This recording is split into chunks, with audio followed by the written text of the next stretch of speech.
Oops, I didn't realise that it had finished. Oh dear, right, number one, can I be... that's... Jesus, that's 2.5 minutes behind. Let me refresh that.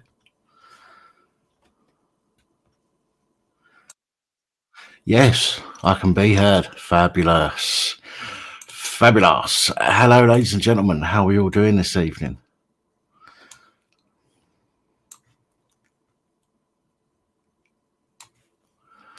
Everyone good?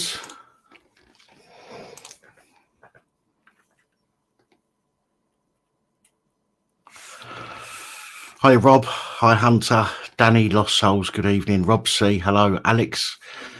Hello, Gary. Good evening. Howler. Good evening. Chalky, Berlin. Hello to you both. Mickey Mouse, of course. Hi, Boo. Rich Mottershaw. I'm okay, thank you, my friend. Hope you are. WTF. I'm a swinger.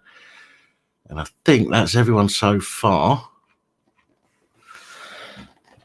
Pap, you look a Healy. What do you mean a Healy?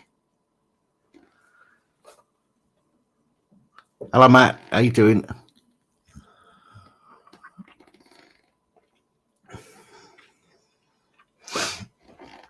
Oh, dear. Well, I'll start right now and let you know that we're going to do a phone in initially, but we're going to have a game later when we open the panel up. We're going to have a game. I look a healthier colour. I've just woken up, like literally 40 minutes ago. Thank you to Lost Souls, Danny, and Tiffany, who I asked very cheekily to ring me to make sure that I was awake, and they did. Bless them. They are good to me. Hello, Stuart. How you doing? Hello, Moo. So we're gonna have I'm a little bit jumpy tonight. What's going on there? It took me a while to actually log into StreamYard for some reason. It just didn't want to let me to log in.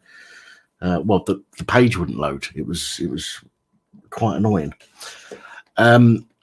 Yeah, I'm signed up to a website that gives me notifications when there's cheapies and freebies in, on the internet. Hello, Dan O'Brien. And something popped up day before yesterday, and it was a trivia book, which was free on Kindle. So I downloaded it, and we're going to do a bit of general knowledge later.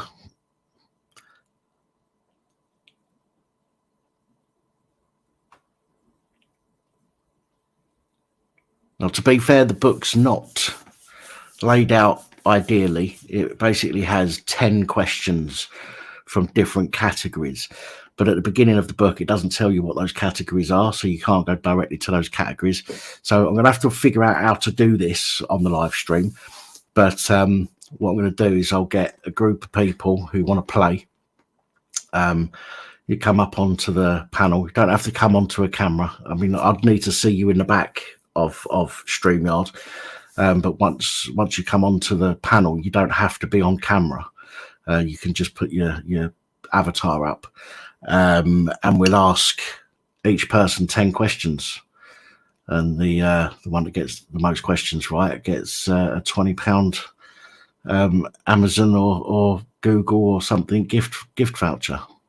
It's not a lot, but it's a little bit of fun, something different, and I'll give you something for joining in.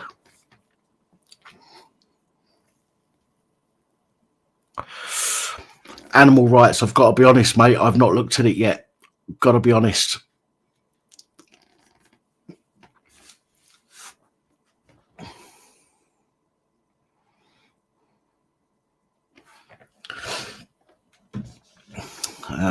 But what I will do is that when the time's right, I'll go through. I'll flip through the book. It's on the Kindle, but I've got a Kindle app on my phone, so I'll flip through the book and I'll give you the categories. Once a category is gone, you have to pick a different category because there's only 10 questions for each category. And then, as I say, we'll ask 10 questions. If we get a tie, then we'll find a different category until we're left with one person.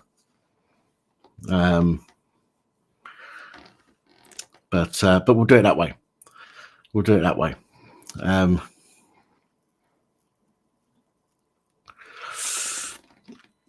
Can you give answers in the chat? Would that be cheating? Yeah, fuck it. Because some people will get it right. Some people possibly won't get it right. So, yeah. So the person on the panel can either go with what the chat have said, or they can give their own answer. We'll do it that way. We'll do it that way. If, however, the game doesn't look like it's going to end because everybody's getting the questions right because everyone's helping them, then I'll have to I'll have to say at that point that we'll have to not take questions from the chat at that point. But we'll see how it goes. Hi, Rex, and good evening, Claire, by the way.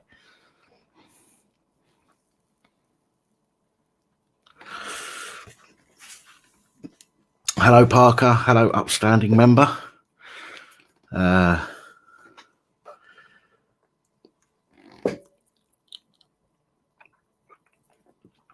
Jacqueline, good evening to you. No, we won't. Obviously, we're not going to. I won't keep rambling for too long. Obviously, I'll give a little bit of time for people to come in to the live stream. Then I'll get the phone lines open. We'll do the phone lines like we normally do. Get some questions, comments, and conversations from the telephone, and then we'll move on to the panel, and we'll do it that way. Good evening, Alan. Can't stay tonight. No worries. We're here every Sunday, apart from the first Sunday of the month, which is a members stream. But other than that, always welcome. Ether Elephant, how you doing? Good evening to you, Michael. Hello, Jack. How are you, mate?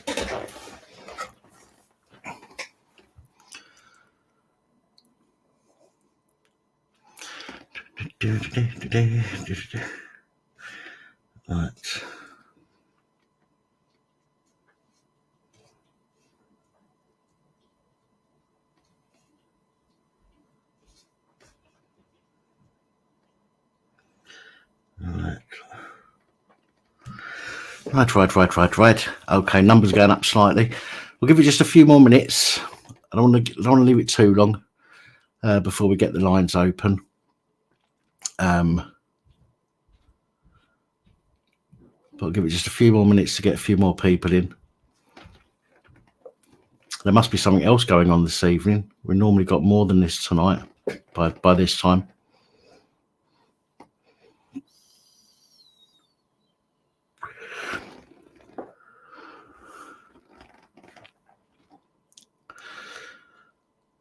By the way, there was Scott reached out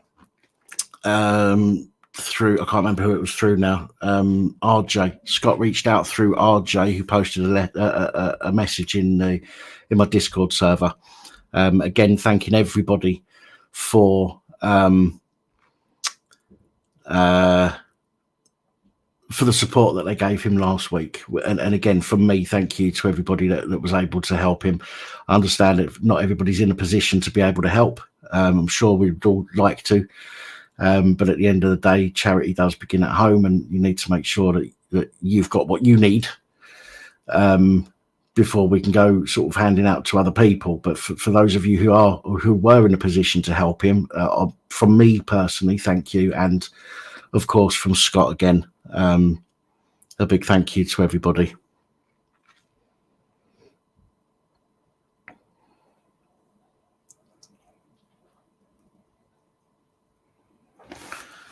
What's yeah,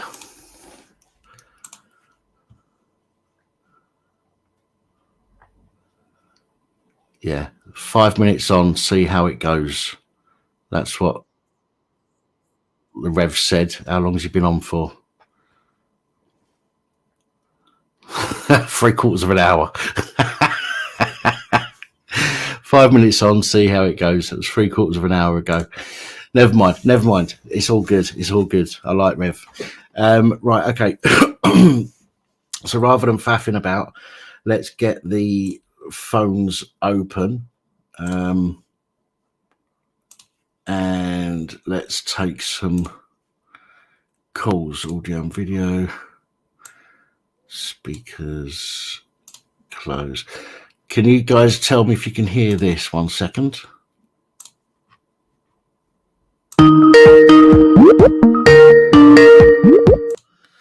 All right.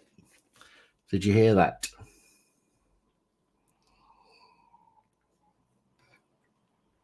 Fabulous. Brilliant. Actually, was it loud enough? Because it didn't sound that loud to me. I'm sure it was. Otherwise, you'd be saying it's a bit quiet, loud and clear. Right, brilliant. Okay. In that case, let's get on it. So, 01515289590. If you want to call in, as always, as just like every week, you can phone in, talk about anything you like, share a story, whistleblow, talk shit, call me names. Or, as always, if you've just not had anyone to speak to all week and you just want a friendly friendly fat face to talk to. Then get on the phone 01515289590.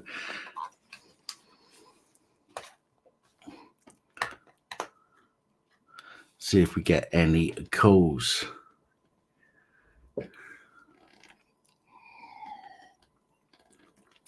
Be right back. I'm off to make a barrel of Angel Delight, says Matt. I haven't had Angel Delight for, God bloody hell, years. Probably doesn't taste anything like it used to. Nothing tastes like it used to. This is a shame, especially chocolate. Chocolate just tastes nothing like it used to. I remember what it used to taste like. And it's nothing like it tastes now.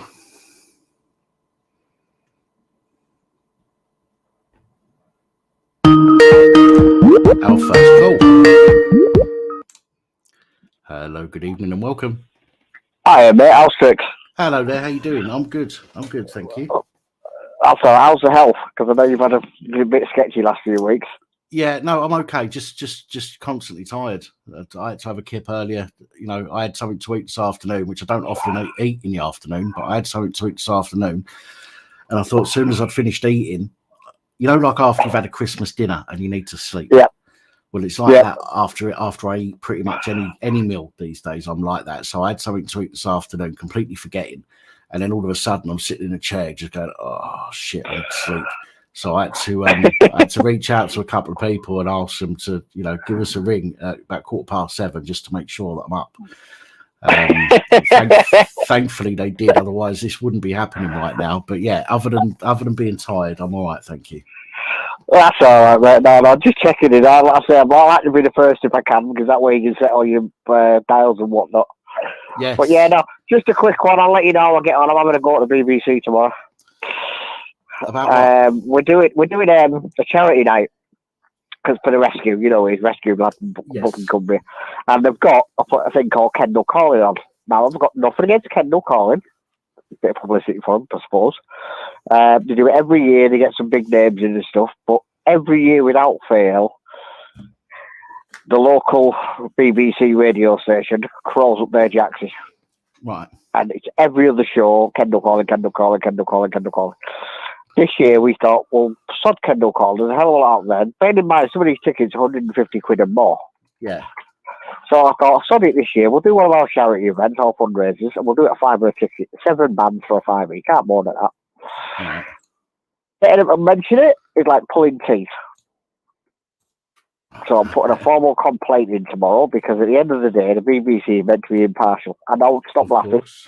And when I told a few other people, they couldn't start, they started laughing as well. They're meant to be impartial, but obviously their argument is, which I spoke to them on Friday about, is, well, we get to interview all the artists. I said, well, you could have done that with us.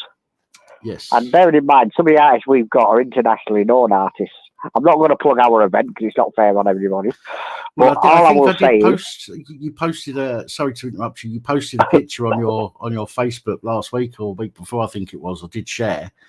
That's all right. Yeah, thank you very much for that. But yeah, it's just a case of I'm going to have a whinge at them and see what they come back with. Because to me, at the end of the day, I don't pay my Kiwi license. To be fair, I can go take a running jump over that. Yeah, you know, I mean, it's my personal choice.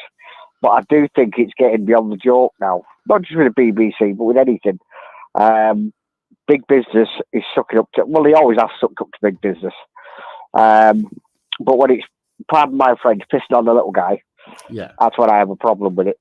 You know what I mean? So I just started giving you the heads up on it, and you can watch this space, because no doubt it'll be all over Facebook by the time I'm finished. Because they're gonna get a strongly worded letter and a strongly worded phone call tomorrow. But yeah, no, I just started giving you a quick ring just to check in, see how you're doing, let you set all your dials and everything, just get you kicked off, as the saying goes. Thank you, appreciate that. And then you know, and just make sure you keep smiling and everything. And then, as I say, if you need anything, you know where you're at. And if you're ever up this neck of the woods and we've got a show on, you've got free passes. Very kind. If any of your listeners want, I'll help you out as well because you're doing this thing later. If any of your listeners are in Cumbria, up my neck of the woods, which is Lake District, we have a number of events between now and Christmas. I'll give 2 free tickets to every one of our events to you for whoever wins them. And you can raffle them, you can auction them, you can give them away. If you've got somebody who's depressed and doesn't get out a lot, they can have, I'll give you 2 free tickets to every single event. And just so you know what we've got coming, we've got a ladies' night, one for the women. We've got the 7 bands for one day. We've got a Christmas show, which is amazing. Just to let you know what that is. Our Christmas show involves a Laura King, which is a Madonna tribute, a Razor and Pet Shop Boys tribute, and a Defold rather, which is like a country western sort of rave artist. Right. Well, so you've got 6 tickets basically to give away if you want to. Bloody nice of you. Thank you so much. Genuinely anytime, mate. Appreciate it. Anytime. And just so people know what they're going for, the first event, as I say, is this week, and it's Red Hot Chili Peppers. These are all tributes, by the way. Rage Against the Machine, and The Clash, Damaged Goods, Malastang, and Bazooka Joe. So, as I say, that's what you've got. If you find out who wins it, tell them to message me or whatever, or give me a shout. I'm on Facebook, and I will sort getting them the tickets. Not a stress at all, mate. Right. Well, I'm just going to, just before you go, ahead. Let me check something very quickly. Right, go to my profile. No, not that. Go to my profile. That's it. Right. See if I can find the one that I shared for you. And then what I'll do is I'll stick that in the Police Abusing Powers Facebook channel. Well, what I will do as well is I will send you a link to our website on your chat box so people can have a look and say, well, happily give you 2 tickets because you always help me out when I need it. And I always say, charity begins at home. And if you can't help others, then don't help, if you can't help yourself, help others. Right. Okay, so I'm just posting it now to Police Abusing Powers UK is the name of the page on Facebook. I'm just posting it on there now. The Cumbria Animal and Hen Rescue presents Rockstar, Roostars Rockfest, yeah. Yeah. So I'm just posting that. So yeah, jump if you want to have a look. Go over to me Facebook page and check that out. And I'm sharing your actual link as well. So they've got direction. They've got links to the event right to book a ticket and stuff like that way. Yeah, that's fine, mate. As I say, don't forget, as I say, there's a few tickets there free of charge if you want them. You've got us on our, you know my details. And then from there, as I say, just whoever wins them, get them to message me and we'll sort it out for you, no stress at all. But I put in the link below, the link to our main page, so if people want to look at different events we've got on, they can go on that link, which I've just put up now again, and then if there's anything on there, if you fancy it, just let us know and we can sort them out a couple of free tickets. Cool. Brilliant. Very kind of you. Lost Souls Paranormal's just posted your Facebook group link into the chat as well for people that are watching now. Yep, no stress, mate. All right, have a good one. I'll put your feet up, stay safe, and I'll speak to you next week, probably. No worries. You look after yourself. And I'll get to that. I'll get to that info you sent me this week. I promise you. Yeah, no stress. Just make sure you got plenty of clean next round because you'll laugh your tits off. Can you say that? Take it easy. Ta-ra, mate. What a nice guy. What a very nice guy. Evening, Hibby Alex. Hibby. I always struggle with that username. It's not good. But yeah, what a thoroughly decent guy, offering up some free tickets to some of the events they've got. So if you're around the Cumbria area, then I'm sure we can do something with some upcoming events to give away a couple of tickets if you know you're going to be around that area, or even if you live close-ish to that area and you can get to it. But we'll do something. Right. Anyway, lines are free. So 01515289590. Again, share a story, whistleblow, talk shit, call me names, whatever. I don't mind. I've got thick skin. Well, fat skin. I'm actually skinny. It's my skin that's fat. This skin suit just makes me look big.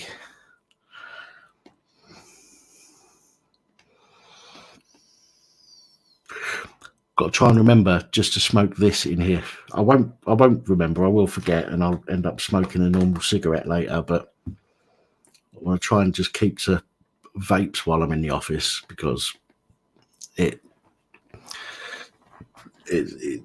yeah, you know what smoking does, makes everything fucking dusty and horrible and nasty. So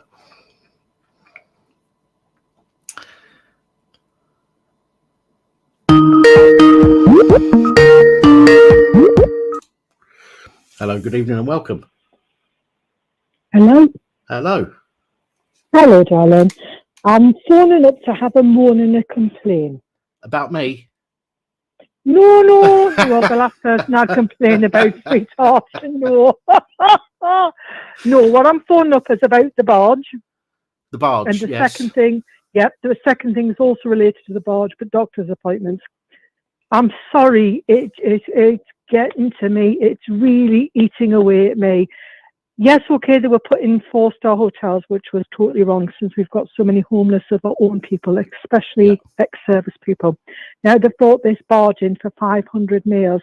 Yes, I've seen the video inside, nice twin beds, ensuite, they've got the TV room, they've got the gym, they've got an on-site doctor and an on-site dentist. That's making my blood boil, absolutely boil. I haven't seen a dentist in over 3.5 years now. I have tried from time to time, because dentists are just not taking on NHS people. I can go and see one privately, but it's £49 for the initial assessment. Then there's treatment on top of that. Yeah, 50 quid just to open your mouth, isn't it? Yeah, absolutely. I was watching Talk TV yesterday, and I think it was Julia Hart-Brew or whatever was saying, these economic migrants that are being housed in the boat are going to be getting £47 a week as pocket money. They've got no bills to pay. They've got no gas heating, meals or anything like that. There's laundry facilities. It's £47 pocket money. They haven't got any food to buy or whatever. And then the woman pointed out people that are on benefits and stuff like that, or, you know, like the door money and stuff like that. And what they're having to live on, the 70-odd pound, has to pay your gas, your electricity, and stuff like that. How can they justify that? We are second-class or third-class citizens in our own country. Any bugger can come abroad on a boat. They're going to be fed water, given heat, and given an accommodation. To me, it's so wrong. I mean, people need to start rising up. Never mind just stop oil. Just stop the bloody boats, as far as I'm concerned. That's what we should be taking action on now. So that's really rattled me. And I mean, I've got ongoing health issues, and I have for a number of years. Sadly, I got COVID, first time in 3 years, back in April, and it really made us quite poorly for 9 weeks. And it frightened us. I think I was very lucky. I was one of the lucky ones. There's over 200,000 people died due to COVID. I was one of the lucky ones. But trying to get follow-up appointments, they can't refer me to the long COVID clinic until I've had, so I'm having the same issues for more than 3 months. I phoned up last week. I've seen the doctor twice. No medication. He can't give me anything for my breathing or anything like that, because they have to wait the 3 months. I phoned up last week because the 3 months is up by over a week. And I said, I am getting desperate. I'm taking all sorts of supplements myself that I've done the research for and stuff like that. And I got told there's no appointments to the rest of July. And I'm to phone up next week to hopefully get an appointment in August. Wow. Now, that's what I've been told. And I've got health conditions. I had health conditions a number of years. One of the issues I've got at the moment is I've got a irregular heartbeat. The doctor knows about that. I've told the doctor twice on the 2 visits I've had since I was diagnosed with COVID. Still nothing's been done. And yet if I jump in a boat, go across the channel, I'm going to see a doctor, I'm going to see a dentist, I'm going to be housed, I'm going to be fed, and I'm going to be looked after. You probably don't even need to go across the channel. You probably only need to go out 100 feet and then turn around and come back, and they'd probably accept it. Yeah, absolutely. It's wrong. It's you know, I keep saying it's wrong. It's now becoming, in my view, criminal what they're doing to their own people. It really is in every aspect. We seem to be just allowing it to happen. You know, if our country wasn't on its knees in terms of health service and stuff like that, I haven't got such a problem. But where the hell are people going to live? You know, I mean, 400 and odd people each day are coming across when the weather's reasonable in their boats. Where's it going to end? We haven't got enough accommodation for people. And, you know, you've got these silly people walking around placards saying refugees welcome. Well, what I'd say, if you're daft enough to stand up and say that, you take a refugee in. Take one in. They won't. They won't. I mean, I've seen the videos of people walking around interviewing them and saying to them, you know, have you got room to take a refugee in? They're going, oh, no, my place is too small. Not a single one of them turned around and said, yeah. And there was loads of them being asked. And again, it's just virtue signalling. It's nonsense. The whole thing is nonsense. Yeah. It's just another bandwagon for the virtue signalers to jump on. Granted, yes, okay, there may well be people coming from Ukraine and probably even Russia that need housing. Yeah. Right? Although we're not going to take in the Russians, are we? Even if they're nothing to do with the war, we're not going to take them in. It's it's all about Ukraine. So let's let's take them all in. Even though, as you've said quite rightly, we've not got the infrastructure to take so many people in. We're taking them in from Ukraine because of a war. We're taking them from across the beaches because of wars or whatever. Even though many of them are economic migrants and not genuinely fleeing danger or anything like that. Yeah, but people just don't see it, and you're right. I think there should be people. I think there should be people at every beach that they're landing on, at every port that they're being ferried into. I think there should be thousands of people there, all in high-vis jackets. We've just stopped the boats. Absolutely, absolutely. I mean, see, I am passionate. I am passionate about helping people, but it has gone too far. And I've got to be honest. I'm well into my YouTube. I watch a lot of snippets of news and stuff like that. And I don't know if you've seen the daft grandmother yesterday, whose 5-year-old grandson she had to leave behind, and he was weeping in her arms and saying, "Grandma, the fish are dying in the ponds because it's getting too hot." Now, this was a woman, I would certainly say, in her 60s. I mean, I just fell about laughing. I couldn't believe it. But this woman was weeping and wailing on the video, crying that this is what her grandson is telling her. I mean, anybody that's taking genuine notice of a 5-year-old and then spouting out that rubbish, I mean, obviously they're not right in the head. But what my view is, the vast majority of these oil just protectors are totally woke, upper middle class snobs. Have got nothing better to do with their time than running around in orange vests and placards. Well, none of them work. None of them work. No, exactly. They get paid from mummy and daddy, give them allowances. If I was their mum and dad, I'd cut them off. Absolutely. But going back a few weeks ago, they're saying, the law's changed, the police are taking action now. You've seen a couple of bits of the police taking action, but that seems to have died off again. Of course. I mean, hang on, this is not fair. The police are being used, if you like, politically, and it does feel that we're being left on our own devices, being put on and put on and put on. And it's like at some point it is going to break, and I do think a lot of people are going to end up being hurt. And it's going to be, I have to say, the lower classes, those that don't have big fabulous bank accounts with Coots or NatWest or whatever, which is great for as a mouthpiece. But in terms of Mr. and Mrs. Joe Average, that are struggling to get by, it's going to get worse. It really is going to get worse. But nobody wants to stick up for the real people on this earth, the real people on this, I would certainly say, in this country. And it's just getting me more and more angry. Every day I see news and news snippets and, these Wally woke people and stuff like that. And I'm thinking, do I really belong on this planet? Because I just don't understand people anymore. I really don't. It's like a nutty merry-go-round, isn't it? It's like a nutty merry-go-round. Absolutely. But they're all into it. They're all into it, Just touching on something you said initially about the £47 that migrants were being given. I mean, when you said that, straight, the first thing that popped in my head is even I don't get left with that much each week for myself, just to spend on whatever I want. Because it does, it goes on your bills, it goes on your shopping, it goes on your food, it goes on your cleaning products, it goes on your travel, everything, you know. You're left, yes, okay, I do smoke, right? I do. So people could say, well, look, you smoke. That's your choice. But that, that's your choice. That is my choice. But I guarantee that, that all of these, you know, I see migrants standing around smoking their heads off. Right. So and there's no way they can afford to smoke 20 a day with their Nike trainers and their Nike tracky bottoms and their mobile phones, and they're getting £47, which I wasn't aware of up until yesterday when I seen it on Talk News. They get this £47. It's got an actual name. I don't know, is it WASP payment or whatever, but it's £47 something a week they're getting. They have no bills to fork out for.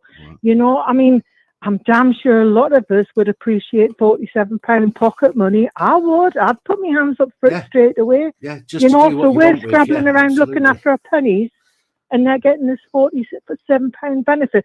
But again, I certainly didn't know. So I don't know if it's total public knowledge.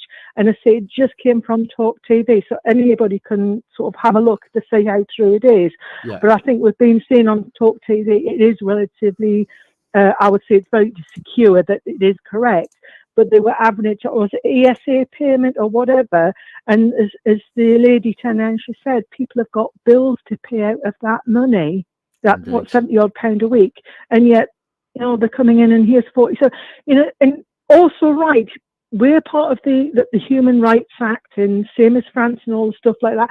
But France thought it was totally acceptable to house them in tents on the beach or on the side of Calais and stuff like that. They have done for years. Yeah. So why don't we think that's totally acceptable? You know, there's something wrong. We are luring them into this country. Even with these barges, we are luring them in with comfort and stuff like that while our own people suffer. So, free money, free roof over their head, free meals, free women. Yeah. You know, free reign. Exactly.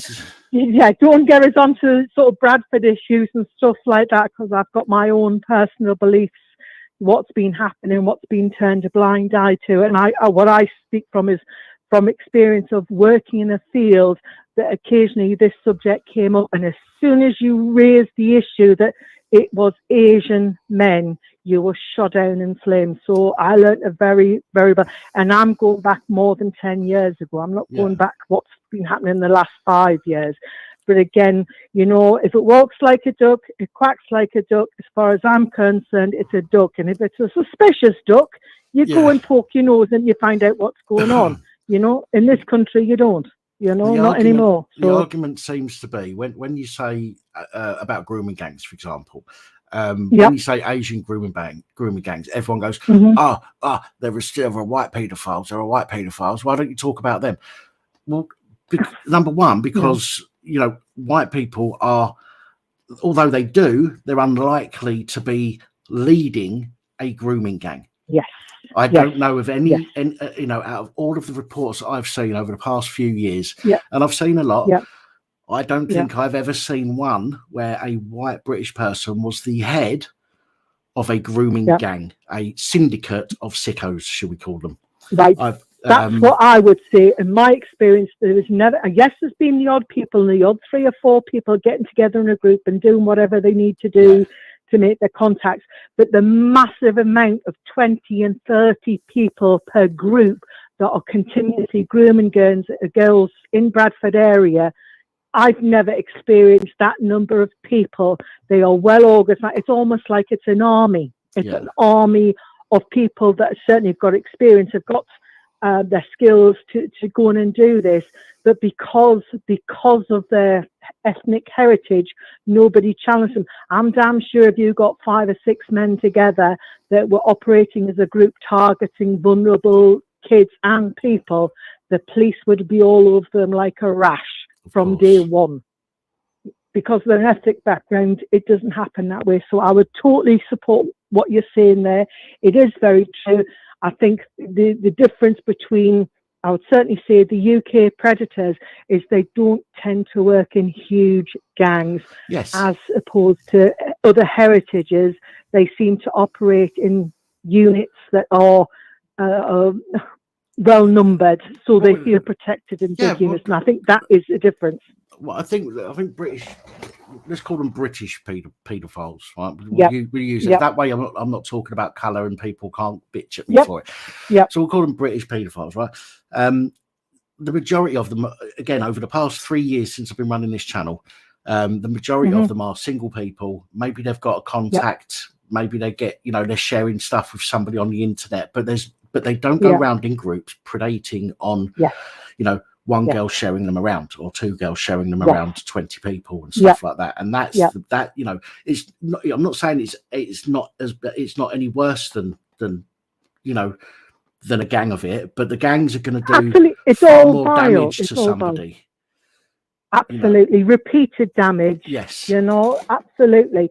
Can I just add one more subject on, and it does link into this in my own mind, and it's to do with the Dan Wootton stories that's been going on. Now, what I would say, I picked up get stuff mainly from America in terms of Dan Wootton's history with Meghan Markle, also Dan's history with Amber Heard and Johnny Depp. And for 5 years, from what I've learned on YouTube, is he's been hounding Johnny Depp, really going for him in the most vile, horrendous ways.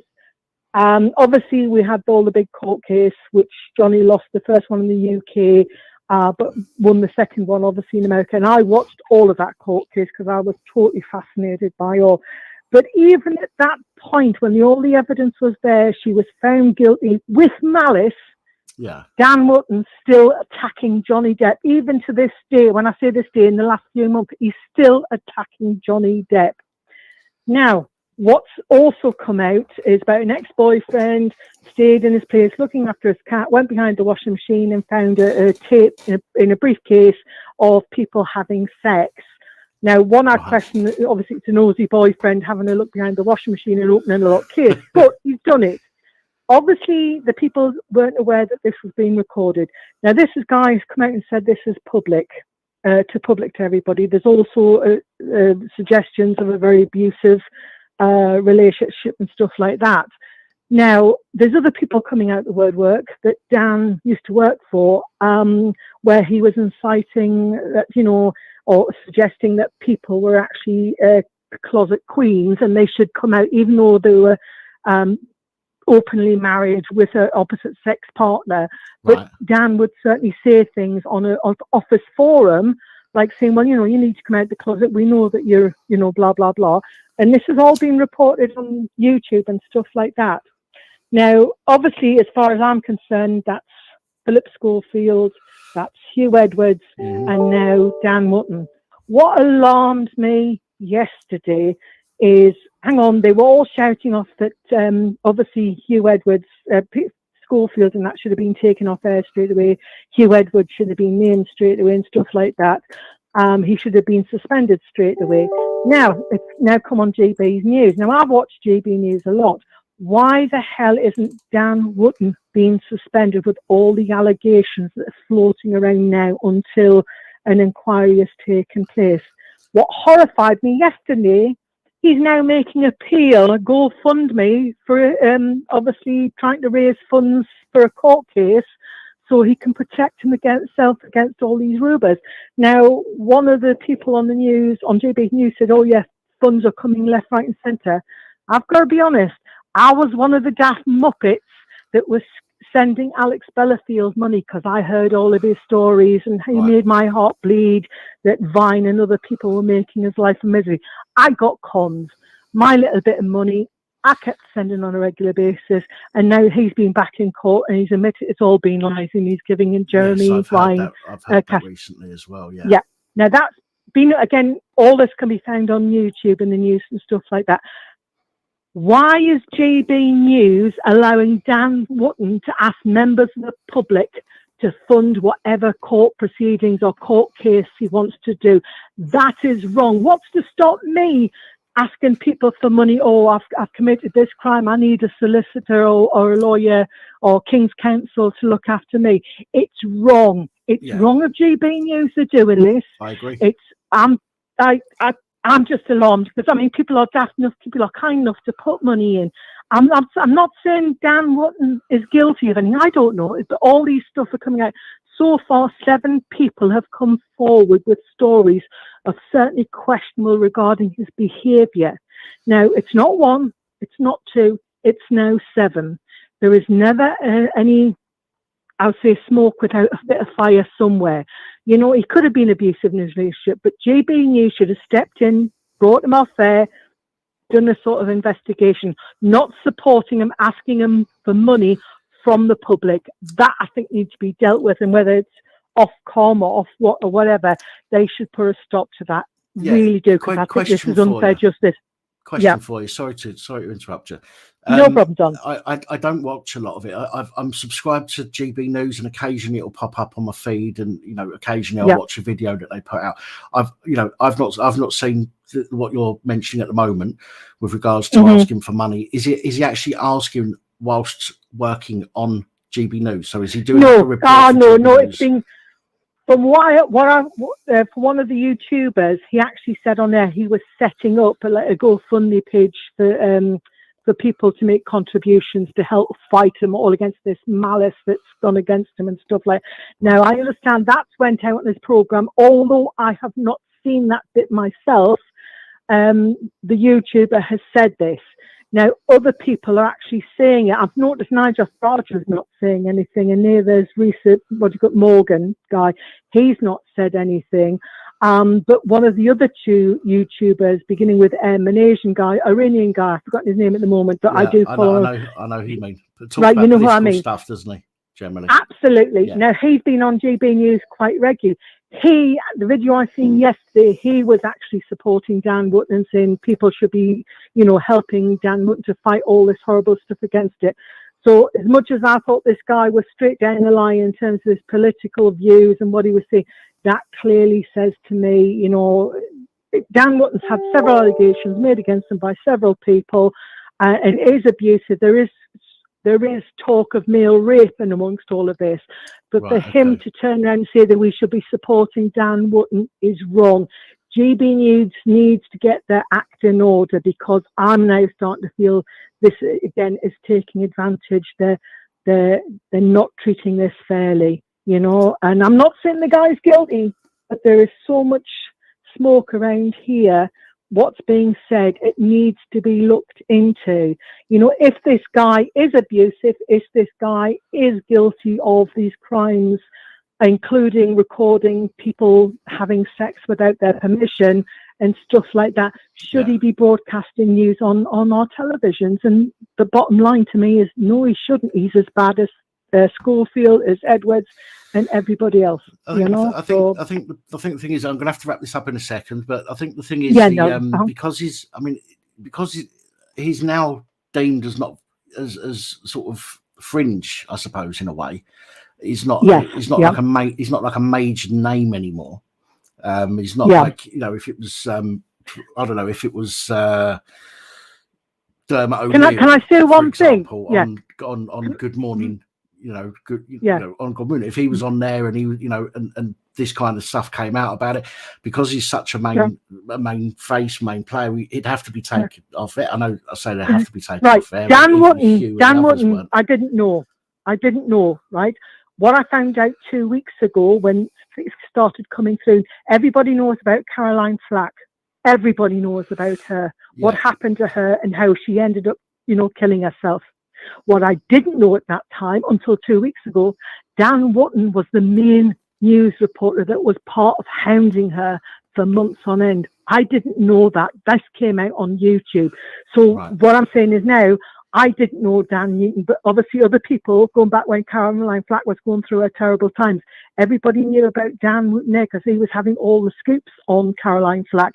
So I hear what you're saying. He's not mainstream, a starlet or whatever, but he's got a history. He's got a history of targeting people. Do you see what I'm saying? Oh, yeah, so again, of course. All this information is on YouTube, So, yeah. But no, I hear what you're saying. Stuart's just said in the comments that some of the people obviously are his exes, and they could have an axe to grind. I've been accused of stuff by exes, and I've not done that. I'm not saying that I've been a perfect boyfriend to my exes, because I've been an arsehole sometimes. You know what I mean? But some of my exes have accused me of stuff that I haven't done. Yeah. Have you got 7 exes? Yeah. Well, I've got more than 7 exes, but none. You know. Oh, you're bragging now. Not that many that say bad stuff about me. But apparently some of them, and I don't know this is not information that I'm privy to, but apparently some of them have done time for blackmail. So, you know, again, I see where you're coming from. There's 7 allegations, and when there's that many allegations, there has, you know, it's unlikely that there's nothing there's nothing there with some meat on it. There's got to be something with some meat on it. Whether they're all telling the truth or not, who knows? Some of them might just be jumping on the bandwagon to say, "Well, look, they're attacking him. Now's my chance." But with that many allegations, I think it definitely needs to be looked into. And I've got to be honest, I'm going to wind this up now. But if Dan wouldn't had a sex tape of me, I'd have the bugger sectioned. That's all I'm going to say. Okay. Take care, sweetheart. I'll speak to you soon. Okay. Thank you very much. Take care. Bye. Bye. Interesting, varied conversation there. Lots of points to digest. Oh, and another call. Hello, good evening, and welcome. Hello, mate. I'd like to say that I've actually been Dan Wootton's lover, right? Oh, right. And unfortunately, I've got to say that some of these allegations are true. Now, obviously, I was at a tough time in my life, and obviously, I was a bit skint, and you know, he's got a few quid, hasn't he? Anyway, I'd like to say he was hung like a bear, and he turned me into a bit of a blood orange a few times, but he is a bit of a dog, I have to say. And it was a tough time. I you know, traveling up and back to London, it was fucking awful. It was. Not just that. He didn't really treat me with the most respect. But as for the allegations going against him from the others, I couldn't honestly comment. But all I'll say is he's a bit of a shit lover. It was all give, you know what I mean? Well, you know. So any of these women that think that Dan's a bit of a shit, I'd probably go along with that if I was honest. How's it going, mate? It's Rev. Well, even though it's you, I still believe that he's turned you into a blood orange a few times for some reason. I didn't know how far to go with this one. I thought you could see, you know, so I won't. Oh, fucking hell. How you doing, Rev? You all right? Oh, I went to the pub. Oh, you've been to... Oh, fucking, there's a surprise. Well, I not that I'm mocking you. But no, what have you got there to drink? It's brandy flavoured water. Of course it is. Oh, mind you, you're early doors, aren't you? Yeah. No, I thought I'd come in. I was going to actually phone in and say I was giving some of those, those oil people a lift the other day in my V8 Range Rover, and I was cold rolling, and they started to breathe heavily, and I thought they were hungry, so I threw them a pasty, and the cunt's had a heart attack. But I thought, no, can't really go down that road. Yeah. So anyway, everything all right? Yes, mate. Everything's cool. I see you went live for a little bit early, didn't you? 5 minutes. See how it goes. An hour later, he's still on. I thought to myself, there was nothing happening. I thought to myself, I normally have more fucking people watching than this. What's going on? And somebody went, "Oh, Rev's on a live." So, fuck, here we go. All right, then. So I opened up your channel and it said 5 minutes. See how it goes. And you were still, and that was like an hour before. So, I was going out through my little channel because my other channels, I got a bollocking, didn't I, for going a bit medical. Oh, right, okay. Yeah, so anyway, look, I won't hold you up, mate, because there's other people that want to ring in. I should have planned it better. But anyway, yeah, have a good one. And I am planning another one down mine. So excellent. Yeah, let me know. Anyway, put up with us, mate. I'll see you in a bit. Take it easy, Rev. Ta-ra, mate. There's always one in there. Always fucking one. Oh dear. He's a funny lad. But yes, since Rev's turned his live stream off, the viewing numbers have doubled. Fair play. Nice of him to call in.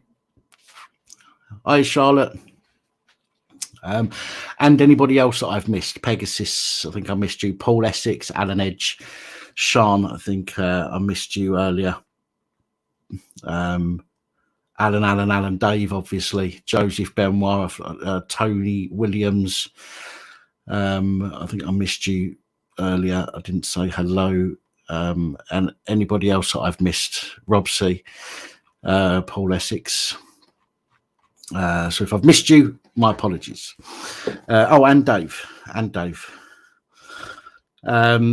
So obviously, lines are still open.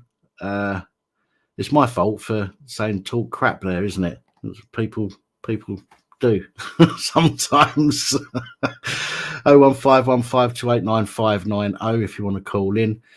We'll see how this goes. We'll see how many calls we'll get in the next sort of 20 minutes, half an hour.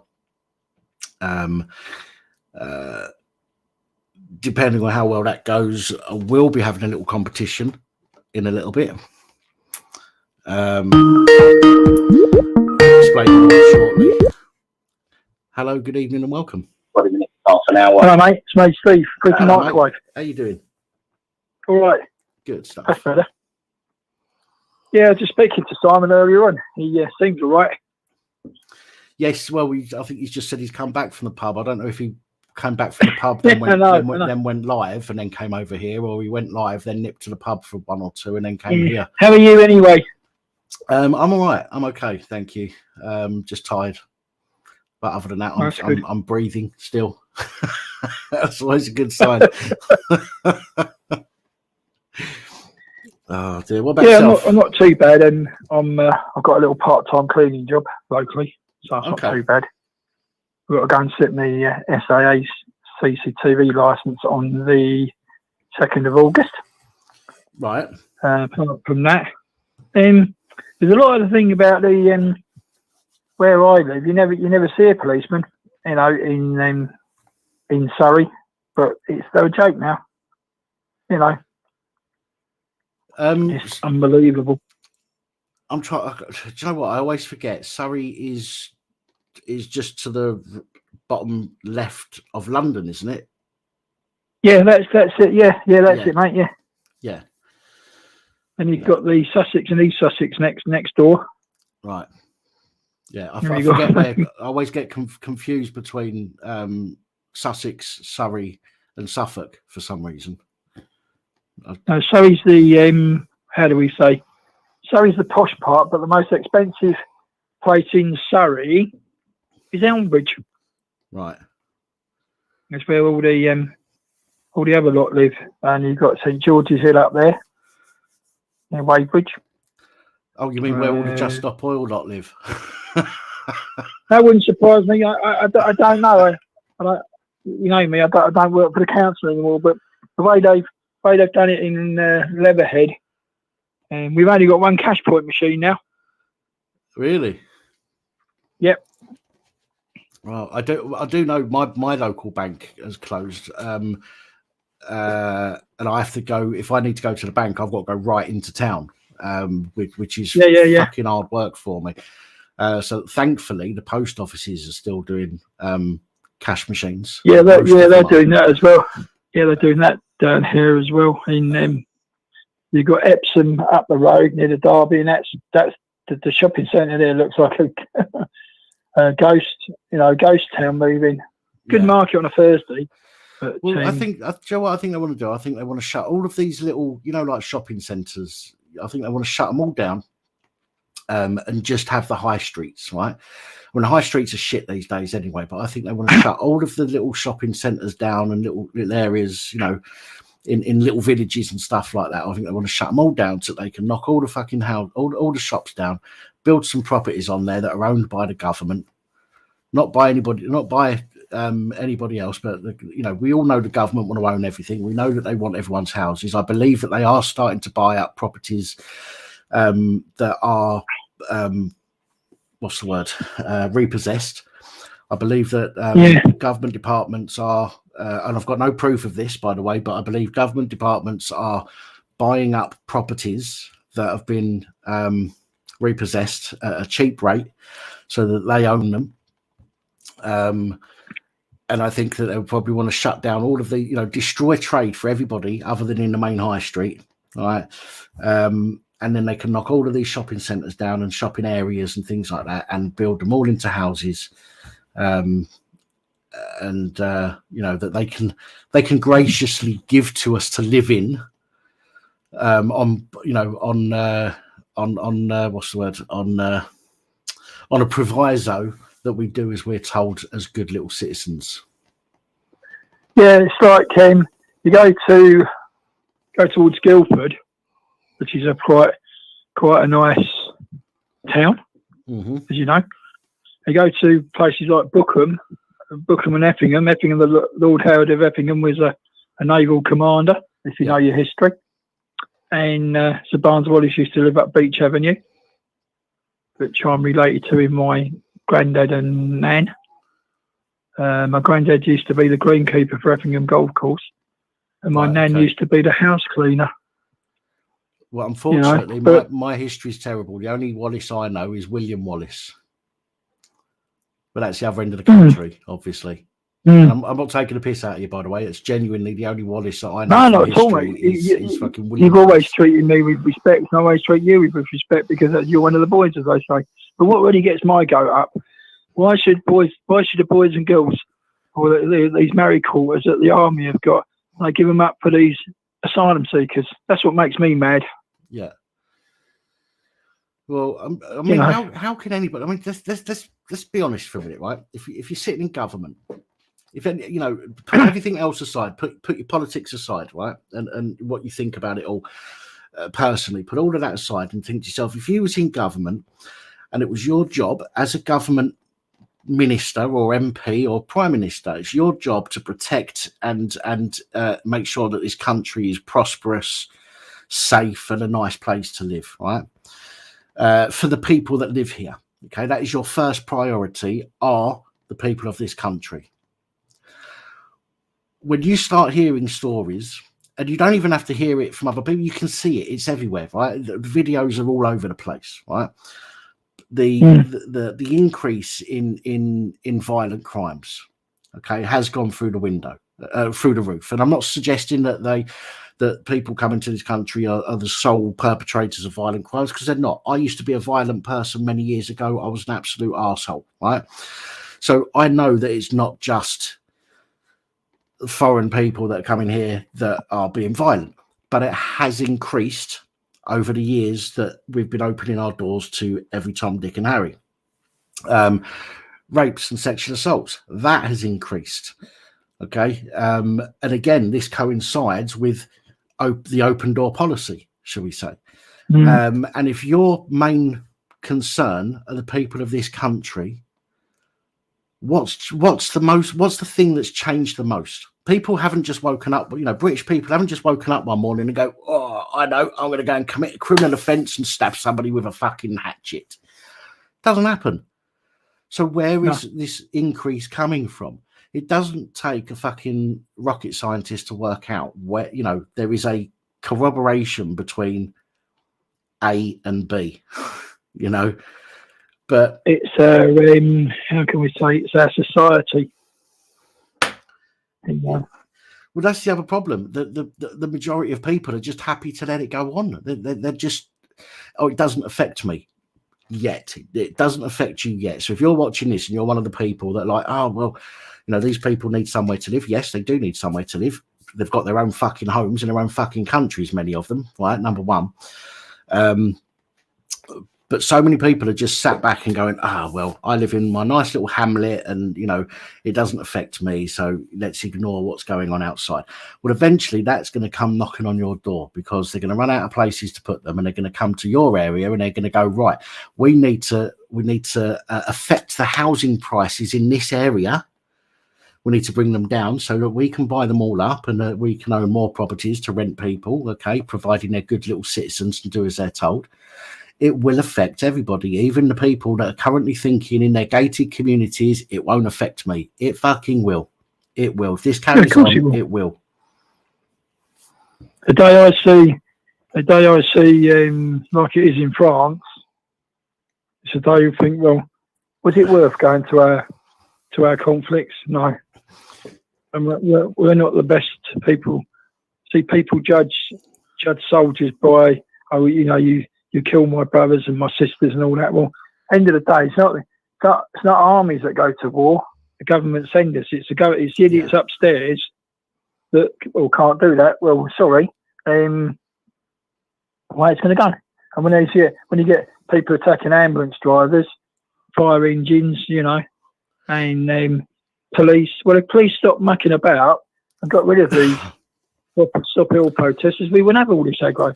We wouldn't have drivers going out of the cabs and, Steve, you know. Correct me if I'm wrong, Steve, and I'm sure there are people in the comments as well. If you're in the armed forces, if you've been in the armed forces, right, you don't shoot at people unless they shoot at you first. Yeah, that's true. Yeah. Okay, so if you have had to take somebody's life, then the chances are that person, not always, granted, there are some rogue people that will take the first shot and then say that they were shot at first, for example, but that's going to happen on both sides, right? But I'm guessing, as somebody who's not been in the armed forces, I'm making a pure guess here, that you will only fire, and I think that's the rules of engagement. I'm pretty sure that that's part of the rules of engagement. You do not fire unless fired upon. Yeah, that's true. Very much so. Yeah. Although there is a caveat, if somebody's coming at you and, you know, and they walk up to you and then they look like they're going to pull a gun out, or they quickly go into their hand, start screaming into their pocket, start screaming at you, and you genuinely think that you're going to get shot or stabbed or whatever, then you have to take action. But that's anybody, you know, whether we were armed or not, we would have the right to do that because we genuinely feel fear for our lives at that time. But rules of engagement in armed forces, as far as I know, is that you only shoot when shot at, which means if somebody's been killed, the chances are they've been killed because they took a shot at somebody first. Well, you've got, when you're doing depots, like, you know, defending places and walk around these big sites, you have a rules of engagement card, right? And when you carry that pistol or whatever, people think, you know, but what do civvies know about it? They don't know what it's like. They sit there, they slag us all off when the houses are on fire. They want our people, you know, when the police are overpowered. Well, the police today should get on with it and stop mucking about and just get on with it. You know, they're going to pay you 30 grand a year. You get on with it. Well, like the previous caller said about, I think previous callers mentioned about Just Stop Oil. The police have been told, or the police have got these new powers, and what they'll do is they'll do a couple of PR opportunities when there's a camera about to make it look like they're doing what they're supposed to do. And then when they think there's no camera about, or when there's no commander to tell the other coppers what to do, then they'll just do what they want, which is stand around and let it fucking happen. Yeah. You can see what's going to happen at the end of the day. Somebody's going to go and get killed. Yeah. And then they'll say, oh, you know, he died as a martyr. Did he? Don't think so, because if that's what you're going to do, that's what they did in, you know, the IRA didn't have any sympathy for Joe Public or the soldiers in Northern Ireland and all the other nuts and bolts, but they still haven't got it right. I think the day when people realise when they're told to go and fight somebody, okay, not, you know, I think there's a big difference. Sorry to cut you off, Steve. I do apologise, but I think there is a massive difference between you deciding when you need to fight for protection, for safety, for your country, for your friends, for your family, and being told to go and fight. And I think the day that people turn around across the globe, right, and turn around and say, hang on a minute, my government's telling me to go to fight because they have a fucking issue with another government and I've got to go and kill civilians. Now, fuck that. You know? No, it's true. It's a huge awakening moment that I think needs to happen at some point, but I don't know whether it will. So someone said about the United Nations. If it wasn't for Britain and America, the French might come down. The French might tip up where they want to, and the rest of them will do what they want to do. Yeah, okay, but it comes down to Ukraine, you know, they've got the biggest wheat people in the world, but Russia's going to lose the war because if they haven't, they've got no logistics. They've got no logistics, no fuel, no food, no ammunition, no hospitals at the rear. They've lost it.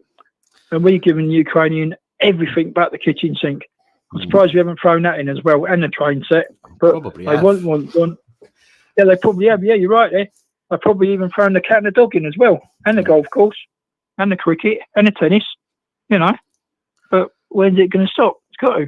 They're just going to say, sorry, I see people come over here from Ukraine which are married. Yeah, got, you know, I'll do such and such and such and such. So, well, hang on. Shouldn't you be in your country defending your country? And it's, I don't know.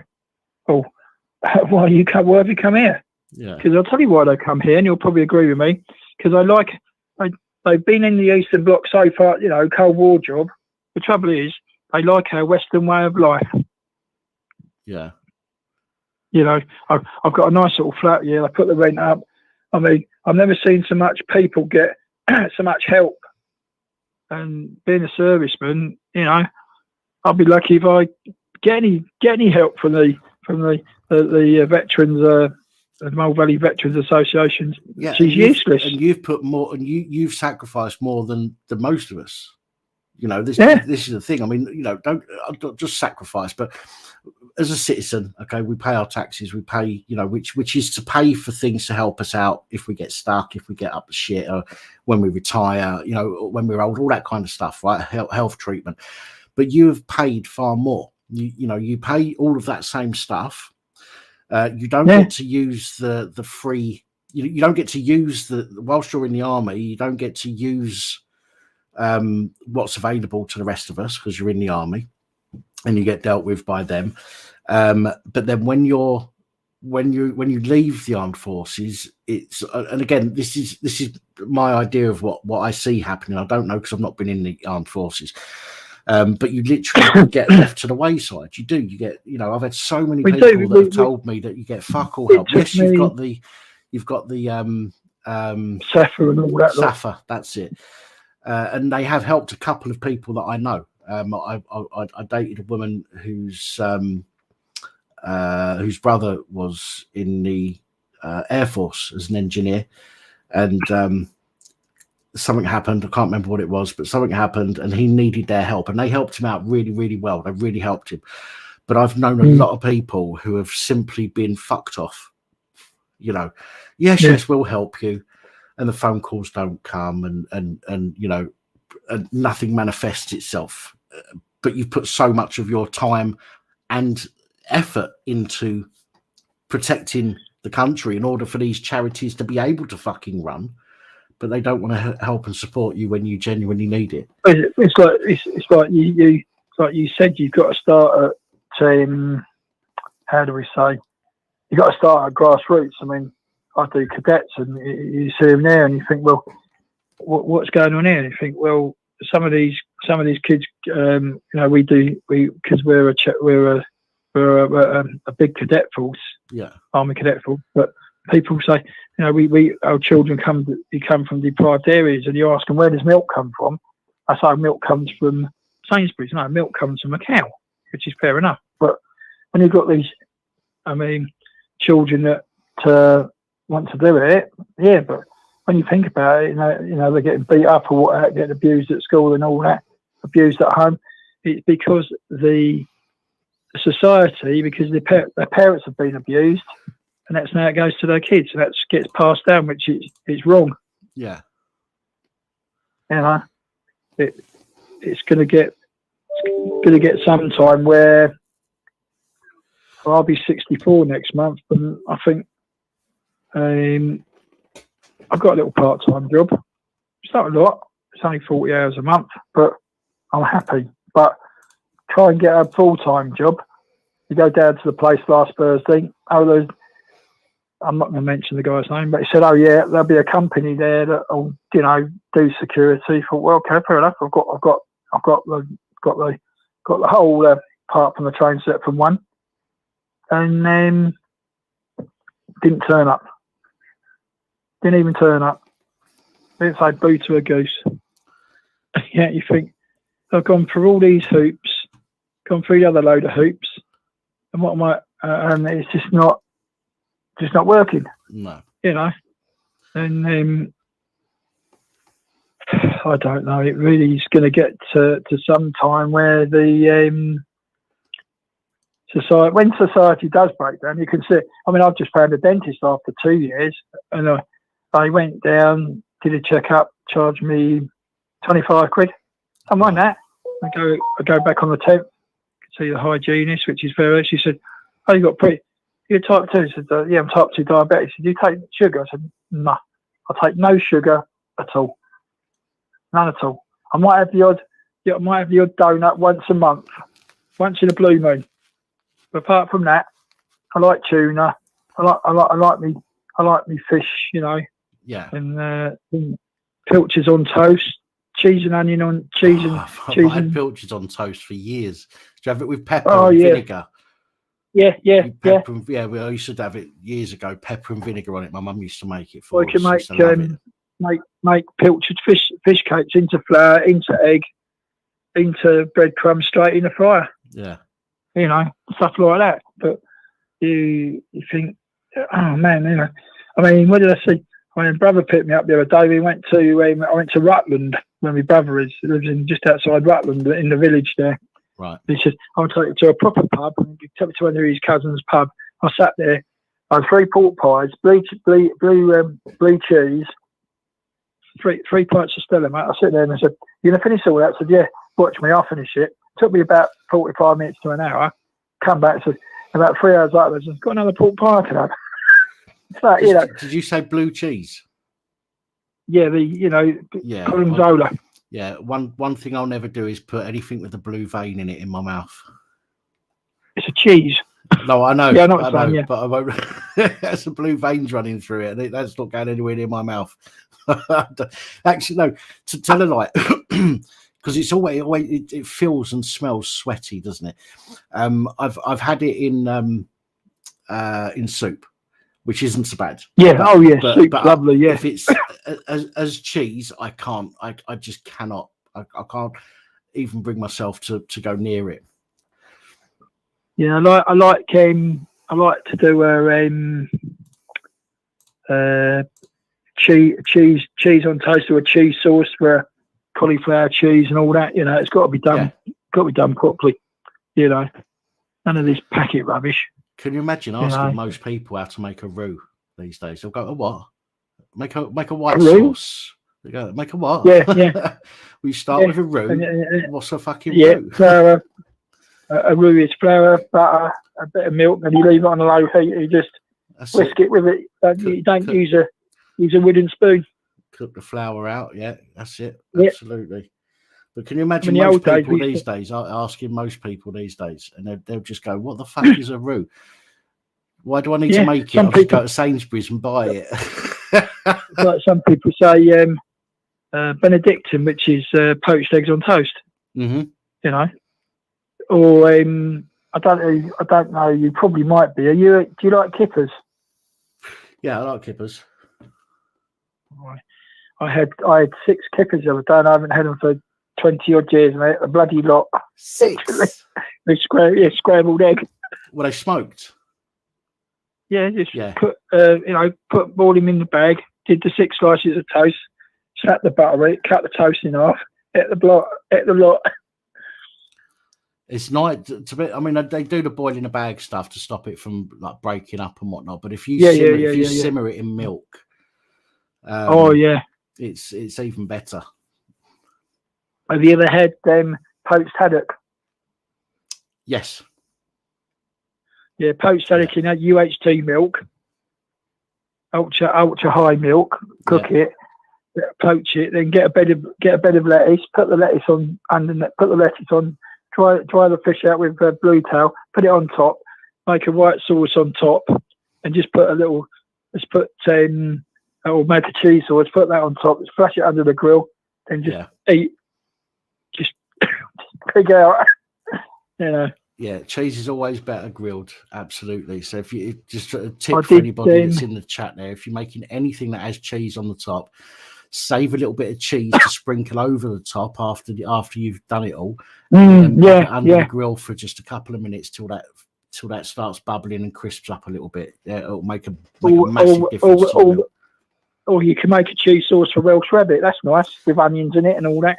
Yeah, you know, and Dutch.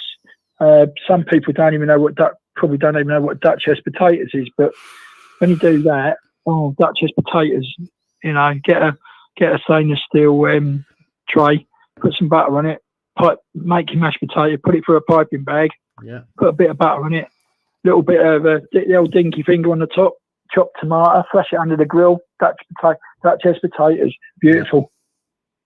You know, but you don't see that now. You don't see that these days. You know. No, I mean, to be honest, I mean, we used to working as a chef years ago. This is the kind of thing I'd do, you know, it's with bread and butter, so to speak, you know. Yeah. But when you know, occasionally I'd do something like that if I was cooking something nice for my mum or girlfriend or whatever else. But you know, you just don't do things like that for yourself these days. I mean, no, they don't. Or you get grilled tomatoes, but you cut them in half, put a bit of butter on, salt and pepper, chuck them under the grill, and serve them with breakfast. But you don't see it no more. No. People say, "Oh, black pudding." Oh no, I can't stand that. Black pudding's a cooked meat. Black pudding's beautiful, you know.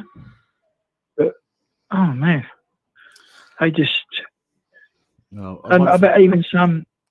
Sorry, go on. I bet even some people say adults and their students or whatever. I bet some of them can't even cook. No.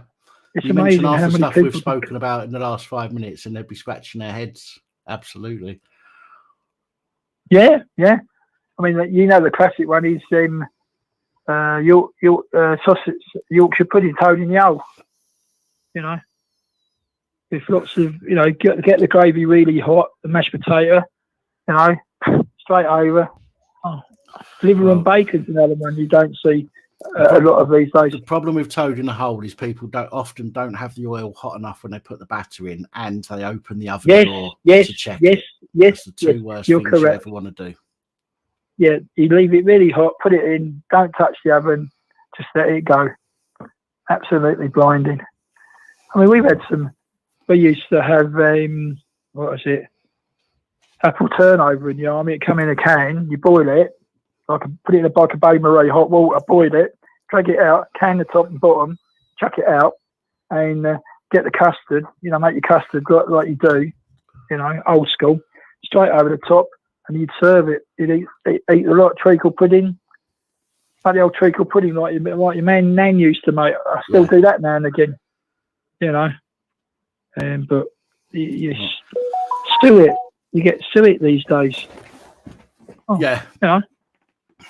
Proper steak and kidney pie from the butchers. You know, well, I prefer a pudding. I prefer a suet pudding, like a steak and kidney pudding. Than a steak and kidney pie. I think steak and kidney pie for me. Anything with pastry, really. I mean, I like pastry, but it's always too dry. Even with loads of gravy on, the pastry is always too dry. And so I prefer something like a pudding, steak and kidney pudding with suet that will soak. It soaks all the gravy in much better than a pie. Well, this is turning into a fucking cookery show, isn't it? Do you like treacle pudding? Yeah. Make a sponge, get the old tin of golden syrup, chuck it in a bain-marie, heat it up, straight over the top, serve the custard, job done. Yeah. Well, I'll let you go. No worries. You've made me hungry now. It's a good thing I've got a pot of Pringles in the kitchen. Behave yourself, will you? I'm just gonna tuck in as my chicken's being cooked now. Got chicken, mashed potato, and I've got beans. I'm gonna eat 2 cans of Stella. I'm gonna eat the lot. So whatever goes. Enjoy it. I'll speak to you next week, mate. You look after you. Well, next week's I think next week is members stream. I can't get on there. No, it's not. No, it's the week after. So next week, we'll speak next week. Okay. 31 days this month. So it's the week after is the first Sunday. Well, mine will be the 24th, be my birthday. So I have to speak to you on the 25th, 26th. Then the 24th. What of this month? Next month. Oh, next month, right? So I'm old. that's- What is yeah, it? the Oh, I'm Thursday, either old yeah. and I'm either old and knackered or knackered and older. Than which one it is. I'm probably going to forget. Yeah. So just remind me so I can wish you. I'll say happy birthday now for next month because I'll probably forget by then, to be That's honest. all right, mate. But remind me in the lead up to it, and I'll try and remember. Just so I can wish you happy birthday. Yeah, you On the take care. Sunday. You're looking a lot better. Looking a lot better. Do I? Yeah. I Health's don't know a so lot much better. about That's the that. main thing, isn't it? Well, I've got doctors on Tuesday, which is I didn't want to say it was on while I was on the phone earlier to the lady that called in because You've got some nice people up there. I didn't want her to have a go at me because she's not been able to get an appointment. But I've got to go to the vets on the 3rd of August. the vets. Yeah, the doctors, the hospital. Oh right. Well, I've got it's an annual review on Tuesday, but I've got a lot to talk to them about, like with my fatigue and all that kind of stuff, and I can't see them offering anything that they haven't offered in the past, and it's not going to go anywhere. I can see it now. It's a waste of time. I suppose you could do worse. Go on. Always go to PA Systems. That's where they could decommission me. Naval Dockyard. Probably send me to Sellafield. It's like Terminator 2. No, sorry, you've had your Teflon's out, run it, shine. We're not going to recoat you. Go on, get up, get in. I'm going to come back. When I die, I'm going to come back as a polar bear. Polar bear. Because if you come back as a polar bear, no bastard will annoy you. Well, already got the nuclear submarine. Yeah, you want to be careful coming back as a polar bear if climate change is real. You might not have. I might come back as a Lockheed SR. Might come back as a Lockheed SR-71 Blackbird. Oh fucking hell! There's only one plane that keep up with that. It's probably Concorde, but that's gone down a drain. So yeah. But it's like, all right, well, you take care. All right, my man. You look after yourself and behave yourself, my man. I'll send the boys round. I'll do my best. See you, mate. Take care. Bye. Ta-ra, mate. Ta-ra. Bye. Bye. Well, that conversation changed quickly, didn't it? Into a cooking show. I think there's a few people not so keen on talking about food. Oh, hang on. Goodbye. Hello. Oh, try again. Hello, good evening and welcome. Good evening, welcome and hello. You are a fucking legend. Who, me? I think you got the wrong number.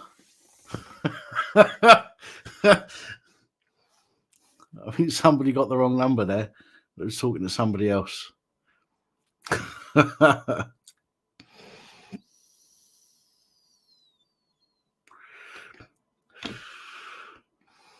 wonder if people would make those kind of calls if they still had to pay for them. Do you remember the days when we never used to get, like unlimited minutes on your phone contract and stuff, and you had to pay for every phone call you made? I wonder if people would still phone up if they had to pay for their phone calls.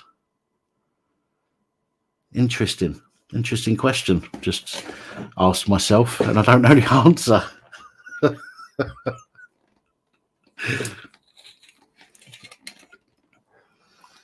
Right. Well, the lines are still open, guys. 0151 528 9590. If you want to call in, we've got about another half an hour, and then we're going to go over onto the panel. And we'll have a little chat on the panel, and then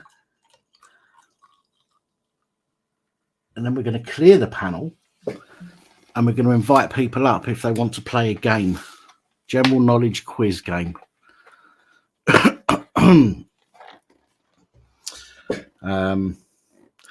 Never done it this way before, but I just thought for a bit of fun, let's spice things up a little bit. And we'll actually do a general knowledge quiz game, and the winner will win a £20 voucher. Hello, good evening, and welcome. Quick question. Who do you think would win in a boxing match in Crinkle or Gamer? Probably Gamer. To be honest, I've got to say, if it was a fight between, I was looking at, he's dropped a fucking wasp amongst the fucking whatever in it. You know what I mean? He's yeah, a fox amongst the chickens, shall we say? That's the one I'm looking for. A fox amongst the chickens. Yeah, I think Gamer. I think Gamer would. I can imagine Gamer fighting dirty. You know, I think Crinkle would get pasted, but there we go. Anyway, moving on.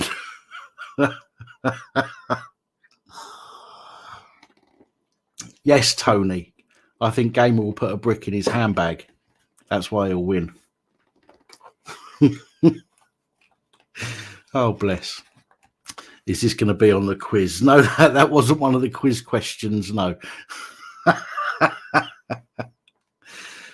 Cat amongst the pigeons, fox amongst the chickens. I couldn't remember those, and the first thing that came into my head was wasp for some reason. So, you know, but there we go. Just I'll cut that bit out. Hello, Tina, by the way. Apologies. I did see you there. But I didn't say hello until now, so I'm sorry. But hello, welcome.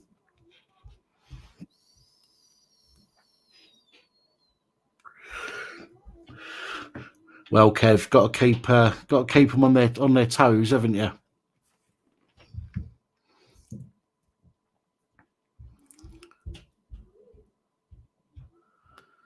Yeah, I've got a So for those of you that weren't on earlier, I downloaded a book from Amazon onto my Kindle app, which is called the huge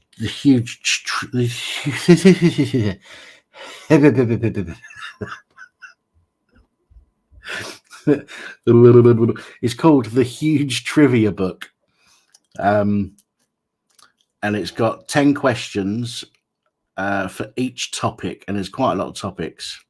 Space and astronomy, famous landmarks, world records, mythology, TV shows, celebrities, technology, animals, food and drink, art and literature, sports. These are just some of them. Music, movies, science, geography, history, and general knowledge. So, and there's more than that as well. So what we're going to do is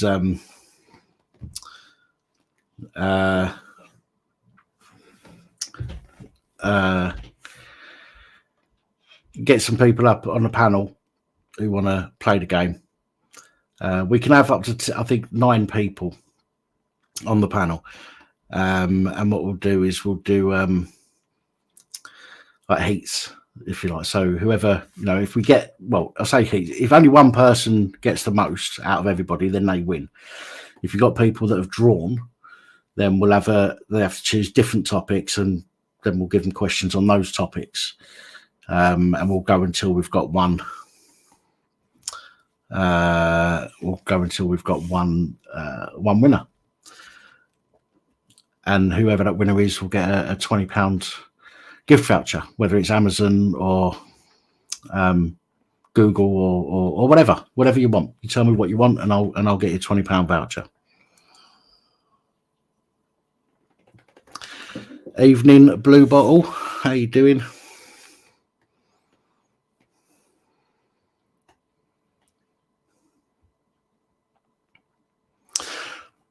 Problem is, Stuart, it's impossible for me to moderate everybody that, you know, if everybody's playing, because I can't see, you know, people in the chat. I can't, you know, I can't go back and look at all of the answers that they've put. It's incredibly difficult to do that. But what I'll do is I'm going to look for some more questions and answers books, and And what we'll try and do is we'll try and do some more of these in the future. We'll see how this one goes, but we'll try and do some more of them in the future. But this is why I want to try and get people up on the panel, you see, because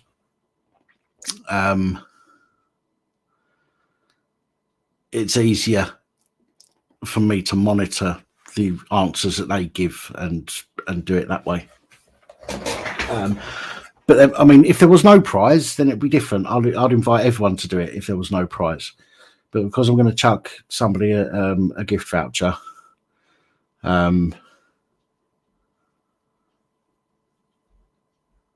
it's a little bit difficult.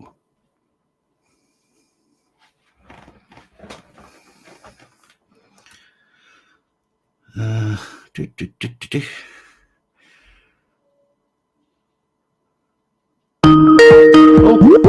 another call.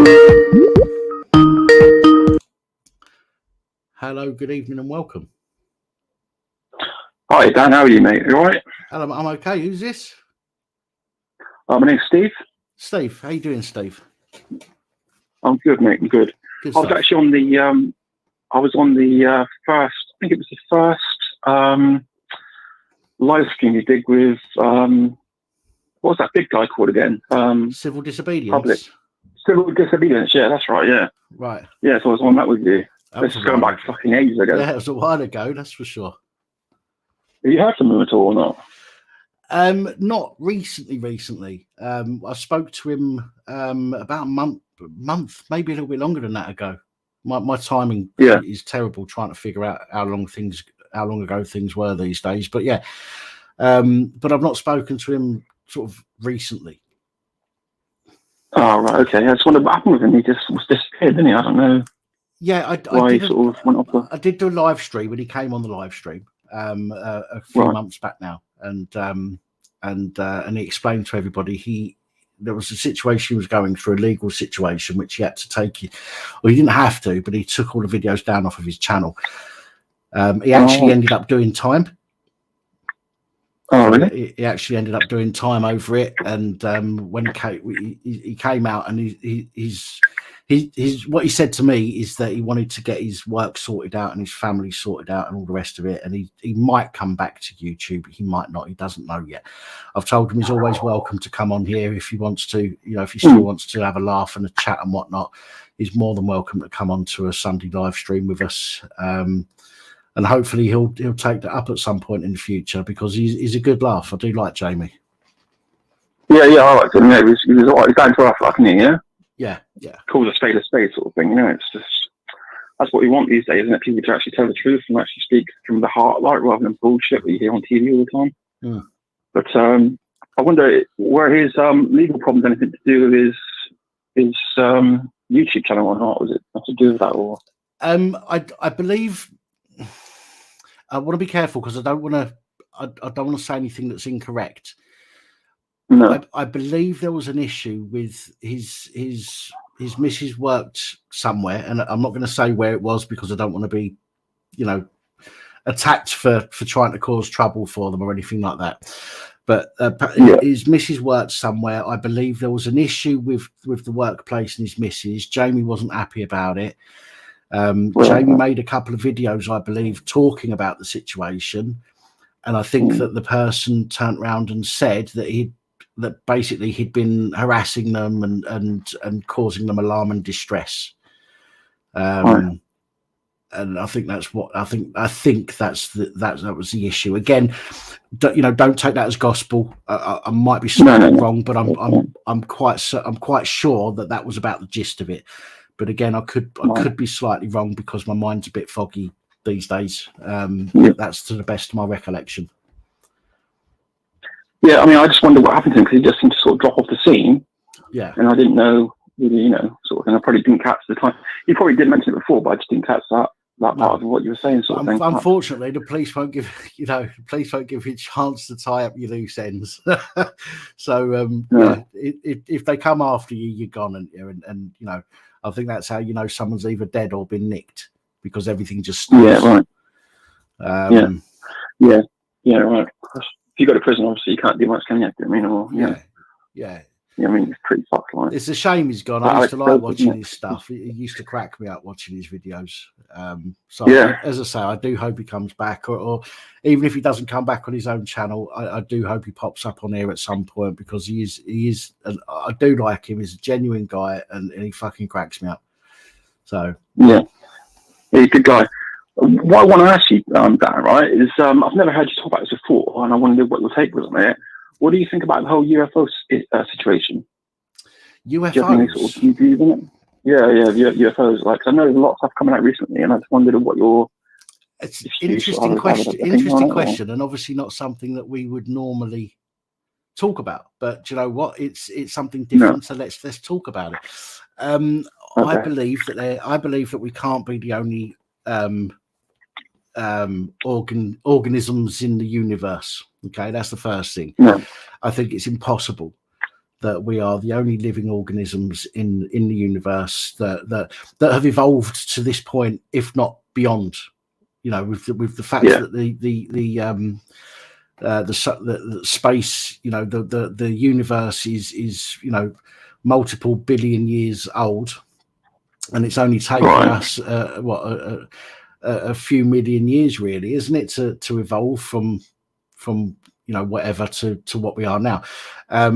It must have happened elsewhere. It must have, and I believe that there are definitely other. But do you think they're coming here, or do you think it's something else? Obviously, people are seeing something in the sky, so. I think that they have been. Okay, this is my genuine opinion. I think that they have been. I think it would be silly of us to say that they haven't. I mean, we're sending people out into space at the moment. Yes, granted, we haven't gone that far, but we haven't been around for that long. So other civilizations that may have been around for millions of years longer than us could be capable of traveling those distances in some way.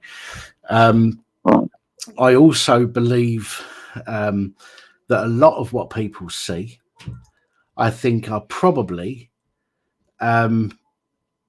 technology that we have. Yeah, that's what I think. A lot of it is technology that the Air Force, for example, are working on or working with. Some of it may have come from elsewhere. I don't know.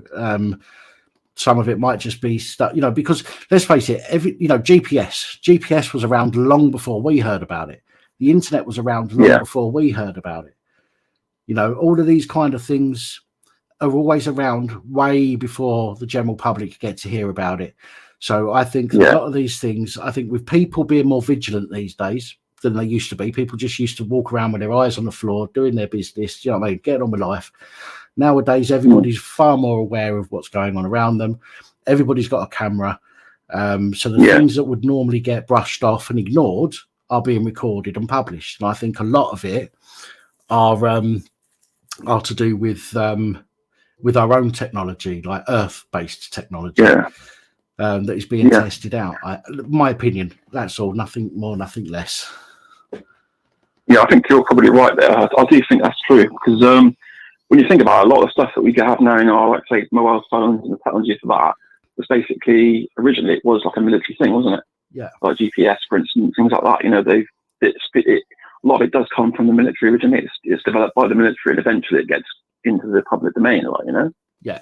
Not that I'm saying that UFOs will, but I'm saying it's that sort of idea, isn't it? The military have the money and the wherewithal to do it. They create it, and then eventually some of these things do trickle down into our society, Yeah.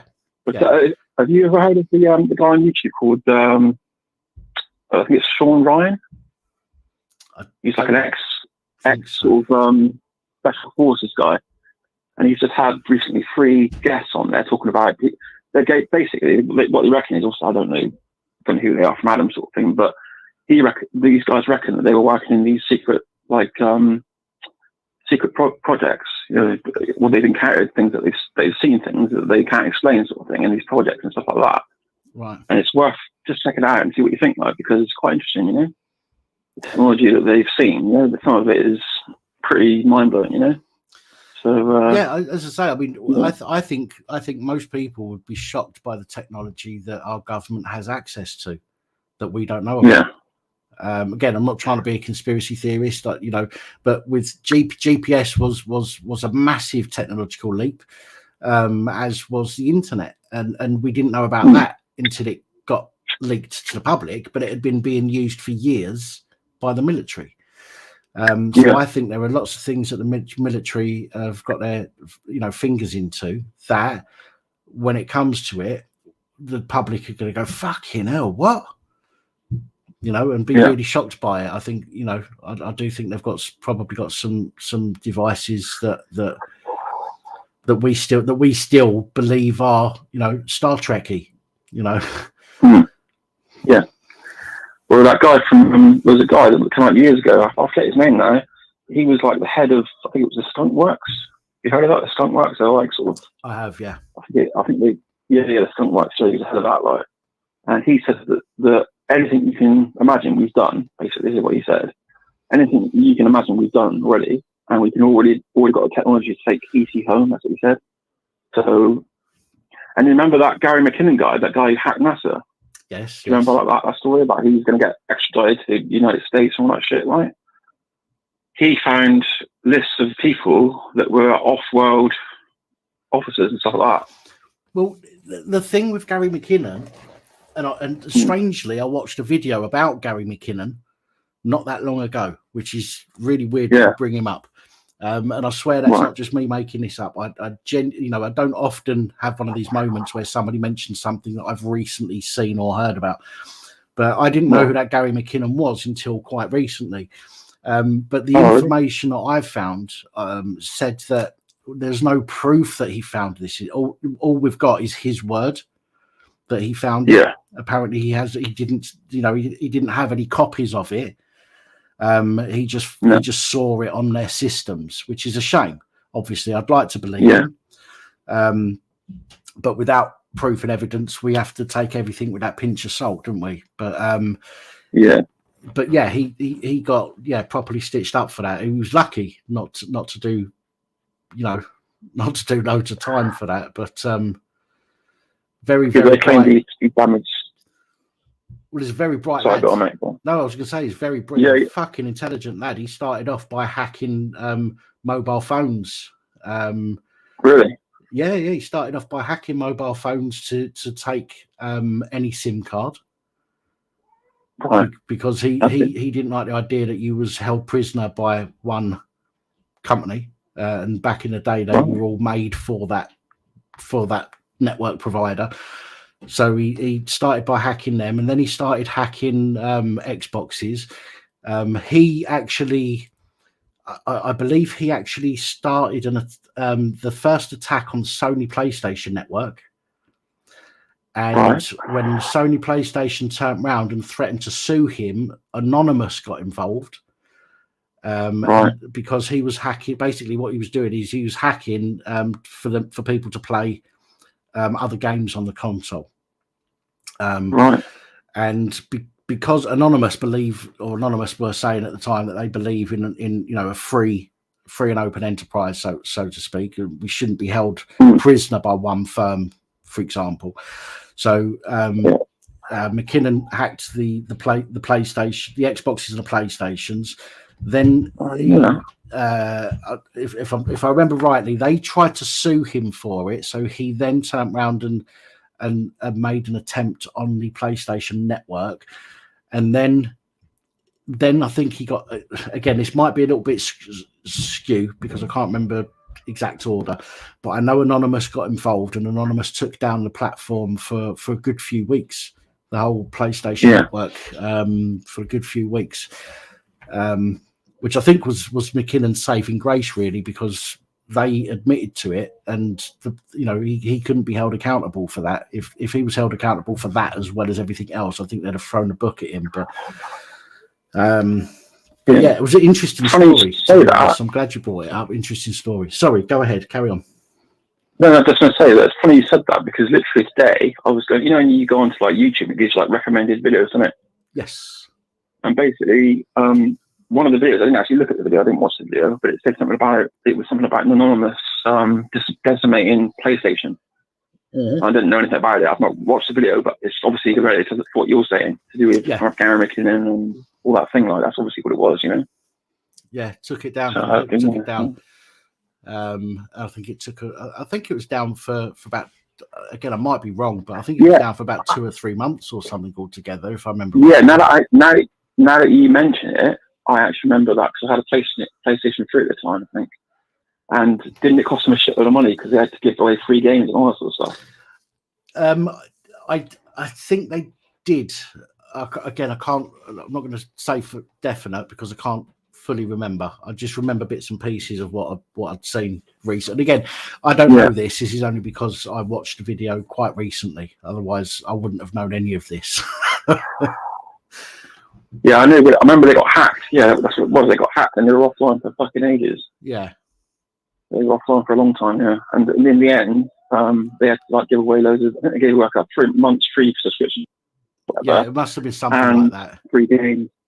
Yeah, and free games on top of that as well. It cost them millions, probably billions, maybe. I don't know, but it cost them shit. I remember them coming on TV because the executives come on TV or on like a press conference and all like bowing and shit like they do in Japan, don't they? You know, they all bow like. Yeah. They're all like saying sorry, you know, and all this shit. Like basically, I guess their security wasn't that good. Apparently, you know. I guess I don't know. But, yeah. Well, the thing is, when you've got as many people as Anonymous have working, you know, and apparently Anonymous isn't even, you know, has got no structure to it whatsoever. This is something else that I found out. There's no structure, so the left hand doesn't know what the right hand is doing most of the time. Yeah. But what they do know is when there's a coordinated attack, then they'll put out the word to everybody, and everybody that's involved will go and do that. But generally, you know, one person could be doing something and another, you know, 20 other people will be doing 20 other different things on their own, you know, but as part of Anonymous, but doing it on their own. But when they all come together, I think anybody, doesn't matter who you are, I think you're fucked. Government, armed forces, whatever. If Anonymous wants in, there's so many people working on it. I don't think you've got a chance to stand against them. And I think, to be honest, the way they cover the tracks is they basically jump through. They go through different nodes, don't they? So they don't go directly to the company. They go like through lots of different places. So they've made so many jumps. It's really hard to track where they come from originally. Yeah. Do you know what I mean? So they'll go into one system, and then from that system they'll jump onto another system, and then so on and so forth. So they make 15 jumps, or whatever. Obviously, you've got to go back through and look through every single one of them stages before you get to the people that originally did it. Well, it's like they're very clever at hiding. It's like hiding money, and you send it to 50 different laundering money, like or whatever. Do you know what I mean? And yeah, it make it very difficult to find them. Yeah, absolutely. But they are, as I say, you know, the fucking intelligence of those people. You know, if I could, you know, if I could hack the time, you know, because some software works on works off your computer time, the time on your computer and the time and date. Some software uses that for some, and I don't know the full ins and outs of it. I do know that because sometimes I've had to do like resets of the clock and make sure the clock is correct on my computer in order for something to work properly. Yeah. But just to be able to hack something like that to work would be, you know, an achievement of my life. Because, you know, I have no idea how they do it. But to do the stuff that they do is absolutely incredible. Absolutely. Yeah. I'd love to know how to do it, but I guess you've got to spend years to learn it. You know, you don't just pick it up and go, do you? Do you know what I mean? You know. Anyway, that's what I just want to get your take on the UFO situation. I was wondering what you thought and give me it's something different. It's something different. I'm glad you. Yeah, I mean, I've never heard you talk about it. I wonder if you just had me a opinion at all. Maybe you don't even follow it at all. But you know, I think the reason I don't bring stuff like that up on my own is because it's like saying, is the Earth flat or round? You know, there's you know, the views are polarizing. They're not, you know, it's not. I'm in an argument. It's, you know, it's completely opposites, and you know, and it's almost like religion in a sense, isn't it? I mean, it's like very do you believe? Like very much so. Yeah, it's that sort of thing, like, you know. Yeah, and I think you've got like say a lot of people that are very much do believe in it, and then a lot of people that don't believe in it, and like you say, it's that kind of like you say, it's divisive. You know, it is divisive. So. Yeah, but I just wanted to get you taking it, mate. And what it is, I'll jump off and let you get another caller in, mate. No, well, I've got 10 minutes and then I'm going on to the panel for a little while. So we'll probably take one more call this evening. But thank you again for calling. Much appreciated. Feel free to call again. Yeah, nice to hear from you, mate. Nice to hear your voice. Like, I'm glad you're doing well after your sort of hospital visits and stuff. You know, I know you had a problem with your brain, wasn't it? Something to do with that, wasn't it? No, I've had strokes. Yeah. I had a blood clot on the brain not that long ago. Well, sort of 5-6 years ago, something like that. You know, I know what it fucks you up, doesn't it? You know. Yeah, it's not ideal. No, mate, no. Not ideal at all. all. I'm glad you're on the mend, mate. Anyway, it's good to hear your voice, and I hope you continue. Thank you. What you're doing. Thank you very much. All right, appreciate mate. it. Thank you very much. Take care, Dan. Speak to you later, mate. See you soon. Ta-ra, mate. Bye-bye. Cheers, mate. Bye, mate. Well, that was an unusual one, wasn't it? I mean, it's not something we normally talk about on here. Yeah, aliens. I mean, who'd have thought thank you, Movies Express, for subscribing. Who'd have thought we'd have had an alien question on a phone call? But again, you know, people like to know my opinion on certain things, and I'm happy to give it. Hello, good evening, and welcome. Is that Dan? It is Dan. Hello, Dan. It's Mark Bloxham. Hello, Mark. How you doing? Fine. Everything has been fixed, and my tummy is working perfectly now. Okay. I've still got a rest because I've got stitches in. Yeah. But I'm comfortable. I'm comfortable at home, and I've got carers coming around to do everything they need to do. Oh, good. But I've been listening to your show, and every Sunday your show brightens up my day. That's very kind of you to say so. You are a wonderful YouTuber on the police abusing powers, but you're also a wonderful entertainer with all this chat and all this wonderful community that you have with all the people in the comments commenting. You're a real pleasure to watch and a real pleasure to have on YouTube. And I'm so proud of what you've achieved in subscribers as well as 47K, that kind of thing. I'm so proud of you. I really want to meet you one day because I want to buy you a pint. You're a real. You're like a brother to me, and you're all like brothers and sisters in the chat. And I really care about each and every one of you, and love you all dearly. That's very, very kind of you to say so. Thank you. Genuinely appreciate comments like that. Thank you so much. And I hope that you can continue the wonderful work you do, and whatever health issues you've got, I hope that they are taken care of swiftly, and that you keep on working and doing what you do. You're a real hard worker, I can tell. Well, and your dedication is amazing. Well, it hasn't been for the last few weeks, to be honest. It's been very, very difficult the last few weeks. My fatigue is winning at the moment. I mean, even today, I couldn't. I woke up at, I think, 12 o'clock this afternoon. I woke up, and at 4 o'clock, I think 5 o'clock, just before 5 o'clock, I was wiped out, and I needed to get some sleep. So I had to ask people to call me to make sure I was awake in time to do the live stream tonight. And it is beating me at the moment, the fatigue. But I do have a doctor's appointment on Tuesday, which I'm hoping I might be able to get something sorted with that. But it is winning at the moment, which is stopping me from doing my normal daily videos, which I absolutely hate, because it gives me something to focus on.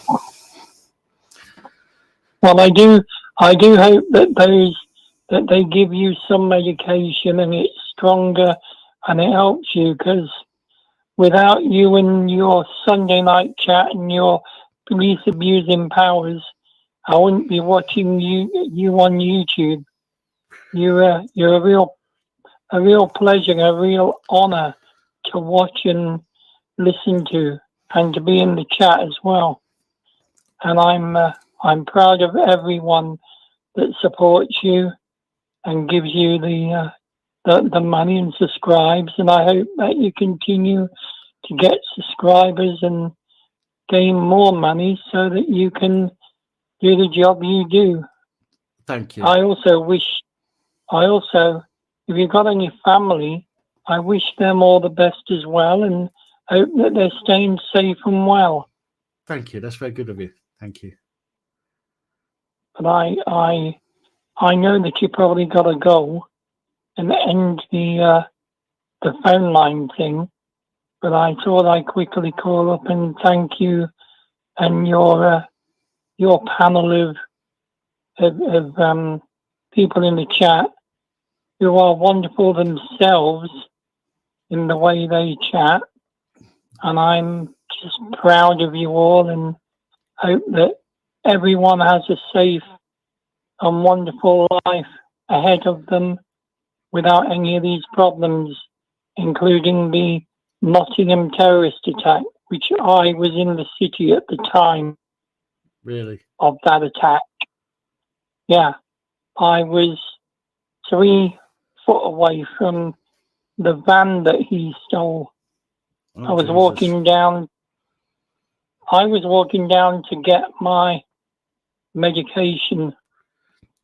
Walking. I was in a wheelchair, but I was getting my medication. And all of a sudden I heard a crash, and he crashed, and the police got him. But I was there. I saw the whole thing. Wow. But I managed to get myself out by going a different way and getting on a different bus back home. But it was terrifying. I can imagine. The Victoria Centre was closed off that time, and all the shops on that road were closed. There was McDonald's that was shut as well. Everything was crazy. And then the other area down where it was first off, that was all closed as well. There was no trams running at the time. And then they had a terrorist attack on a stabbing on the tram, which was like a bloodbath, but they freeze the trams as well. Yeah. And got that sorted out. I just think this is just all to do with people coming in that shouldn't come in, and they haven't been checked. They haven't been given a check on their status to see whether they've got criminal offences or anything. Well, we lost access. As a country, we lost access to Europe's databases when we left the European Union. Our border force, at the airports and all that stuff, their systems, whether they still are or not, I'm presuming they still are, but at the time we lost access to Europe's database of people, so we couldn't work out, we didn't know who was a danger and who wasn't. And I'm presuming it's the same now. Yeah, it probably is, but I'm totally thankful that everybody in the chat and yourself are safe and well. And I send my heartfelt love out to every one of you. And thank you. Give you my respect. I'm sure they, like me, wish you a speedy recovery as well. Well, I'm on my way. I can pee, but I have to do it slowly because I've got a stitch in there. Right. Okay. And it's keeping the whole thing together. But they had to go in by my belly button and take a few things out. Right. So that they could maneuver around everything and get the big lump out. I don't want to say what it was because it'd be disgusting, but they got it out and they stitched me up, and now I'm recovering and I can do everything slowly, but it's taking time, and I just keep on watching your chat just to keep myself in great spirits, and you always keep me in a wonderful way that you always do when I watch your chats. It's so wonderful to listen to and to see you in chat and doing a YouTube channel. You're my number one YouTube channel for a long time, and I've been watching you and learning from you about all new things. You're a real positive person, although you're going through different health things. You're real positive, and I hope that those positives outmaneuver the negatives that you have in your health, and that you are made a better man through the meds that you take, and keep on doing this wonderful job you do. Well, this is why I try and make sure that I don't miss a live stream, because even though I find it difficult to do my videos during the day, the live stream is there are people that rely on the live stream. I know there are people that look forward to it, and I would feel bad, and I have done. I felt bad when I've not been able to do a live stream, but I try and make sure that the live streams, if I can't do anything else, I will always aim to do the live streams, because I know that a lot of people watch, and a lot of people don't have a lot of interactions during the week, and this could be one of the few interactions that they do have. Well, I hope that everyone in the chat stays safe and well, and you yourself. I love you all with all my heart and my love, and you got a brother in me for life.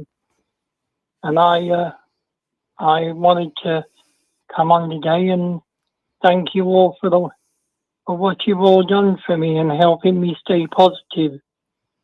And you yourself, Dana, helped me stay positive. But it's the chat as well. And now I'm back out of hospital, I can try and get back to normal. But I think it's going to take a couple of months. Well, the thing to remember is to take it easy. Don't try and run before you can walk, so to speak. It's one of the issues I've had since having the strokes. Well, I've got the hospital have assigned 2 carers to do all the housework and get myself sorted out. But I can sit in a chair quite easily, and it has to be a chair that goes back. So, and I've got a special piece of equipment that helps me get into bed because of my problem. But yeah, I'm recovering nicely, and it's all through the people in the chat and you that have encouraged me throughout the time I've had this little difficulty. And you will always be an encouragement to me, and I'll always be a brother to you, like you are to me. Thank you. It's very kind of you to say so. I'm humbled that I mean, I'm seeing some of the comments coming in as well in the chat, and I am humbled that people feel that way. You know, I don't come on here to do anything other than what I do. You know, and I've never come on here to try and pretend to be something I'm not, just to get people to like me or anything like that. I am who I am, and if what I do and me being me helps people, then you know, then it makes it it's all good. I'm not very good at taking compliments, by the way. So, well, you yourself are very confident in the law, and you're a great presenter. I've noticed how the BBC news presenters do it, and you do it 100% better than any other news presenter on the TV network. You're an absolute. It's because I can speak my mind. Presenter.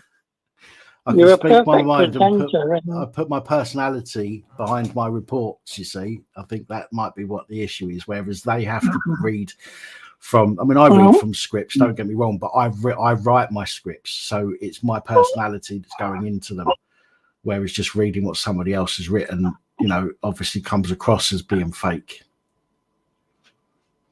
Well, I hope that life gets better and better for you, like it does for everybody else in the chat. Like I said, you're all my brothers and sisters, and I love you all. And there'll be no one in the world that loves you more than me. That includes you, Dan. You're an absolute wonderful person to speak to on the phone, and have been in your live session on camera. And I'm so proud to be a part of this wonderful family and have all these brothers and sisters that I love. Bless you. Well, we do, you know, at the end of the day, it is a community, and, you know, it's a community that makes a channel, not me. It's the people that watch and interact, and 99.9% of the people that interacted on the channel are decent folk, and that makes a massive difference to how a channel is you know, is perceived by others. And I thank everybody that's a part of this channel, because if it wasn't for them and yourself, if it wasn't for all you guys, then, you know, this channel wouldn't be what it is. So thank you. Well, I thank you, but I know it's getting a bit late and you want to get off, but please carry on doing what you do, because you're very special. You're a special YouTuber, and someone who I can call special. And some of the other YouTubers out there, I feel, don't really do research or do proper scripts and everything else, but you're a real special person, Dan. You got a real special channel up and running, and that's the most proudest thing in my life. You and your channel and all the people in the chat. You're the most wonderful people in my life, and I couldn't have more loving brothers and sisters than I could with all of you. And I hope everyone takes my love in my heart and keeps it with them everywhere they go. And I hope that you all have a wonderful day tomorrow and the week ahead, and keep safe and well. And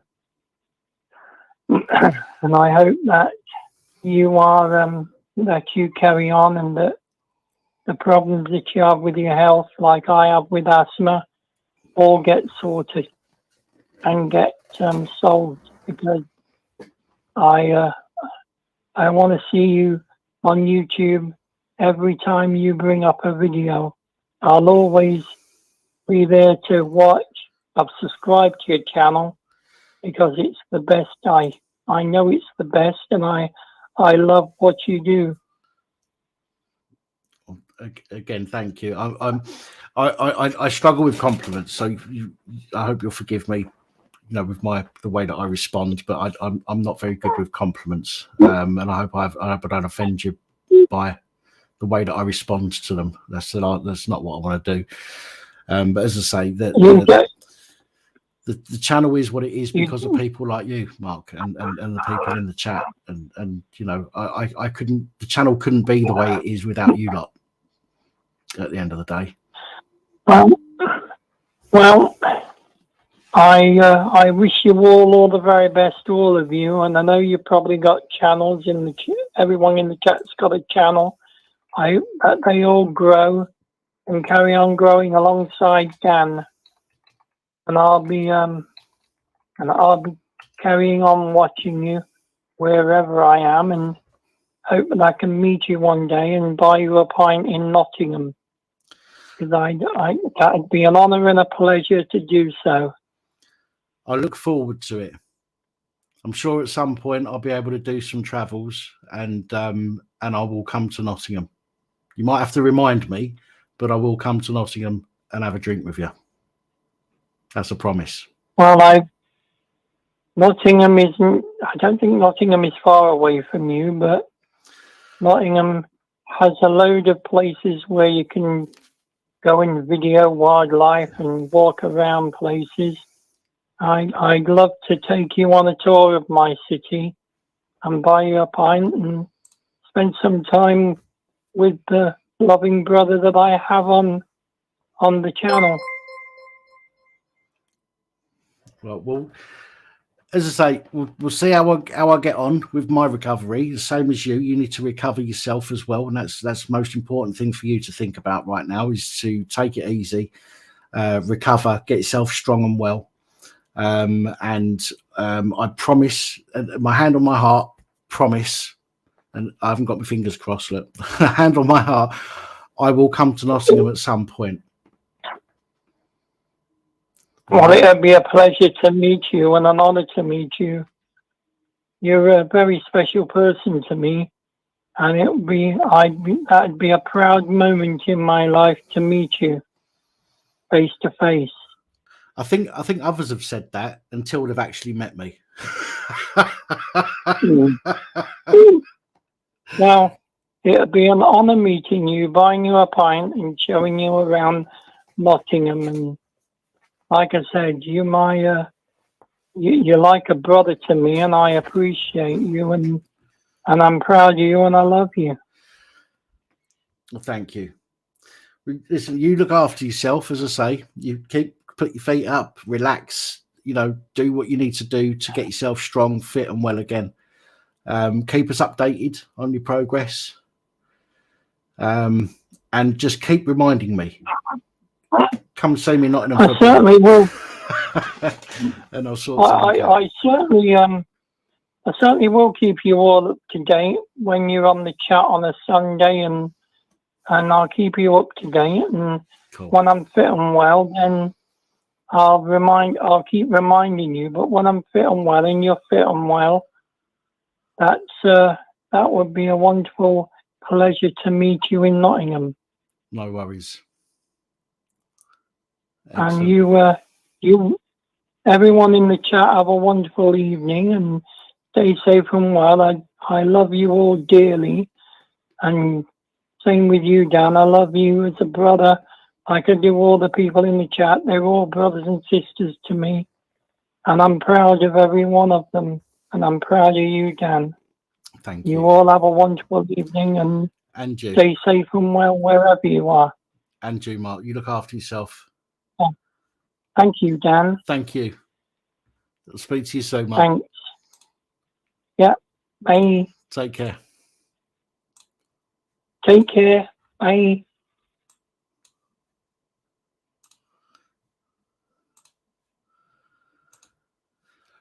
Right.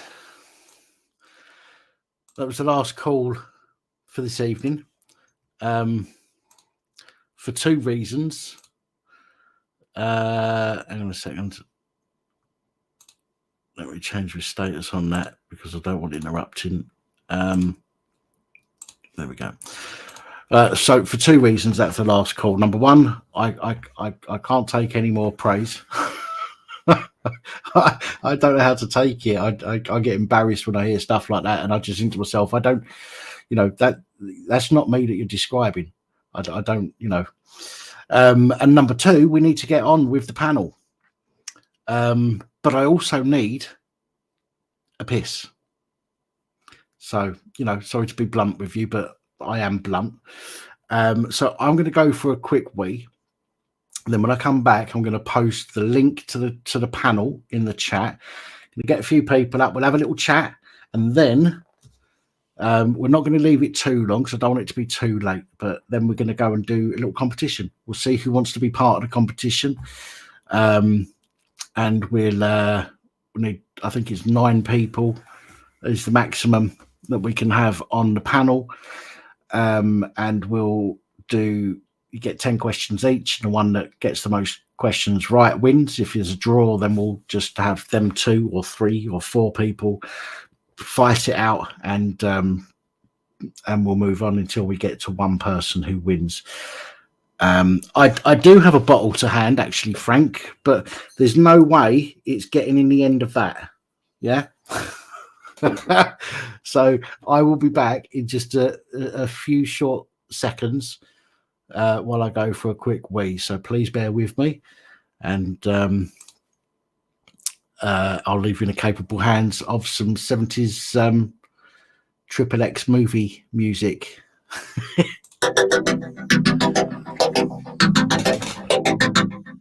You are watching the Police Abusing Powers channel.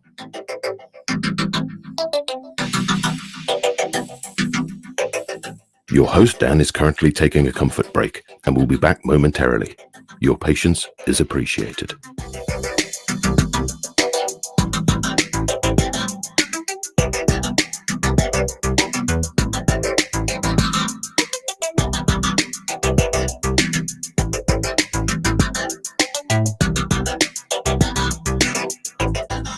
Please check the video description for channel social media links, where we share alternative content, not necessarily in video format.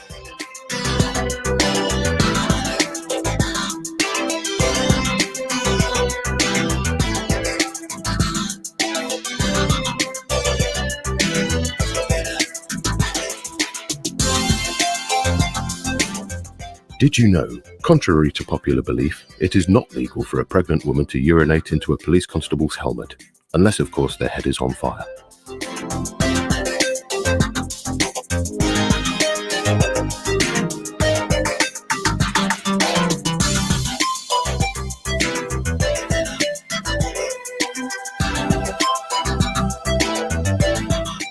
Due to the nature of the content and limits YouTube place on freedom of speech, your support is important. There are ways you can support the channel listed in the description.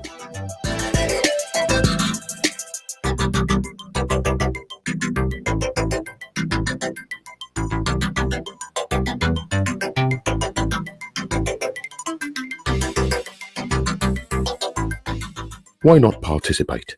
You can contact Police Abusing Powers using the phone number on your screen when the lines are open, or you can Skype using Dan Pap as the contact. That's Dan P-A-P.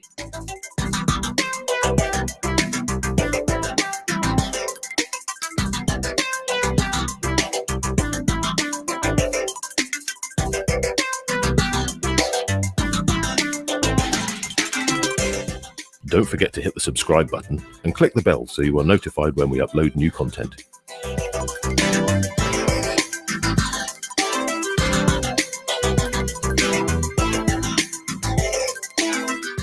You can also join our jovial and supportive community by participating in the live chat, and please don't forget to share and like the stream.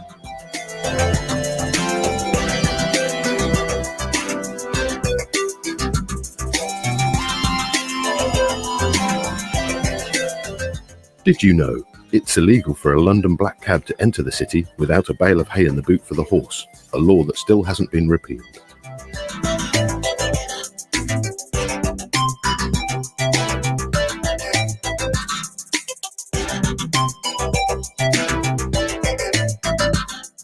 We recommend callers take part in the phone-in before consuming vast amounts of alcohol, although this is not a rule.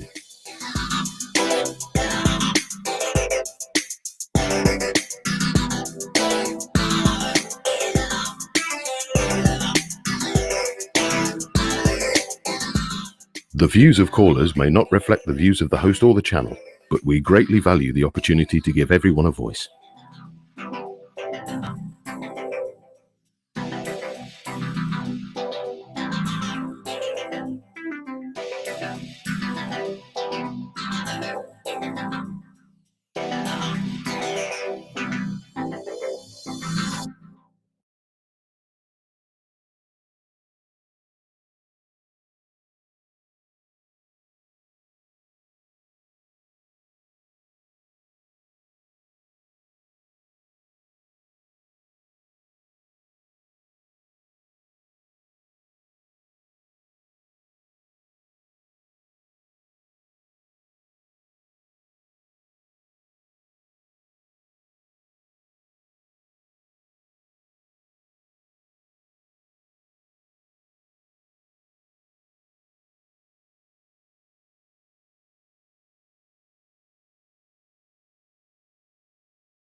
And we're back.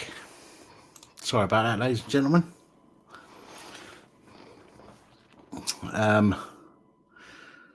Do you know, actually, Danny, I where was it? I put a post on Facebook once. My sister was not impressed with it. I I was in a funny mood, like I am quite often. And I put an update on my Facebook profile saying I've run out of toilet roll. Goodbye socks. My sister was not impressed. She, you can't be putting stuff like that on Facebook. I'm like, why not? It's a joke. Some people. Right, okay, let's get this party started. Right, there's the StreamYard link. I didn't steal it off of you. I've said it years ago, young lady. So don't try making out that I'm not funny. Because I am occasionally. Excuse me. Sorry. Ha ha! Hey, there. Yeah. Says, sorry. Right, let me explain. Another woman said to me she could get on here before panel before I could. And it's not very often I get a chance to have a race with a woman to see who could come first. Who said that? Who said that? Give her a chance, and then she come up here and apologise. Right, was it Kat? Fucking hell, you're going to read my tarot cards next. Unfortunately, I have to let people on in the order that they popped up in the back room here. So, the next person is young Stitch. Hello, Stitch. How you doing? Hello, everyone. How you feeling, Stitch? Bit crappy after taking my medicines. I thought I'd come and say hello to everybody before I go up in a bit.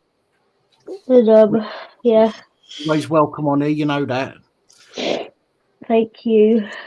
We've also got Mr. Sonic. Good evening, Sonic.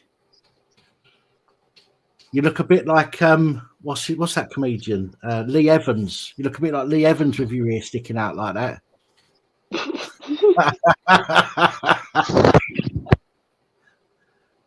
We also have young Gabby. Good evening, Gabby. Hi there. Hi, everybody. Hope you are good. How are you? I'm fine. Yep.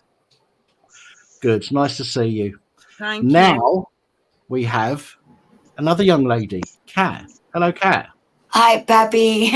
Simon, did you pay Pappy to let me up last? This is the order that they've come in the back room here. I'd never pay Dan to ensure that you come after me. So stop now. We were having a race to see who could get on the panel first. And I didn't see you in the comments, Kat. Did you comment? You know, I'm rubbish at the comments. If I say hi to one person and I miss somebody else saying hi to me, they're gonna think I'm ignoring them. So if I just don't say anything, nobody's gonna think that I'm ignoring them, right? No, people don't think you're ignoring them. Sometimes people know that the chat can move fast sometimes, and it's easy to miss things. Which is why occasionally I'll go through occasionally and say hello to a few people, and I might have already said hello to them earlier. But if I think I've missed some people, I'll just go through and. It's too much stress. Hello to everybody I know. Thank you for having me up. You're very welcome. We also have another young lady. Hi, evening, everybody. Hey. Not such a sausage fest tonight. It's ladies' night.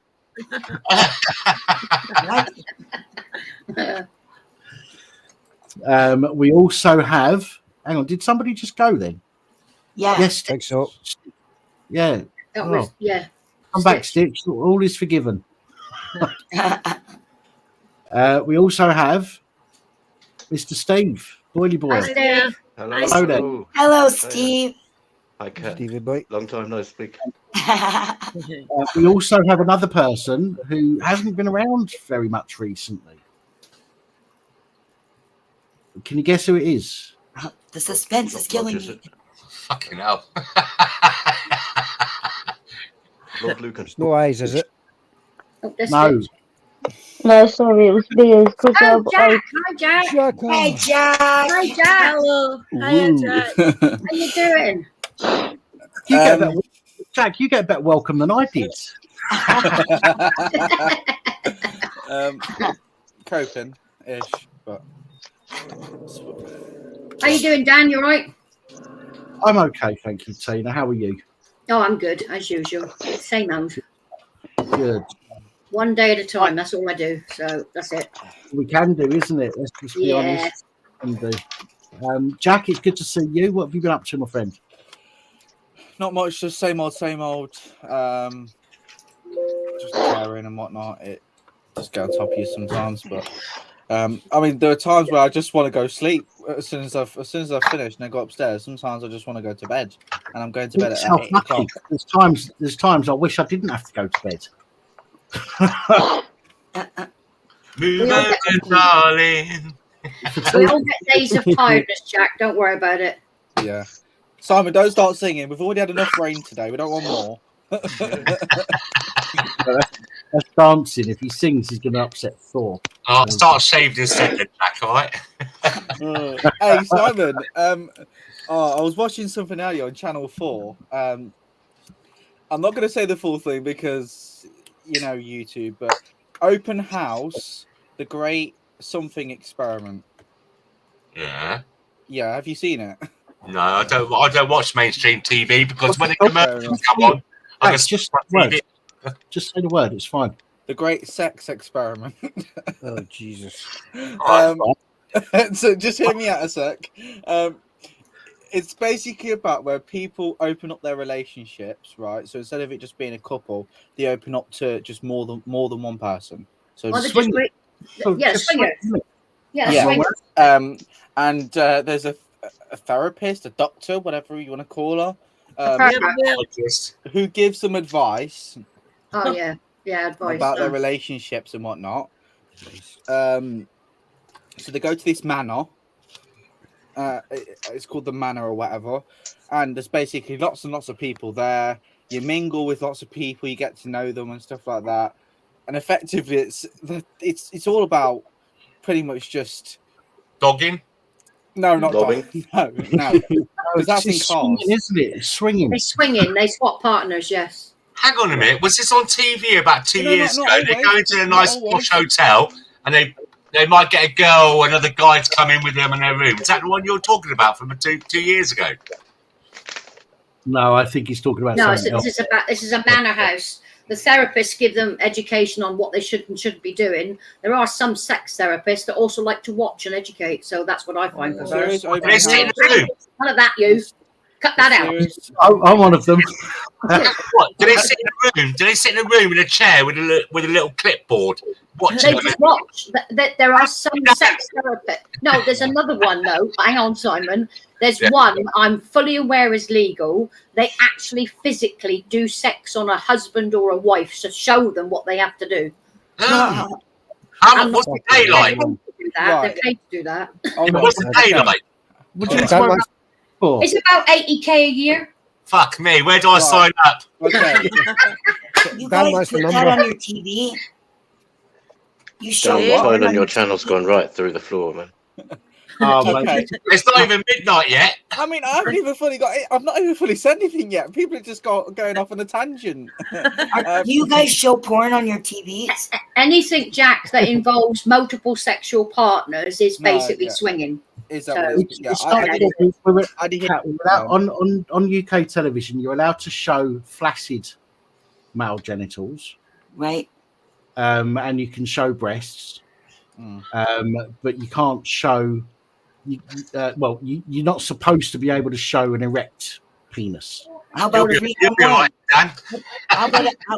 How about a menage a trois? A menage a trois. I love a menage a trois. I just wanted to say because it's not a dessert, you know. The reason why I was avec moi. Hang on, Jack. Yes, Jack. The reason why I was just on Facebook earlier and it just popped up. Do you know the videos that come up? in your feed and stuff like that. It just popped up random. I'm like, okay. Oh, And then, yeah, it just popped up. and I think it was Celebrity Gogglebox, the people on there reacting to one of the episodes to the first episode of Open House, a Great Sex Experiment, and you know, I don't really watch Gogglebox anyway. It's not my thing, but I mean, they did use the word swinging on there, but effectively, you can have orgies in there, and you can like have open relationships with your own partner or girlfriend, whatever, as well as another person or boyfriend. Yeah, so I don't want to be sexist. You don't be aroused. Yeah, go on. Well, I mean, they also was putting like noises and stuff on as well. I don't know. It's very weird, the TV show, to say the least. Right? Who wants to watch other people have sex? Pornhub. Oh, sorry. No, Gogglebox granddad keep running to the toilet. Yeah, but that's different though. But that's the problem today, though. There are far too many programs out there which promote open sex. They don't talk about STDs and all that kind of stuff during the fucking program, and how loyal that is to your partner. When you've got a partner, it's supposed to be a partner for life, not sharing yourself with someone else just because you fancy it. A partnership is supposed to be for life, not shagging around a bit that bites. The thing is, though, so if both of the couple consent, I don't see there being that much of an issue. Obviously, you don't want to be cheating on your partner. That's the last thing anybody wants to be doing, because it's just, that's just fucked up. So you don't want to be cheating. But if, and so there are a lot of people out there that are open, they say they love each other. Yeah, there's a lot abroad. I think Spain and Portugal have got the biggest amount of people that go there for swingers. Oh, Tina, I was about to say, because we go and live in Spain, right?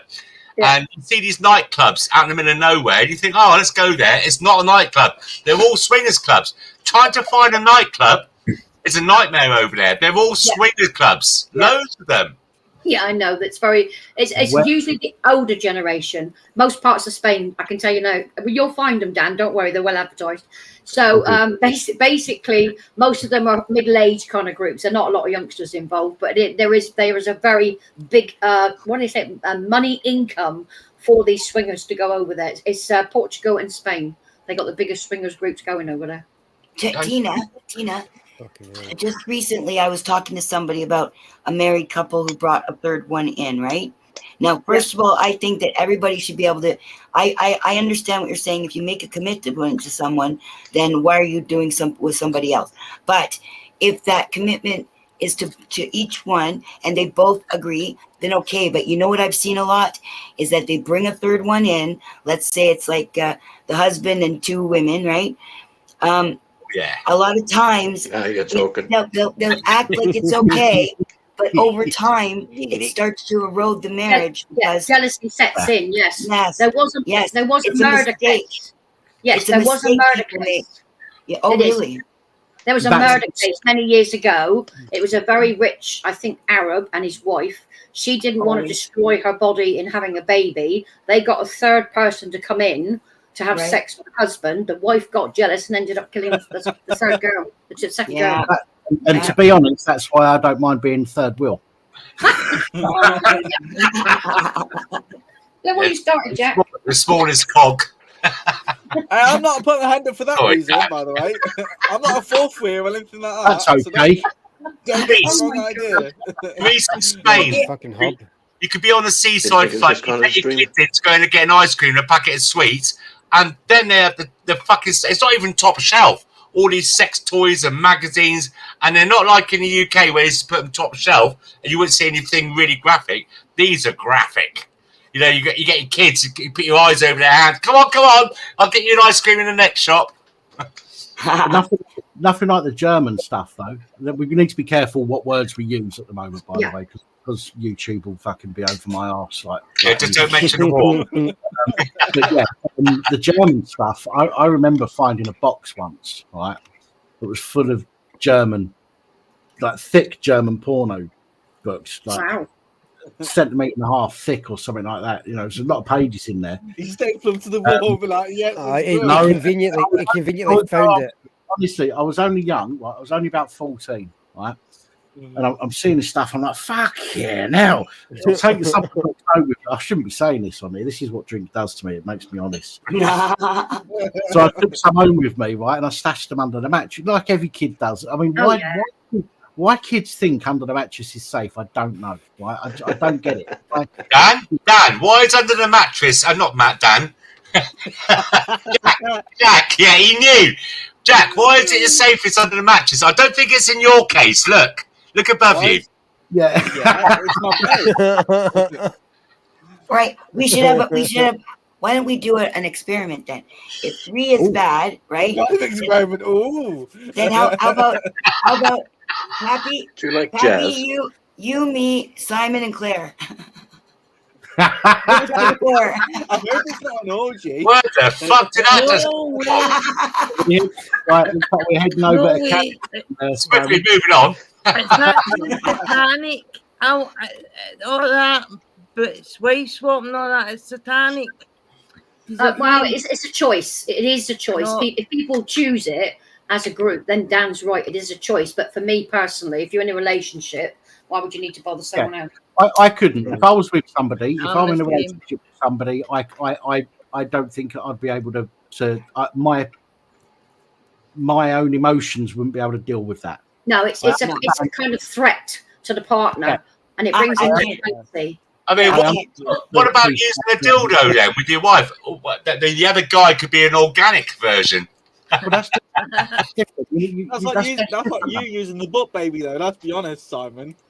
No, I'm waiting for it to come back. Dan, you finished with it? But that's yeah, I'll push it out a bit. What? Don't send me the brown one back. I want the blue one back. They're all going to come back brown, mate.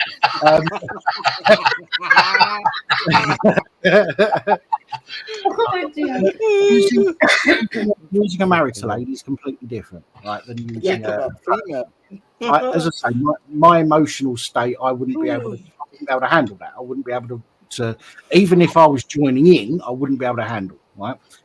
If there was another bloke there, if it was 2 women, that's completely different. Completely.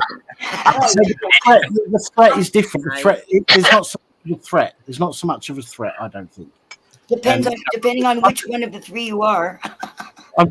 Well, yeah. I mean, my partner might feel threatened by the other woman because of me. So yeah, the threat just changes from one person to another, which I understand. But from my point of view, if it was 2 women, I wouldn't feel threatened by that. But obviously, my partner could possibly feel threatened. But yeah, I what was I saying? I can't remember. Go on, somebody else. It will come back to me in a minute. Well, if you look at today, Dan, you've got a wider choice. There's over 100 different genders now, so you just got a list you can pick from. You could be fucking a rabbit, a cat, and 2 people.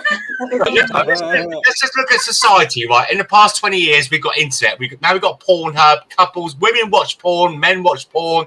They see these kind of environments, and it is quite a sexy environment and heightened experience, especially with other things involved, like, you know, poppers and all that stuff. And it happens. People get pissed up. They go to a hotel room. Look on porn. Plenty. Yes, there is. Yes, there is. No. I've been in relationships. I've been in relationships with women when I've got with them, and then you know, when you start getting to know somebody, and one of them goes, "Yeah, I used to sleep with women." I'm like, "What do you mean used to?" I don't do it anymore. Or yeah, I never used to mind watching porn. I used to watch it all the time. When it sticks something. That's a healthy environment. That's healthy. Yeah, I don't do that anymore. I'm like, what the fuck am I doing in this relationship? I'm 5 years too late, aren't I? Well, if you guys I'll find you a job as a sex therapist, Simon. Knows that. I'll get some details for you. Well, if you want to enjoy it's sex at the end of the day, isn't it? It's not that like it's just look at Greece. Look at all their you know, from over 1,000 years ago plus of their artist stuff and that. I mean, some of it's quite fucking eyebrows-ing, but eye-raising. But yeah, it's just sex, for fuck's sake. Yeah, well, sex is supposed to be obviously sex is supposed to be intimate. There's a difference between sex and love, isn't there? There's agree with that. Sorry, Kat. Go on. Go ahead. No, it's okay. No, it's okay. Go ahead. No, after you. Please, go ahead. Thank you. You come first. Right. I was the guy that I was seeing for 4.5 months at the beginning of the year. It was like the first time, I was with my daughter's father for almost 20 years. Then I was with Theo for 10.5 years. And then he died in 2018. And I hadn't gone out with anybody since, right? So that was the first guy I'd been out with, that wasn't a serious guy yet, for like over 30 years. So I was trying to be, okay, try to be more modern and stuff like that. But I couldn't. So I asked the guy, I said, can you please tell me if you're sleeping with other people? Please just tell me, because I can't be intimate with somebody if they're being intimate with somebody else, right? So I need to know that when I'm being intimate with him, it's a private thing. And I also don't want to be compared to another woman, right? And it's not like that I'd be the first woman to be with, but one at a time, you know what I mean? So I can't be modern. I'm still, many years behind. Yeah. There's nothing wrong with that, though, Kat. No, there isn't. No, there isn't. Romans did it. Loads of people done it. It's just you've got to separate. Depends on what kind of trust you got in that relationship to separate the love from the lust. That's the difference. There is. Yeah, well, if you guys need any advice, then you know where to go. Go to Simon. He's got 80 years of experience. He's got 80 years of experience. I thought you were going to offer up your advice there, Jack. Every time your brother stashes his porn mags, you're lying underneath happy like that. No, he doesn't have. He doesn't. I don't think he has magazines. No, we're talking about stashing under the mattress. What we're saying is there's nothing wrong. There's nothing wrong with that. I made an agreement with my sons. I would not go into their bedrooms once they got to that age. So they had to clean under the mattress. I wouldn't touch their bed, and I gave them their toys. I wouldn't either. It was my husband. My husband was the prude. My husband, they can't have that. I said, you fucking did it. You're still doing it in the fucking loo. You're an adult. They have to pick their own socks up off the floor. Oh, yeah. But I understand the need for that as a teenager's going through the emotions. I understood that. Whereas my old man, he's like, they can't do that. It's disgusting. I found this under his bed. Where do you think he got it from? Under your side of the bed? They're learning, they're lads. They've got to understand their feelings and the lust they want for women and other boys or whatever. But no, I didn't touch it. I gave them their respect and I left their rooms to themselves. Whatever was left on the floor, if it wasn't picked up, I should take a set of prongs in to pick it up. I wasn't touching anything in the room. I bet you said thank you very much for putting the fabric conditioner in your socks. Yeah. I think I'm probably the only one here who doesn't have. Can you imagine? Can you imagine having a stash under your mattress and then going up there one day, going to get them out, and they've all gone? Yeah, but nobody's mentioned it to you. So you're then down at breakfast or dinner the following day, and you've got to sit there with your family and your parents, knowing that one of your parents has been in your room, looked under your mattress, taken your stash of pornos, and you're sitting there eating dinner with them. It was embarrassing as fuck. I know, but the thing is, Dan, the kids have got it easy these days. Back in our day, you'd have the magazines and stuff. These kids nowadays got their mobile phones. They just clear their history. Fucking don't know how good they got it. You don't even need to clear your history. It's called incognito mode. Yeah, but not. Jack knows. Here we go. Go on in, Jack. After your dinner, though, you just creep back into your parents' room, onto your dad's side, and fucking steal it back under her side of the mattress. Yeah, but there's a difference. A lot of people might clear their history, but they don't clear their download history. Yeah. That's two separate things. Clearing your browsing history. I don't download from that. I'm giving you 3 tips here, people in the chat. I know. You can delete your browsing history, but your downloading history is still there. So you need to delete your downloading history as well. Or so I've been told. On the bright side, though, at least your ISP can see what you've been looking at. So if they fancy looking through, what you've been looking at, they can say, "Oh, he's watched this, he's watched that." Now we all know why. Now we all know why Jack is just as good as what he is with computers. But I don't like it when parents make it to be an inferior thing and something they should hide because you're embarrassed, not your child, but you. So you shouldn't have the right to do that to a teenager. They are growing up and they need to experience different things. Leave them the hell alone. You know what? If in doubt, just use a VPN. Well, when my daughter was growing up, it was more like I was the guy and he was the girl, because I was the one who was very strict. And one time my mother, who loved to be a shit stirrer, she got my daughter a pair of joggers with the word Canada on her bum. And so I didn't want her wearing them, but she wore them, and we were walking up the street, all three of us, and some guy, she was like maybe 16, and some guy was looking at her butt, and I went he's riding in the car, right? And we're walking up here, and I went over to the car and I said, she's 16 fucking years old. Keep on fucking driving. But he was always telling me that I should be more open, and I couldn't even talk about sex with her. Like, I was so freaking embarrassed. I did. Birds and the bees. How did you get onto this subject? Who brought this up? Jack. Don't say me. I was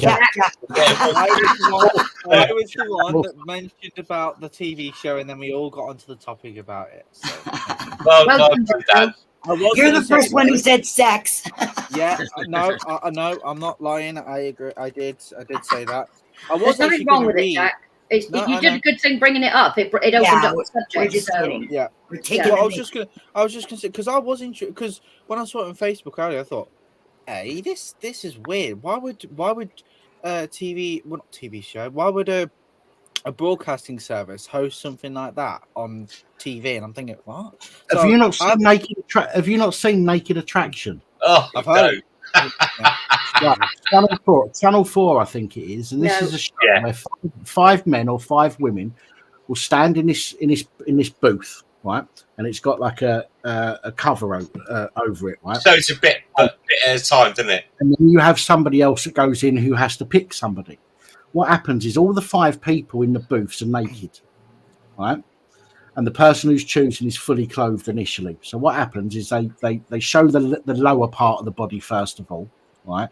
And then the person choosing has to pick, which they like the look of first.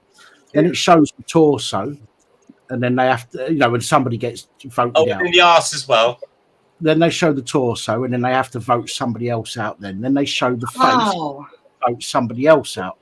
So there's two left, and then at the two come out, and the person who's choosing then has to go and get their kit off. So you could have two blokes and one woman, or two women and one bloke, standing there completely bolloco on a TV. I mean, being judged by the whole world. Well, Channel 4's always been a bit more. Is the word liberal? Risque. Is that the right word? Risque.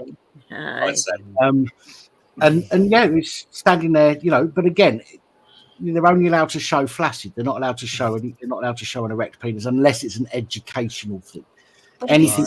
You're standing there. Come on, those guys that stood there. Don't tell me they haven't had a little bit of a tug before they come on screen. A little bit of a yank. Knowing you, Simon, to say something like that. But it's true, you would not go on live TV in front of everybody without giving it a little bit of a tug to get it down. Maybe tie a couple of weights onto your ankles to bring it down there. Dan, can you remember Keith Cheggers? Yes. Can you remember he did a naked sports competition show? Yeah. No, I don't remember that. It was like a jumping over rails, walking in poles, and he did all that, and until it was banned by the TV company. Yeah, he was all the people doing it were naked. But again, this is how things have changed so much. I mean, look at the stuff they're teaching in schools, for example, would never have been thought about being taught in schools 20 years ago, 10 years ago, even. Yeah. The stuff that they show on the telly, you probably noticed that the word shit gets used on telly before the 9 o'clock. Yeah. Well, even on Radio 4, they had some. Sorry, it is what it is. Some Muslim woman talking about cunt. She said the word cunt at like 2 o'clock in the afternoon on Radio 4. You guys all say it. Yeah, but not on Radio 4 at 2 o'clock in the afternoon. And then Chris Evans, remember TFI Friday? Yeah. Now, he was married to my mate's daughter, Billy Piper, and he's a good laugh. He's a really good laugh. He's a proper pisshead as well. He's a nice guy. But he did this thing where he did a charity football match naked. It's a ginger guy with a little fucking acorn. The one she did. I got an idea. I got an idea for a new game show in Britain. Fuck, Marry, Kill. It's what? Fuck, Marry, Kill.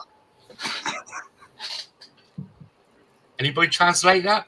Do you not know the game? Fuck, Marry, Kill.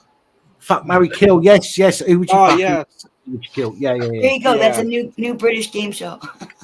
Oh yeah, I've seen that. Yeah. Fuck. Can you imagine if you had 3 MPs that you had to choose from? That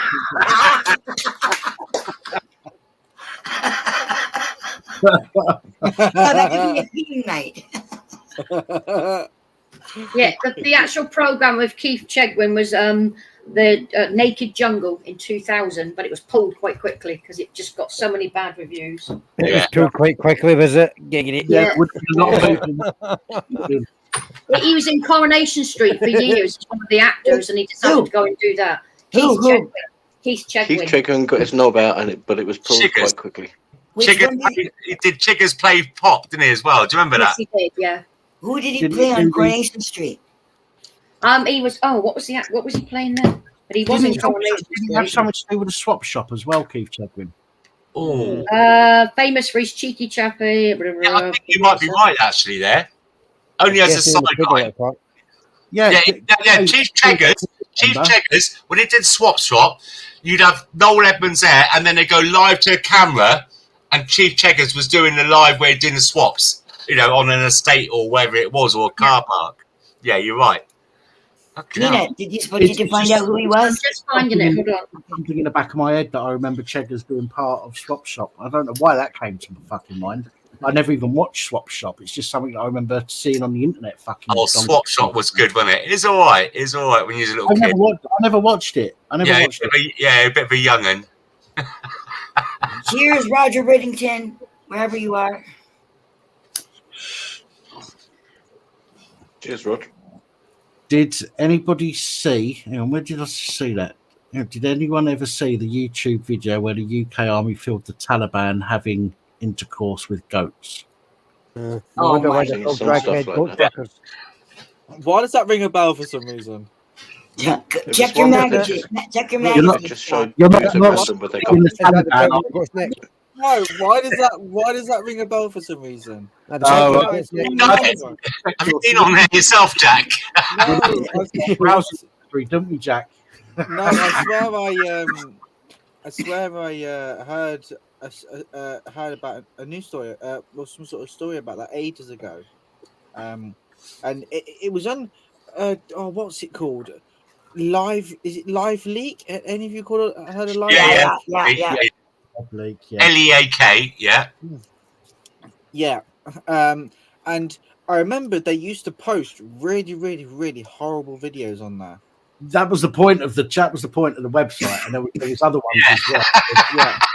I remembered once. I think it was in Iran, Iraq, whatever. I think it was a woman getting her head decapitated by ISIS. Yeah, I've seen, and I'm not proud to say this. Many years ago, in my 20s, early 20s, it must have been. And there was a website. It wasn't Live Leak. It was something Ugarish. Or no, I know we're talking about. It's about where it shows horrible scenes. It was Ugarish. It was a website called Ugarish. I don't think it's about anymore. And this was a time when somebody sent me a link on MSN Messenger back in the days. Which is now called Skype. Which is now called Skype. Yeah. Somebody said no. This is different. This is MSN. No, Messenger. I know. Yeah, I know what you're on about. I used to use it. I know what you're on about. MSN Messenger. No, it wasn't that one. It was called Ugarish. Somebody sent me a link, and I had a look at it, and it was of a guy being and I want to be careful what I say here, but he was being decapitated.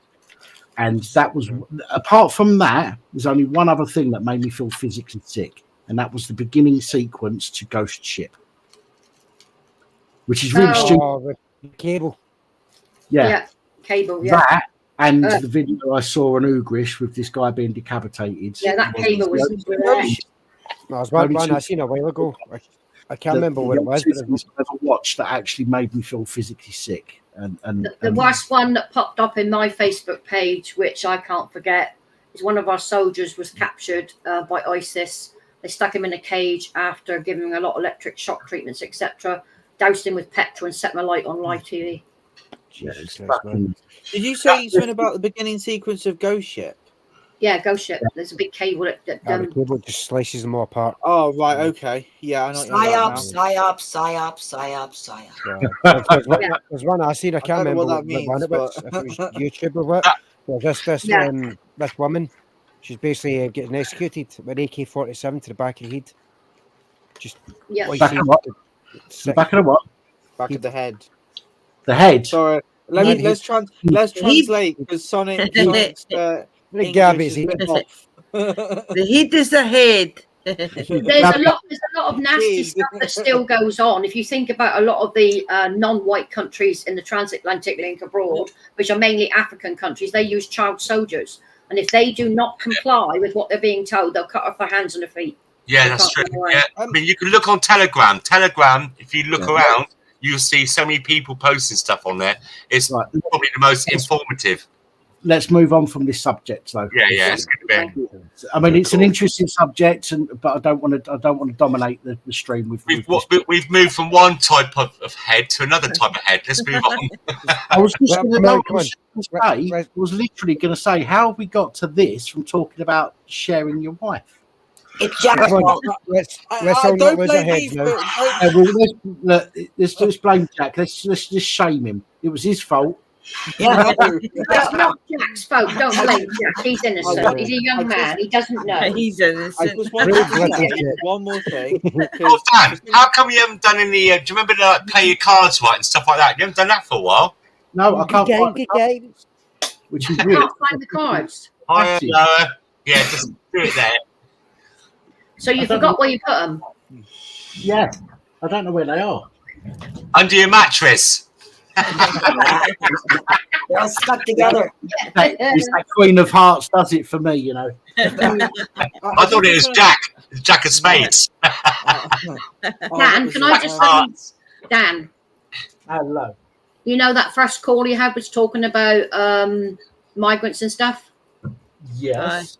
I sent you an email with the evidence that Sir Keir Starmer, who was a young QC, actually challenged the government, and he actually won the court case to give migrants money in 2003.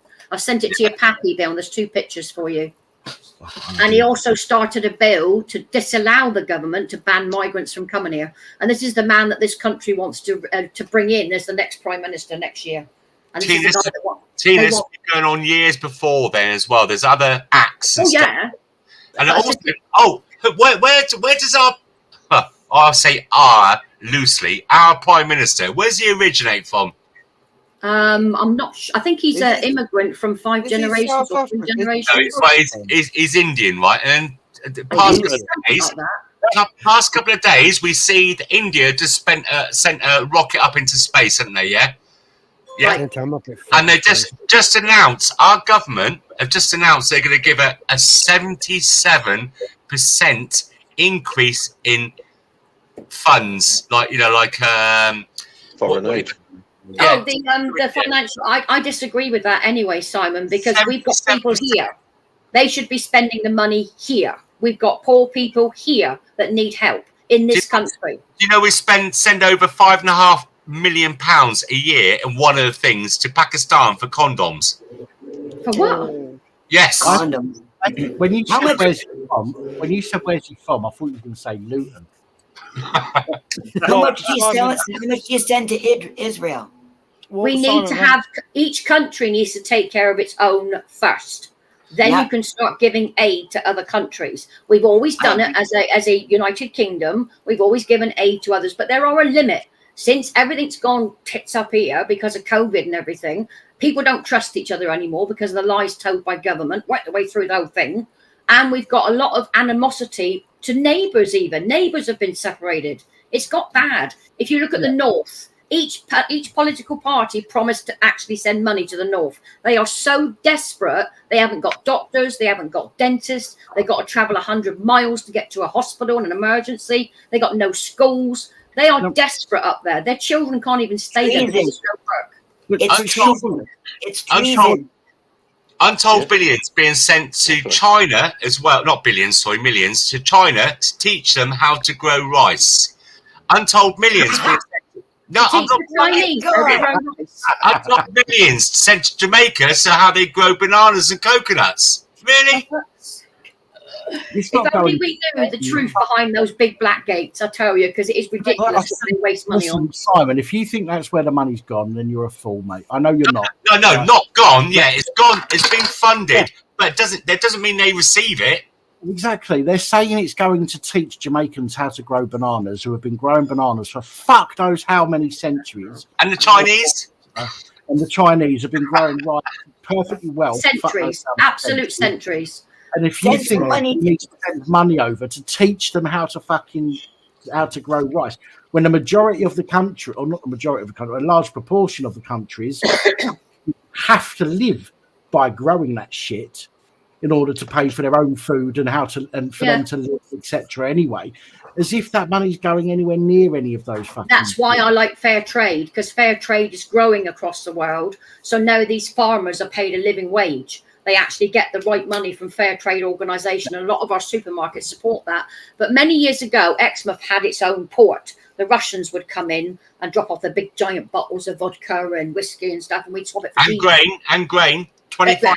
So anyway, Rwanda asked the government I think it was a famine, to provide wheat and other products so that people could eat and drink. And the Royal Marines had stepped up to provide these biscuits where it contained a lot of vitamins or something.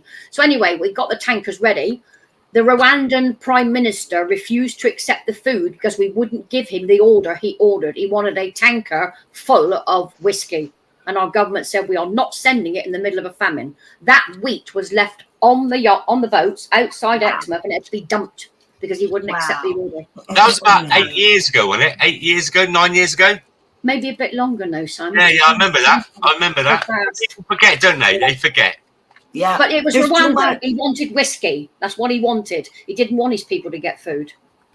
It's too much to remember. Now, years ago, all we knew about was going on in our area, right? Now we've got the internet. We know all kinds of things. Well, we think we know all kinds of stuff from around the world. We can't keep it in our heads.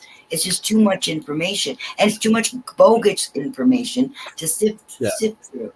You got to research it very carefully, because you will get pulled into that system where a lot of it's going to be fake news. So but it's got to be off MSM sources, because just because you do research, it matters where you're getting your source of information. That's why I don't trust the government in the sense of what they produce on gov.uk. So I would go to the Hansard law books to find out whether these acts have taken place and whether or not they are genuine, whether or not they've gone through the correct process. So I won't take it as correct unless I check with the real people in the backgrounds that do it, the civil service. They put all the parliamentary papers together. So you have to validate it. Well, this is one of the reasons when I come to doing my reports on the channel. Oh, hello. Cat's roof. What? No, I gotta get my pants on. No. I don't see that.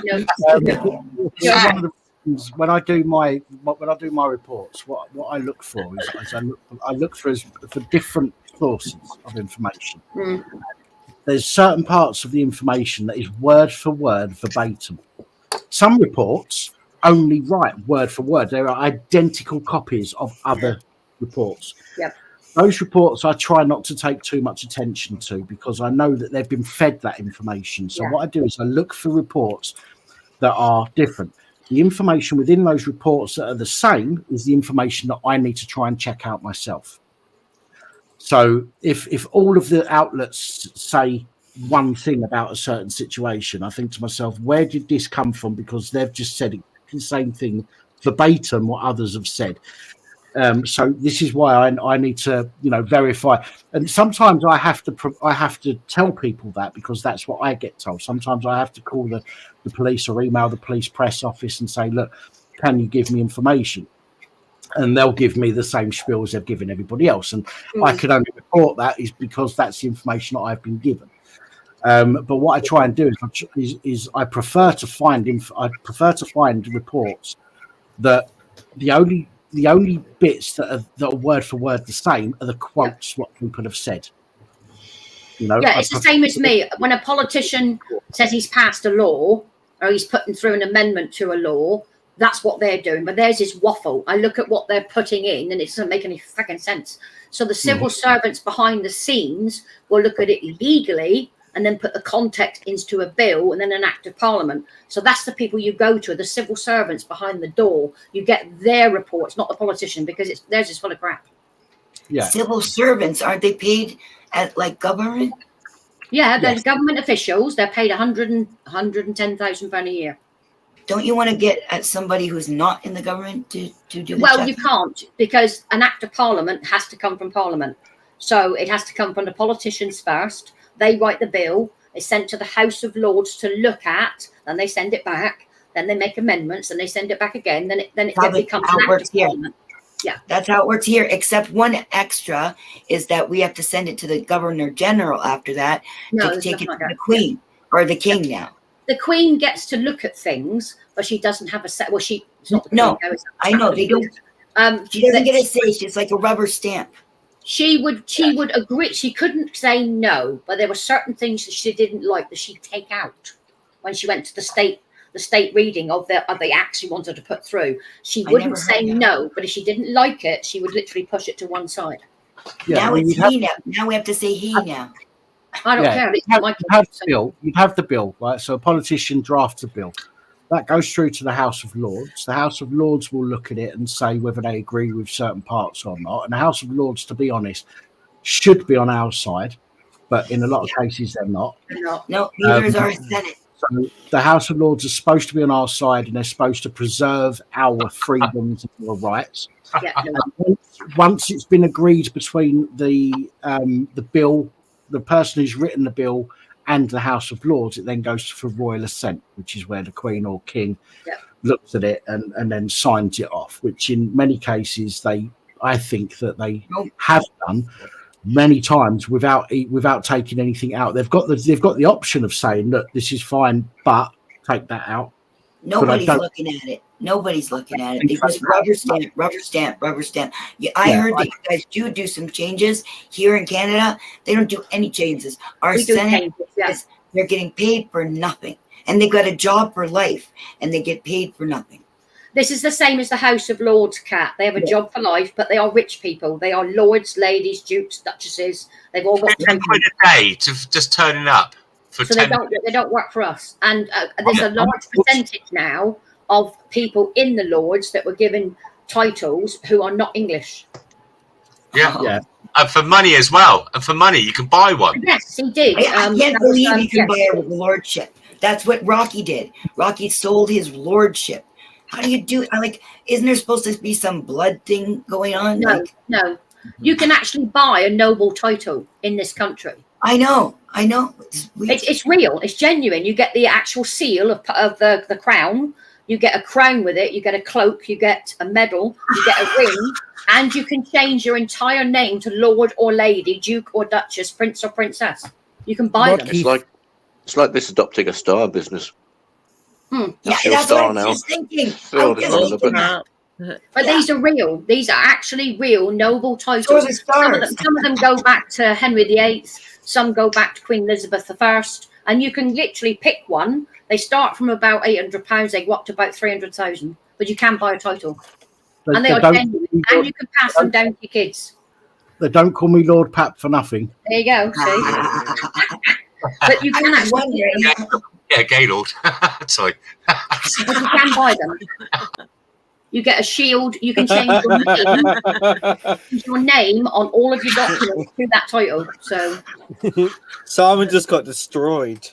Not in that way, by the way. I would say that it was Pappy, but Pappy was eating at the sign, so I'm wondering if he did it on purpose or not. Process ring. Stitch, are you okay, Stitch? You've been very quiet. Stitch, is that Stitch? Yeah. Yeah, I'm still here. Stitch! I've just brought myself upstairs because my stomach was really hurting. So I brought myself upstairs. I'm still here. I'm still. Well, just take it easy, Stitch, all right? Just wanted to make sure you was all right. That's all, because you've been a bit quiet. Hi, Stitch. Quieter Hi. than hips. Oh no, me. Can you still hear me? Okay. Yeah. You're better now. Oh, that's all. Oh, my earphone fell out of my ear and I can't grab it because it's on the floor. Oh man, I just thought I'd come and lay down for a bit because my stomach was aching. Listen, if you need to rest, you need to rest. Trust me, I know that more than or better than most. Trust me. Yeah. Say hi to Saul. Oh, don't tell me, Pappy. I got you beat. I was online for 42 hours. I was on the live stream for over 24 hours. And then I did it backstage for another 13 hours, something like that. It added to 42 hours. And then I had 3 hours sleep. I didn't eat in 2 days. And I just ate a piece and a half of bread with cream cheese. That's like, I got to get some sleep. But you know what I said to the person backstage? I said, look, I got to get this amount of sleep at least because Pappy's going to start. And I don't want to miss Pappy. I get here. You're doing the phone thing. I'm like, oh my God, how long is it going to take him to do the friggin' StreamYard thing? Well, I've not done that. I think the longest I've done, is 9 hours. However, I have spoken to a couple of people about doing a charity live stream, and seeing how long we can go for. I want volunteer. I can do it. I can do it for days, man. I did it for a month. What I thought was a good idea was to have a time limit initially, and then anything that's donated, every pound puts an extra 10 minutes on, or something like that. That every it puts an extra 10 minutes on, and we have to keep going. And there's a few of us, so we can take turns. We do it on, so if I need to go and get some sleep for a few hours, somebody else can take over. Yeah. I thought you had to stay awake. Oh God, no. With a few people, so somebody's always in charge at each time. I'm the friggin' champion. I stayed on for a month. Pappy. It's just you got to think about your health and taking breaks in between. Well, I can't stay awake for a month, but I can do the live stream for a month. I can do the most I can do because I got a heart problem. And every time this happens, like right now, my heart's probably like 110 when it should be around 80 something. So it's because I've only had 3 hours sleep. I've had nothing to eat. Well, I had that to eat, the piece of bread. And then it's 115, look. Oh and it should be 80 something. But I'm not missing Pat's stream. I don't care if it kills me. Literally. If you want low readings here, my heart rate is 76 over 120. Just as well I've still got my teeth going on. Blood pressure. That's the heart rate. Is 76 is my heart rate. Blood pressure is 120. That's normal here. 120 over what? Not a 76 blood pressure. Oh, that's perfect. That's your heart rate. Everybody, my son just came in to check on me because he heard me come upstairs, and he asked me to say hello to everybody and good night. Hello and good night. Good night. Sleep well. Sleep well. Good night. Yeah, it's different in the UK, Cat, to what you've got over there and in America as well. Because high blood pressure in this country is if you go over the 80 minimum heart rate, you go over the 120 blood pressure, then you can end up with very high blood pressure levels, which means you've got to take medication. I'm taking bids because I got a high one too. Damn, turn the fan on for me. Seriously, Pappy, can I belong to that? Can I do that? Because that's something I can actually do, and I can help raise money. I think he's taking a little break, Kat. Are you going pool? He's bugging off. Hey. He's away for a comfort break. No. I tell you what, I bought one of these. I'll do a Roger Whittington. I bought one of these. Don't mention the war. Don't mention the war. Hey, that's the same one as me. Let me see it again. I got two of them. So I can't use the cuff one. I cannot use the cuff monitor. So I bought a simpler one, and this one is accurate to it's very accurate. This is a wrist blood pressure monitor. Okay, this goes on the wrist where the pulse is. Okay, That'd be no good in Dan's case. It would keep falling off. I was thinking for Dan. It's like the old people's hour. Wrist one, and that holds up to 99 checks of your blood pressure, and you can print off a graph to take to your doctor. Cool. Are you okay? Are you okay in the old people's hour, Jack? What? I'm all right. I'm okay. I'm just looking at my phone. I'm also zoning out. So, you know, I'll let the old. I'm joking. He's just waiting for us to talk about prostate gland checks. It's always good to have certain equipment. You got yours last night, Simon. Yeah. Well, Jack's got the equipment to shave your asshole when you do the prostate thing. You got the asshole shaver, Andy? No, I don't. I'm sorry, Jack. That was funny. 124/69. That's good. My heart rate is 106. That's not good. No. That's not good. But the top two are mine. One of mine. Yeah. This is like one a of weird mine, dream. and it's got two settings. So it's good for two people. You can do keep the readings for two people on this one. Right. And then I've got the small one like Pappy just showed. Well, there was one that I could do that links up to your phone and it saves it all on your phone, but that was an extra 10 quid. I thought, well, I'm not paying that. That's right, yeah. It's basically identical almost. Yeah, they are. Right. Yeah. Yeah, that's what he said. I got that one. But then I got this big one too that holds two. This is my favorite one, but I have to always have batteries for them. I don't always have the batteries. Right, everybody's having a go at me now about getting the quiz going, which I think I need to do. I'm not taking part. So you want me to go off? I will. Quiz. And then we'll come back to the normal panel after once we've got the quiz done. Do you want to bring someone else that wants to do the quiz? Because I'll sit in the back room if you want. What I want to do is I want everybody to go off of a StreamYard, and then I'll give a countdown, and the first 9 people that log in again log in. I'm gonna lose. I'm gonna lose. We'll get to take part in the quiz. I think that's the only fairest way I can do it. Because if I leave people on here, Not if you have a Chromebook. Not if you got a Chromebook, it's not. Sorry. So I'm fine. I don't want to take part anyway, Dan. So I'll switch off and then go from there. Yeah. No. You're going to be in the comments, Tina, until I come back on the patch. Yes, I will. Yeah. Okay. All right. So I'm going to shoot off now. Okay, guys. Will you explain the rules again, Dan? Will you explain? Yeah. The rules are simple. I'm going to ask each person in turn 10 questions on their on the subject. I'll give you the subject choices. Quiz first, then. And then you choose which subject you want, and I'll give you 10 questions on that subject. And whoever gets the most points will win the £20 voucher.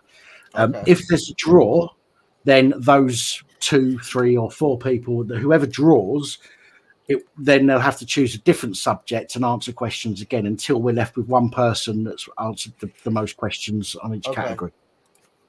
All right. Cool. That's great. Good luck. I'll see you later. I'm just going to watch now. All right, Gabby. No. I'll see you all later. All right, Gabby. My stitch.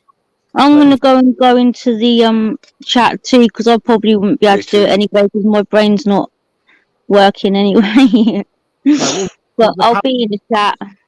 Once we've got this competition out of the way, or this bit of fun out of the way, then we'll bring the panel back up anyway. I'll call you and come up and say hello again. you're still awake, then by all means. Thank you for having me on, Dan. All right, you're more than welcome. I'll see you in a bit. Bye. Bye. See you later, Sonic. Bye. All right, I want to catch you in a bit, Keith. Yeah, you too. Hang on, Loafer. Not yet, mate. I've got to kick you out. Sorry. Right. So I'm not going to say right now. I'm going to give it a few seconds and maybe a minute or two, and then I'm going to do it. Okay. So I want to catch you off guard because I know you're going to be sitting there with your finger over the link, waiting to press it to come on. But the only way that I can see at the moment of doing this, because this is a bit of a spur of the moment thing. I haven't really thought about this, to be fair. So this is a bit of a spur of the moment, and I want to try and make it as fair as possible. So this is the only way that I can think of doing that at the moment. So, so bear with me, and I will say now shortly, and I'll let you know that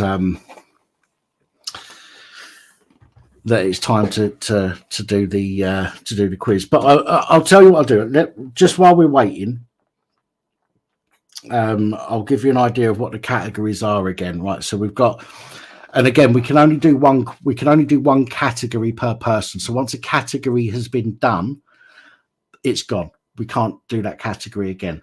Okay, so we've got general knowledge, history, geography, science, movies, music, sports, art and literature, food and drink, animals, technology, celebrities, TV shows, mythology, it's an interesting one, world records, famous landmarks, space and astronomy, cars and automobiles, fashion and style, language and linguistics, maths, famous quotes, health and wellness, holidays and festivals, ancient civilizations, inventions and discoveries, nature and environment, social media, psychology, books and authors, flags and national symbols, sports trivia, football, sports trivia, basketball, sports trivia, tennis, sports trivia, golf, Olympics, baseball, American football, motorsports, cricket, rugby, boxing, athletics, swimming, winter sports. He said water sports then, winter sports, extreme sports, famous battles and wars, fashion icons and designers, famous inventors, music genres, famous art movements, internet culture, famous explorers, advertising slogans, board games, card games, famous scientists, and no, crinkle is not the answer to any of those. Dance styles, natural disasters, wonders of the world, famous trials and court cases, space exploration, architecture, Nobel Prize winners, US presidents, world leaders, ancient mythology, world currencies, environmental issues, famous theatres, famous theories, famous duos and partnerships. There's quite a few to choose from. Famous museums, music trivia 80s, music trivia 90s, music trivia pop, rock, hip hop, classical music, country music, jazz, R&B and soul, electronic music, reggae, punk rock, disco, alternative rock, boy bands and girl groups, movie soundtracks, Grammy Awards, Billboard charts, music festivals, and song lyrics, band trivia, and that's it. So they are all of the subjects. Piss off. I'm not repeating. Right, with that said, The first 9 people to hit that link and come onto StreamYard will be the first people to try it. Go, hit that link now. First 9 people that appear in the back room here will be the first 9 people that get a chance to win this £20 voucher. Oh, Miss Cat is first there. Hello, Miss Cat. Yes, yes. Jack is up as well. Oh, God bless the UK. Low for Sheffield. 5 more spaces, guys. In your face. What else we got? Stevie's back. 4 more places. Hit that link that's pinned in the comments. I thought he was going to post a new link, so I kept the other post open. It was D66, and I thought, well, I'll wait for that link, fuckers. Yeah, I've posted it again. We've got room for 4 more people. It's in either in the link in the pinned comment or the link I've just put in there. DJ Sonic, fuck me, I might as well just kept you all on. Come on, guys, give it a go. We've got 3 more spaces. So while we're waiting, do you want to repeat all the topics? No, just the middle one. Just the middle one. What was the 5th one again? I got mine picked out. You know what I realized? All these questions are going to be British. What the hell am I? I don't know anything. Not necessarily, Biscat. Not necessarily. Okay, well, the category I'm picking, hopefully that's going to be something I could with American. Well, I don't even know. There was a US president's one. There was a US president. I don't know. I don't know that. That's a US. I'm Canada. Right. Come on, guys. We've got 3 more spaces. Give it a few more minutes for people to jump on if you want to give it a crack. That's just like the fairground. Don't start talking about I will go through the. I know it probably bored you, but I will go through the categories again before we start, so that you can think about the categories that you want to ask for. Because remember, somebody else might ask for that category, so you might need to pick something else. And we're going to go round. So we're going to go Miss Cat, Jack, God bless, whoever appears in the bottom right corner, Sonic, whoever appears in the bottom left corner, Stevie, and then Loafer. We're going to go round in a spiral on the channel. Hi, Loafer. Hello. Top to bottom, left to right. So is it 1 question per person? No, 10 questions each. Right. Whoever answers the most questions. Is it 10 from one category? 10 from one category, yeah. So which is better, I think, for people. Yeah. Category that you know. Because there's only one I can answer. So are you taking part in the quiz then, Dan? Your specialised chosen subject would be what? The fucking obvious? Fucking obvious. Dealing with Scottish wankers on my channel. That would be. That's no nice. Fucking hell, Gabby, you hear that prick saying about you? That's shocking, by the way. Shocking. I was waiting for fruit you have to defend yourself from. Next time, Dan, see if there's an adaptation of like Bullseye. Here's what you could have won. I need a pen because I need to write down your scores. Give me a second while I go find a pen. I've got a pen. I've got a pen. Oh, never mind. You think you would give each topic a number, right? Because there's that many of them. It gets somebody to pick 3 random numbers, and that's what topics they get. 3 random. You know what, DJ? I want to hear you say ahead. Heat. Let's say it again. Heat. Thank you. You're off your heat. Give me a second while I go find a pen. I've got a little table literally by the door in this room. Right. 30 pens. Right. Right, come on then, guys. We've still got. Listen, if you're in the chat and you want to have a go, jump up on a panel. I've got room for 3 more people. And a little one said, "Mold over." If you want to have a go, win a £20 Amazon or Google or a gift voucher for whatever you want to spend it on. And Simmers.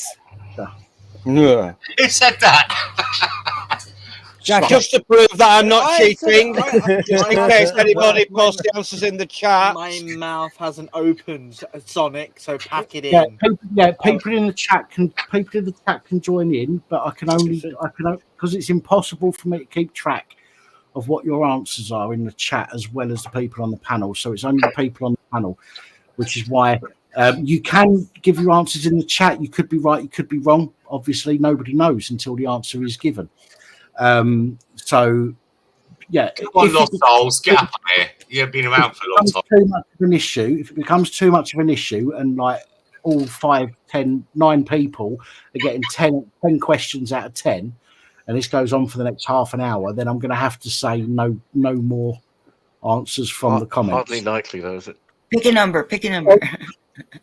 Well, you don't know. If everyone's giving, some people in the comments might know all the answers. There's got to be some very intelligent people out there. I'm not one of them, which is why I need to know what the answers are in the answers of this book. But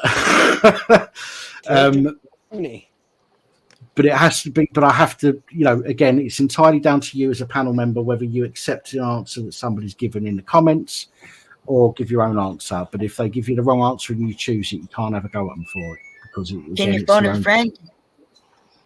No, I'm sorry. This isn't Who Wants to Be a Millionaire. I've fucked it from my audience. It's Slumdog Slumdog Millionaire. We've still got 3 more spaces on the panel. If anybody in the chat wants to have a go, then please feel free to come up on the panel. Like I say, I only need to see your face in the back room. Okay, nobody else is going to see your face apart from me. I promise you that. If you want to go off camera, as soon as you've shown me your face, then I can bring you up, and you don't have to be on camera whilst you're on the panel. So if you're worried about that, I promise you we can deal with that. You can supersede that rule just for this game. So I'll give it another 60 seconds. I think that's enough time. And if nobody else comes on, then it will just be you 6. And your counter.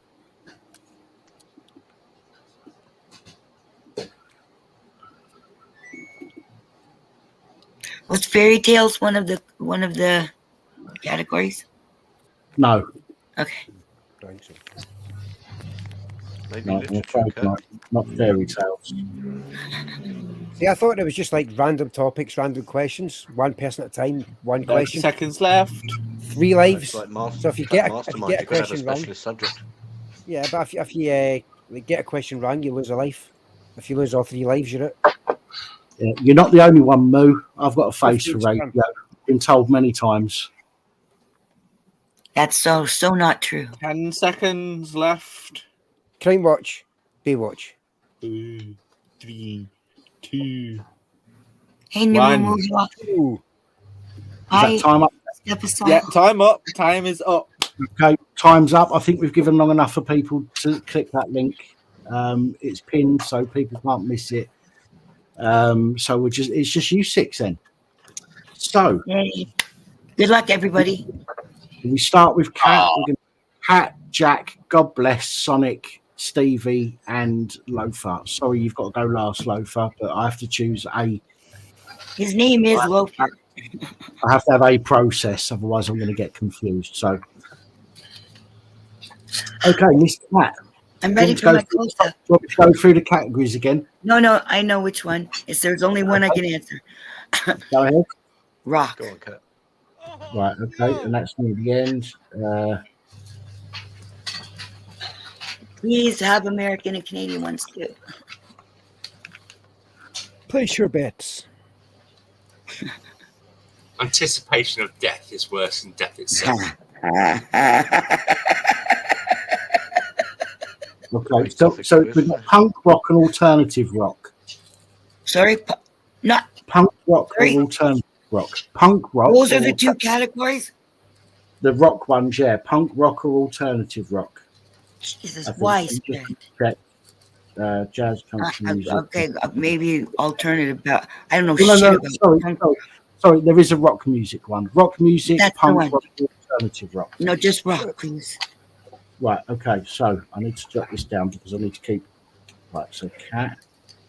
Surely the rock will cover the other 2. Cat rocks. God bless.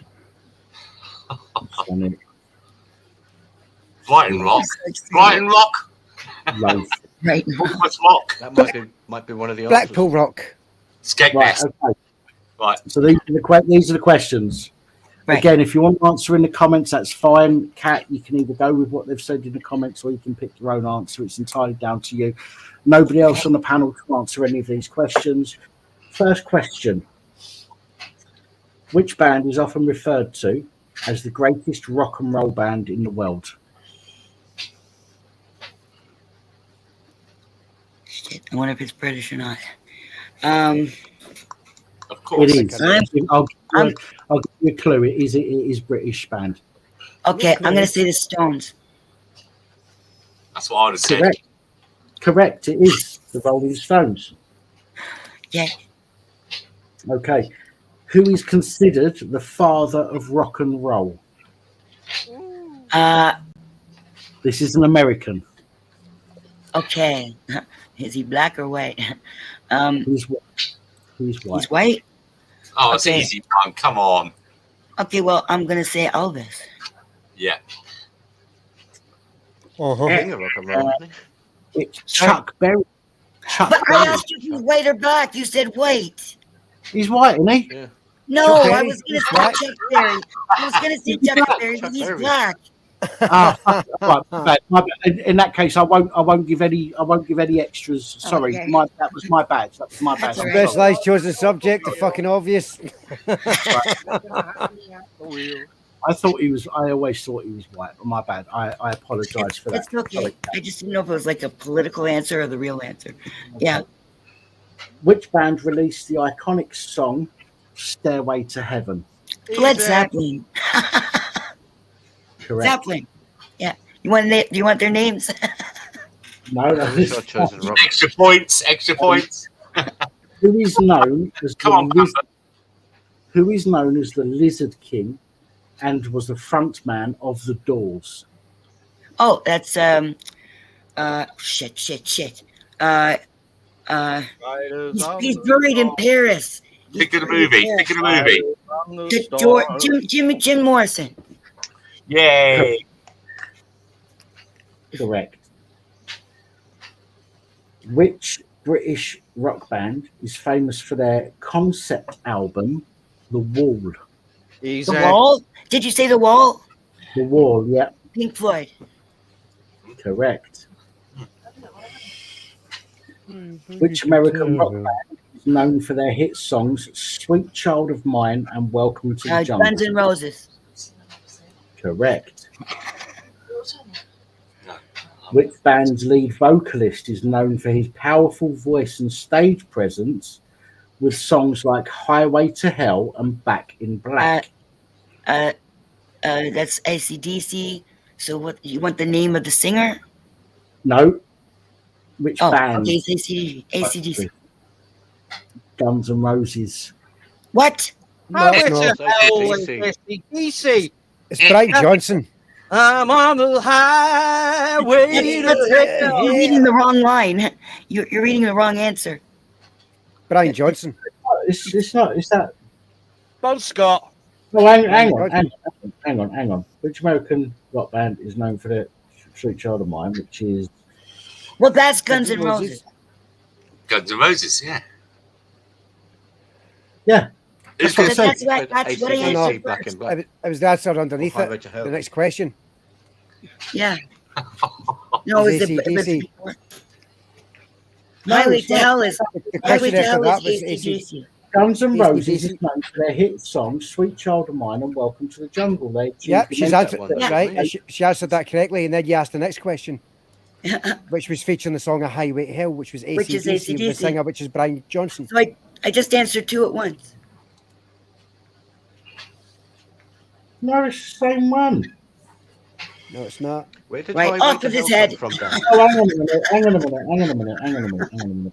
Someone has to check his sources. You're right. I really shouldn't be drinking when I'm doing a quiz. Right, I'm giving the quiz now. You're on the fucking Highway to Hell, son. Listen, you're going to expect a lot of apologies for me over the next 10 minutes, by the way. So, This is on 3 hours sleep in 2 days, people. Shit, we are on the highway to hell. So, question. I'm last. I'm completely fucked. Question. What number? Question 7. Who was the guitarist and songwriter for the band Queen? That was Freddie Mercury. Wrong. Oh shit! Was it the other guy? Oh shit! Brian. With the fuzzy hair, Brian May. He's got a Brian May. he's got a Shit. doctorate in cosmology. Shit. Okay. Question Okay. Question number 8. Which band's lead vocalist is known for his powerful voice? Hang on a minute. Yes, that's it. Just done. It's Hang on a minute. dyslexia. I'm confused now. It's the next line. It's the next line. Right. Which American rock band is known for their hit songs "Living on a Prayer" and "Wanted Dead or Alive"? That's Bon Jovi. Yeah. Correct. Question 9. Next line. Brian May is a guitarist and songwriter for Queen. the band Queen. He is known for his distinctive guitar playing. Hang on a minute. I've read the fucking answer, not the question. That's kind of weird. Well, this is fun. Listen, this is all about having a bit of fun, isn't it? Right, shut Hey, up. mate, style it out, man. Turn it into a game of Jeopardy and ask him what the fucking question was then. Got good. So good. Yeah, we've done that. Right. Which band? Question 10. Which band is often associated with the song "Smoke on the Water" and is considered one of the pioneers of hard rock and heavy metal? Give me a second. I know the answer. What maybe the audience can help me.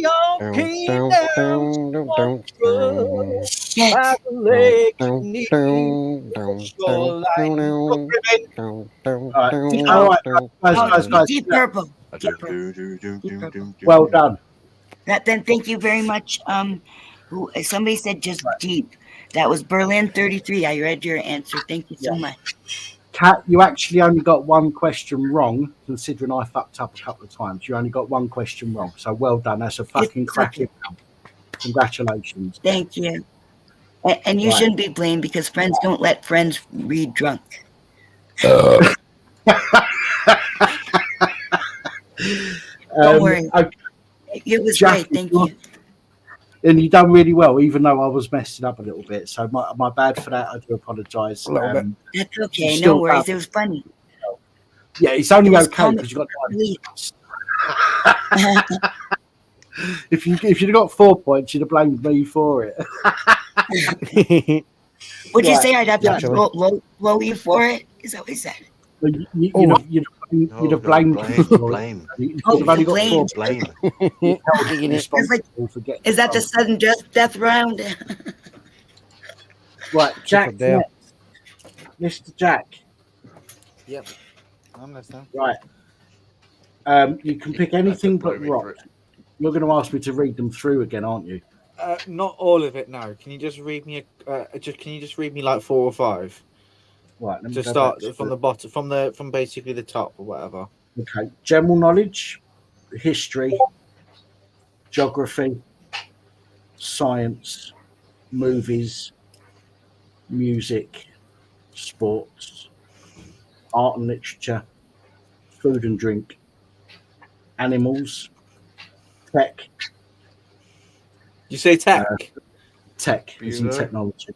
Okay, go on tech. You want to go tech, yeah? Yeah, go on. Let's go tech. Right, okay. Jack, your 10 questions, which I will try to get in order this time without fucking up. Okay. Start with, who is the founder of Apple? Right. Well, we know that Bill Gates is the founder of Microsoft, so it's not Bill Gates. It is. Oh, fuck. Do you know what? He was considered one of the most innovative men in the world for quite a while. Forrest Gump. Don't make out you're not looking at the chat, Jack. No, now I am. It wasn't before. I was looking at my other monitor now. And are we allowed to get the stuff from chat? He works with Ronald Wayne and somebody else. Are we allowed to look in the chat? It seems You can look in the chat. If we could just look at the chat and get the advice from the chat if you want, or you can Right, choose okay. your own answer. Right. Well, now that I know the name, I know it wasn't Bill Gates because he's the founder of Microsoft. Steve Jobs is the founder of Apple. Wrong. What do you mean wrong? I'm only joking. I had it on the tip of my tongue, but I couldn't. I just couldn't. 'Cause I don't own. That's I what don't she own said. Apple. I don't own Apple products. That's probably why. Good Okay. lad. Good lad. Question number 2. Yeah, I hate Apple. Question number 2. You'd rather have a banana, wouldn't you, Dan? Shut up.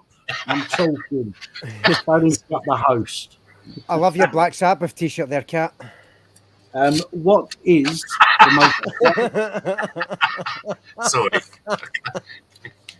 What is the most widely used programming language? Right. Okay. Widely used. I mean, there's loads. Wrong. I've not even said. Bad to the bone. Oh, God bless you. Oh, you know, I know what you're talking about. Yeah, go on.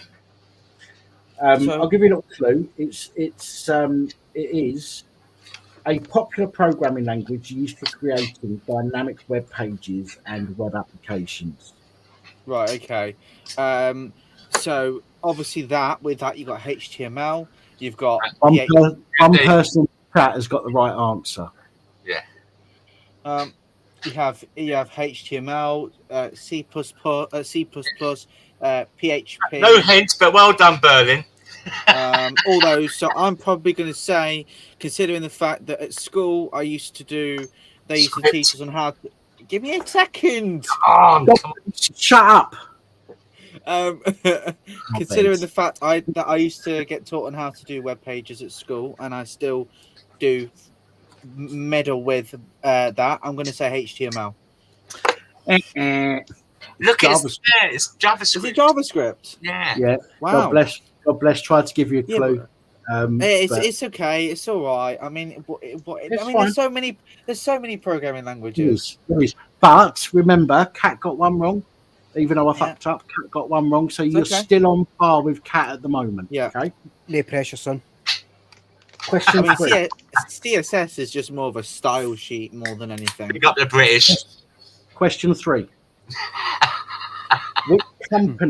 Which company developed the first commercially successful smartphone? Oh, no. So, smartphone, as in like touchscreen or with buttons on it. All I can say is smartphone. Okay, right. That's a hard one. That is. Yeah. She said.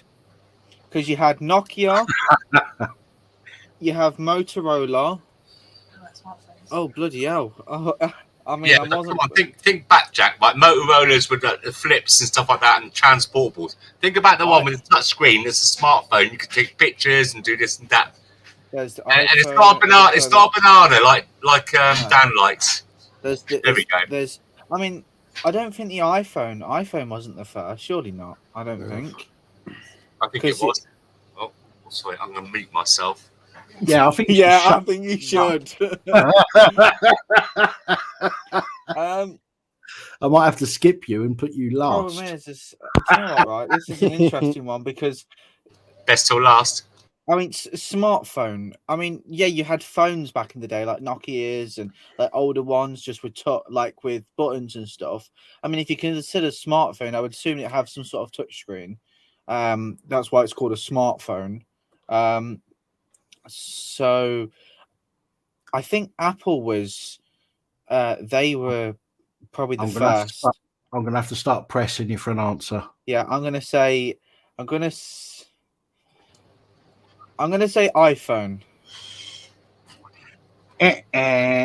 Really? BlackBerry. BlackBerry. Oh yeah, BBM, like BBM. Oh, Free yeah, messages. They had like BlackBerry Messenger. There was slang all in schools about. Oh, why did I not think of They that? weren't very smart, were they? The Blackberries. The next one you'll know. I'm pretty certain you'll know the next one. Right, What does okay. the acronym URL stand for? What does the acronym URL? You know when somebody says, "Give us a URL." Yeah. What does Well, I know URL the L part. That's easy. Link. Actually, it's not. But carry Is it on. not? No. Do you know what? Actually, I'm actually quite shocked that I don't know that. Come on, chat, help me out. Right, you like little girls in a certain kind of way they dress. Uniformed. You're looking it up. You cheeky bastard. I'm not looking it up. No, he is. No, I do work. Fuck off, Dan. Who fixed your PC, you cheeky cunt? You want to next time you want to.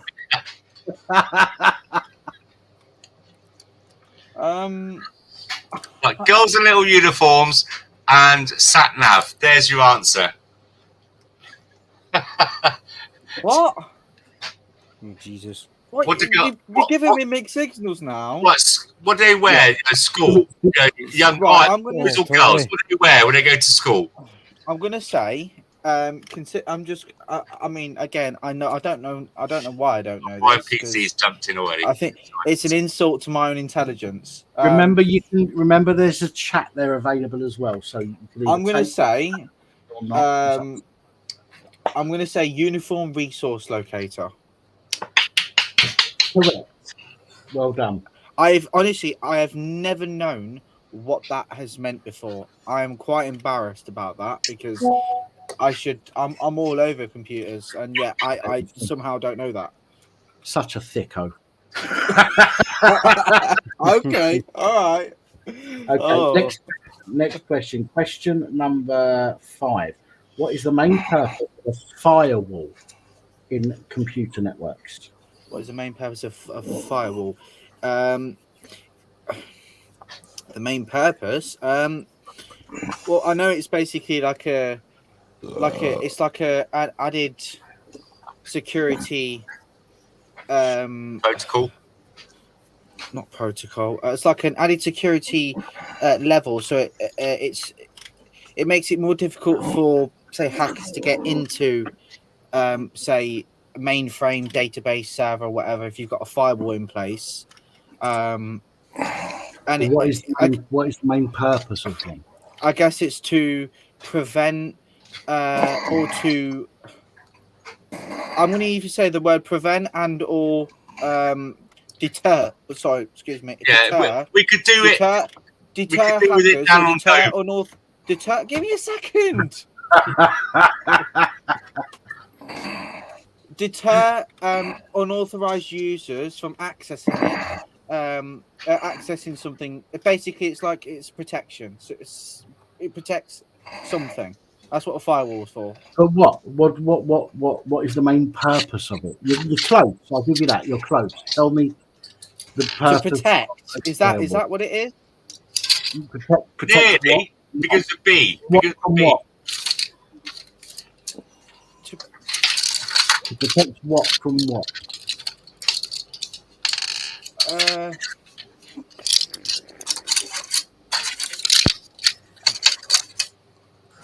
You're close, but I need a bit more of a specific answer from you. What is the main purpose of a firewall? Yeah. Don't be asking Alexa. No, I don't have Alexa.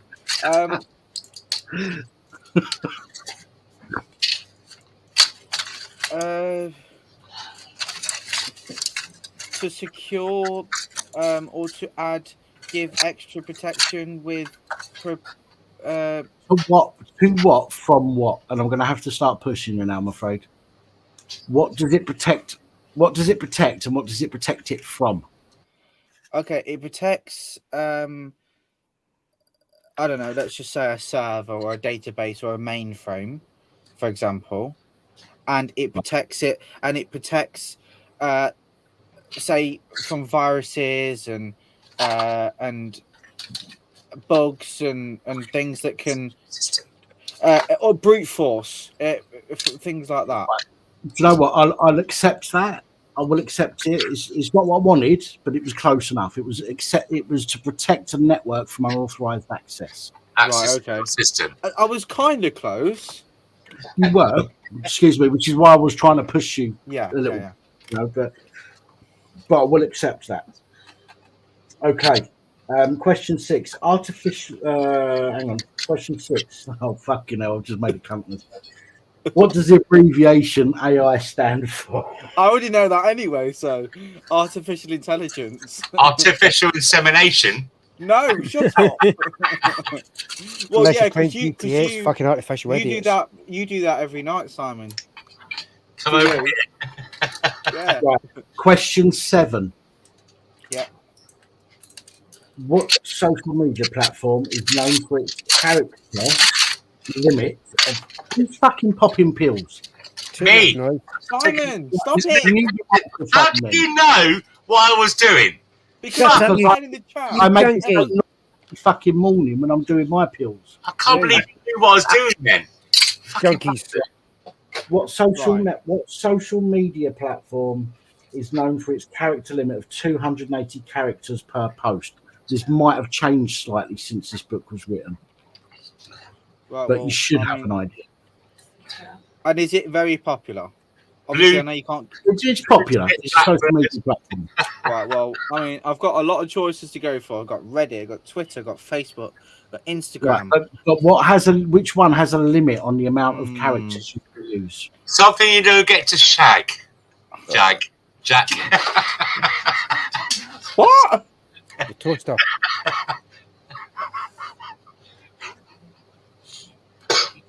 There again, he'd fuck his toaster. Just ignore him, Jack. You're not going to get any sense out of him. He's taking his tablets. You say 280 characters. 280 characters, although that might have changed slightly in recent times. But there's only one platform that has limited you to a small amount of characters. Blind PC said Grinder. I don't think it is. And Simon should know. I have no idea. Just pick one. Pat's giving you a clue there. Right. Flapper. Okay. Flapper.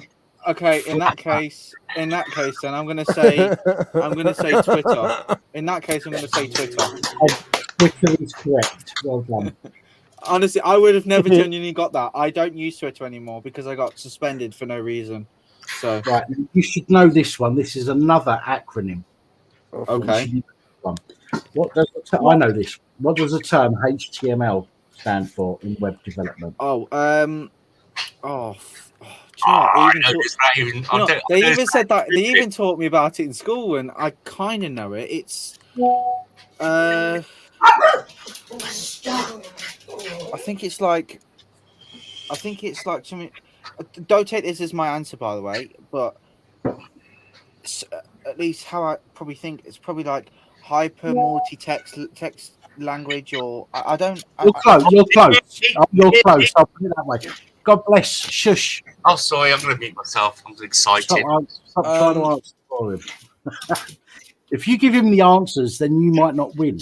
So, right, hold on. Okay, I think I've got. I think I might. Okay, let me try again. So, HT hypertext, right? And what did I say? No, I know you're not telling me. And then for M, what did I say? I said hypertext.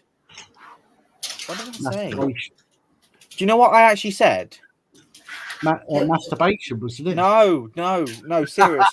What did I actually say? What did I say? Hypertext what? Listen, I'm the host. I can't repeat. I can't help you that much, I'm afraid. Oh, I said multi-language. Okay, right. I know what I meant to say. Not multi, markup language. Hypertext markup language. Correct. Question 8. Hang on. Yeah, question 8. No, question 9. Amazon. Hang on a minute. Amazon. I've done it again. I've given you the answer before I've given you the question. There you Well, go. I've just knocked you out. I'm really not doing just give the question anyway. What's the world's largest online retailer? Amazon. Oh, you clever bastard. I don't know how you managed to get that. Oh, Lord. Which company developed the first web browser? Oh, the first web browser. The first web Well, browser. there was definitely no Chromium. So I think the first one. Oh, this is interesting. I'm somewhat leaning towards Internet Hi, Explorer. Claire. I'm somewhat leaning towards Internet Explorer for some reason. Is that your answer? No. Hello. Hi, Claire. I'm not Claire. Who the fuck's I thought I had Claire in the background. What's that? Sorry. A tennis racket? Oh, I'm gonna have to start pushing you. Fishing. Like charades. What? Sorry, I didn't even realize my mic was on. I've been doing charades. What do you do when you're fishing? How do you get the fish in? You cast. Yeah, net. It's like a net. I know where she's going with us. Okay. Yeah, and next 10 seconds, mate. There's another part of there. There's one more syllable. Inter. 5. Nets. 3. I don't even. Internet I'm Explorer. sorry, mate. I'm sorry. No, it was Can I guess the answer? It was what? Oh, Netscape. Net what? Netscape. I know. I wouldn't have known Sorry. that. Which is what Kat was trying to get at. You cast the net. I thought she was going to. I thought she was a bit casting. I wouldn't have got that. I mean, that's way out of my league. No, fair enough, mate. Fair enough. You're too young. I don't think it exists anymore. Okay, natural 10 questions, and you scored 7. That's still a respectable score. It's still So I got 7 questions right. 7 out of 10. Nice. Good job. Good job. You've done well. Well done. Right, God bless. It's your turn. I'm going to get you right now. He wants the category of washing machines and dryers. No, I would like 80s music. 80s music. Okay, that's near the end.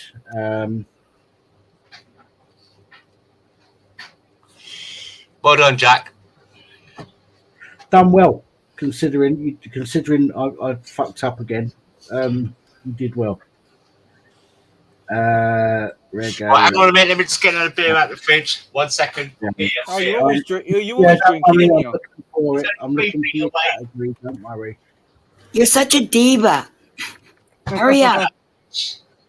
Right, 80s, right. I'm having a Mexican lager, 4.7 now, dude. Oh, stop drinking. Right. Drinking drugs and rock and roll. Your questions. Are you ready for your questions? My legs are wide open. Come on in. Ooh, matron. I do look forward to Sunday nights. I'll tell you what I do. I don't mind the rest of the panel miming out like Kat was doing, but can we please try and refrain from speaking over when? Oh yeah, I know. Look how it's turned now. It's down to me. We should all mute. We should all mute if we're not the ones playing. We should all mute. That's what I think. Right, come on in. Let's bring it on. Bring it on. Right. Which iconic pop star sang the hit song? Fucking hell, I really shouldn't do this when I've done. Billie Jean. Michael Jackson. Duh. Yeah. Yeah. Which band had a massive hit with the song "Sweet Child of Mine" in the 80s? Guns N' Roses. I heard someone whispering the answer. Who sang the popular 80s ballad "Careless Whisper"? George Michael. No, Wham. No, George Michael. George Michael. George Michael or Wham? Yeah, George Michael. Right, correct. Right, sorry. I know. I just think about Young Guns. Sorry. Which band released the hit song "Living on a Prayer" in the 80s?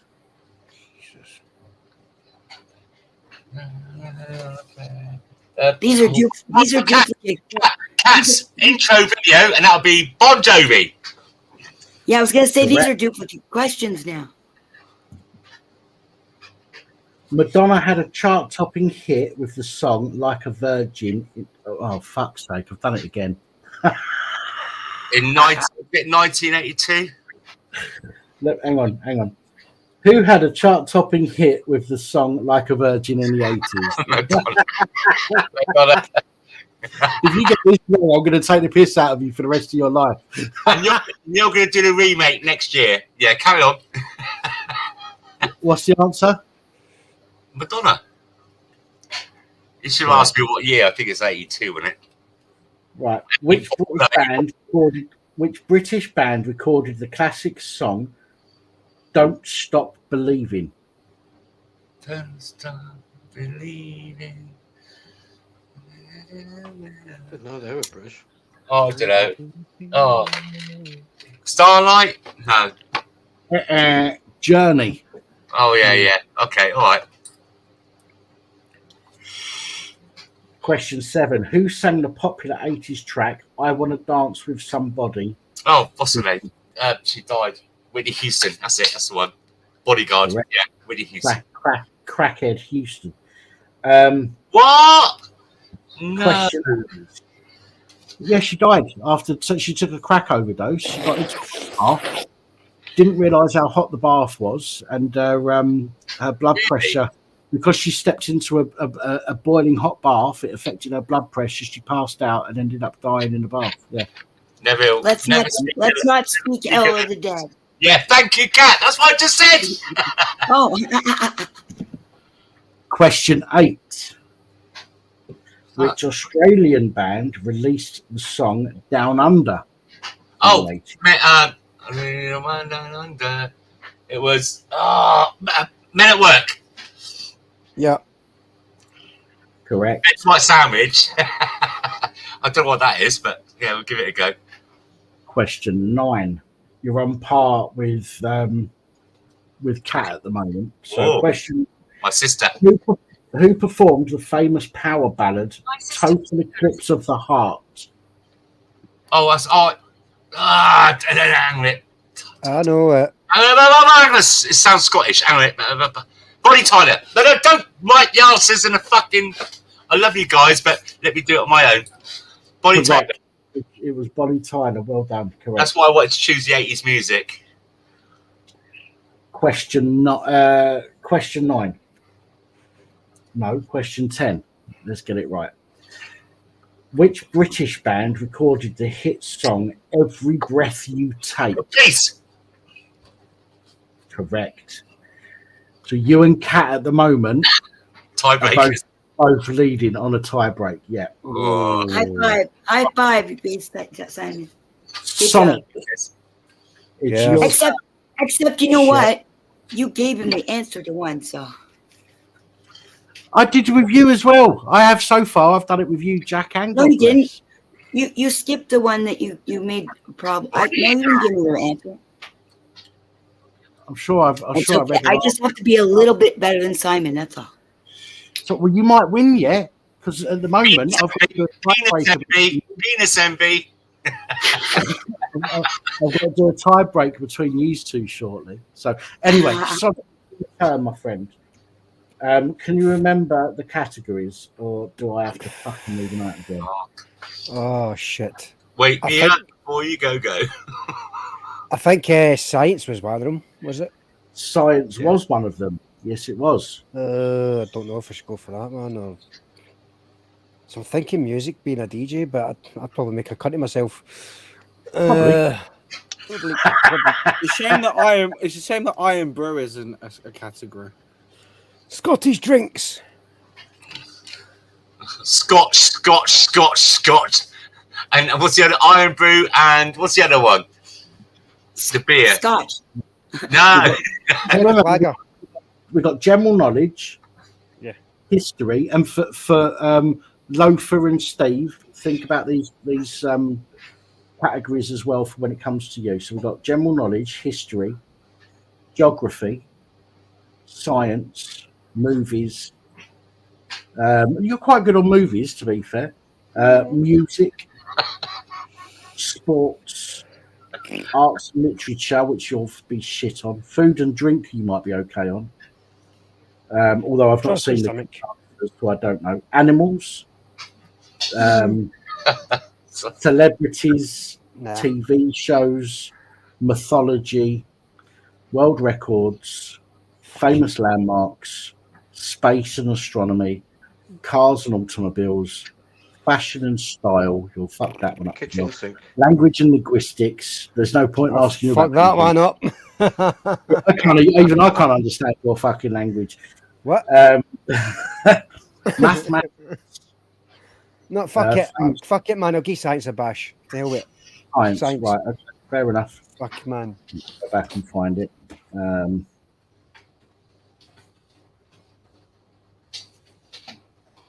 I think it's this one. No, it's that one. No, it's not. It's not that one either. Oh, fuck me. How far back was it? Tell you what, take your time looking for it. I'm going to go for a piss before you ask me. Fucking. Found it. Too late. You got to stay now. Otherwise, you forfeit. You'll forfeit and you'll lose. Go and go for a piss. Let Heroes Without Sin cast the first one. Maybe I'll do that next time, Lou. Maybe I'll get the I need to have a pee, please, Bob.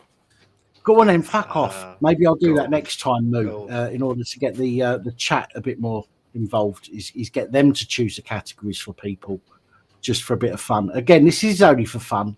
You know what I mean? There's no seriousness. I'll choose my own category if I can. Yeah, I know, but that's the whole point. That's the whole point of it. Again, for a bit of fun, to get the people in the chat to choose a category for people that they think that they might not do so well on. So you've got to be very careful about what you talk about and how you know, the kind of subjects that you purport to know about. It's getting very, very sort of Cold War-ish. Well, not tonight. We're not going to do it tonight. Tonight, you choose your own categories. Next time, we'll get Hitler to choose them, and and there will be no dissent. You will not choose the correct answers. You will lose. We have ways and means of making you lose. Yeah.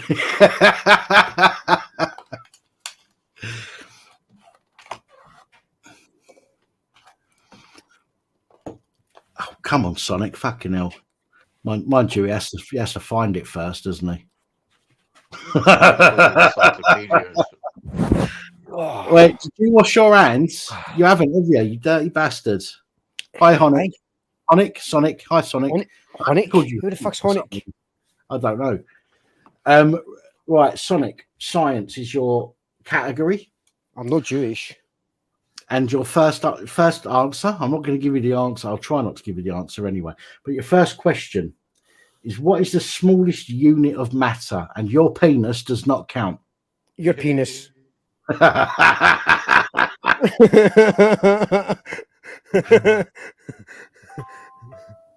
Oh, what's the smallest unit of? The smallest matter? Unit of matter.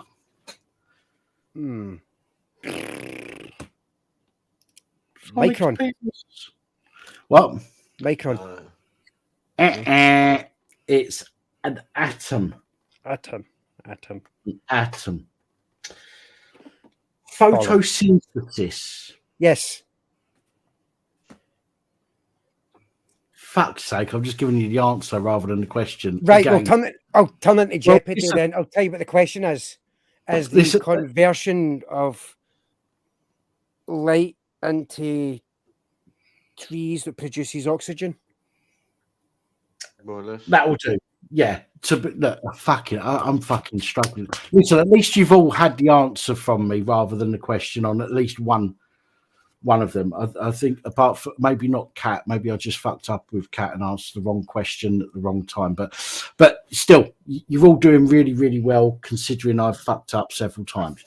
I'll accept that, Sonic. I will accept that. Thank you. No got a choice because it was fucking right, you twat.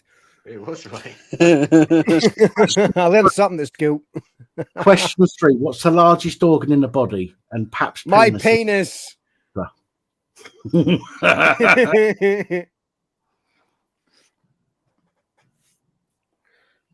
Ladies. So what's the largest organ in the human body, Sonic? Oh, it's the skin. Correct. Particularly my foreskin. Your dreams. No, don't you mean like that? Question 4. Only when it's unravelled, Jack. All foreskin and no trousers. You're a filthy, you are, Sonic. Thank you. They've got a 5 skin, isn't it? What is the force that attracts objects towards the centre of the Earth? So what is the force The that force. attracts? Objects to the centre of the Earth. Don't get too complicated about it, man. That would be gravity. It would be gravity. Well done.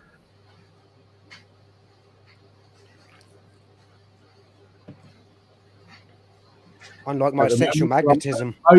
At the moment, you're on par with Miss Cat and God bless. Oh, fuck. What is the study of living organisms called? Oh, living organisms.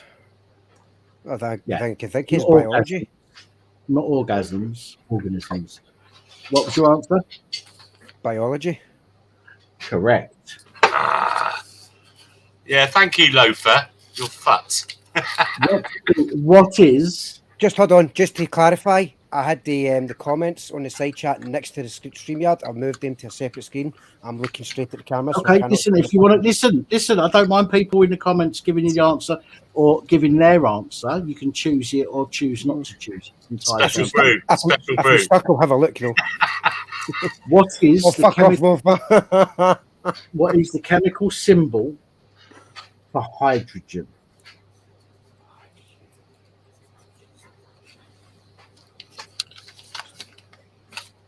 H. I'll try to think Where's Crinkle when you need him? He's rotating on the ceiling. He's rotating on the ceiling. He just answered. Yeah, I'm sure it's H. It's H2O. It's 2 parts hydrogen, 1 part oxygen, which is water. So I'm going to say H on its own. Therefore. Correct. You're still on par with this Cat and God bless at the moment. Oh, still on par. Question 7. What is the process by which liquid water turns into water vapor? Oh, process. It's when it evaporates. Yes. Evaporation. It's I know there's another fucking term for it. I'm sure there is. Like humidity that evaporates, and that was. I'm going to go with evaporation. Correct. Boom. Still on par with this Cat. God bless. Question 8. Which planet in our solar system Uranus is known as the red planet? And Mars. be careful checking out answers because I might just accept it before, even though I haven't finished my question yet. Mars. Correct. Or, as some people pronounce it, my arse. Not the same as Uranus, because that's your arse. But in Scotland, it's mainly deep fried. 2 questions. My arse bars. 2 questions left, Sonic. Ooh. What is the study of Earth's atmosphere and weather called? Oh, meteorology. Well done. Correct. Hey, one more question. Have I got all right so far? No, you've got one wrong. You're on par with God bless and Miss Cat still. Right, so what one did I get wrong then? The first one, smallest unit of matter. Is your acorn. Is your acorn. Nah, that's right. I did get that wrong. That's right, because it was definitely. You love Keith's just penis. talking about. You love just talking. Shut up, Jack. You are. I'm being honest. Don't get jealous. Yeah, I'm not getting jealous. Not over shriveled COCK. Hey, Jack. Remember you said sex first. I know. Yeah, absolutely. You brought it up first, Jack, earlier on. To be fair, though, I did get that question wrong. The correct answer was Keith's penis. Right. Last question, come on. The last question, Sonic. This determines whether you're in the next round with God Bless and Miss Cat. No pressure. What is the basic unit of heredity in living organisms? Heredity. Yeah. Can you spell that, please? Heredity. Heredity. What is the last unit of heredity in living organisms?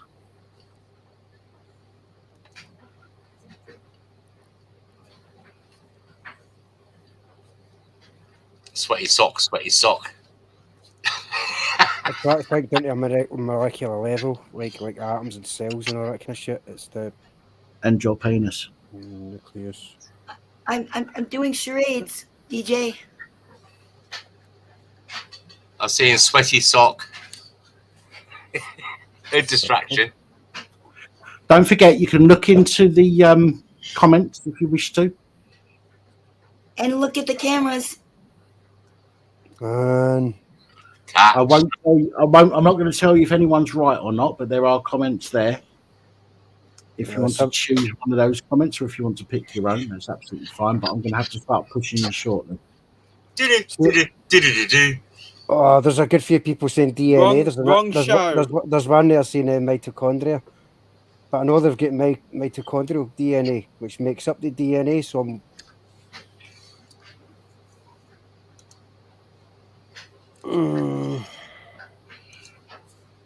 Look at my fucking camera. 10, 9, 8, 7, 6. Try to think of the name of the fucking 5, stranded DNA. Four, Mitochondria. 3. I've got a mitochondrial. Fuck it. No. Brian Peter, correct. Damn Brian it, DJ. Why didn't you look at my camera? Think Levi's. Gene. Now we got 3 on the top. It was close though. You done well. Well done. You got one. No offense, Jack. You got one more than Jack, and you was one away from being on the next round. So unlucky, but done well. You done well with 8 questions. Well done. 8 out of 10. Cheers, man. Fuck. Does that mean we got 3 on a tie? 2 on the tie at the moment. No, it would have been 3 on a tie if DJ just would have fucking looked at my camera. Be honest, I was just seeing you going like that, and I'm like, what the fuck? Yeah, but he doesn't like getting palm bombed. What's the shape of DNA? It's a double helix, though, is it? It's a helix. Okay, it goes like this, right? It goes like this. But the answer was Gene. Yeah, but I'm seeing you doing this. Me Oh, being you a said DJ, it's a I'm just gene? thinking. I'm just I'm thinking sorry. like some music. I was wrong. I thought it was DNA. That's all right. I could have done with Sonic choosing your answer anyway. Right, Stevie boy. Good luck, Steve. I think we're fucked now. It's your turn. And Stevie's not stupid, so I've got a feeling. That's why I said I think we're fucked. Yeah, I think Stevie's going to either match or surpass you. I'm afraid that's my feeling anyway. Stevie, what category would you like? Would you like me to read them again? All of them twice. No, thanks. 2 people have had music. Can I have music as well then? Right, there is a music category. Hang on a minute. Which hasn't been chosen, which is just music. The category is simply music. Okay. Go on, Stevie. Who is known as the King of Pop? Michael Jackson. Correct. These aren't my questions, by the way. I've got to ask them as they appear on this thing, right? Which band released the album Sgt. Pepper's Lonely Hearts Club? Beatles. Correct. Who is the lead vocalist on the band Queen? Oh, there's fucking backhanders. Mercury. There's some fucking backhanders going on. sorry. Well, to be fair, that would have been the answer. What? If Queen was still alive, but it's not now. Then it was Paul Rogers, and then it was some other dude. No, the new guy is neither of them two. Adam Lambert. Oh, there's hope. What? Yes. He's the lead singer of Queen? Adam Lambert is now the lead singer of Queen. That's sacrilegious. That's dirty. It was a trick question in a way. Yeah. But it did say. Sorry, guys, but as far as I'm concerned, Queen died when Freddie fucking died. Yeah, me too. Me too. It said who is the lead singer rather than who was the lead singer. So I have and to. I had a trick question. It was about Queen too. I've got to be quite harsh in that, I'm afraid. I do apologise. The question should have read, who is currently the lead singer of Queen? No, I don't count Adam either, Frank, but unfortunately the questions and answers are the questions and answers, and I have to go by them, unfortunately. Which question 4? Hang on a minute. Yeah, question 4. Which singer-songwriter released the hit song Hello in 2015? Shit. She likes one of these. It wasn't. Yeah, you're a bitch. It wasn't Stevie Wonder. I think it might. I was thinking of Lionel Richie, but not in 2015. No, and I think I've just seen the right answer.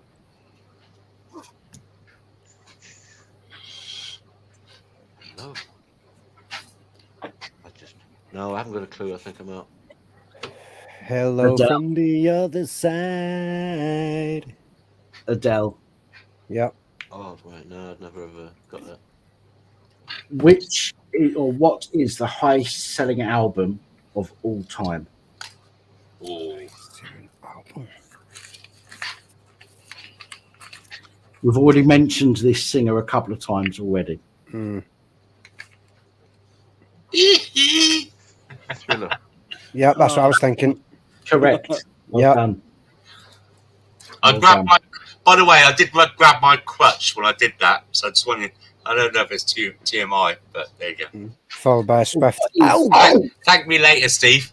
You can only do it by charades, Simon. You can't make sounds. I was charading it. You can't make sounds. Happy already said. Who is? That's the question. Who is? It's Crinkle. Who is the guitarist? Who is the guitarist of the rock band Led Zeppelin? Jimmy Page. Sorry? Jimmy Page. Correct. Well done. I'd have said John Paul Jones, but well done. The one I remember. Which singer is known as the Queen of Soul? Oh, Aretha Franklin. Come on, that's an easy one. AF. Say again, Aretha Steve. Franklin. Yeah, Aretha Franklin. Correct. Well done. Which singer, songwriter, wrote and performed the song Imagine? John Lennon. With Correct. Yoko Ono. Well done. Well done. In the video. Question 9. Which music genre originated in Jamaica and features a distinctive offbeat rhythm? Reggae. Correct. And question number 10. Who is the queen of pop? Madonna. Well done. Correct. Unfortunately, you have you've matched Sonic. You've got 8. You got 8 right. Bravo, bravo. It doesn't take you into the next round, though, I'm afraid, but it's still good. Well done. You've still done really, really very much. Tried to help you out, Steve, but if you want a lawyer to go pro bono on that fucking Queen question, I will be there for you. That was a trick question. Listen, listen. I can only give you the answer that it gives me. Right? It's not my fault. Don't shoot the messenger. Right? Yeah. It's written down there. Just bend him over instead. Right. Mason. Oh. Your turn, my friend. Would you like me to go through the categories again, or I may possibly opt for alternative rock, but I stopped listening to rock music around about 1990. So I don't know. Is there a geography or a general knowledge? Just throw anything at me. There's a general knowledge and a geography. Bugger it. We'll go for geography. Right. Okay. Where is the clitoris? I'm screwed. No point in asking you, Sonic. You're married. Well, it's between your fucking legs. Well, you thought it was a clitoris, so you pissed at you. Just to say, I'm not cheating. I've got the camera on my monitor. I'm in StreamYards. I have not got a laptop open to the left-hand side of me with another window open, so I can peruse all the other answers that people might be throwing up in the chat. Honest. You haven't got much of a delay there. You're doing quite well with the look. Your delay's fucking minimal. Well done. Yeah, because I'm in StreamYards. I've muted YouTube. I'm in StreamYards. It's because you're in his basement. Did you say geography? Yeah. Yeah, go for geography. Right. Okay. 10 questions. Starting with your first one, which is, what is the world's largest ocean?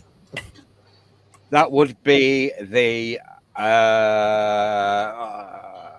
Pacific. Correct. What is the tallest mountain in the world? My penis. That would be. No, we said mountain, not pimple. Try to be a smart ass and give you the name, the local language, but it's Everest after George Everest, the guy that surveyed India. It is. Congratulations. Well done. Which country is known as the land of the rising sun? I don't know. Oh, think about the flag. Think about the flag. Oh, look at this. Look at this. Shut up. Got the Nippon. That would be Japan. It is. Congratulations. Well done. That's correct. Which river is the longest in the world? The Nile. Congratulations. That's correct as well. I would have said the Amazon. What is the capital city of Australia? I think I know this. This is one that I always get wrong. But what is I the get it capital wrong. of Australia? I think it's Melbourne. I think it's Canberra. I think it's Sydney. It is Canberra. You're right. I've dropped one. Sorry. Yeah. It's Canberra. Sonic. Purposely built city like Rio de Janeiro. I've got it wrong. You need to keep your mouth shut, Sonic, until I can confirm the answer that somebody's given me. Got it wrong. I said Melbourne. It's Canberra. Yeah, got being it wrong. fair, answered after he did. Yes, but still, I need to make sure that that's his last answer. The last answer is Canberra. Right. Can we accept the first answer? Got to give it for just for that. Which country is home to the Great Barrier Reef? Australia. Correct. Question 7. What is the largest desert in the world? I love the Sahara. The Sahara, North Africa. Correct. At the moment, you're still on par with God Bless and Miss Cat. 2 questions. 3 questions. 2 questions to go. 3 questions to go. Question 8. Which continent is known as the frozen continent? The Antarctic. Well done. Yeah, correct. Well done. Question 9, which might be a little bit more difficult. Which is the largest lake in Africa? London. Sorry. I'm going to have to go for Lake Kenya. Unfortunately, it's Lake Victoria. Bugger. I was going to say, if you'd have questioned that a bit, I was going to say it sounds like it should be in Australia. And Lake Victoria obviously sounds more like an Australia lake than a fucking African lake. But unfortunately, I was thinking of Queen Victoria. Yeah. Damn. Last question. Which country is known as the land of the midnight sun? Oh, I know that one. So not the rising sun, but the midnight sun. It's up north somewhere.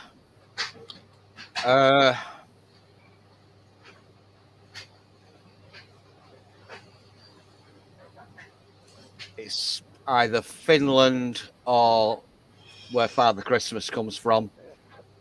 Gonna go for Finland, and I've fucked it up. Finland, final answer. I'd have said Greenland. It's Norway. Oh, still done well. Listen, 7 out of 10. You still done really, really well. That would have been a pass if it was a driving test. I really thought Sheffield was going to smash it. I tied with Miss Cat on the rock music. I got the Rolling Stones wrong, but I got I can't remember his name, the black guy that did the frog marching on his guitar. Chuck Berry. I got that one right. No. The guy, oh, crack, I can't remember. Get on with it. I tied with Miss Cat on rock music. She took my subject. Sorry. Yeah, but that's no good because that wasn't your category. So unfortunately, I have to just laugh at the fact that you failed to beat Miss Cat, and God bless. I need to laugh at the fact that all the music questions are so fucking easy. As soon as I hang on a minute. As soon as I finish my pints, I'm going to go off to commit ritualistic suicide. But I'll see you all next week. Right, just for YouTube, just say you're not actually going to go and do that. Just Hello, YouTube. No, I have no intention of doing that because I've got too much work on this week. Chuck Berry, thank you. Thank you, Chuck Berry. Couldn't come to me. Cheers, Loaf. Thank you, my friend.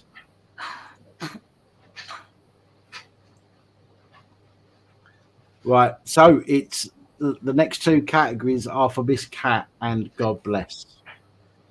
And I have a feeling God Bless is going to lose just to let Miss Cat win. No, you better not. No offense, Miss Cat. I don't mean that offensively, right? I mean, I know. You've done really, really well on your questions, but I've got a funny feeling that God Bless, being a gentleman that he is, will potentially get one wrong that he knows. Well, I'll kick him in the nuts if he does. Don't do that. Right, like that. Okay, so don't you think we should reset the category since it's a new... Oh, yeah, it's got to be new categories, yeah. It's got to be new categories that haven't been picked so far. No, I mean, shouldn't you set it back to 0 again? That nobody's picked anything since it's a new round? But the question only gives me 10 questions per category, you see, so I can't more. So I have to choose a different category. How'd you come up with an 11th for mine when you screwed up the one? No, there was only 10. There's 10 questions. Right. You got 9 of them right. Yeah, but remember the Chuck Berry one? Didn't you go, okay, well, we'll count that one and we'll go to the next one? Canadians saw this. I ended up reading one of the answers to one of the questions rather than the question. So you did give me it. Okay, I didn't know that one counted. Oh, yeah. No, it still counted. It still counted, and you got it right because I gave you the answer. So you still got that one. I'm not going to not give you that one because it was my fault. But yeah, 11 out of 10, same as God Bless. Sorry, not 11 out of 10, 9 out of 10. No, keep it 11. Okay, so what are the music categories that are left, please? Okay, music categories left are, and they're right near the end. So let me go flip that to the end. We've got band trivia. We've got song lyrics. We've got music festivals, Billboard charts, Grammy Awards, movie soundtracks, boy bands and girl groups, alternative rock, disco, punk rock, reggae, electronic music, R&B and soul, jazz, country music, classical music, hip hop, pop music, 90s hits, and that's it. Okay, that's a few actually. Okay, there's disco, there's alternative rock, there's 90s hits. There was one there I forgot. What was the middle thing? Okay. Canadian number ones. Awful answers. I think I'll go with. I want to. Okay, I'm gonna go with disco.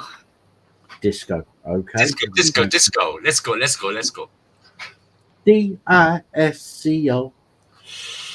In my disco. Okay, and hang on, fuck me, where is it? There it is. Right, okay. Your 10 questions, Pat. Just so this is semi-final. Well, no, this is the final. I was going to make a suggestion. If it's just a two-player head-to-head, how about you pick the opponent's subject? One question each, back and forward. Shut up, Scotty. No, it's too late for that. Too late for that. Too late for that. Make it interesting, man. I can't do it. I just don't have the power. Who's gonna do it, Captain? Who said that? Change the laws of physics. That's Scotty, isn't it? I can't do it, Captain. I just don't have the power. The ship like the back of my hand. You can't take it. Right, okay. Let's get this open done with so we can get the panel open again because I've got a couple of people sitting in the back room here. So, right, Kat, 10 questions. Your first one. Which 1970s band released the disco hit Staying Alive? Bee Gees. Bee Gees. Correct. Which disco diva released the iconic song I Will Survive? Gloria Gaynor, was it? Crinkle. Sorry. Will Survive. I think it's Gloria Gaynor. Chloroform. Correct. Well done. Thank you. Question 3. Which disco group sang the popular song YMCA? That was Crinkle again. Okay. Mute your mic. Sorry, I'm sorry. I will. Let's get a group. Shit. The construction guy and the Indian and the fucking Bobby Ken. Big top. Oh shit. Oh shit. Relax, Cat. Okay, remember I had a stroke, man. Okay. Relax. This is how we In have the Navy. Yeah, I know. Village people, thank you so much, Step of Style. Village people. That your final answer? Yeah, it is. Correct. Dance kind of people. I didn't say nothing. In the Kazi. Who is known as the Queen of Disco and released hits like Hot Stuff and Bad Girls? Come on, I can't hear him. Right. Who is known as the Queen of Disco and released hits like Hot Stuff and Bad Girls? Donna Summer. Congratulations, well done. Thank you. Which disco band released the song Funky Town? Let me take you to Funky Town. Yeah, I know this song. I just can't remember this band name. Funky Town. Oh, fuck, what they called? Give me a second. Guys in the back chat, I'll let you up shortly. Let's finish this game off first of all, and I'll bring you up. So please bear with me. Where's my help in the chat, man? I really need you right now. Hey. Oh, sorry. What was it? It was Funky Town. I don't think that was Earth, Wind, and Fire. Stop.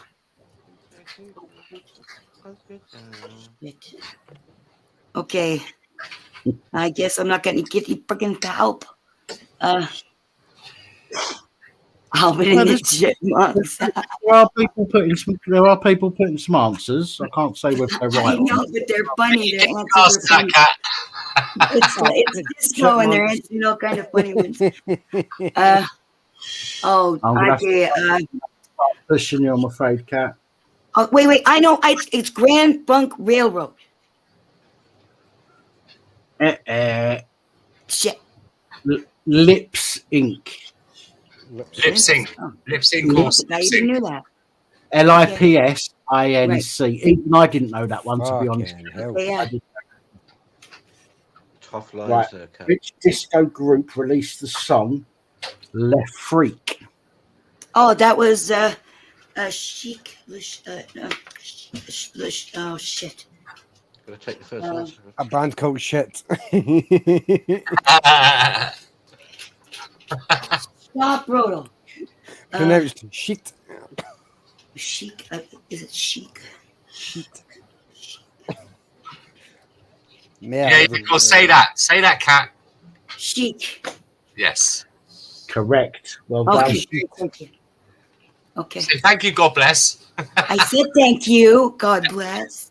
Lovely sister. Question number 7. Who is known for her disco hit "Lady Marmalade"? Oh, Patti LaBelle. LaBelle is correct. Well done. Fucking hell. Oh. Straight off the top of your tongue as well. That's what he Question 8. said. Which disco artist released the album "Saturday Night Fever," featuring songs like "Night Fever" and "How Deep Is Your Love"? That's Bee Gees again. It is. Well done. Question 9. Who is known for his disco hit "You Should Be Dancing" and his falsetto singing style? Should be. Did you say you should be dancing? Yes. One of his hits. Who is known for his disco hit "You Should Be Dancing" and his falsetto singing style? I'm sure it's him. Forget the last one. Just sing the first one. One of Yeah, there was only one. There was only one. There was only one. Hey, there was only one song. I only heard one song. Yeah, he's "You Should Be Dancing," right? Is it the one that and goes, "You should his be falsetto dancing"? style singing. That's not the name of the song, by the way. That's the type of singing. Falsetto is a type of singing. Yeah, that's what. Yeah, I didn't hear two songs. Okay. A bit like that disco So, band we were talking about. you know what? That's all I'm thinking. I know this is probably wrong. But I don't know any other answer, and the only one I think of with falsetto is Michael Jackson. So I'm just gonna say Michael Jackson. Barry Gibbs out of the Bee Gees. That's what I said to you. Dancing. You know what though? Y'all talk while he's reading the question, and it's really fucking. I can't hear. You guys all have British accents. Quit it. I'll stop that one. Racist. Question. Sorry there, Kaya. Question 10, Kat. Right, everyone be quiet because this is the final. So, question 10, Kat. Which disco band released the song "Dancing Queen" and became one of the most successful acts of the disco era? ABBA. Correct. How do you spell that? ABBA. I'm joking with you. I got 8. 8 out of 10. You've done really well there as well. 8 out of 10. Congratulations. Annie, Fred, Benny, Bjorn, and Agatha. 8 out of 10 cats. Tough 8 out of 10 cats. That's Pressure really in good. the final. Right, I need to go for a pee, and then I'm coming back, and it's God blesses in the final. So I need to reboot because my computer is going nuts now. So Right, good well, luck. God you bless. quickly reboot. I'll go for a wee and I'll wait for you to come back on. Okay, All thank right, you. Here's a wee All fun right. one then. Does anybody know how ABBA got their name? It's ancient religion, isn't it? No, it's the first initials of the band members. Yep. Annifrid, Benny, Bjorn, and Agnetha. I think it was. Nobody likes a smart ass, you know. Annifrid, Agnetha, Benny, and Bjorn. You're watching the Police Abusing Powers channel. What the fuck is this porno shit? You've been drowned out, mate. Been drowned out. That's his song. Do you remember that original one? Do you remember? Your mother know that you're out. I'll play it again. Ready?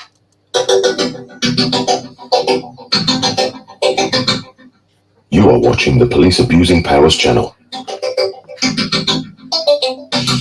And then it goes into slap, slap, slap, slap, slap, slap, slap.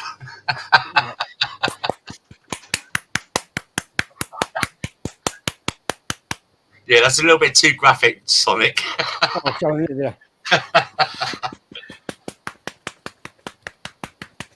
So Cass is doing a reboot. I've had a good night. It's been fun, isn't it? Sunday night. Nothing better to round off the week and look forward to the week coming. It's been a good night tonight. Hey, whoever the fuck just says to me nobody likes a smart ass, Sonic, fucking Brian PC, look at that shit. Aye, nobody likes a smart ass.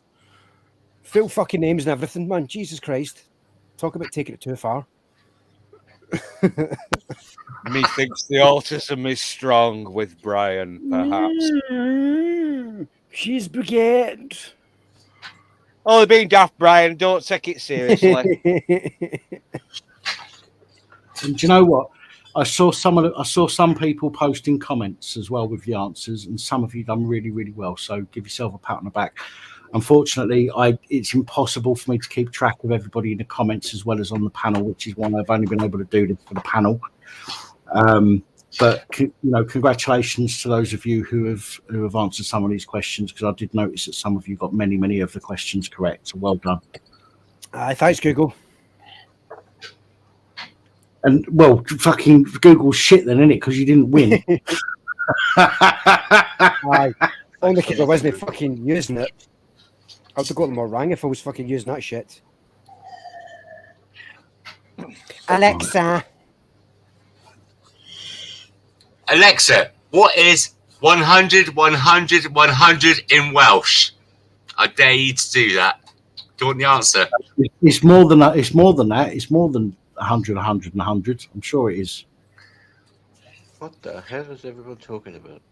Well, if you ask Alexa, what is 100, 100, 100, 100 in Welsh, it says cunt, cunt, cunt, cunt. Let's try it. Anyway, right, come on then. I'm finished plaiting my pubes. My turn. I'm waiting for Miss Cat to come back. Yeah, it's 100, 100, 100, 100. So there's 4 of them. And there's 4 cunts. Well, there's 6 on here right now. In this channel, there might be. On the panel, there might be. No, I'm joking. I'm joking. Okay. Here she comes. 8 out of 10 cats. Right. Okay, Dave. We're on the last. We're on the last one now. So either God Bless is going to win or Cat is going to win. Cat's. What's the score? At the moment, you scored 8, Cat. So 10 cats. And what's he got? He hasn't got any yet. I waited for you to come back before I asked. Oh, thank you. Thank you. Good luck. 8 out of 10 cats. Okay. How are you doing for remembering the categories? I'd like to go. Category. Can we go 90? Have we got 90s music or not still?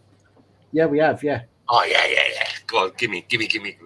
I've just got to find it. Give me your man after midnight. I see you looking down there. Yeah. Give me. I was right. After midnight. Oh, it's after midnight. Where's my woman?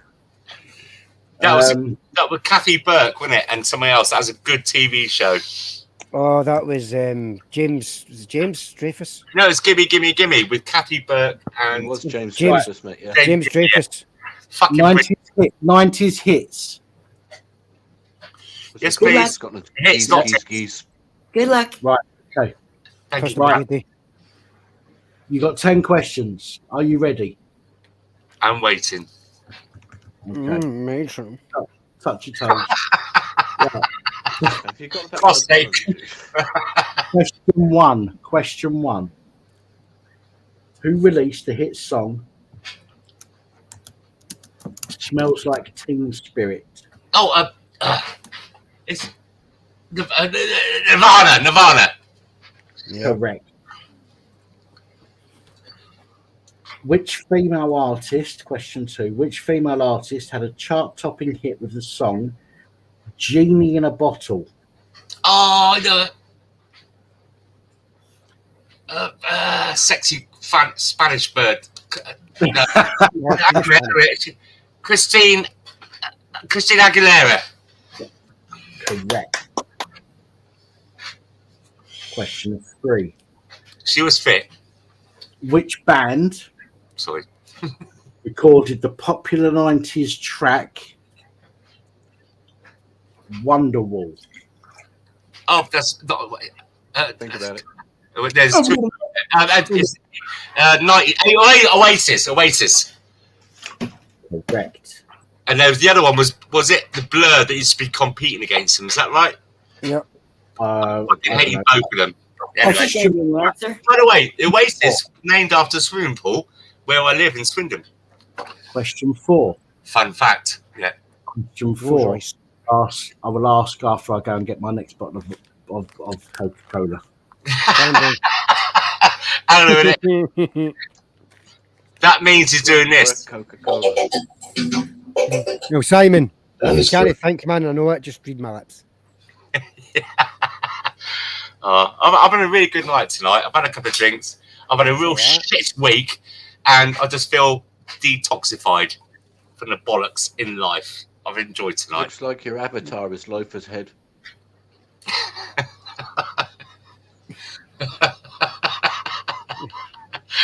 yeah. I see what you're getting there now. I liked that one earlier when Cat was above him, and it looked like Cat was actually wearing a Black Sabbath t-shirt. Yeah. What'd he say? What'd he say? Remember earlier, Cat, when I said, "Oh, I love your Black Sabbath t-shirt," and Loafer said cheers, and then I finished with saying, Cat. Because the way your head was, it looks like you were his body. I love you, Funny. DJ, but if I need a translation, it can't be you. Question in translation, it can't be Aussie. Oh, fucking hell. Question 4. Sign language. Question 4. I will ask after I go and get my cigarettes. Oh, for fuck's sake. Why do we keep moving The around? question is, how do you keep a turkey in suspense? I'll tell you later. Yeah. Or how do you confuse a spastic? Oh, who called it? 14. Confused? Yes. Yay. Sonic. No. Oh, come on. Oh, come on. The amount of people I've had for that shit, hilarious. It's not like Here's Richard another Pryor's joke, on the but panel. It's on the innocence but still funny side. Are you new guru? Nice to see you, my friend. Nudie! Ooh, and we got Danny Williams in here as well. Danny! Who have we got? Danny Williams and the new guru. It's the Canadian cheering squad. It's a Canadian invasion. I don't see a Danny Williams. I see a Tony Williams. There was a Danny Williams. I don't know if he's jumped out now. Oh, anyway, question 4. Question 4. Moving on. Quiz. Who released the R&B ballad "I Will Always Love You" in the 90s? Again, duplicate. Oh, hang on a minute. He's a black geezer, isn't he? Hang on a minute. Careful. No. That geezer, a woman, black. What's her name? She died, didn't she? Whitney Houston. We just had that. Correct. Oh, thank fuck for that. I was thinking of. Do you know what I was thinking of at first? Was that Billy? What's his name? Who sang with? Idol. No, he's not fucking. He's not black. He sang with. Anyway, let's just move on because I'm fucking having a drink. Okay. Question 5. Which boy? You should know this one. Which boy band? You probably have posted them on your wall. Which boy band gained immense popularity with their song "I Want It That Way"? When you bend over, you take it the same thing. Is it Backstreet Boys? Correct. Or maybe Back Passage Boys? His bunch. Question 6. Oh dear. Who sang the emotional ballad "My Heart Will Go On" for the movie Titanic? Celine Dion. Correct. Not that I'm into that kind of stuff, by the way. Of course. Yeah. Question 7. Hang on. What do you want me to hang on to? Yeah, question 7. Let me make a roll up first. Yeah, go on. Which British girl group released the hit song "Wannabe"? Spice Girls. Oh God, because of my mistake. Yeah, you fucking said that way too quickly, my man. Because she loved them, and I was like, move on from that one really quickly. These are way too easy. Question 8. Who had the hit song "No Scrubs" in the 90s? Oh, what's his name? That's the one. No. No helping. Scrubs. TLC. Was it something like that, wasn't it? TL. Oh, there's 3 girls with it. TLC. That's it. Correct. Is it really? Yeah. That one?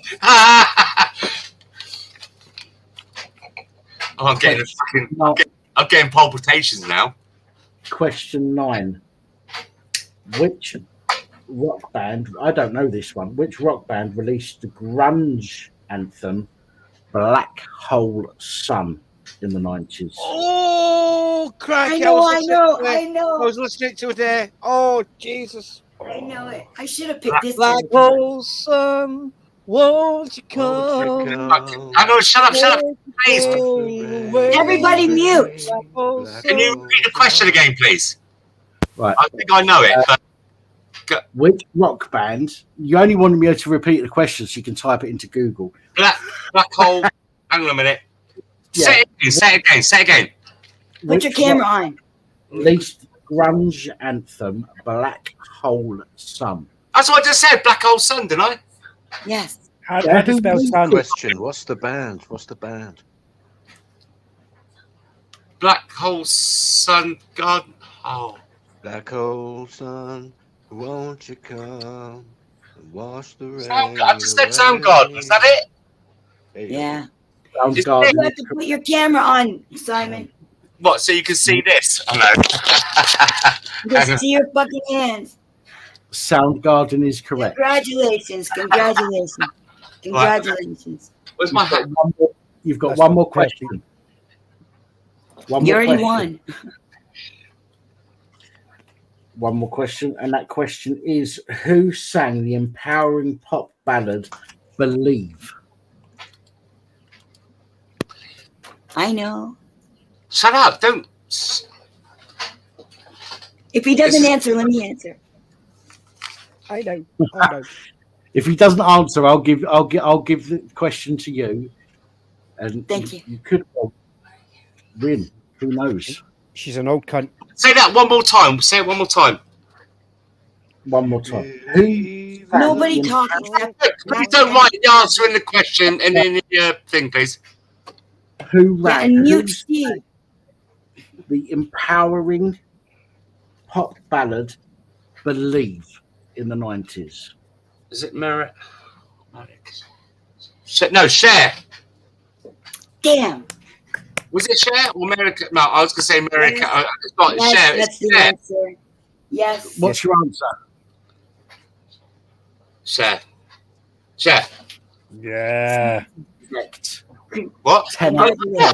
Yes! Congratulations. Hey! Yeah, look. I got the t-shirt on. His I can't nipples see are anything. erect. He's that excited. Right, can I turn my camera off now? Because I might get really, really rude now. Yeah. Good, good. Congratulations, Simon. Have I won? Well, Yeah. Fucking smart ass. Kat, you done really, really well. It was so close. Thank It you. was a close game. I mean, the fact you two tied in the first round, and I genuinely thought that was going to be a tie again in that final there. So, but well done, Kat. You done really, really well. Well, guess what? Guess what? What? I'm in a difficult position right now. I'm in a difficult position because I really support the PTSD camp in Bath. And I love you guys down there. But I have a sister that I know is struggling, and I'd like to donate out to Kat. You? You. No, baby. No, thank you. I am. It saves me having to give you some money in the future. No, seriously. So, Kat, listen, you can either choose, or I can send you the 20 GBP. It's entirely up. So I can do it through God Bless. If you don't want to give me any details or anything like that, I can give it to God Bless and he can send it to you. And I can I can do that if you want. So, like I said, Why don't we split it? No. I know Dion and everyone down in Bath, and they're okay. But I know that you're in a worse place than what they are. I don't mean to disrespect you on saying that on channel, but I think you're more worthy right now because I know you, because I love you. All right, and you'll be able to eat for a few more days. I'm sorry, I should have said that on live on channel. You know what I mean, don't you? I'm just trying to support you because you're a good girl and you've got a lovely heart, and that's that. Don't argue with me. I have to come over and spend fucking loads of money on a flight over to Canada and fucking give you a shit. Thank you. Do it. Oi. Thank you very much. Thank you. So there you go. It was never about. Kat, No, I know. Sorry. You can either have the 20 British pounds. You can either have that sent to you, or you can have a voucher. It's entirely up to you. And if you want, Kat, you can send me the money to buy backs, and I can backs it to you because I know you. I hope you trust That me. way you haven't got to give you. That way you haven't got to give your details out to anybody else, so I can do it through God Bless the UK. If that makes you feel safer. Can people in England even send us money in Canada? Yeah, of course. We can send people in India, and we can send people money in Pakistan for condoms. So of course we can. As long as you don't support the truckers. I'm not using mine on condoms. Okay. Cash, please. Okay, I will send it to God Bless, and God Bless can send it to you. That way, you feel safe knowing that not every time. I don't care if you. All you need is my email address, right? Well, I can do it through. If you've got PayPal, I can do it that way. Yeah, through email address. Or Kat, if we speak tomorrow on Discord, you can give me your backs details and your bank, and I can just send it straight over to you. So you got it instantly. Oh, you fax the money? Yeah, right. Yeah, I can backs it. You know, like your bank account. I take your account details, and I can just send it directly to you. Does it give me your address? I've just get a midget that fucking said it in a fax machine. Or sort code identifies which branch you're with, and the account number just identifies which account within that branch. It doesn't give any other details. Okay. Yeah, and it'll be about 32 Canadian dollars, wouldn't it? Roughly. I don't know. I don't know. Anyway, done and dusted. Congratulations, Mickey Mouse. Congratulations to you. Pardon? Mickey Mouse has just said, "Can he give you £20 to send her?" No. Thank you very much. Do you know what, Kat? One thing you need to understand is you're not. People aren't being. Their arms aren't being twisted. If somebody wants to do something, accept it, please. Just accept. Yeah, it's Mickey Mouse. It's Mickey Mouse. It's not some kind of weirdo or stranger. He's a lovely guy. So what you could do is Mickey Mouse. If you want to send it to Dan, And then what I'll do is, so I'll send that over to Kat tomorrow when it comes in. All right. Shut up, Kat. Fucking get back here. When you're not a charity case, we're just looking after you. You're a lovely girl, you're a lovely lady. And you know what? Last week, Kat, last week, I think it was last week, we had a guy on here that comes on here quite often called Scott. He is in a very, very bad situation at the moment. And do you know what? The channel raised just over 200 quid for him that I sent to him. Okay, people, listen, people, if people want to do something nice, then we should accept it gracefully. Okay, you're not asking people. Okay, people are going out of their way to say, I want to help. So and I'm not having a go at it. I'm not having a go at it. I know it's difficult. I found it when I first started on YouTube and people were offering me stuff. I thought to myself, I didn't even know that shit happened on here. I just thought I was going to earn a few quid from the ad revenue. But then I realized that people could send me stuff and people were saying, give me your details, give me your details. And initially I said no for weeks. And eventually I said yes. And do you know what? If it wasn't for them, I wouldn't be in the position that I'm in right now. Thank you. You can't read the comments right now, Kat, but you've got so much support on here. It's not because you're a charity case or anything like that. It's that we look after each other when we're going through difficult times. Thank you. There you go. Look, Mickey Mouse. I will send that over to God Bless after this stream. So God Bless, you need to send me your bank details. Yeah, or in the morning. Yeah, it's okay. She'll get it by tomorrow, guaranteed. Do it in the morning, then yeah. Well, send me your bank details. I'll send that over to you, and we'll get that off to Kat.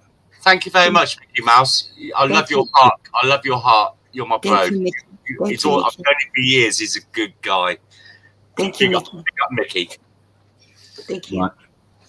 So there you go, Kat. People, there are some really nice people out here. I know. I love this. Some really nice people. Thank you. Right.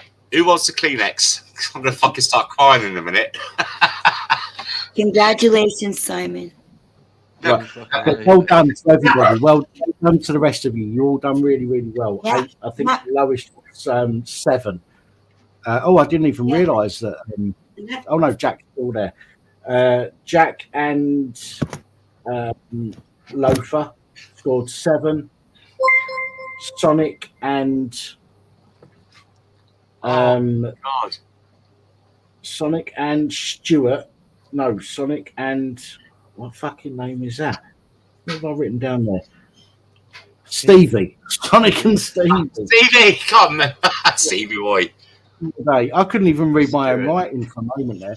Sonic and Stevie scored 8. God Bless, and Kat in the first round scored 9 each, and that second round was very, very close. But well done to everybody. You probably done far better than I. I'm just glad I asked the questions and didn't have to answer them.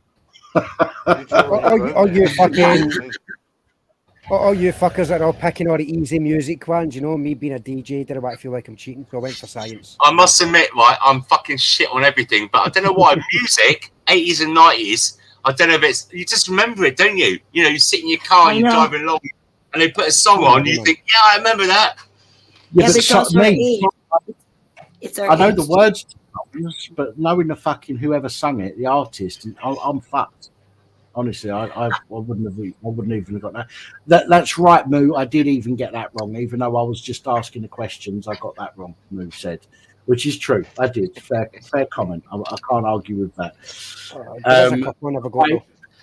I will be looking, because now we've done those particular categories, I have to make sure that those don't get picked again. So I need to look.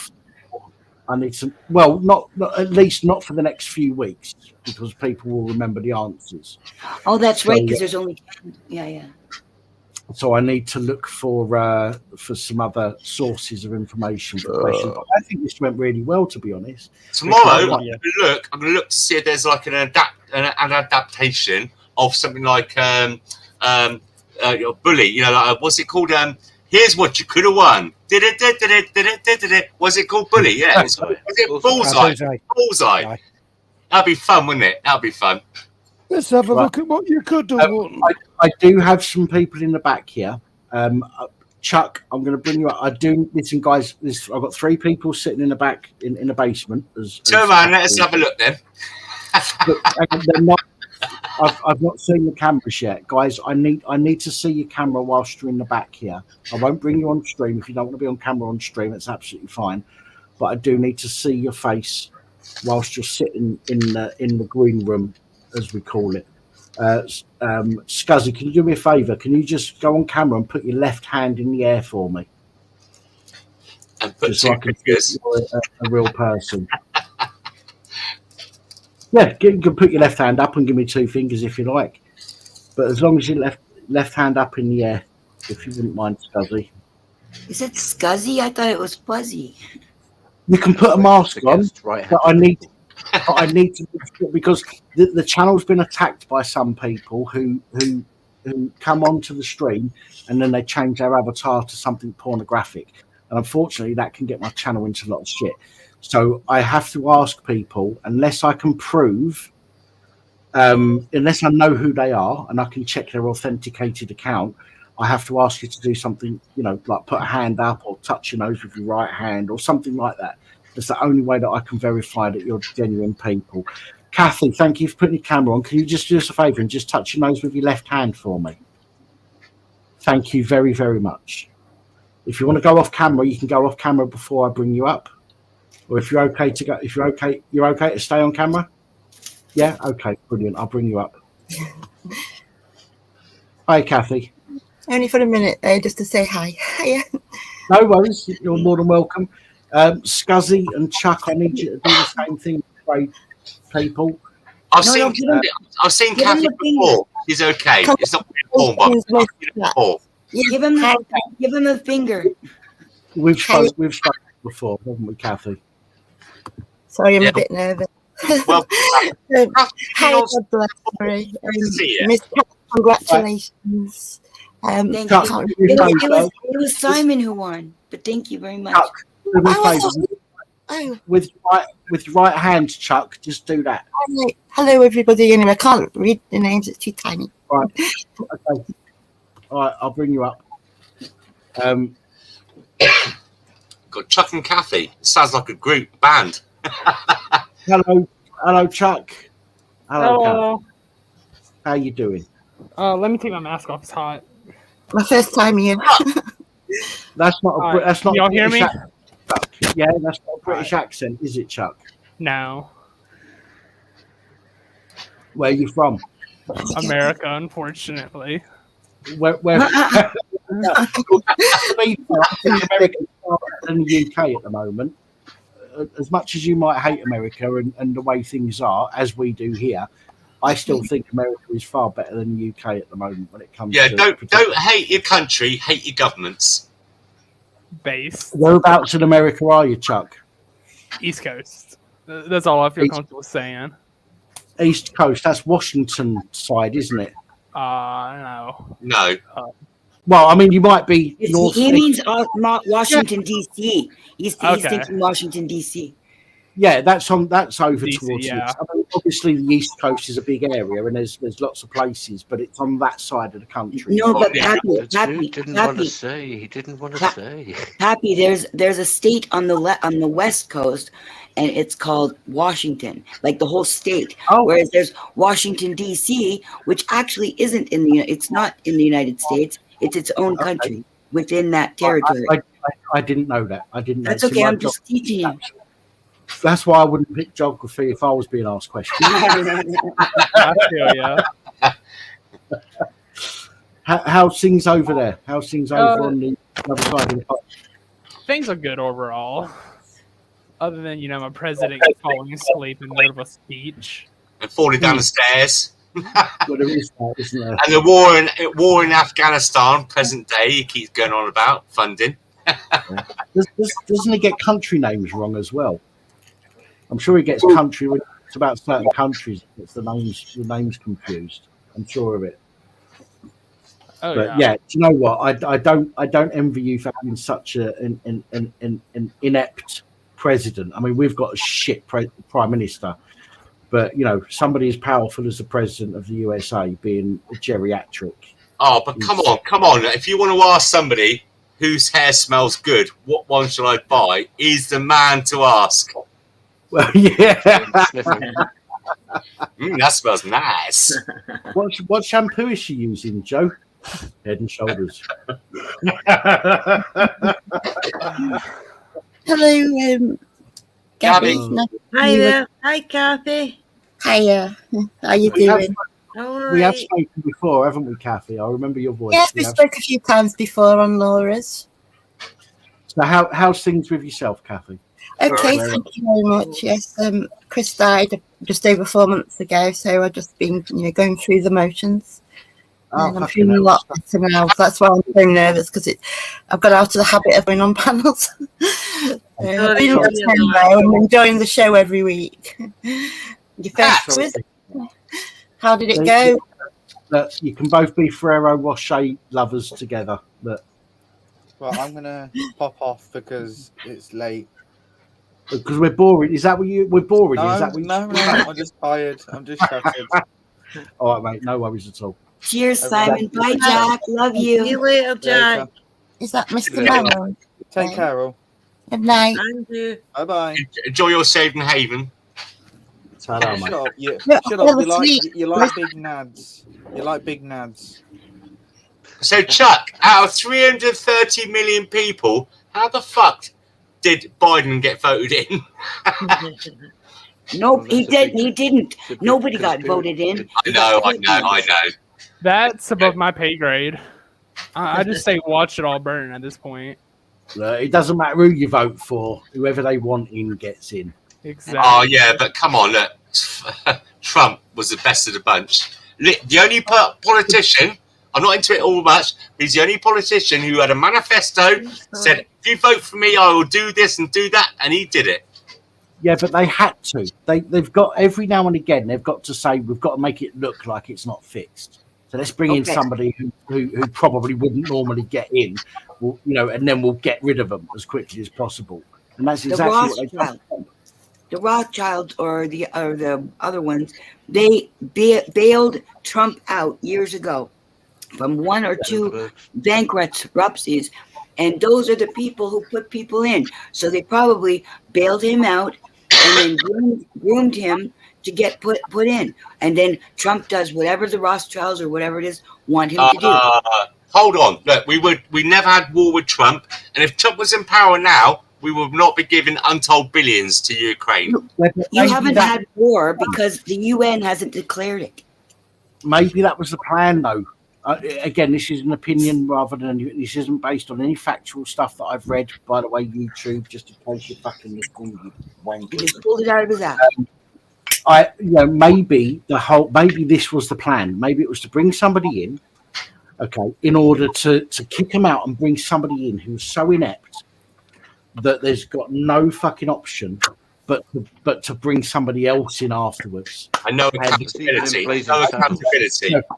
Maybe they're going to bring back. Maybe Trump's going to come back. Maybe people are going to go, this guy's a fucking geriatric idiot. Coming back. He ain't got a fucking clue what he's doing. Let's bring Trump back because Trump didn't cause any wars or didn't go to a war with anybody. And maybe, again, this is an opinion only, YouTube and everybody else. Maybe that is part of the plan. Maybe once he gets back in and everybody feels comfortable with him being back in, maybe that's when the changes are going to come and he's going to start, going back on his, the word. What changes? You mean the zombie apocalypse?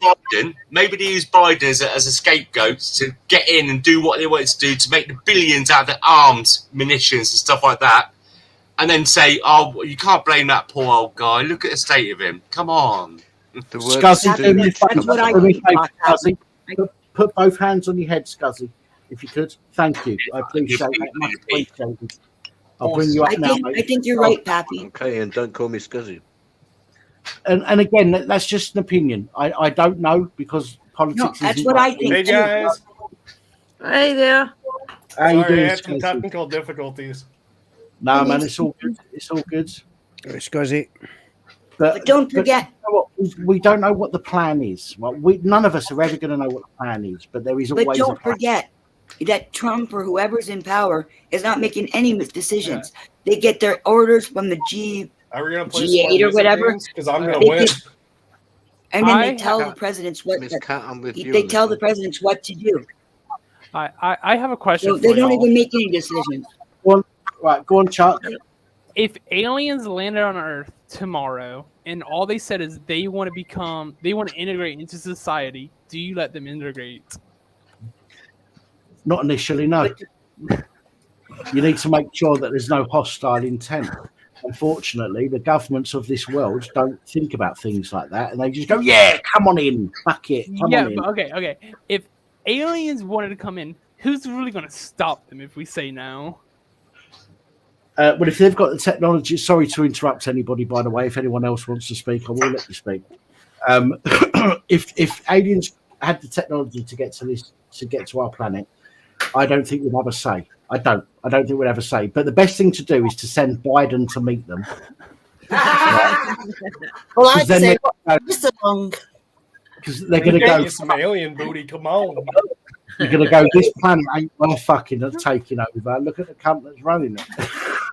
Excuse my I was language. to find out, I watched a recent video of Charlie Features, that there's 90 different, according to Stephen Greer, 90 different alien species. I thought, what? Well, I mean, okay, the government is kind of pampering us for aliens if we really look into it. Oh, it's definitely going that way, building up. There's a lot more coming out recently to try and get people used to the idea. Definitely, I agree with that much. Yeah. Decades it's been going on, hasn't it? Propaganda. No, the past 6 months. The past 6 years. AI. AI. So, It's gonna be so AI. all these so-called extra fucking genders then are actually alien species. That makes sense. No. It's extra chromosomes. No, they're AI 90 aliens with Cylons. 90 genders. Somebody came on a channel earlier and asked. Well, I had a phone in earlier, and somebody phoned up and asked me that exact question. Okay, do I believe? Well, they asked me, do I believe in aliens, basically? And my answer is, we would be stupid to think we are the only organisms that have evolved into what we are now. Obnoxious to believe that. Billions of planets that are out there. Okay, so I do believe that my own personal opinion, and some people might disagree with me, and that's absolutely fine. I'm not going to fall out with people over it, but my own personal opinion is we have been visited by other civilizations, at least in the past, maybe recently, I don't know, but definitely in the past. Where's God bless? And Come on. I think that we would be stupid to disregard that. I think we'd be stupid if we turned around and said no, we haven't. We can't be the only organisms in the entire universe that have evolved to what we are. 14 billion years. The universe is 14 billion years old, or whatever they say it is. Do you really think that we've only been around for the last 100 million years, if that? Humans, like quarter of a million. Well, Christians don't believe that. They believe about 6,000 years, don't they? Yeah, they've been saying recently that we got the calculations wrong. It's double what we thought it was. It's 1966. Right. That's when the world started. Last time England won the World Cup. That's when life started on Earth. Well, it's my birthday in 2 weeks, isn't it? 66. But I genuinely think we'd be stupid. Why did I be born in 66? If we said that, there's no such thing as aliens, there's nothing else out there, I think that we would be doing ourselves a disservice. I think we Very would be obnoxious to think that. Obnoxious, ignorant, and stupid in believing that, in my opinion. On that note, Dan, if whenever things are so shit in your life, you think everything's against you, just go out to some place like a woodland where there's no street lighting, lie down in the field and look up to the stars. And just Listen, think. if you go out to the woodland round here of a night time, I live right by the beach and I've seen loads of stuff in the sky. Just go out and a dog in sight. Yeah, I know, but just go out there and then zoom out of where you are, out of Earth, into the planets, and think how insignificant we are, really. in relation to our problems. Yo. Can we do alien I trivia? find it anything hard to believe that comes Yeah, out what from happened to trivia? I Greenland. can't play trivia. Say again, Chuck. Let's Sorry, play mate. alien trivia. Alien trivia. I haven't got any alien trivia questions on this book, I'm afraid. Do you have Google? Have you all seen the Las Vegas one?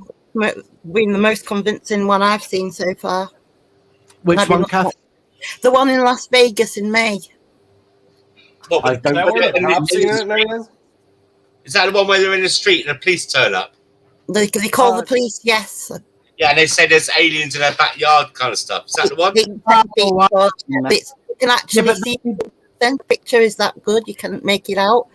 And I it's like, didn't well, see it's real or what, you know. What if it's Is a this story?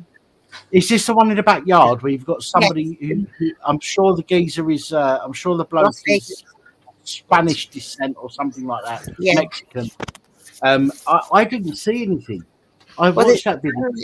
Yeah, and it goes into the backyard. There's a car there. I didn't see anything. It's got a bit. Pause it, the video. You can see it. And you can see like a spacecraft behind it. I will have another look because this interests me. It really does. But I didn't see anything when I've watched. I have watched videos recently on that, but I didn't see anything. I saw them go into the backyard with the video. I saw them all shit themselves and run out of the backyard, but I didn't see anything. I will look again.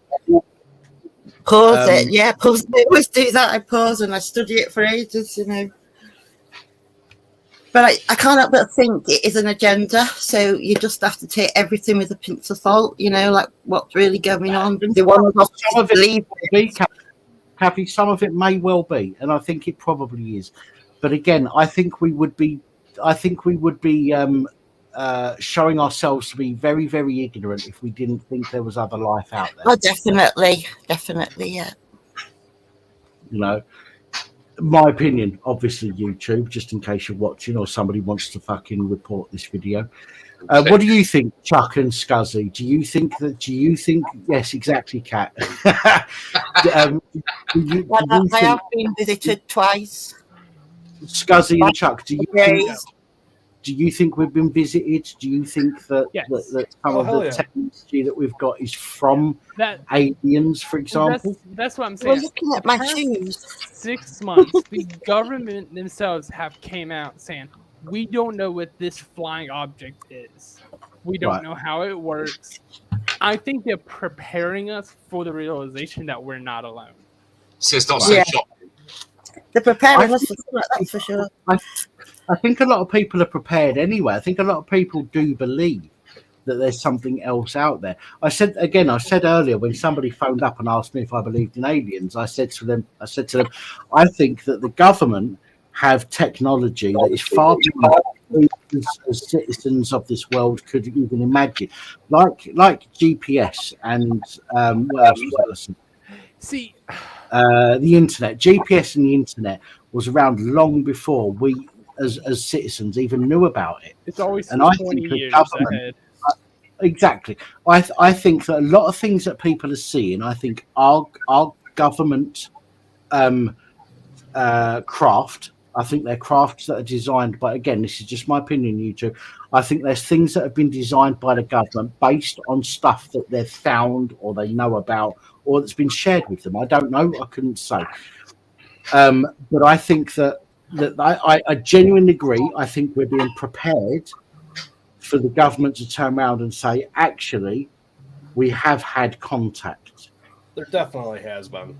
Definitely They've has. actually admitted there's a live on YouTube all about it going constantly, you know, with all the results from the big conference they've had in, where was it now? I think it's where Abraham Lincoln's statue is. Was that in Washington? Yeah. Area 51. They had a big you not heard about it. I've listened to a bit of it. Roswell. It's continually live, you know, giving you all the results of what they've confirmed that there is. Yeah, they have interacted with many alien ships. they say there's no smoke without fire. Mm-hmm. No, I think that yes, somebody could get several allegations, for example, but it takes a lot more than 2 or 3 allegations for people to think actually something wrong here. Because somebody might. I was an arsehole when I was growing up. I've said this many, many times. I was a horrible, horrible person as I was growing up. Some And things never change. there would be people from my past that would turn around and go, "Yeah, he's an arsehole." That's how I used to be. I've changed, obviously. I'm nothing like I used to be, and I can say that confidently, hand on heart. I'm nothing like I used to be. I think there's a lot of people out there that I've lost my fucking train of thought yet again. Chuck, Scuzzy, I've had several strokes, and just to let you know why my brain goes. Sorry to sometimes. hear about your recent one. I've had seven strokes. 7 strokes and 3 drinks. Well, five strokes. Yeah. 4 in the last 3 years. Sometimes I'll be talking about something and it will just evaporate from my brain. So excuse me if I go off on a tangent or if I forget what I'm saying. Happens to me as well. Old age here with me. Old age. Well, that could be some of it as well. Maybe I'm going fucking senile. I don't know. You drive your brain very hard. Yeah, I think it would be stupid to imagine that we're the only people in the universe. I think it would be stupid. My opinion, again, I think it would be stupid to think that we haven't been visited, especially when we look back at how certain things in Egyptian times were built and the Mayan time. They were built with such precision that people can't even build in that way anymore with that much precision. There's got to be something. There's got to be something to this. There's no smoke without fire, and that's what I was saying. I've been accused of lots of things, but when there is, a large amount of accusations against something, then you have to start thinking, well, there's no smoke without fire. A few accusations could just be some disgruntled people. When there's 7, 8, 9, 10, 50, 60, 100 accusations about something, then you've got to start asking questions. And if you don't ask questions, then I think you're very, very silly not to ask questions about the world that we live in. If there are things that point to something and we decide to ignore it. I'm sorry, Scuzzy, Chuck. I've had a drink and I tend to rabbit on a little bit when I've had a drink. So You're entertaining us. You're entertaining us. Don't take my anger away. I do want to give Scuzzy and Chuck a chance to say what they want to say. I came to play some trivia. You guys were doing some music trivia, so I was down to beat somebody in trivia. we were, unfortunately. I gave people sort of 10 minutes to come up on the stream at the time when we started. We were back there for like a half hour. I was back there. I know, but you were back there for a while, but we'd already started. Unfortunately, we will do this again. I will do this again. I promise you. And I don't care where in the world you are. If people want to come on and be involved in the quiz that we're going to start doing, we are going to start doing this. Maybe not every week, but we are going to start doing this now and again. By all means, around 10 o'clock, 10:30 time is when we're going to move on to this kind of thing. But I normally do a phone in first of all. So I have Skype set up through this. So a lot, we normally have from 8 till 10 o'clock GMT. We normally have people phone up and talk about whatever they want to talk about. And then between 10 and 30, we get a few people on the phone and we just have a chat about random shit. And then I'm going to start hopefully going onto this and start asking questions. And it's as we've done this week, I've not put any videos out for a little while, which means that I'm not earning anything from YouTube for it. But I'm going to start doing like a £20 gift voucher for whatever if you win, there's a £20 gift voucher for whatever store you want to use it in. And it might be slightly less in US dollars, but £20 in the UK is what I would spend on. It's going to be more. It's going to be more. in US dollars. So, Yeah, that's but, right. but, Even so more, I'm sorry you didn't get a chance to come on this week, tonight, but we will do it again, I promise. And you're more When than I welcome. fell asleep at You're during saying the 10 phone o'clock. 10 o'clock what time? Eastern. GMT. Oh, GMT. GMT. Whereabouts in the UK are you, Scuzzy? No, it. In America, sorry. Whereabouts in the US are you? I'm Eastern West Coast. Standard Time. I'm West Coast. It's at 5. It's 5. You said East Coast, right? I'm West Coast. West Coast. West Coast. Okay, so California. East Coast it'll be 5 o'clock p.m. and West Coast it'll be 2 o'clock p.m. No, and you were talking about why we came here. I came here just because to get my head off my ex. Me and my girlfriend just broke up. I'm sorry to hear that, man. Yeah, it's okay. It's not a good position to be in for anybody. So I'm sorry to hear that. Sorry to hear that. Jessica left me for her best friend, unfortunately, but it's okay. Oh, that's really sad. Good for me. Leave her phone number. We can have 10 trolls email her. Yeah, who's the phone number? We'll- Yeah. Quick question for y'all. I heard y'all had a Discord server. Yes, in the comment, in the description of this video, there's a link to the Discord server. Okay, cool. So by all means, hit that up. I've just posted the link in the side chat. Was the guy better than you there, Chuck? Is that why she left you? or- Actually, he was a girl. Oh, a girl. Damn. Fuck I would have you. asked if you could watch. I'm sorry to I hear don't that. know, man. I mean, it's okay. I mean, she's happy and whatnot. I'll show you a photo of him. Oh man, come on, you shot. What the fuck is that shit, man? Right, see you later. What was Sorry. that? What the hell was that? I swear to God, I thought he was tonic. Yeah, well, he's gone now. He's banned now. He's Who's banned. tonic? I'm not Tonic having is an that. asshole from the States. I'm not having that.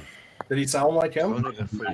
I'm surprised they waited that long, to be honest, to porn bomb us. I apologise, everybody, for that. Reeling you That in. was it was a big voice. That was a big voice. I tried to get rid of that as quickly as I could, but I couldn't find my mouse pointer. I fucking missed it. Pointer. Everybody says CUNT here. Don't worry about the picture.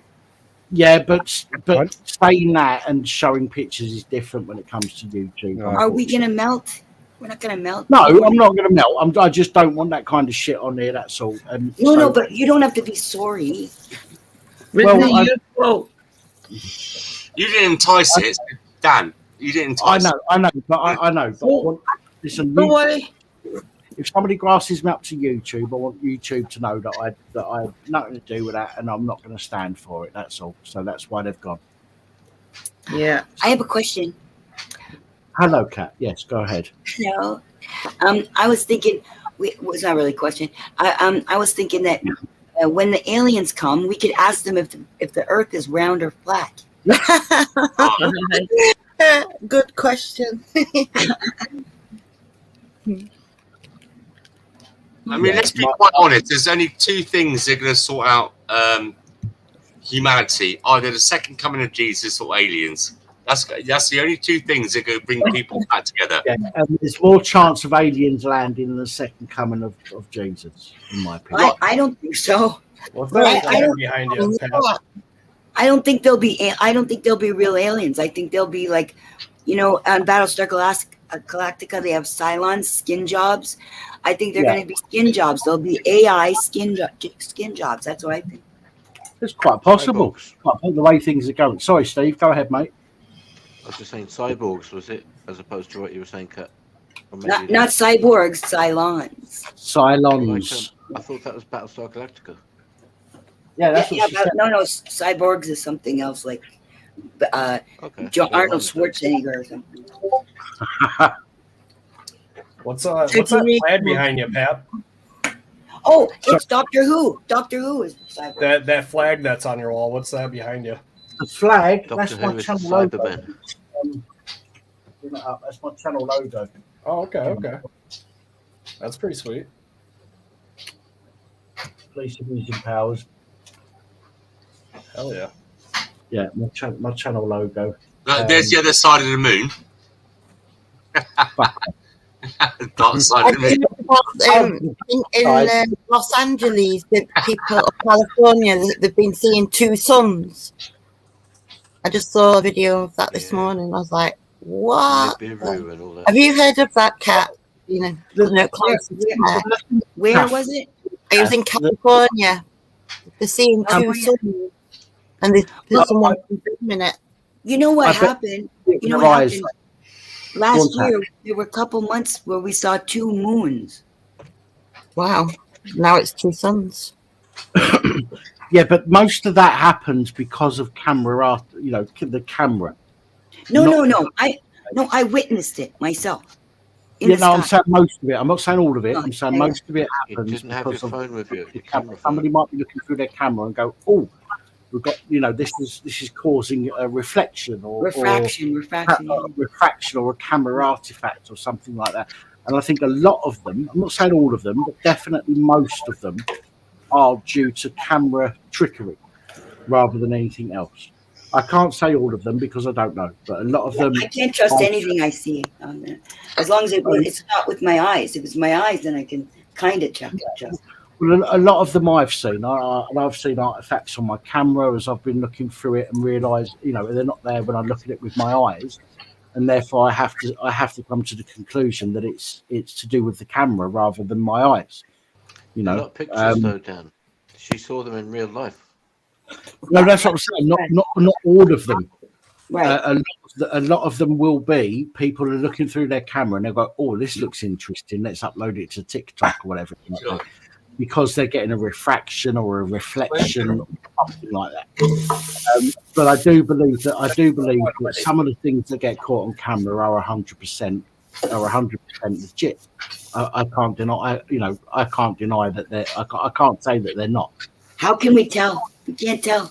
There's no like. Oh, you're right. We can't, and that's why I say I think a lot of it is camera trickery. There are a lot of people out there who purposely try. Oh yeah, definitely. But I can't believe that every single one of those is false. I can't believe that every single one is fake. There has to be some real ones out there. Again, you know, a lot of it is based on your own personal beliefs and your own personal views, and that, you know, unfortunately, that's how a lot of these videos work. You know, a lot of people say, "Oh, this is what I've seen," and if somebody believes in that kind of thing, they will see what they're trying to portray. I try and look at things with a bit more of an open mind. Yeah, I'm just thinking that.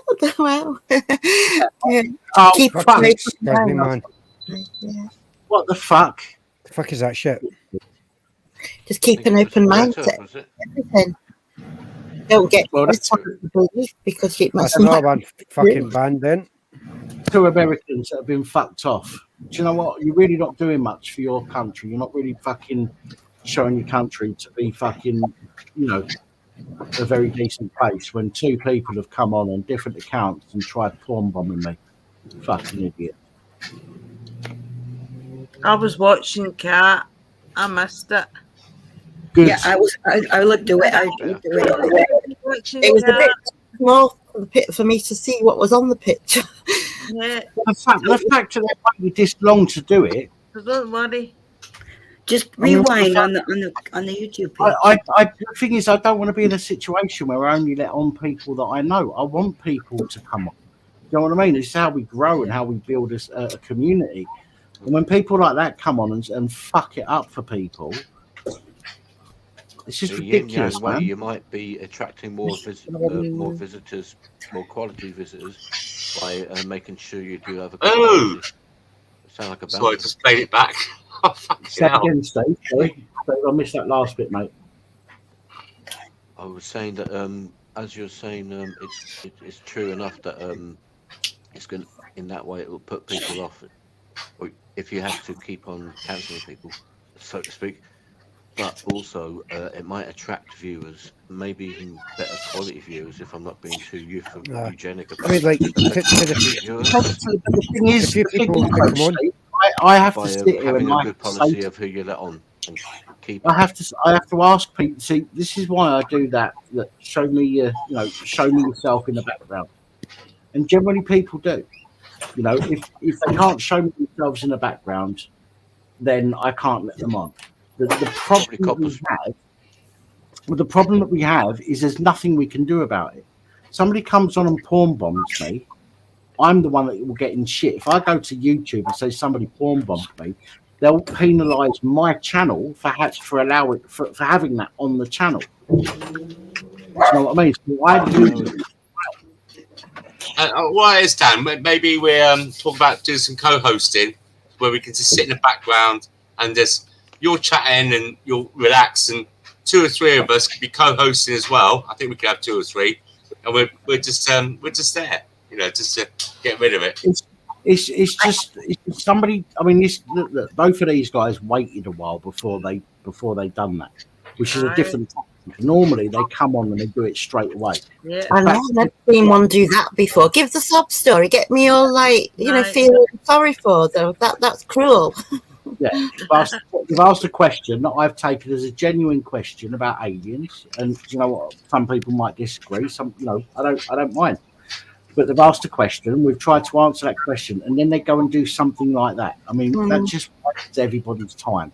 I've got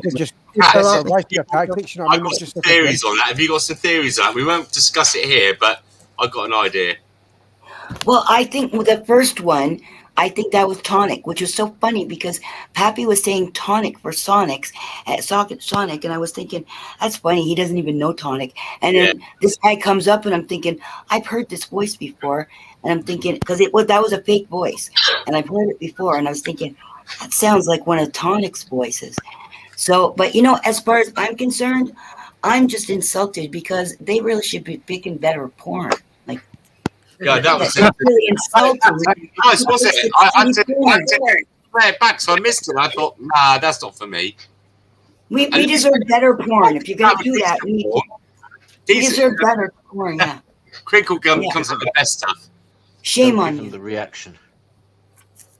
That's what they crave, is the reaction. Why? It just gave us 5 minutes of fodder. It just gave us 5 minutes of fodder. Brush it off. I think Ned wants to say something. The point is, you wasted our time. Is what my gripe is. Do you know what I mean? If you're gonna show something rude, just do it at the fucking beginning so we can fuck you off. I mean, Jesus. That's not as fun for them. They do this all the time.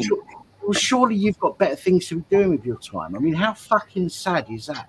What kind of low-life cretin must you be to go onto a panel, sit there for 10, 15, 20 minutes, knowing that you're going to try and fuck that panel up?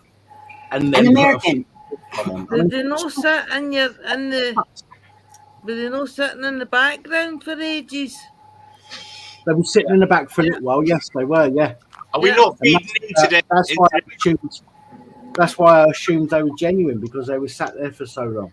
Are we not feeding into their what they want to get out of it by just responding to it? Yeah, exactly. I suppose we are. Yeah, but they've been booted. They're not coming back on. So it'll be funny, mate. I mean, but if people are going to start doing shit like that, it wouldn't surprise me if you end up having to do it just complete members only. Well, you can't do that on StreamYard though.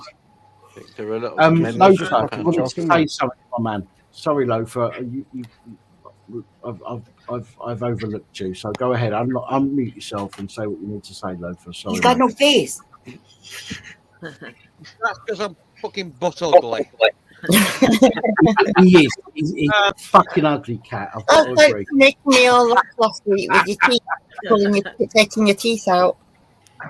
We're going back at 5 or 10 minutes of the conversations. Now, Francis Collins was the head of the Human Genome Project, and he's estimated that human beings have existed for perhaps 100,000 years, perhaps 200,000 years. We've existed as a separate, independent species for a lot of the time. We've interbred with other hominids, other types of human beings. But the thing is, the universe is very, very, very, very, very, very, very, very old. If you could look at the amount of times that human beings have existed as a separate, independent species on this planet, from when it started to cool after the Big Bang, you could judge the amount of time that human beings have existed in the shave of one single nail file. That's how long we've existed compared with other species. Now, the universe is blowing apart. It's getting faster and faster and faster. The redshift light radiation says that the universe is not slowing down; it's blowing apart even faster. So, if other aliens are lucky enough to live on a planet orbiting the sun, not too far away, not too close to the sun to be burnt up, not too far away to have a cooling coal like we've got and an atmosphere, because most of the planets in our solar system are gas masses. If the aliens have ever existed or are to exist, we will never know them. The universe is blowing further and further apart.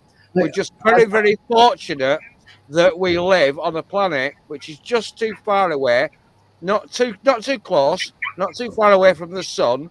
It's got what we have got to exist.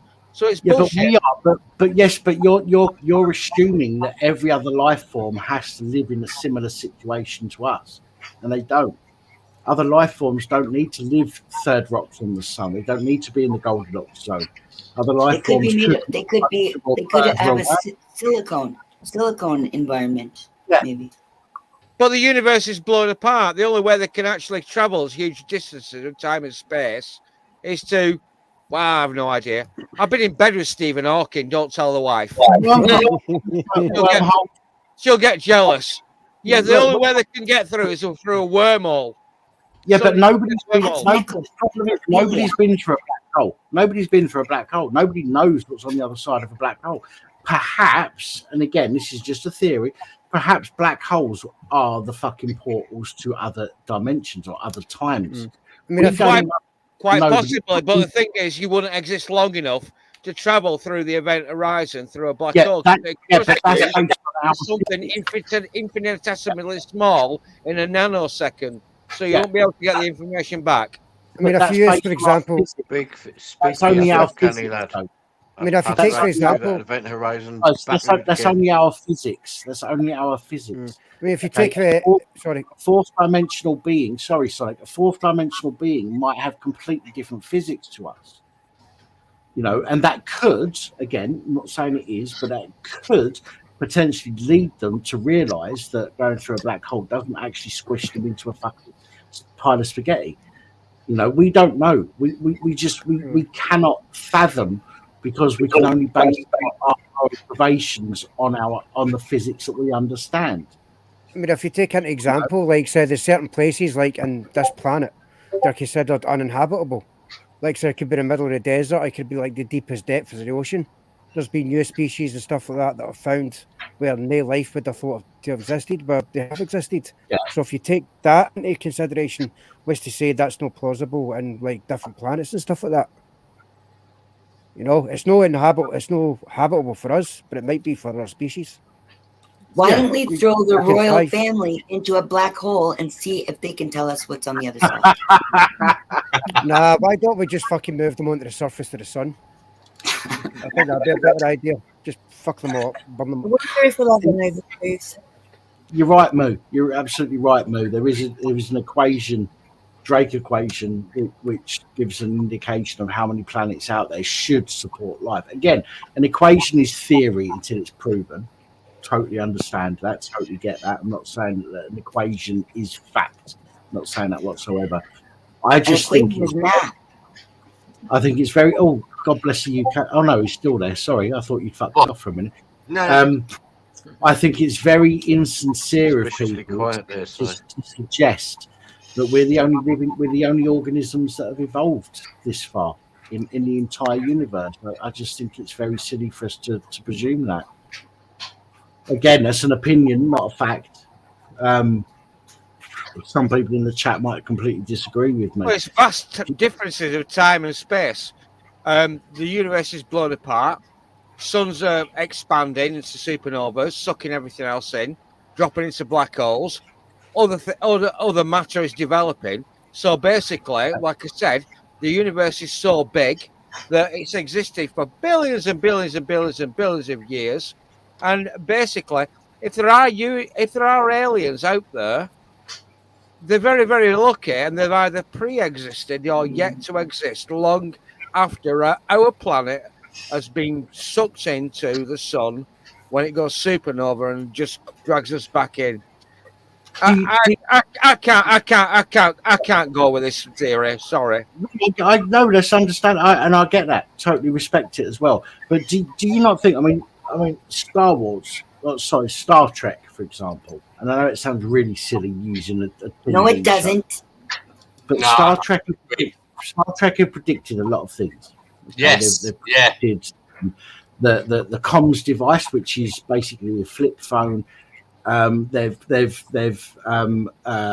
the transporter, which now can transport some matter. And I'm not beating you up, so you can fuck off. The one world government. The one world government, yeah, they've predicted a lot of things. Now They didn't predict; they programmed us. They programmed us to like it. Yeah, okay, there is that point of view as well. Absolutely. Now, again, Lothar, you're basing your assertions on what you know. There are lots of things that we don't know. As I say, there may be a fourth dimension. There's lots of people that talk about fourth dimension. Science channels on YouTube, they talk about fourth dimension. There is lots of knowns in a minute. do not understand, and we need, in order for us to understand that, we need to discover it. There could be many things that we don't understand because we haven't discovered it yet. And again, I'm not knocking you, Lothar. You know me. I respect your opinion. I'm just having a debate with you, even though you've got a jihadi beard. Yeah. Alan Snackbar. But I just think we'd be ridiculous to suggest that there couldn't possibly be other life forms out there that is as evolved, if not more evolved than us. I just don't see it. And the things in like Mayan culture, the things and Egyptian stuff. There's so much stuff out there, isn't there? That makes you say, well, you can't deny it. You can't deny it. It's something more. Well, you can't mistake bearded veteran, can you? Fuck yeah. Hey, look at that beard. Don't you just want to snuggle up to it? How you doing, my man? I'm all right, mate. Good to see you, mate. How you doing, bearded? I'm all right. The beard. I'm all right. It's been working on history posts from the page. Well, Lothar, you say about the bit where Hawking states that stuff can get out of a black hole. Hawking radiation can escape from a black hole. At the moment, we believe that light is the fastest thing in the universe. Again, that is only based on the knowledge that we have at the moment. Things could change. Years ago, nobody knew that light was the fastest thing in the universe, so they believed that something else was the fastest thing in the universe. Do you know what I'm saying? And Yeah, again, well, that's the thing. As science progresses, one mistake at a time, and every theory is improved upon.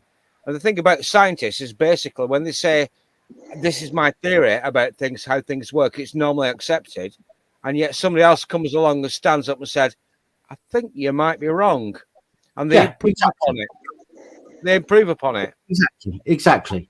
So we could, and again, I'm not saying that we would, but we could find that there's a fourth dimension. We could find that there is something else, that travels quicker than the speed of light. We could find out lots and lots of things, and I just think that, and I get where you're coming from because I used to think like that as well. And I'm not, I don't think I'm a conspiracy theorist. Evening Society X, nice to see you. I don't think I'm a conspiracy theorist. I just try and, for me personally, I think I try and look at the logical. I might be wrong. Some people might disagree with me, but I try and look at the logical. And the logical is that over eons, people have thought one thing and it's been discovered to be something else. And I don't think that's stopped yet. I think that even though we we report on one thing. We say this is what is the at the moment the current acceptable fact. It could change in the blink of an eye. Oh, I don't know. I struggle to wire up a three-port valve for a bloody central heating system most of the time. How's Sheffield doing? It's raining. It's pissing down. I was going to go to bed, but I nipped out my man cave and it was chucking it down. So I thought, sod it, I'll have another beer. I'm from Sheffield, you know. It's not been ideal here in Liverpool, to be honest. It's been pretty wet. But I'm in the northwest now, when it's peed it down all day. I remember in Sheffield there with all the hills, the floods every summer. Isn't that where Coronation Street is? No, that's Manchester. Isn't that where Coronation Street is? Okay. Somebody has got another open. It's echoing. Oh, it might be me. It might be me. It might be me. Sorry. I back Blackbeard. Yes, it is. It is, Kat. You just muted yourself, and the echo went. I know you have issues with your Chromebook. Don't worry, it's absolutely fine. Is my sound okay? Pardon? Yeah. Yes, it is. You not ruined it for me then. The Chromebook. No, but again, Lothar, you know I respect you, man. It's just a question. That's all. It's just what I believe, what you believe might not be the same. It doesn't mean we can't be friends. You know what I mean? Agreed. Hi, Blackbeard. Hey. By the way, you don't mean my Chromebook. You mean my speak and spell. Jace, do me a favour. Just don't call me a knobhead. Just touch your nose with your left hand for me, fella. Much appreciated. Right, I'm bringing you up. 3, 2, 1. Hello, buddy. How you doing? Hello. Good stuff. I remember your face. I don't remember your name, but I remember your face. We have spoken before. I remember that on panel. I know we've spoken before. I remember you. Chewbacca mask. How you doing? All right, buddy. How are you? Good. I'm not so bad. Thanks for asking. Well, still pissing it down over there, is it? It's not ideal outside. Let's put it that way. I'm thinking of getting a little bed to go in the garden. I think it's peed it down over here for about a week. I've had to close a few. Well, not close a few windows, but I've had to put them on the latch. Normally, I have my windows quite wide open because of smoke indoors, so I have my windows wide open normally. But I've had to keep them on the catch. That's right. Yes, they're only open about an inch and a half, or whatever. Because of the, it's not been ideal, mate. Yeah, I know. Where are you again? Sorry, where are you? You're on the south, aren't you? No, North Lincolnshire. Ah, okay. So completely fucked up there. Halfway between Grimsby and Doncaster. What's it like over that side? Pissing it down. Not ideal, is it? No. No. I've been to work tonight for a few hours. Double bubble, can't beat it. Don't mind if I do. Thank you very much. Can't beat that. There's just water everywhere, man. And I'm dealing with molten metal, as I explained last time. Yes, I remember. It's just fucking, sorry for swearing, it's just everywhere. And it's shocking. I swear, I think don't worry about it. But yeah, how's everybody else doing anyway? Good to see you all, by the way. Nice to meet you, dude. Andrew. Nice to see you. Ace has been on in the past. It was a few weeks ago now. Must be about a month ago at least, I think. Yeah, it's about a month, 5 weeks ago, something like that. Yeah. But it was a good conversation. So yeah, it was nice to see you, Jace. Nice to see you again. Good man. I'll try not to embarrass myself. Don't worry about it. I've embarrassed myself plenty of times. You'll be the odd one out if you don't. So why is everybody in bed at this time? I've got an excuse. I work nights. So why isn't everybody in bed? I fell asleep at 9 o'clock. Woke up at 12. It's the only thing that helps me get through for the next few hours is the brandy. What otherwise I'd need to. I mean, I went to bed at about fucking. I woke up at about midday, which is fucking terrible. And somebody said in the comments earlier on, good fucking 6 hours ago, you lazy bastard. He's right. He's right. I mean, I woke up about midday. You know, not that I wanted to. My alarm was set for 9 o'clock. My alarm's set for 9 o'clock every day. Sleep completely through it. My alarm was set for 9 o'clock. I slept through it. I woke up about 12, and about 4 o'clock, I was fucked, and I needed to get to sleep. And I thought to myself, well, I've got to go live in 3.5 hours. So I asked a few people, Tiffany, Lost Souls Paranormal, Danny Austin. I said to them, listen, I said, can you phone me about 7:15? Because I'm scared I'm not going to get up in time. And they did, bless them. Fucking brilliant. And they phoned me to make sure I was awake. Nice. Yeah, and it's hard work. But I love these live streams. I enjoy these live streams more than I mean, I enjoy doing my videos on a daily, but these live streams I enjoy far more than the videos that I do on a daily. Yes, man. See, I can relate to that. I think I woke up at 1:30 this afternoon. I watched the Formula One, and then I went to work. I was at work for 6 o'clock. I did 6 hours at double bubble, so that'll do me. And then I've come home and lo and behold, you're on here again. It's great. It's great. I'll be awake all night and I'll sleep most of the day, and then I'll go back to work tomorrow night at 8 o'clock. It's great. Great. I love it. The alcohol keeps me awake. I don't know why, but the brandy allows me to stay awake. I'm fucked. Don't get me wrong. I am tired. Right? It's probably the Coke that's keeping you awake. So you drink it with Coke, don't you? The brandy I and Coke. found that. Yes, when I had, if I a spirit and I mix it with Coke, I would just stay awake for hours. Yeah, and you know what? It works. Is it balances out, doesn't it? Brandy and Coke works. It keeps me awake. But after this, as soon as I finish this, within 10 minutes of finishing the live stream, I'll sit on the sofa and I'll be like, oh fuck, I'm falling asleep. Oh yeah, you've got one of them time warping sofas, just like mine. I sit on the sofa, I queue up Netflix or whatever it is, or Paramount. Next thing I know, it's 4 hours later. I know it's 4 hours because the telly's gone into sleep mode and it's turned its fucking self off. So I know it's been 4 hours. I'm like, so you've got one of those time warp sofas. You sit down and it's 4 hours later. It's not ideal, is it? Definitely not ideal. No. Well, I've been getting up at 7 for months now. I've actually got into a good sleep pattern, but I'm going to bed so early, falling asleep like 9 or 10 o'clock at night. But I'm staying awake all through the day. And like you, I used to be, naps here, naps there. But I don't know. I think I lost a great deal of stress has gone out of my life, and I think that's probably why I'm now finally settled and sleeping really well, not waking up at all.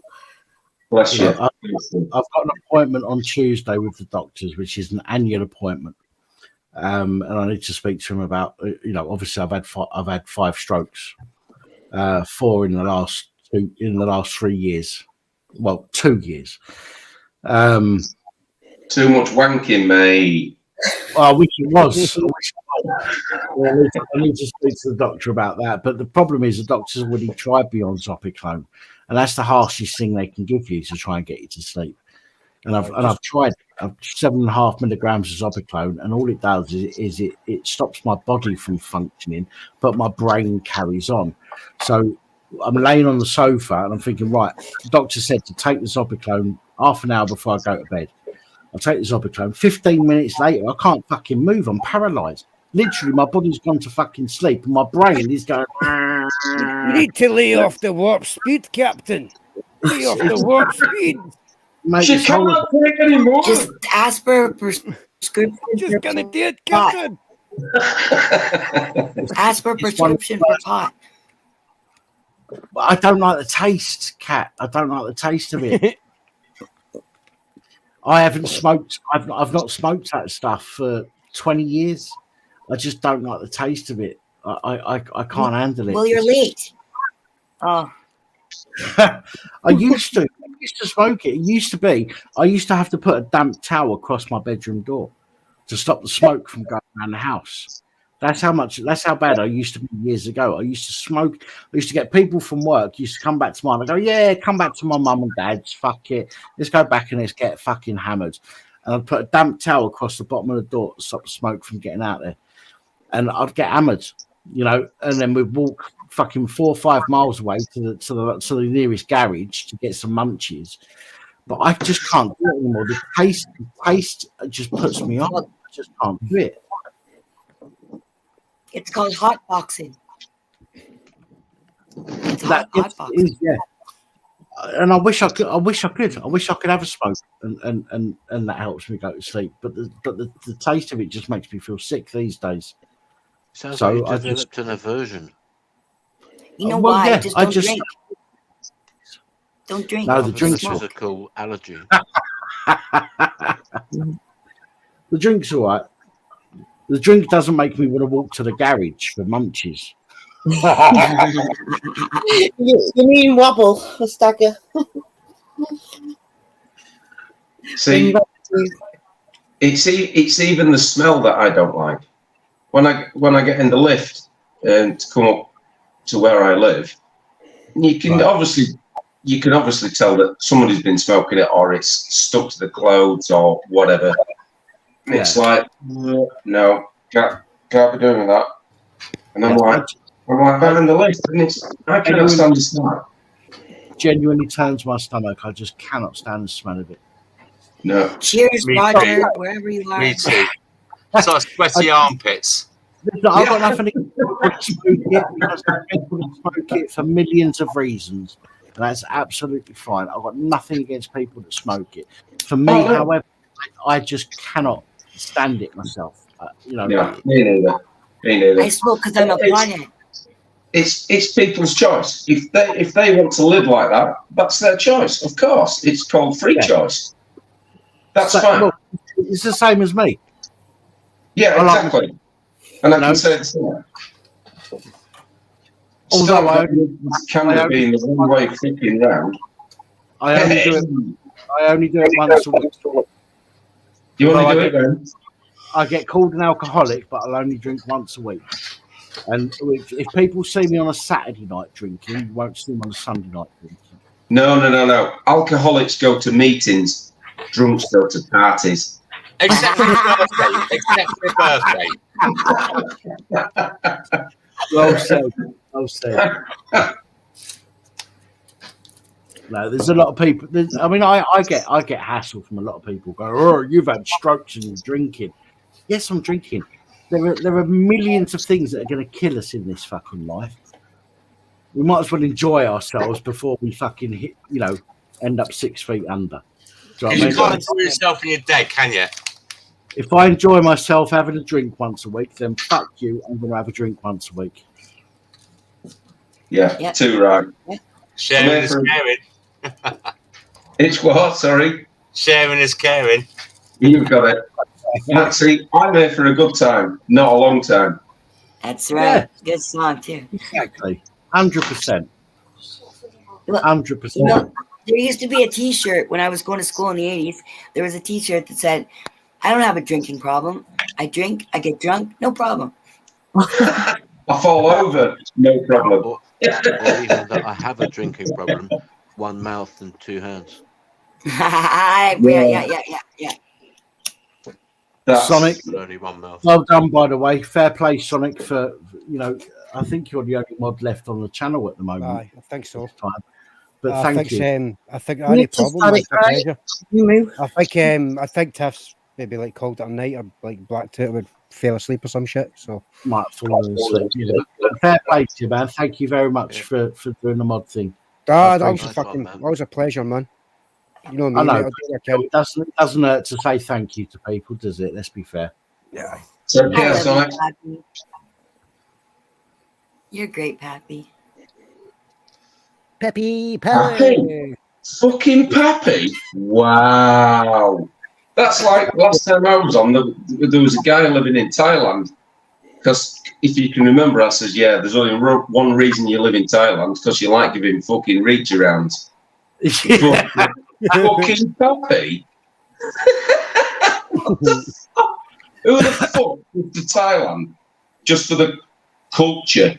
Fuck off. Yeah, but Cat's not in Thailand. It's all good. It's all good. Cat's Is lovely. Cat's lovely. And I'm not just saying that because she's blowing smoke up. What did you say? I couldn't hear you. Cat always calls Pappy. Yeah. Just, That's my name. Cat always calls me Pappy. That's just my name. That's ours. Well, it's because you know why? Because Pap is Pap test, and I don't want to think about that. I thought Pappy is in the American slang for grandpappy. Yeah. Every time I hear the term Pappy, it just puts me in the fucking Popeye or some shit.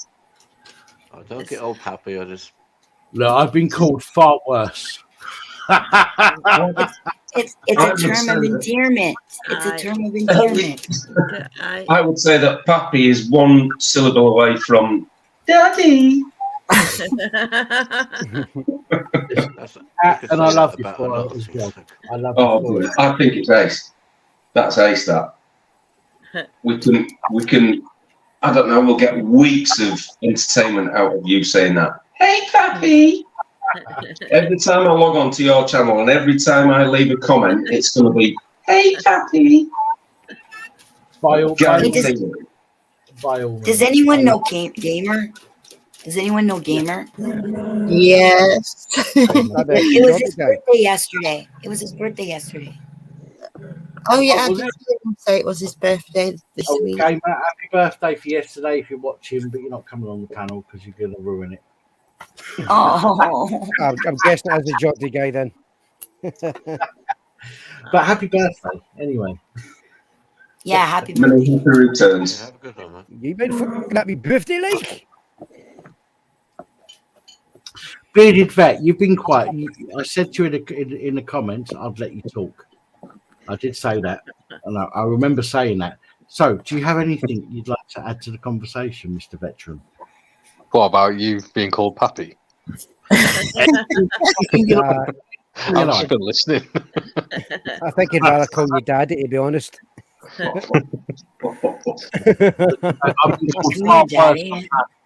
Don't call him Daddy, you'll get all excited. Come here, Daddy. Again. Too late. Let me just turn the camera off.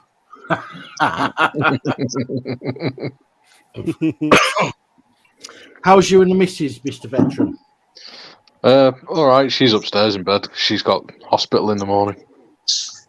Okay. Yeah. She's got to be electrocuted. Nothing to worry about, I hope. No, she's just getting electrocuted again.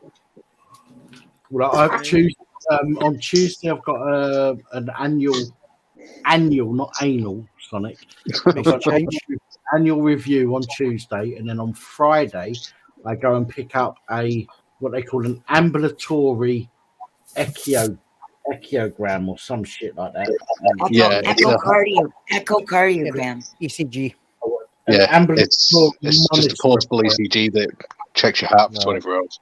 So yeah, I'm going to have that for the weekend. I've got to have it from Friday through till Monday. Yeah. And I've don't have any wanks because it'll show up. Wow, fuck them. Your pulse went rather quick at this time, Danny.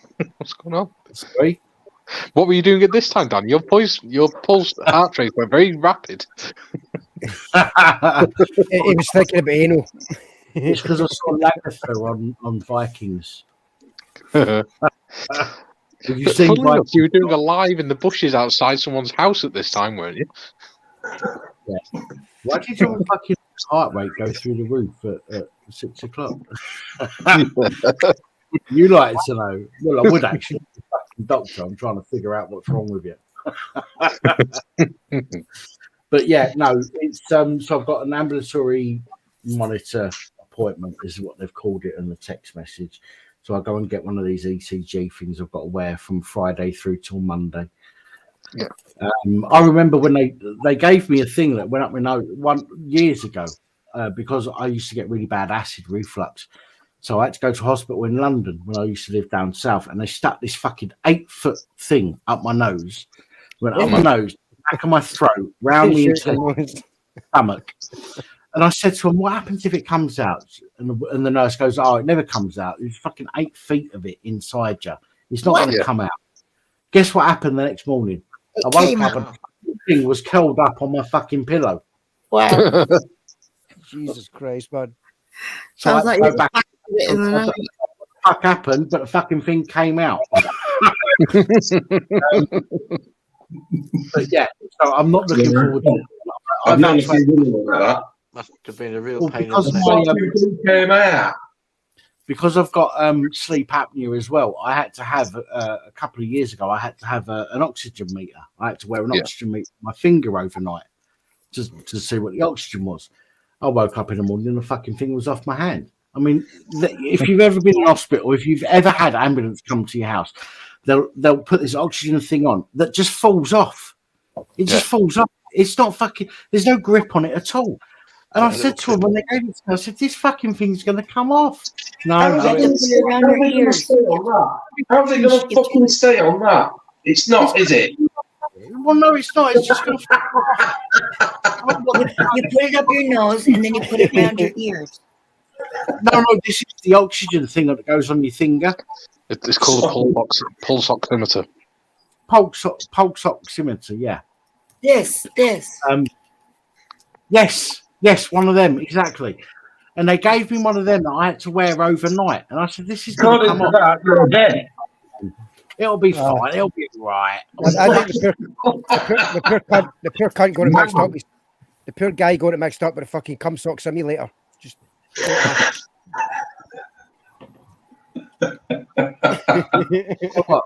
All I understood there, the only thing I understood was cum sock. That was the only thing I understood. Which is exactly why. Same for me, Kat. Imagine if he had a BMW and he's asking it to change the fucking climate control. He's one person who's fucked because it does not understand. Or in a lift, floor 4. What?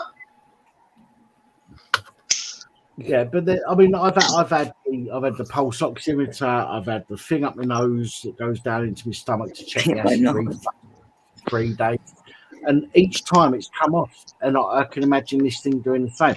In fact, I think I've had one of these before because you have like two fucking electrodes put on your chest or something, if I remember rightly. Yeah. And even when I go into, I went into hospital the other week for an ECG. And they put these fucking things, two on my ankles, on my chest, on the side of my chest, and whatnot. And they kept coming off because I was sweating. And I said, "Well, these are going to come off." She goes, "No, it'll be all right." I went, "No, these are going to come off." She went, "No, it'll be all right."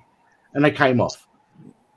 So I'm dreading to think what's going to happen this time. Right? They're going to I can't wake up in the middle of the night because these things have come off because nothing's going to say to me, "Oh, your fingers come off. You need to put them back." I'll sleep through. That's a walk around like that. Dan pulls them onto you too. Is that right? You're very restless at the night. Imagine the machine would have an alarm or something if it just goes. Dan, ask him for some surgical tape and put some surgical tape over him. I'd need to wrap surgical tape all the way. You could be like Dave on the Full Monty, wrapping yourself in cling film. I would listen. I'd have to wrap the fucking surgical tape all the way around me several times. Surgical tape's absolute shit, man. Try masking tape. That might be better. Duct tape. Get out of glue. Some duct tape. I wouldn't complain. Or they might stick it up your butt. There you go, Lisa. Get out of glue. Spot on. Got some duct tape. Not a lot left after I wrapped up those girls in the basement, but I do have some. Here we go, Dan. You struggle. You struggle. You did not just say that. That's fucking great. I'm Sorry, like, guys, I got a drop. Take I'm care. down Have to a the good last evening. bit, the 3, 2, last- 1. Love you. Love you. Take care. Sorry, it's a bit abrupt. Things going on. Right, take care, guys. Go on then, fuck Bye. off. Yeah. Hello, mate. Nice. No, the last bit. This is the cardboard off of the roll. Right, there's no stick on that. I've used it all on the several girls that are in the basement. No abductions for you then. There you go, Dan. You struggling to say pulse oximeter? What's the name of the band that they put around your arm to take your blood pressure? See if you can say that. I hate that band when they put that on. It hurts. Hang on a minute. I'll tell you. An electric fucking tourniquet. Yeah. The actual the cuff when they do it manually that has a pump and a gauge on it, it's called a sphygmomanometer. That's a big word. I bet you can't even fucking spell it. It doesn't tell me on the box. I need to look at the instructions. But I bought one. I brought one specifically. Is that a wrist one or an arm one? It's an arm one. Let's see what fucking blood The wrist pressure ones is. aren't very accurate. Manometer, isn't it? He's also got a sphincter on it, but what comes on those is a fucking Henry Hoover. Whoa! Dan, do you know how to orientate it? Jackson? Apparently not. Hang on, it's all there's a fucking thing in there. Hang on, there's a thing in there to stop it coming out. Can you see that? Well, mate, what you've got is a wrap round. What you've got is a wrap round fleshlight.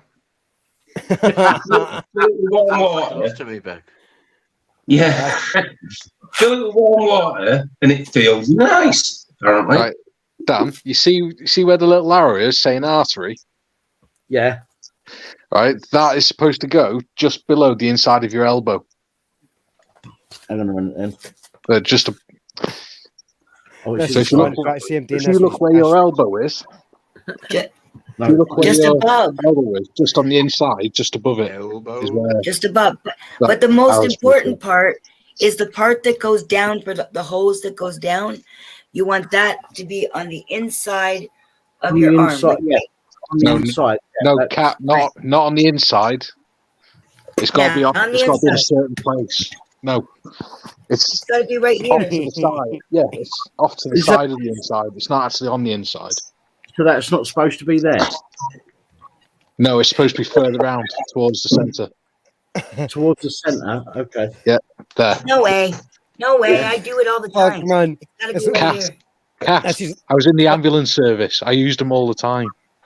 Look at him, man. It's like, It goes over the brachial artery. How do I know you weren't a comedian?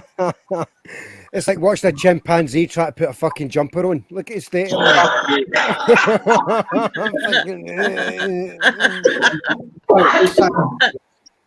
put a condom on. I'm waiting for his reaction. Look.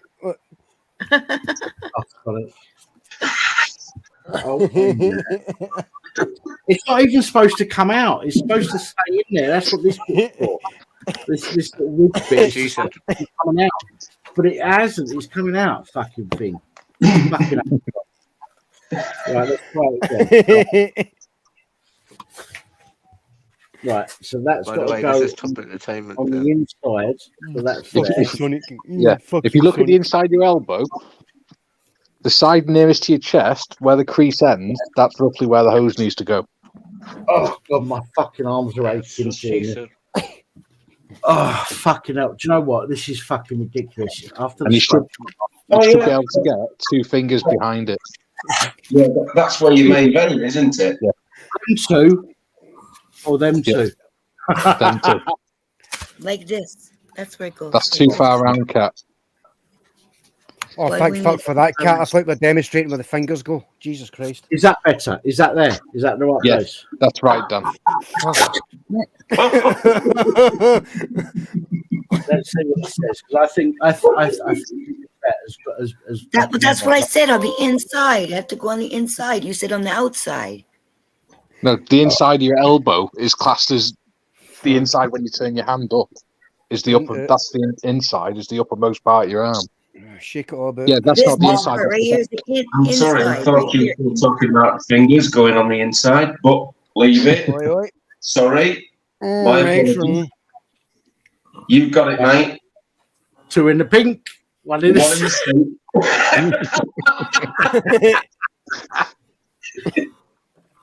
121 over 93. Is that good? Oh, fuck. That's not bad. Your systolic's all right, but your diastolic's a bit high. How about 113 on the pulse? 113 is too high. Yeah. You should be under 100. That's what it says. 113. Yeah, your diastolic, you've got high. Your blood pressure's slightly high, and your pulse is high. Yeah, it was 100 odd earlier as well. It doesn't help smoke and drink, but you know what? I beat you. It's supposed to be 100. It's not a cat. It's supposed to be roughly 120 over 80, and a pulse between 60 and 100. Yeah. Do you know what? I nicked a meme off of somebody's page earlier, and it said, hang on, when you finally get a girlfriend, but you forget that you don't have to blow her up. No, that's the wrong meme. Do you know what the difference is between the two parts of the numbers, Dan? No, I don't. Somebody told me, but I can't remember. I've got to be honest. The top number, the systolic, is when the pressure in the heart when it's relaxed. The diastolic, the bottom number, is the pressure when it's compressing and squeezing. You're right. Congratulations. I know, right? So that would be right then. The air pressure that you pump into the pad on your arm, and then they put a stethoscope. They used to put a stethoscope on your What, they don't do that anymore? Everything will kill you, so choose something fun. Only has pictures of the one of Henry Hoover. Ladies and gentlemen, is why I like to smoke and have a drink. Because if it's my time to go, I will go regardless. Right? Yeah, exactly. So I don't drink excessively. I'll drink once a week. Yes, I might drink a week's worth in one night, but but I only drink once a week.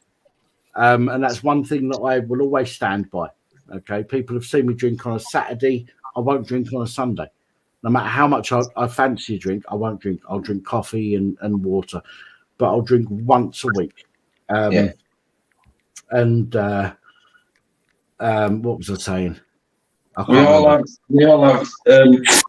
what do you say? Responsibilities to deal with during the week, and sometimes at weekends. So I can't drink in the week because of my job, obviously, and then at the weekend I don't know if my son wants to come over, so I've got to travel 90 miles to go and pick him up, and then 90 miles again the next day to take him home. So I don't know if I can have a drink. So I have to choose. And so I'm in the same boat. You pick and choose when you can, but you have to plan when you can have a beer. Does that make sense? Do you know what I mean? Cool. I can't just have a beer if I feel like it, because I know I can't. You've got to plan it, and again, it's just similar to what I do. If I might go on to a live stream. If I go on a live stream on Saturday and I fancy drink, I'll have a drink, but I won't drink on a Sunday following. I choose when to have a drink, and generally my drinking is on a Sunday night. Yes, I might drink excessively, but you know what? I think over 8 hours, which is what it normally is, I think drinking a bottle of brandy over 8 hours is far less than people would drink on a night out anyway. You're a binge drinker. Drinking if you're not going to get drunk. But I don't think it is though, Jace, because there are people that will go out and they'll drink way more than I do every day. I've got it's a bottle of brandy. Okay, I understand that, but there are people that will go out on a Saturday night and they'll do 10, maybe 12 shots and half a dozen beers and fuck what else, and they are drinking way more than I drink. Yeah, I'm saying. trying to normalise it because yes, maybe a bottle is a bit much on one night, but there are still people out there that will drink far more than I do. Yes. What you've also got to remember though, as well, is if somebody drinks 2 bottles over the course of a week, they might be drinking more, but they're not drinking it all at the same time, so there's less of an impact on the body. But my point is, people will go out on a Saturday and they'll drink 7, 8, 9, maybe 10 shots plus fucking 6, 7, 8 beers. I mean, I used to, years ago, I used to go out. I remember one day my mate won £100 on the jackpot on a fruit machine. And he only put like 20 quid in, won £100. And he brought a crate of Holston pills from the bar. And we took the crate to our table and we sat there with a crate of Holston pills, just fucking necking the lot. Right, we got absolutely fucking mullered on an entire crate of Holston pills, empty bottles fucking everywhere. And I don't drink. My favourite trick was in our unit bar. We had a bottle of whiskey that was wrapped with gaffer tape, and you could drink as much of it as you want for free. But if the optic didn't refill because the bottle had emptied, you had to buy the whole bottle. And my favourite trick was I would watch him put a new bottle on, and then I would empty the whole bottle except from one shot. And then the next person would buy it, have to buy the bottle, get pissed off, and then I'd drink the next bottle. Nice. Yes, I knew exactly how many shots were in a bottle, and I was the only one that drank it most of the time. See, that's why the British, this country has so many people just like you who know what they're doing, who used to work for the armed forces, and that's why we're fucking spot on. Nobody can complain about it. What unit did you work with? I used to work in a bar. I didn't need to work in the armed forces. I used to work in a bar. I was with the Royal Electrical and Mechanical Engineers. Nice, right. Cool. I remember someone coming in once to the pub I used to work at. I got sacked from that pub because they accused me of thieving. I didn't. I'll be honest with you. I've told you about my past before on this channel, and I'll be honest. If I nicked from the till, I'd fucking be honest about it. It don't matter to me. It was fucking 30 years ago. But I they accused me of stealing from the till. But I remember one night some guy come in, and I used to work in the kitchen, but I was doing my MVQ in bar skills. So I used to have to work at least one night a week on the bar. And somebody came in and asked for a Harvey Wallbanger. Now the problem is, back then people used to say to me I looked like Brian Harvey. So this guy's come into the bar and said to me, "I'll have a Harvey Wallbanger." What the fuck, bro? My response was, "Are you taking a fucking piss, mate?" I thought you were taking a piss. Brian Harvey, I thought you were taking a piss. I said, "You take the fucking piss, mate." Anyway, he grasped me up to my fucking manager, and I got a bollocking for it. But still, that's neither here nor there. So what is an Harvey Wallbanger? I can't even fucking remember these days. Vodka and orange juice. It's orange. That's a screwdriver. Used to be my favourite drink. Did it? You know what? I drink less than you, Pappy. I drink once, maybe twice a year. And last year, I polished this off in one night. What is it? That's 750 milliliters. Is that tequila? Oh, it's only a small bottle. Fireball. Yeah, it's only a small bottle. You're right, yeah. 700. It's three-quarters of a liter. It's three-quarters of a liter. But I only drink once or twice a year. I did this, and no hangover. No. But 750 mil is only just over 2 cans of Coke. Wasn't it like Sierra? I've got to be honest. I don't get hangovers from brandy, which is fucking brilliant. I love it. You can get hangovers. Some nights you'll see me go through a litre of brandy, to be fair, right? And I know there's people that watch this and tell me, "Dan, you're a dickhead," and you know what? I get it. But as I've said before, excuse me, or as I said before as well, you've always said that. Listen, there are lots of things that are going to kill us.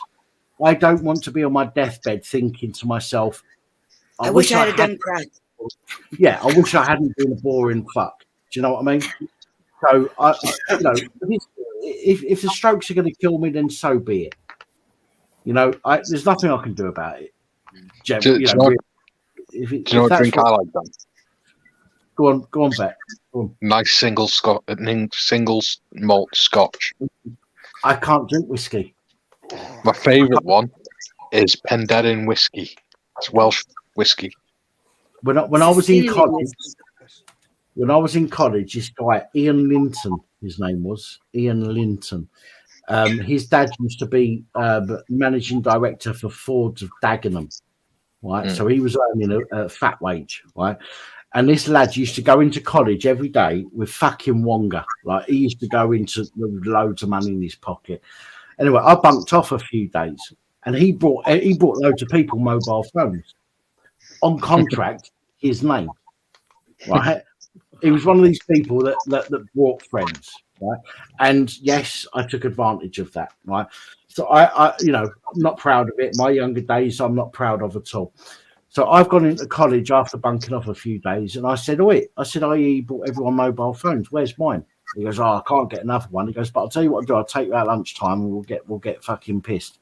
So we went to a pub called the Chalk and Cheese in Southend-on-Sea. Bumblebee will know this, the Chalk and Cheese, if it's still there. I think she's floating out in the comments at the moment.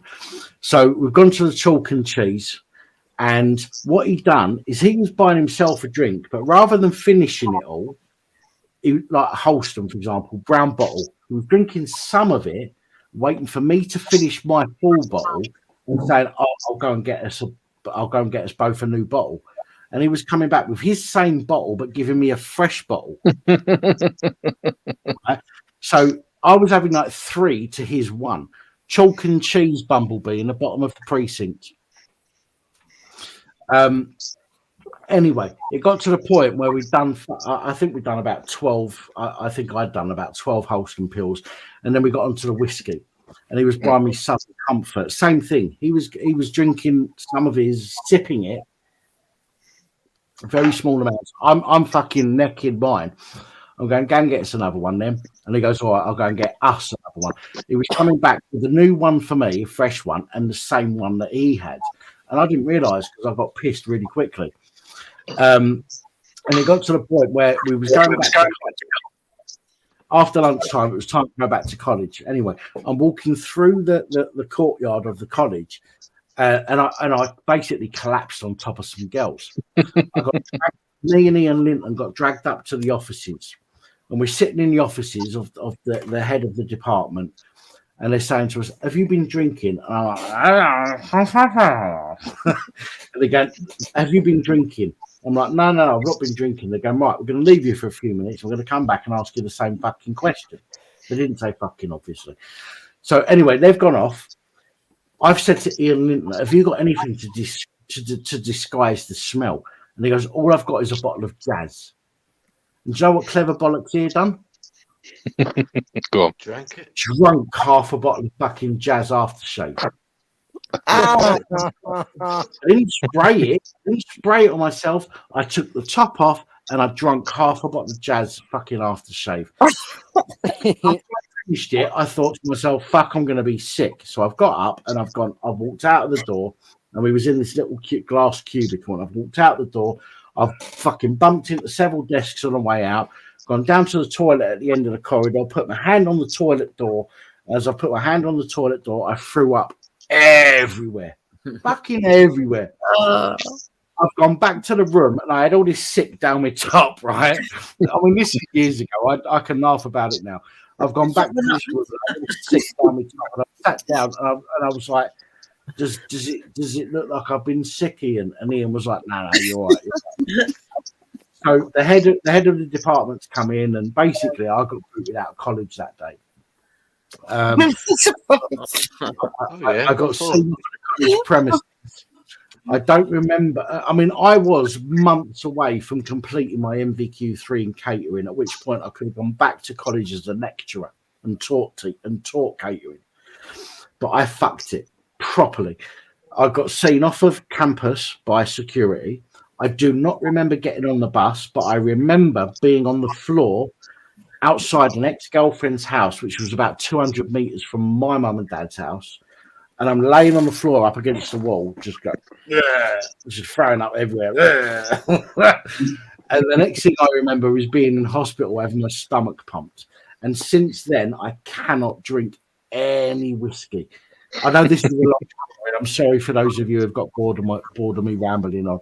But yeah, but since then, I've not been able to fucking drink any whiskey whatsoever. My dad only drinks whiskey, but he used to make his own homemade wine.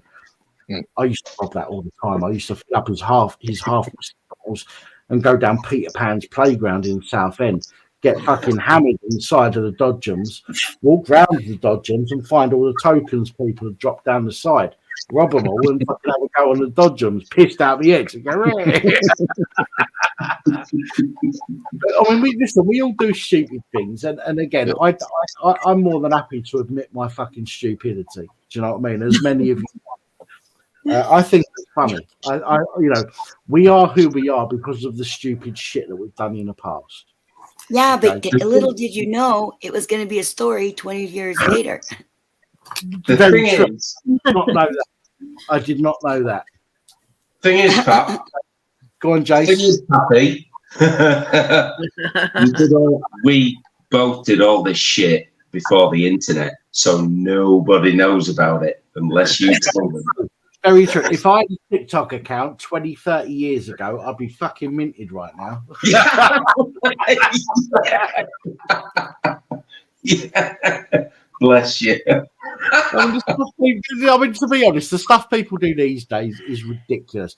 If they filmed the shit that we probably got up to when we was younger, Stevie, Jace, Bearded Vet, Sonic's younger than me anyway, Loafer, if people, maybe even Gabby and Kat, if people film the shit that we used to get up for to, sure, we'd be fucking minted right now. If we what? If we what? We minted. Plenty of money. We'd be earning lots of money. Yeah. Fucking hell, like a mint that mints coins. There's something wrong with my computer. Yeah, Miss Cat, can you hear me? Yeah, I can hear you. Yeah. Yeah. Mintage just means making a lot of money. So if people had filmed the stuff that we got up to when we were younger. Oh yeah. And we back then, or TikTok back then, and we started uploading some of the stuff that we probably got up to. I might have done it once or twice. It might have been illegal, but I might have done it once or twice. We'd make a lot more money than the knobheads that are on there now. Trust me, we'd all be fucking millionaires. I swear to God. Or even that program, Jack. 2 secs. Hunter was the same trade and regiment as me. Well, corps. Oh, was he?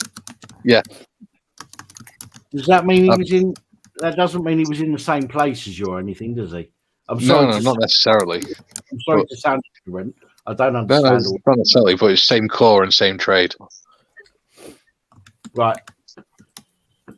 Bearded veteran, you've got to show us your full length of your beard. That is epic, mate. How long has that taken you? Sorry, can you just over a year and a half. Facebook. Can you I'm sorry.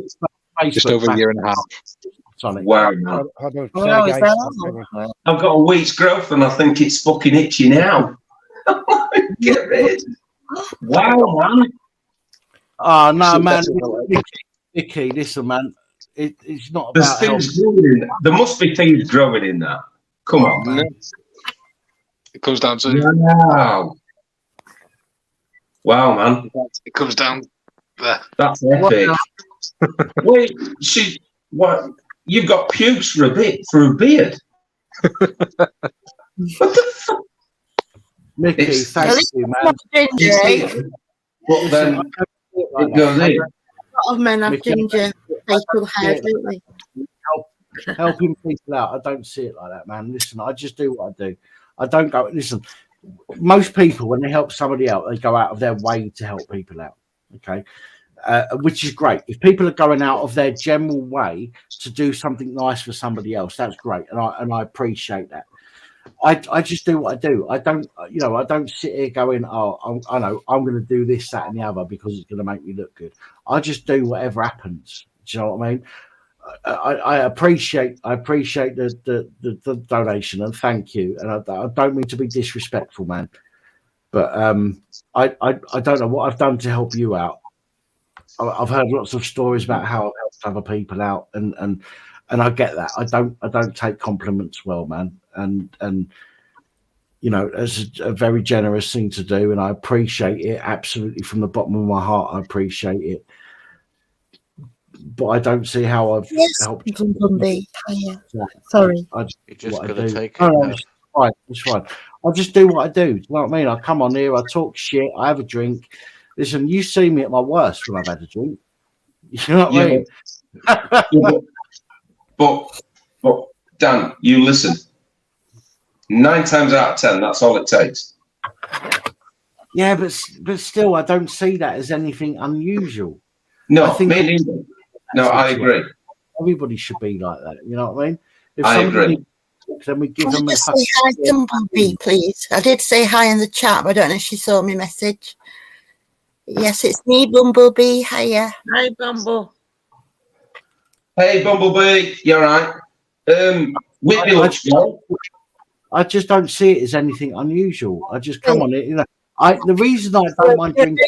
Man, and you've entertained me for the last 6 months. You've made me laugh so many times, and that's why people appreciate you. Yeah, but this is I don't mind drinking on stream.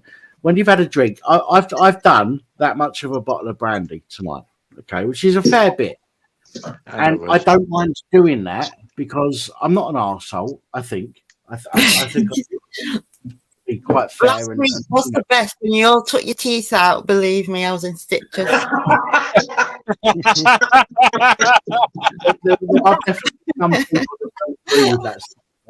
But I'm just me. I'm me.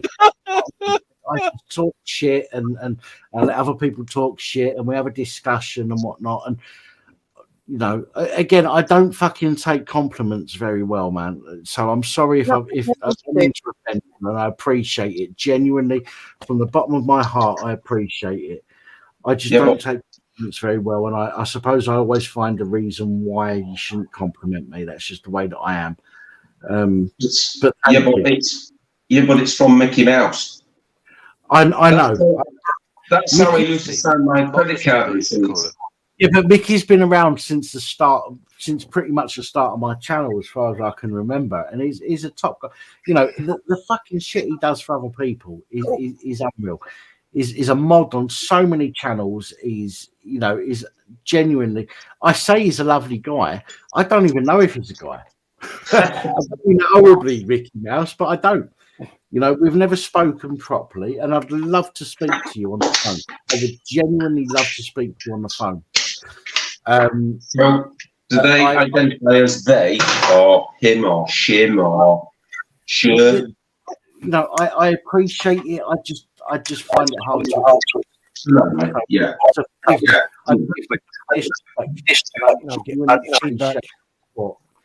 But I just find it hard to accept compliments. That's all. Okay, Dan.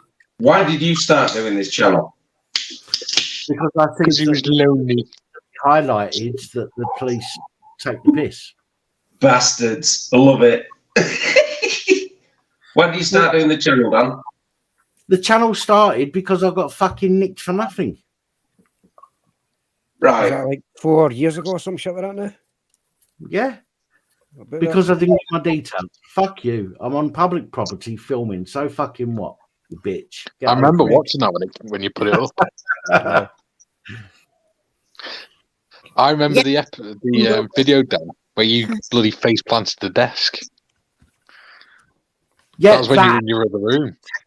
But that potentially might have been that first stroke, because when I went into hospital in 2021, they said there was evidence of a previous stroke. I had 3 strokes in 2021 in one day, and they said that they took an MRI scan and there is evidence of a previous stroke. That Donna Proctor, or I can't remember what her other name is now. She said to me afterwards, she's somebody on Facebook that I followed for a long time, Donna Proctor. She said to me, she goes, "Oh, fucking hell, that must have been when you fucking passed out on camera." And I was like, "Oh, fuck me, yeah, it could have been." Yeah, That well, because you really, just suddenly dropped, didn't you? Yeah. Yeah. You fell forward, didn't you? Yeah, I remember that. Bounced off the desk and went onto the The floor. the worst thing about that. Oh, Miss Cat's gone. I've just realised Miss Cat's gone. No, she's in the reboot. Ah, right. Okay. I hope she comes back. Yeah. I remember, probably run out on meter. Oh no, they don't have them, do they? I remember sitting here, and I remember my head going funny, and I looked to the side, to the left. I remember really, really clearly. I looked to the left, and it felt like somebody was pulling me to the right. And even though my head was to the left, I looked to the right because I knew I was going that way, and I couldn't turn my head. I couldn't do nothing. I literally couldn't move. I was looking that way, and I felt like somebody was pulling me. It was like I had a fucking invisible rope around me, and somebody was tugging me over. Almost like a drop seizure. I looked to the right, and I couldn't stop myself. I just went crack, and my head hit the table, and I bounced off the table and landed on the floor. And maybe I shouldn't have left that in. A lot of people were saying, "No, you're bullshitting." The reason I left that in is because afterwards I was struggling to talk. Directly after that, I was struggling to talk properly. I was getting confused with my words. I wasn't saying the right words and stuff like that. I'm glad I did that, because some people said to me, maybe that must have been your first stroke, which it could have been. I don't know. I wouldn't have put two and two together like that, but other people that saw it said that. I think the main question that everybody's wondering and what they really want to know is the table all right? Fuck the table. What's that? Miss Cat? That's like a turd on a plate. I thought that was somebody else fucking porn bombing for a minute there. It's a the hoarder just kept a shit. Chicken shish kebab and roast potatoes, air fried roast potatoes. Yeah. The potato chicken wedge should not be that colour. No, it's got spices on it. It's got spices. Well, I hope you enjoy it. Is all I can say. I hope you enjoy it. Thank you. But yeah, no, you're absolutely. I think it was that just mentioned that. Yeah. Right. It was Donna Proctor. I can't remember the name of her bloody channel now. Otherwise, I'd say it.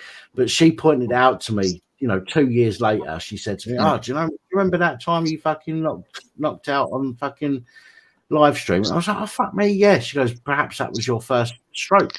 Because, as I said, they found it could have been. It could even have been you had a drop seizure, and it's the bang on the desk. When you bang your head on the desk, that's caused a slight bleed or something.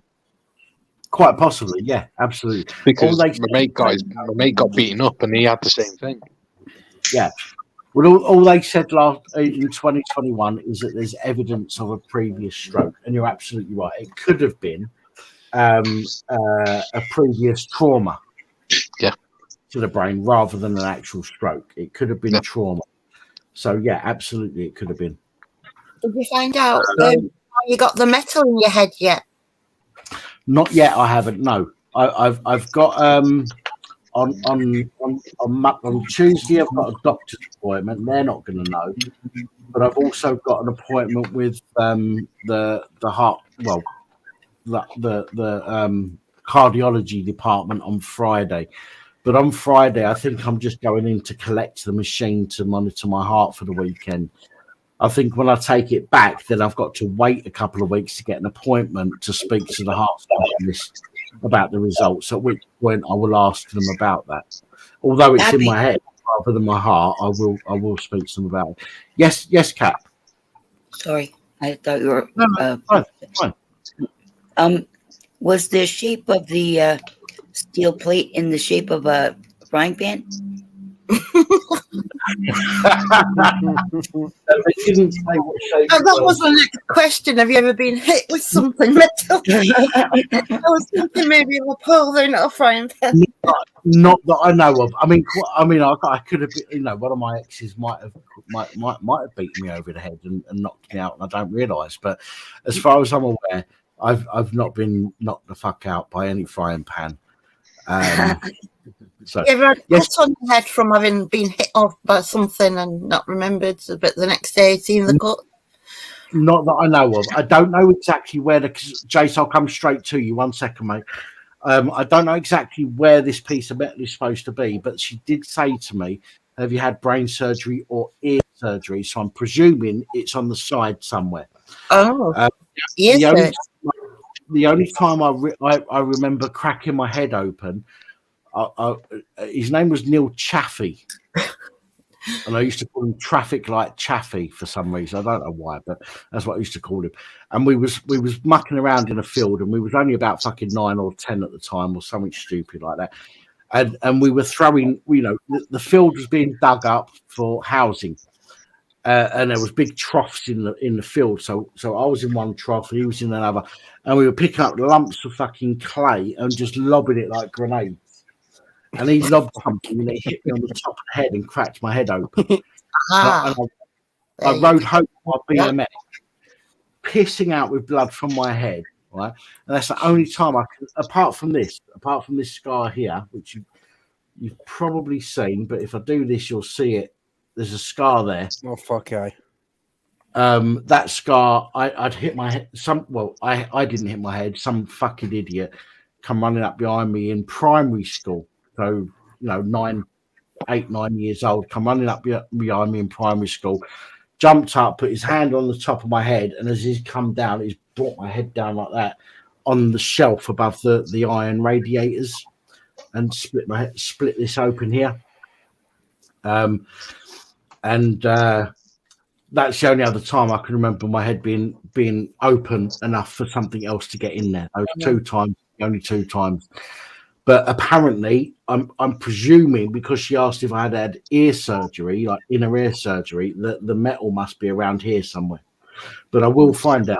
When I speak to the doctor, I will find out and see what's what.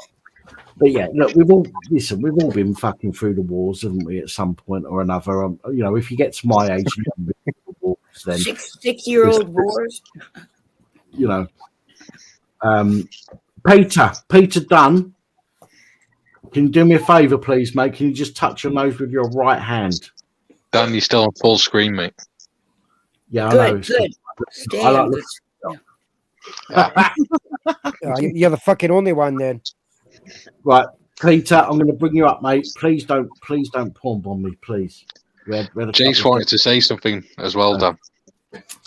Who did? Jace, I'll come straight to you. Let me just bring Peter up, and I'll come straight to you, Jace. Sorry, fella. Hello, Peter. First of all. Hi, Dan. Hi. How you doing, mate? How you doing? Dan. Can I make one thing clear to you, mate? Yeah, I saw what the other 2 arseholes did. Yeah, I'm not gonna do that to you, bruv. I'm not like that. I come up on the last a couple panels ago, or not the last one, but the one before that. I come up, and I'm not gonna do that to you, man. No, please don't take it the wrong way. It's just I have to be so careful at the moment. No, they were 2 arseholes, mate. That was uncalled for. That was not right, man. Forgive me for saying please don't.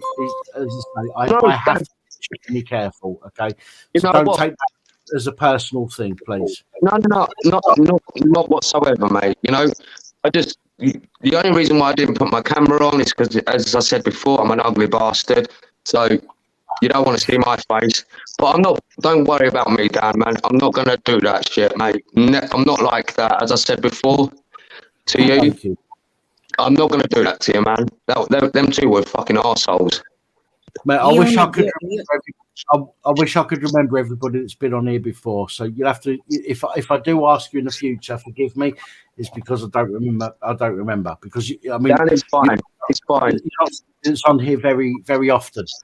So if I have to say to you, please show me a picture in the back room, please don't take that personally. It's just something I have to do. Nothing. Right? I didn't take it offence, Dan. I didn't take offence to it, mate. I was just letting you know. Please don't worry about me. I'm not going to do what they did. I'm using my phone, so I'm not going to do that anyway. I wouldn't do that to your channel anyway, Dan. Thank you. You're a good man, mate. So I'm not going to do that to your channel. Fuck that, mate. No, he only gore bomb. Great. He only gore bomb. Okay, sorry, Jace. Sorry, Peter, I'll come straight back to you, but Jace has been wanting to say something for the last few minutes. It's okay. Yeah. You was on about metal in your head. Yes. Right. I have 2 pieces here, and I have 2 pieces here. Do you know where I was on my way out. Do you know meeting family members. Sorry? Do you know where it came from? Yes. I don't. Right. Okay. Do you want me to stop there? No, please go ahead. Sorry, man. I don't mean to be. Don't take it as me being dickheads. Please. I was on my way out. I was walking down the end of my street, and next thing I knew, I was on the floor. I've been attacked from behind, from which I now understand was 2 Eastern European lads, of which I'd never met. Who didn't? They hit me from behind with a metal bar, which struck me there, broke my jaw, completely severed it. I woke up on the floor. They're going through my pockets. I woke up, knocked fuck out of both of them, broke one of their arms over my shoulder, kicked the other one so he couldn't walk, and I proceeded to walk 2 miles to the hospital. And it's only then that I realised that I'd got a broken jaw.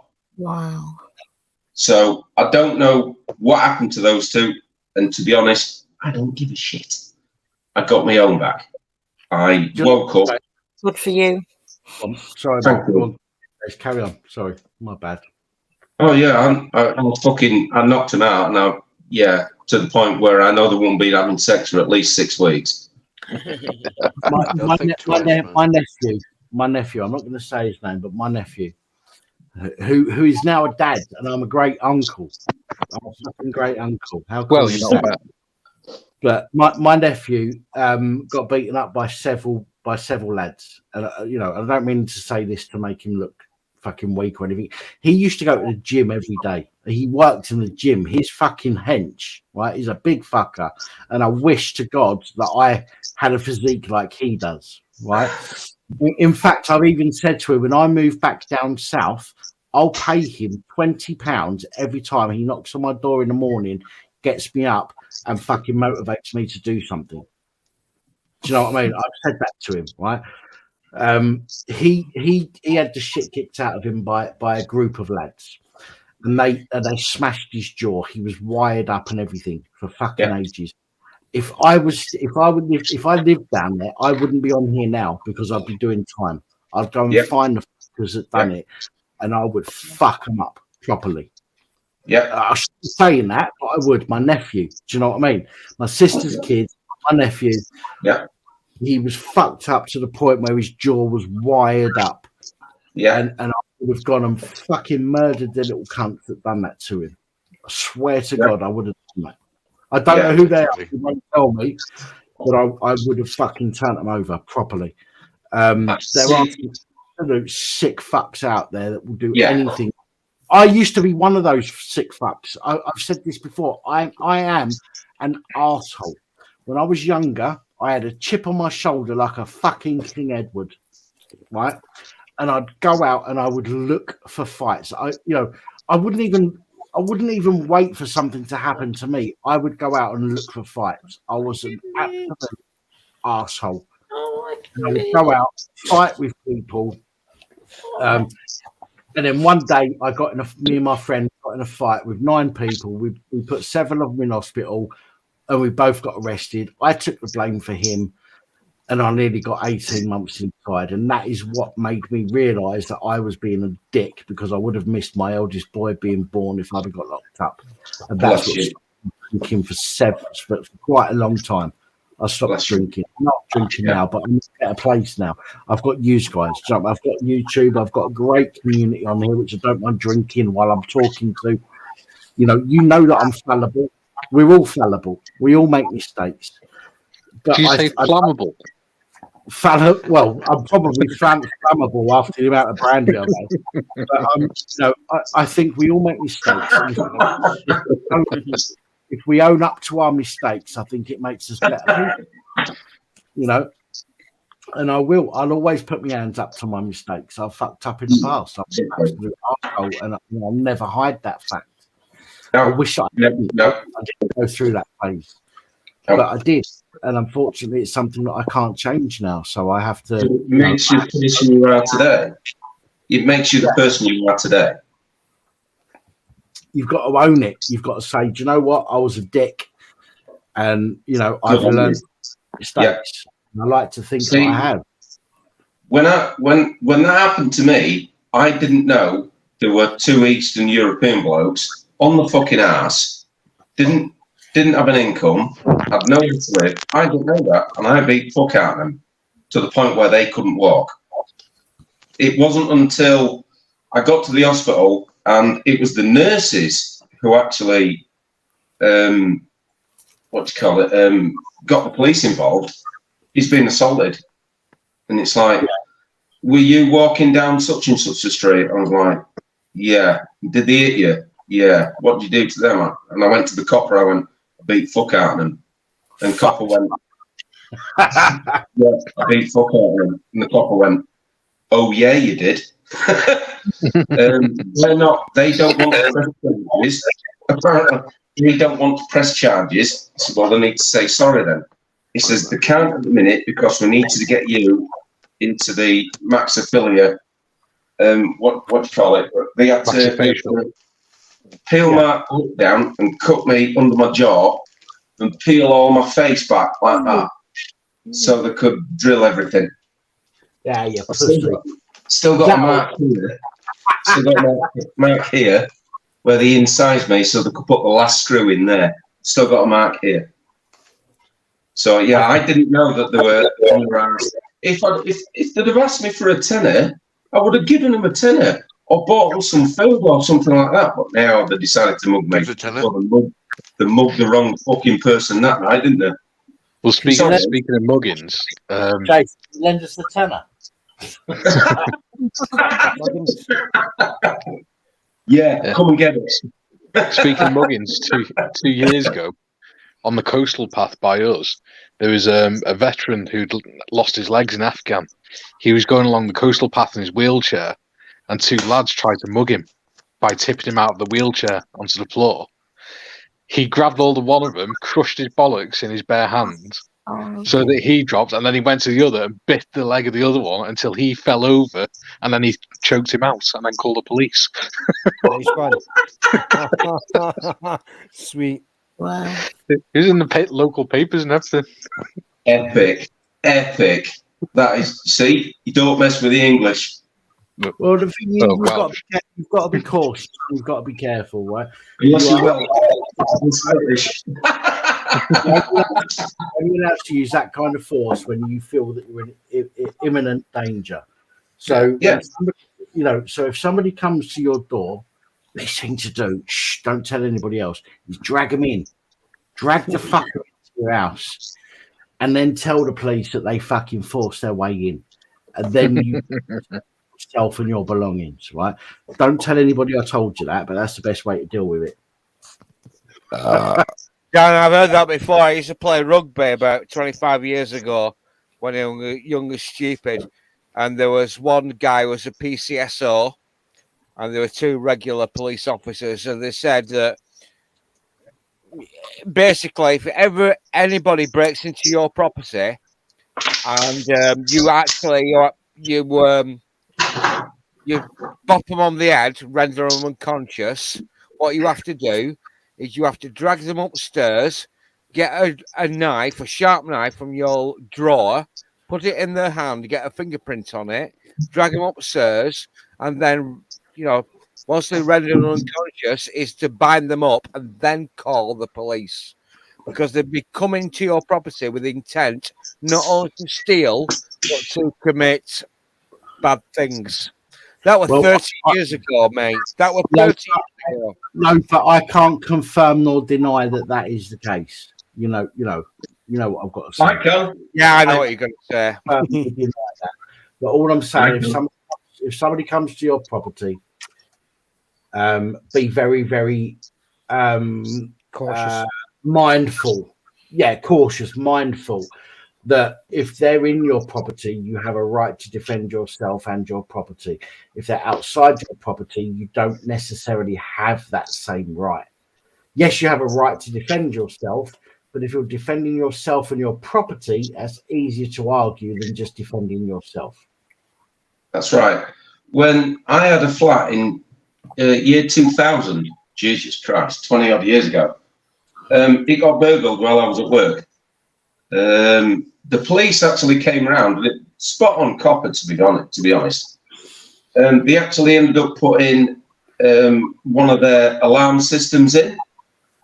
Yes. And I said to the copper who was putting it in, I said to the detective, I says, what happens if I come home from work on 6 to 2 and I walk in and there's somebody in my house? And he says, beat fuck out of him, drag him down the alley, and then phone an ambulance. Yeah. Is what I got told. Well, again, yes, if you're outside, you've got your element of self-defense. But if you're inside your property, somebody comes to your door. This is why I don't give a shit about giving my fucking details out, because if some fucking prick comes to my door, they get dragged in by their hair.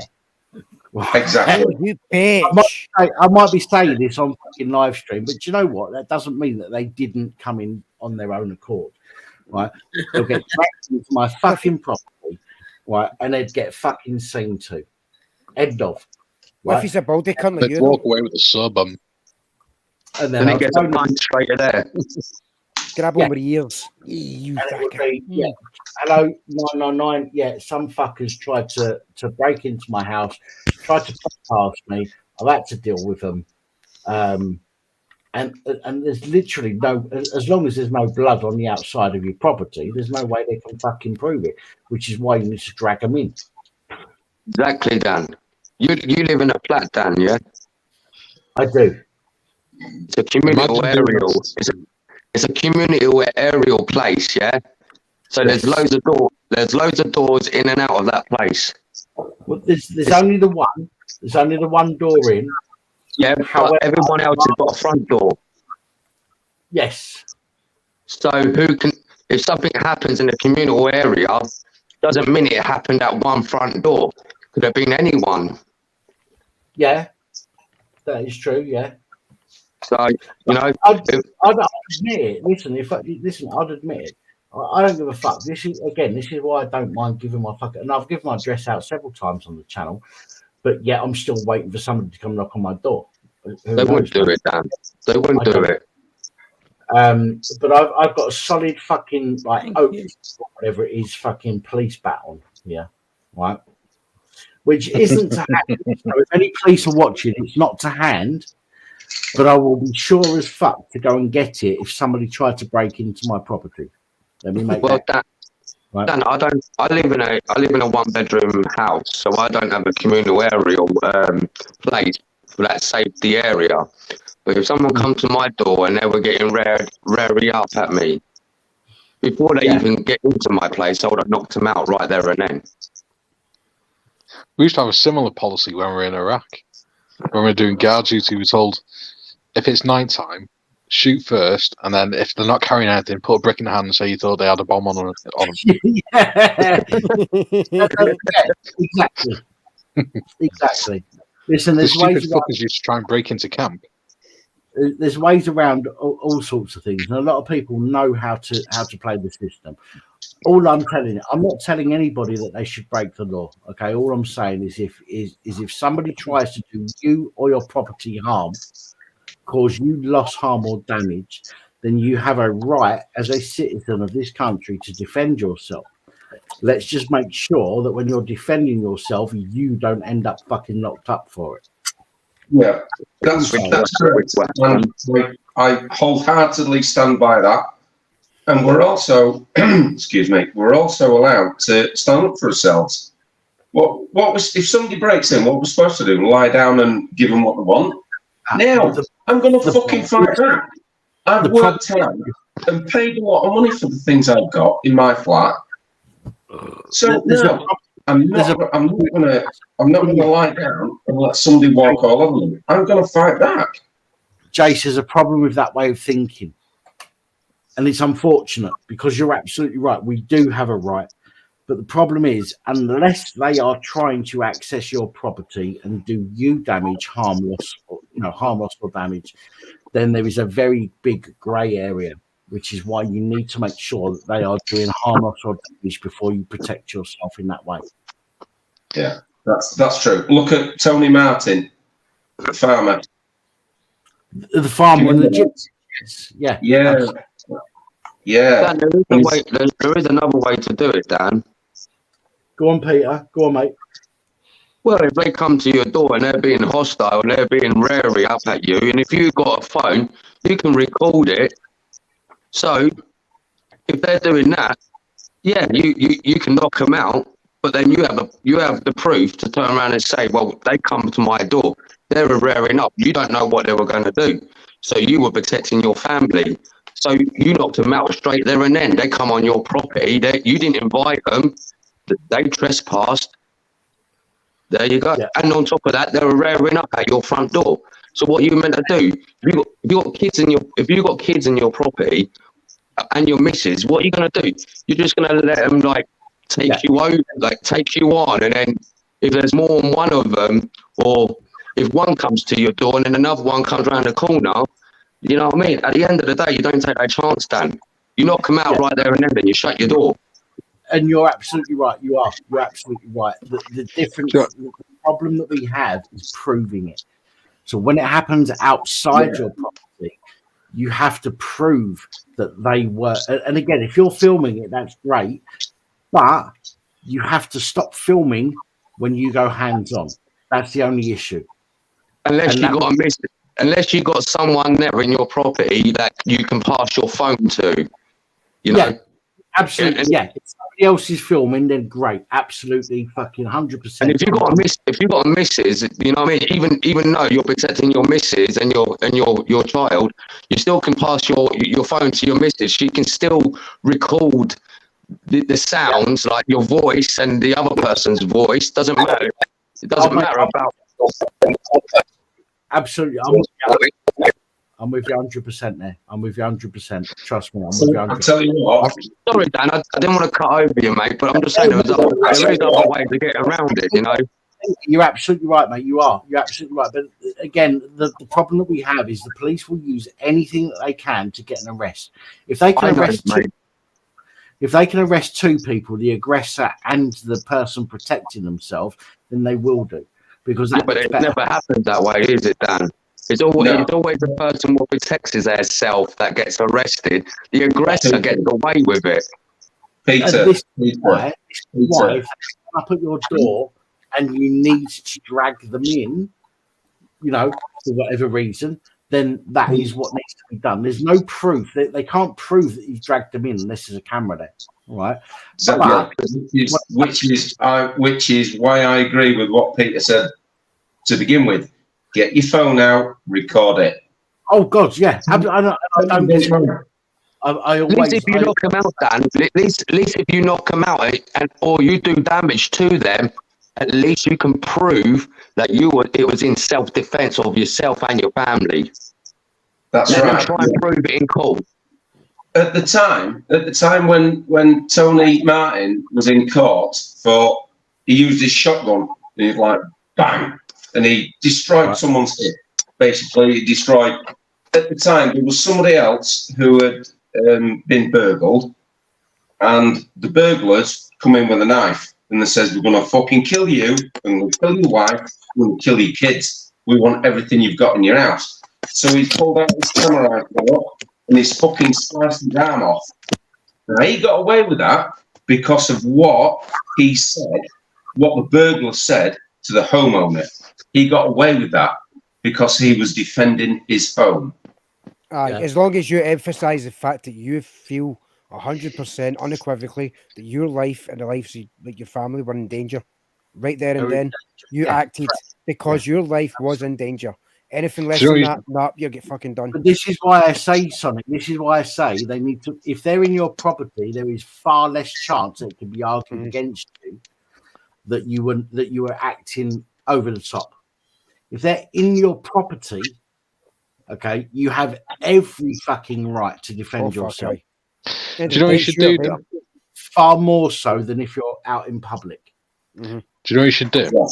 The minute you hear someone trying to get in your door, stand in the hallway, drop your kecks and your boxes, and then stand there with your truncheon with the KY, and when the door bangs up, go, ready for you, big boy.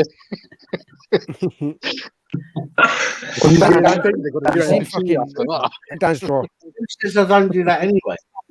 That's just the postman. Even when your fucking mother turns up. Oh, well, luckily, I'm 250 miles on them. There's very small chance that any of my family are going to turn up. Trust me. Yes, yeah. Yeah, you're absolutely right. Anything like that, my family, it's a fucking bonus then. Let me just say again for YouTube and you know, for anybody that comes on this channel thinking that I'm trying to incite something, this is theoretical.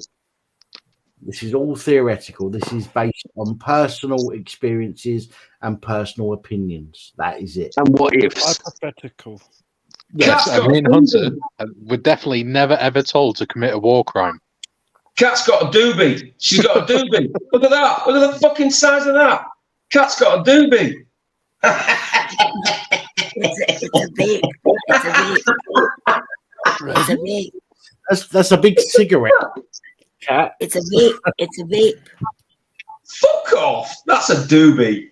No. It's a vape. The YouTube algorithms, it's a vape. No, it really is a vape. Right. Let's, is it? Yeah. It's a vape. Fuck me. It is a vape. It's a fucking It is a vape. vape. Yeah, okay. Stand back. Apologise. Sorry. Yeah. It's nowhere near. Yours is way bigger than mine, Cat. All right. That's not difficult. It's been very rare that I've ever said that tall. That's not fucking difficult, though, is it? Jesus.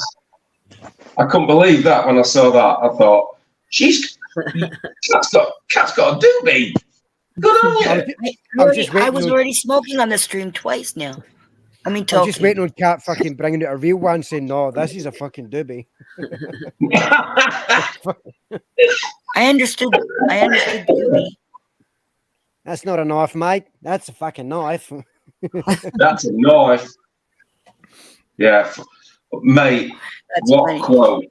What a quote. Yeah, From one of my favourite films of all time. My favourite scene in that film is when he picks up that can and he throws it down the street. And he goes like that first. And he throws it. That is so funny. I just love that bit. It was in the theme park. And this big fake fucking snake comes out and just stabs it with a fucking blade. And all the sparks and everything coming off it. He's like, what? Guys, I need to go for a piss. Please. You realise it's half free as well. No. Listen, the brandy helps. The brandy helps. Definitely helps. It helps me stay awake, which is bad because it shouldn't. It should send me to sleep, but it doesn't. I've got to go for a piss. I'll be back in a minute. Please don't do anything that's going to damage my stream. All right, I'll get the arse out. I'll meet you in the toilet room. Yeah, me too. There was an orgy going on in here, man. Yeah, don't take us with you, Cat. Yeah, me too. You've already Oh, been, shit. you've been We're in going. there. I call it the VIP room. I've already been in here the whole time. See, Besides, going to pee. this is my VIP room. How was your tea, Cat, or dinner? You call it tea or dinner? Was it Thank nice? you for asking. It was pretty good. Thank you for asking.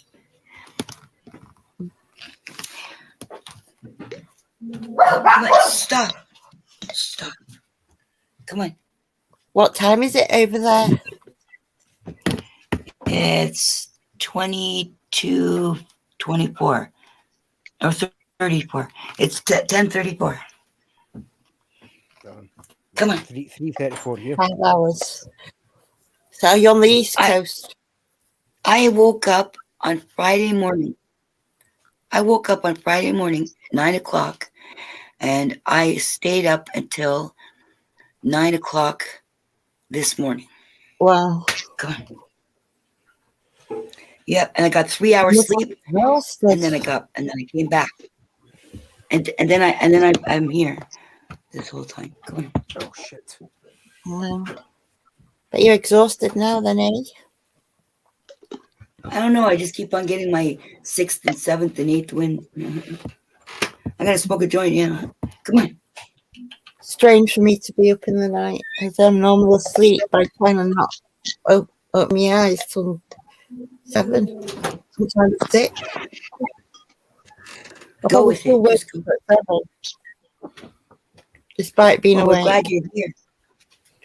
Well, I've been Sorry? getting a lot of rest, you know. Well, I'm glad you're here. And keeping stress free. Yeah, it's lovely to be back. So it is my first time on this channel. Nice to have you back. Yeah, good to hear from you. Oh, do you know what's really weird is the fact that Jace has come back exactly the same time as me. Fuck off. The difference is, Dan, he washed his hands. Dirty bastards. Dirty fucking bastards.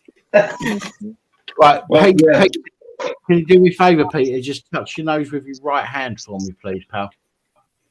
Another new one? Thank you very much. I'm going to bring you up, Peter. 3, 2, 1. Hello, Peter. Sorry, Dan. Pressed the wrong button, mate. Oh, no worries, no worries. Sorry, I've had a little bit to drink. I didn't realise it was the same Peter that was on a minute ago. No, it's my eyes, Dan. Sorry, as I said before, you know, I'm visually impaired, so I pressed the wrong button by an accident. Mate, don't worry. It's absolutely fine. My eyes are shit, mate. It's all good, man. Don't fucking don't Yes, worry about I it. did, Bumblebee. Hilarious. Cheers to the panel, cheers to the chat, and cheers to Roger Whittington. Yeah. Cheers to you, Kat. It's not quite the same, but it'll do. It's the same. It is the same. It's what you're imbibing. Oh dear, oh dear. Should we all do a hit burp? Should we all do a what? A hit. What? Dan? Yeah. Hit burp. Hello, Peter. The only thing I wanted to say, mate, is the reason why I didn't want to come on show my camera is because of my eyes. With the camera, it's like a little small box on a phone. Mate, I get it. Listen, you got to hold your phone at a certain way for the camera to pick you up, and if for me to do that, I got to hold it really at a distance, and at that distance, I wouldn't be able to see my phone. So, mate, this is why. No, and I get it, Peter. There's no need to worry. This is why I just say to people, touch your nose or touch your head, because anybody can do that. Everybody knows where the nose and their head is, or whatever. I'm just Dan's trying to do it so he doesn't get all I was trying to say, Dan, is if you asking me to do something like touch my nose or my ear or something like that, and I do it and you can't see it, it's probably because I'm holding my phone too close so I can see that I can do it. Like I'm doing what you're asking. But the closer you hold your phone, it hides your face. Like on the phone, it hides your face with the camera. No, I get it, mate. I get it. Listen, if I say to somebody, can you touch your nose with your left hand, and I can't see it because the phone's too close, I will be vocal and I will say, can you hold your phone further away? Again, it's just I won't be able to see it. Like I won't be able to see it if it's in the right place. That's what I was getting at. Like it's just you don't need to. You don't need to. I just have to hope. I just have to hope. You know. Here. This is Dan. the best way to do it. Hold your finger up to the cam like this, and then you'll know he can see it. Dan, what you could do is just say to him, "Can you move your camera in and out?" Just like Yes. If it was an issue, I'd say to you, can you put your camera further away and do it? You know, there's no issue, man. Listen, I mean, you can just say to him, "Move it in and out," so he just does that. And also, you don't have to worry about if you can see him. I hate having to do it this way. I genuinely hate having to do this. Dan, you don't have to explain it to me. I understand, Dan. It's just you know, I can't see my phone at a distance. It has to be close up. That's how bad my eyes are. So it has to be really close up for me to see what's on the screen. Hence the reason why if it's too close, you won't see my face or won't see me doing what you ask. I think we've got an alien joined us. Welcome to Earth. No issues. Hello, man. It's competition for me.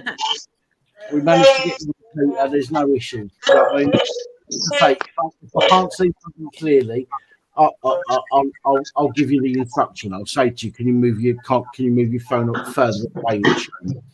But and Dan, if I'm in the comments and and it's very rarely, I just only say hi to one or two people. But if I do write a message and it comes up with capitals, I apologise because I know what you said on your last screen about people writing things in capitals. It's just I can't see if it comes up in capitals or normal letters.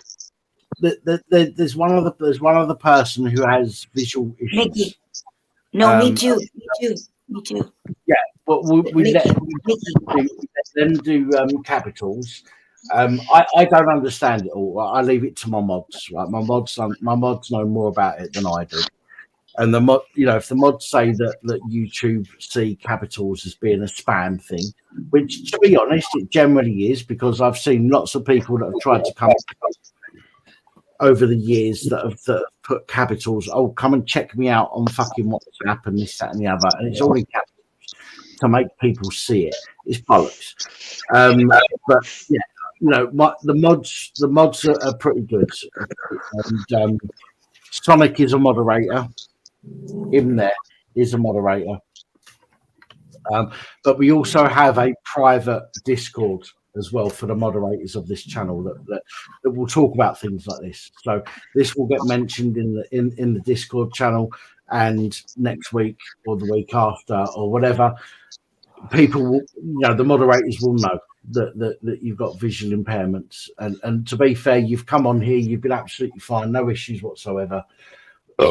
Excuse me, pardon me. That was a good one. Sorry about that. Sorry. Thank you. It was all going so well. No issues. So the mods will be aware of this. So if there's a capital letter, if it's all in capitals, for example, the mods will understand. If they don't, if there is a time when the mods forget and delete your comment, don't be offended. Just say, look, I'm only writing in capitals because of my eyesight. Let them know, and they'll be good again. Dan, to be honest, I don't do it by typing because I wouldn't be able to see it. I do it by voice. Like there's a little mic on my phone that you can press and you can talk into the mic and it comes up. But every time when you stop the mic or the mic stops and you restart it, it comes up with a capital. All right, no worries. Listen, if the moderators have an issue, just let them know. Just say to them, look, it's only coming up in capitals because I have an eyesight problem. Let them know. I'm not moaning at it, Dan. I was just kind of letting you know, man, that I do it by voice, and if it comes up in capitals, which I won't be able to see that very good. I get it. I genuinely get it. I just don't want you to think that the mods are picking on you. So if there's an issue where the mods deleted one of the comments, just say to them, I'm typing in capitals because of my eyesight. and they'll get it. But me and Sonic will mention this to the other moderators anyway. You know, if you can, Dan, because I might not come on at the times when Roger or Lost Soul Paranormal is on, or when she's in the comments. I might not come on. I come on late because my little girl, as I said to you before, so I come on a little bit later on at night. So it's fine. They might not know. I've just taken a glass and it was all brandy. There was no coke in it. Well, I'm having a couple of beers and having a good smoke as well, mate. So why not, mate? Enjoy yourself. Can I just say, Peter, absolute pleasure to hear from you, mate. Can't see your camera. That's your choice. Absolute pleasure. It's nice to hear that, you know, you're working through your disabilities. That's ace. That's brilliant. That's fucking brilliant. To you, mate, I've had it all my life. Yeah, I was born with it. No wrong with that. No wrong with it. You've got, you know, you're here now, and you're hearing my voice, and you're hearing everybody else's voice. That's great. It's not easy. It's not easy going through life where I can't imagine it. I mean, I can't even begin to imagine it. But do you know what? You know, you're here now, mate. We're hearing you. You're hearing us. That's brilliant. Crack on, fella. The last thing I want to do, Peter, is disrespect you in any way, shape, or form. I think for somebody who's born with an affliction, who has to grow up dealing with that, I think that's probably easier. They've got used to it from a very young age. For me, for example, I mean, okay, I've got my sight. However, my brain doesn't quite work as it used to. I have, you know, since strokes, I've got chronic fatigue and things like that, and that's something I've got to get used to after living a normal life. And again, no disrespect for you at all, Peter, because I do understand being somebody who has suffered, maybe not with my eyesight, but with many other issues. I do get it, and I don't want to be disrespectful whatsoever. I think it's easier for somebody to grow up with a disability and grow learning about that disability and understanding that disability, learning how to cope with that. If you remember, not the last live stream, but the live stream before you did, I come on because you were talking about your health, and I said about my dad, what I went through growing up. I don't know if you remember, because I asked you if you have trouble breathing when you walk in. Yeah, I remember that. I remember that conversation. Yeah. And then I went on to turn around and tell you the experience that I had with my dad when he had strokes and heart attacks. Yeah. So I get it. You know, you have a shit life. You know, you get dealt with the cards that you're handed with. Yes, I've been through a lot of shit. You know, I was a punching bag to my family when my dad passed away. I watched my dad pass away in front of my eyes, as you know, Dan, as I said last time. And I'm obviously on top of that, I'm visually impaired. That I was born with it, and I had a chip on my shoulder, as I said to you last time. I've had loads of fights. I've been stabbed by pen knives and other knives because I've had a chip on my shoulder, and I went into it before on a couple of live streams before with you, Dan. You know, so. You know, you don't have to. How would I say? You don't have to justify yourself to me, mate. You know, having a heart attack is just as up there as being visually impaired. You know, at least I got my health. I haven't got my eyes as good, but I got my physical health. You're having problems with your physical health, which is a major problem. I don't see it as worse. I think that you're you know, I don't mean to be disrespectful, but I think to not have eyesight is far worse than what I have to go through. Not really, Dan. Yeah, he's just a bit thick. Dan, at least you got an excuse when you're in front of a woman, innit? You feel around and see what's going around. Yeah, I just, again, you know, I was just having a laugh there, Dan. I know, man. I know. Again, I just don't want to be disrespectful because you've been on there and you've been completely fine. You know, you've been absolutely brilliant with people in the panel, and I respect that and thank you. I just don't see what I've been through. I've been very, very lucky. I've got to be honest. I've been very lucky. I could have been left with paralysis, and I haven't been yet. You've been through something, albeit from birth, but you've had to deal with something all your life, and I understand that far more than you might think. I mean, me going through it for the last couple of years, I know how difficult it is for me with certain things. So I can imagine how difficult it has been for you growing up. Dan, my eyes is piddly shit, mate. Seriously, you know, I don't take it that seriously anymore. You know, I've walked down the streets all my life. Like back in my youth, yeah, when I in my teens and when I was younger, you'd walk down the streets, people would take the piss out of your eyes because I've got a condition what's called astigma, which is movement of the eye, and your eyes wobble side to side. But it's a condition that you can't stop, and people can see that in your eyes, and then they talk about you. They take the piss out of you. They call you. People call you names and really horrible names, especially when you're at school. You know, it's the reason why I never had a really good upbringing when it comes to school. I left school long before I should have. But you know, I've had that, and at that time, I didn't know how to deal with it. People take the piss out of me nowadays. I'll be like, yeah, fuck off, mate. It's over my head. Take the piss off. Peter, do you work?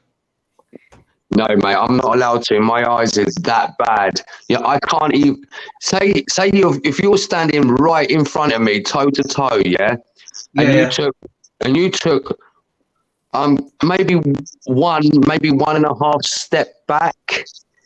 That's as far as I could see. Bless you. Right. Don't, mate. I mean, I used to have better eyesight than that. My eyes have deteriorated over the years, and they will deteriorate until I lose my eyesight. Yeah, you've got that shaky eye thing. You've got that shaky eye thing. Yeah, it's called eye stigma. Yeah, that's right. Yeah. Also, there is actually a sector who actually I used to have cataracts. Right, okay. So things are looking blurry. Well, when I used to have cataracts, it used to be fine. You know, it was there. You couldn't see, you couldn't notice the difference. But when they deteriorate, your vision goes blurry. And when it goes blurry, for all of a sudden, that means your cataracts have got worse. So you need to go to I'm under an eye hospital in London. Always have been since the day I was born. Right. And so they've always been checking my eyes over. And when my cataracts got worse and I had blurred vision, you go for an eye operation, which basically you get put to sleep and they cut your eye open and they take the cataracts out. Take the lens out. They replace your lens in your eye, don't they? No. They take the cataract. No. It kind of, you just got it a bit mixed up. They take the cataracts out and they put a lens at the back of your eye. Yeah. And that lens helps the sensors in your eye to focus a little bit more. What it does, the lens refracts the light coming in through your pupils to help the retina detect what light's coming into it and how it's hitting the retina. Yeah. I've got a load of eye conditions. I've got a load of eye conditions. But yeah, fuck that, man. I don't give a shit, you know. Right, well, that's either too much beer or too much wanking is what that is. That's what too much living with it, mate. My dad once caught me wanking. He says it'll make you fucking it. You make you go deaf. Yeah, he said it'll make you go blind to me. I said, Dad, I was already fucking blind. Bless you. He's sitting there wondering how he can't reach his lips. His fucking beer's gone everywhere. Yeah, my dad used to say, if you keep playing with that, you can go blind. I said, well, can I play with it? I'm over here, Dad. In it, Dan. Yeah. Despite what's going on, yeah, I think despite what's gone on, mate, Peter, I think it's fucking brilliant that you're here now talking to us. I think it's brilliant. Oh, man. Give over, man. Mate, I'm 41 this year. I've lived it with it for a lot of years. I'm over it, mate. Bless you. I couldn't do it. I mean, if you ask me, do I have a job or do I work? And obviously, no, I'm not allowed to. By the doctors, I've been struck off. But I would love to work. And if I did work, and I've already turned around and said to Dan when I was on the last live stream, if I could work, I'd be a firefighter because I want to be out there and saving lives, not fucking taking them like the old Bill. Right, don't think I'm taking the piss now, but there was an old Billy Connolly sketch about his dad. And his dad used to drive a three-wheeler. And his dad started wearing glasses. And he'd come round to see Billy Connolly, his dad. And he says, like, why didn't you get one of those bifocal windscreens? I don't know if anybody can remember it, but can you imagine somebody driving towards you in a three-wheeler? Massive fucking pair of eyes like that in the windscreen. He's like, you need to get me onto that song. You need to get me onto it. You could laugh. You could laugh, but you don't take the piss because I'm not. You wouldn't believe if I turned around and said, like, I wasn't always a good little person, you know. I've broken the law. I used to break into cars and nick cars and drive cars with my brother when I had a lot more better eyesight than I had. Bless you. Fucking hell, man. So what went wrong? Man, everyone's got a past, you know what I mean? Yeah, everyone does. Everyone does, man. You're right, Kat. But, you know, it goes how it goes, doesn't it? Life is life. We have to deal with it. We have to deal with it, whatever happens. You okay, Kat? Yeah, I'm okay, thank you. I'm just like exhausted. I know. I was thinking. I was like, I'm playing the game because I'm half asleep, right? And I'm like, I'm not ending until he ends. But I'm like, I'm not gonna say anything because you lasted a long time, Pappy. I was like, I hope that. You're gonna see him in bed, darling. That's what she said. No, I'm. To be honest, Kat, I'm going to call it a night soon myself. Anyway, I'm hitting a wall, and I'm struggling a little bit, so I'm probably going to call it a night soon myself. I'll pass you a cat kite because I'm on that wall too. I just wanted to make sure you was okay. That's all. Thank you very much. I've got 11-month-old little girl to get up for. Sleep again, so I think I'll drop off. All right, Kath, thanks for joining us, Kath. I appreciate it. Lovely to be here and lovely to meet you all and see old faces. Bye, Kath. Good night. I think that's the one you said all night, saying goodbye. That's shocking, darling. It's a lovely picture of Whitby, by the way. It is, yeah. There's a photographer on Facebook keeps putting all these pictures up. Yeah. Bless you. Okay, I'll say good night again. Good night. Good night, sister. Look after yourself. The wave, sorry. Bye-bye. Oh, bless you. That's what I'm sorry. The person I was speaking to is I can't see his name, but it's got like 71 at the end. Yeah. Yeah, it's me, mate. Yeah. Sorry, I can't see your name because it's that small. Sorry. No, what I was saying about when I was saying about my eyes, I got two children. One of them, I got a little boy. He's 16 in September, and I got a little girl that is 11 months. So basically, she's 10 months, but she'll be 11 months in about 2 weeks.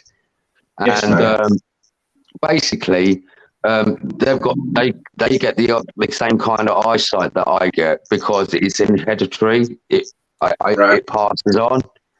Right. Are you still there? Yeah. I'm still here. Oh, bless you.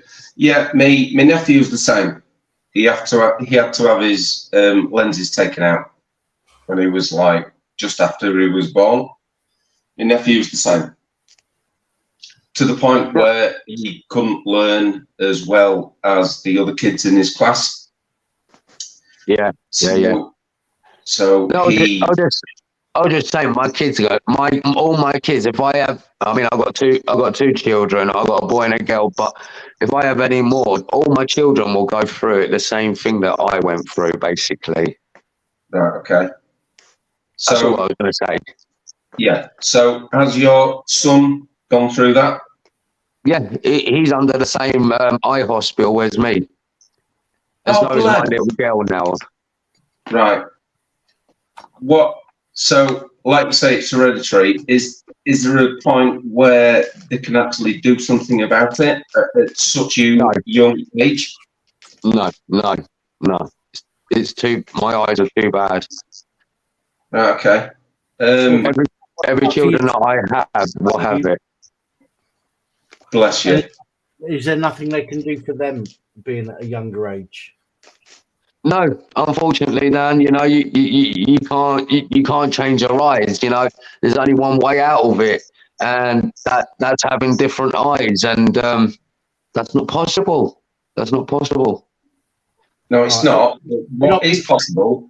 What I suggest is. What I would suggest. Jace, 1 second. Sorry, I was going to say, Jace, Peter, you're not being interrogated. You just, I'd like to understand this a bit better, and I'm sure Jace is the same. I'm not. Seriously, I'm not treating you like the fucking old Bill. You're asking me questions about disability. I'd rather people ask me questions about my disability than taking the fucking piss out of me. At least use a lot of fucking asking, mate. Yeah, right. Which I actually respect. Which I will answer your questions because you're asking them in a respectful fucking way. If you're taking the piss out of me, I'd be like, do you know what? Fuck off, you fucking dickhead. Simple as. Yeah, and that's the answer you would get off me if I thought somebody was taking the piss out of me. Absolutely, I completely 100% agree with you. What I will say to you is, instead of giving your children like visual things like textbooks, get them audio books. So yeah. You see, when you was growing up, it comes very far in between. Yeah, audio books. You've got to get the audio books on the subjects that they're interested in, not audio books on other shit that they're not going to be interested in. Yes, so, I understand. Getting the audio books what they're interested in. You've got to find someone to go through the stories or go through the history and put all that on a microphone or put it into contents in a microphone so they can go bit by bit over it and over it again to learn it. What about the mum? Yeah, but the mum's not always at the fucking school, is it? Especially when they go to school. Mate, I can be there. I can understand that. When you drop your kids off to school, it's down to the fucking school to do it. Yeah, you know what I mean. They've got to have all that shit in place for every child. Homeschool them. Guys, I just need to let you know that I'm hitting a wall right now, so I'm going to have to wrap this up very shortly, I'm afraid. Okay. I'll fuck off, mate, because obviously, you want to get on. And I'll say good night.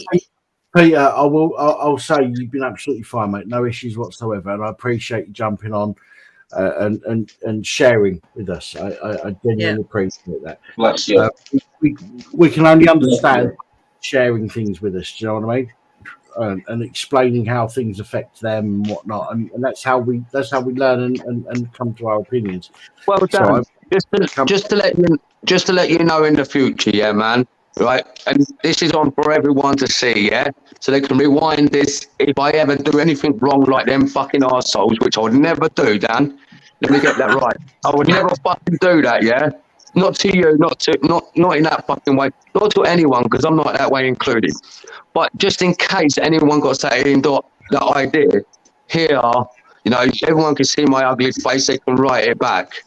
There you go. Oh God, you're fucking up. Yeah, I'm an ugly bastard. See, that's why I keep it off, Dan. Because you know I've done that You're when gonna I fucking have left. nightmares, man. Make it stop. If you think you're ugly, see me on fucking camera. Behave yourself. Come on. Stop. Fucking hell, Dan, you're a lot better than fucking me, mate. I need a hair fucking shave. Don't get the time with my little girl. Thanks very much, Peter, for letting me see that before I left. I had to shave my ass and stand on my head. Yeah, she's gonna have fucking nightmares now. Sleep. Yeah, you're gonna have fucking nightmares, as I said, yeah. I'm on me to cuddle my dog. Wet dreams do for Gabby. One thing you won't get from us is sympathy, right? Thanks for sharing. Yep. But trust me, we'll take the piss out of people regardless, right? Trust me, Dan. Trust me, I don't want fucking sympathy. I'm an ugly bastard. You can take the piss out of me as much as you like. I still fucking laugh about it. How the fuck am I supposed to sleep after seeing a glimpse of that? What the fuck? It's like when people call me a fat bastard, I put my hands up and go, do you know what? I'm a fat bastard. I did say from fucking day one I'm an ugly bastard, so, you know. You're not wrong. People... But how does he know he's an ugly bastard if he can't fucking see? Well, there is that. It's not a beauty contest. Come on, Peter. Right, Come on, Peter. Trust me, mate. Trust me. You can look close in the fucking mirror. See you later, panel. Bye-bye. See you, Cat. Bye-bye. Yeah. He's a cat. Gabby, listen, I appreciate it. Thank you so much for coming on. Bye, Gabby. I appreciate it. Thank you. Trust me. One thing with a mirror, yeah. When you get close to it, your face don't fucking fade. That's right. Yeah, I know, mate. I know. So you can get close to the mirror and realise that you're an ugly bastard. You and me stay away from mirrors for exactly the opposite reasons. You can't see it, and I don't want to fucking see it.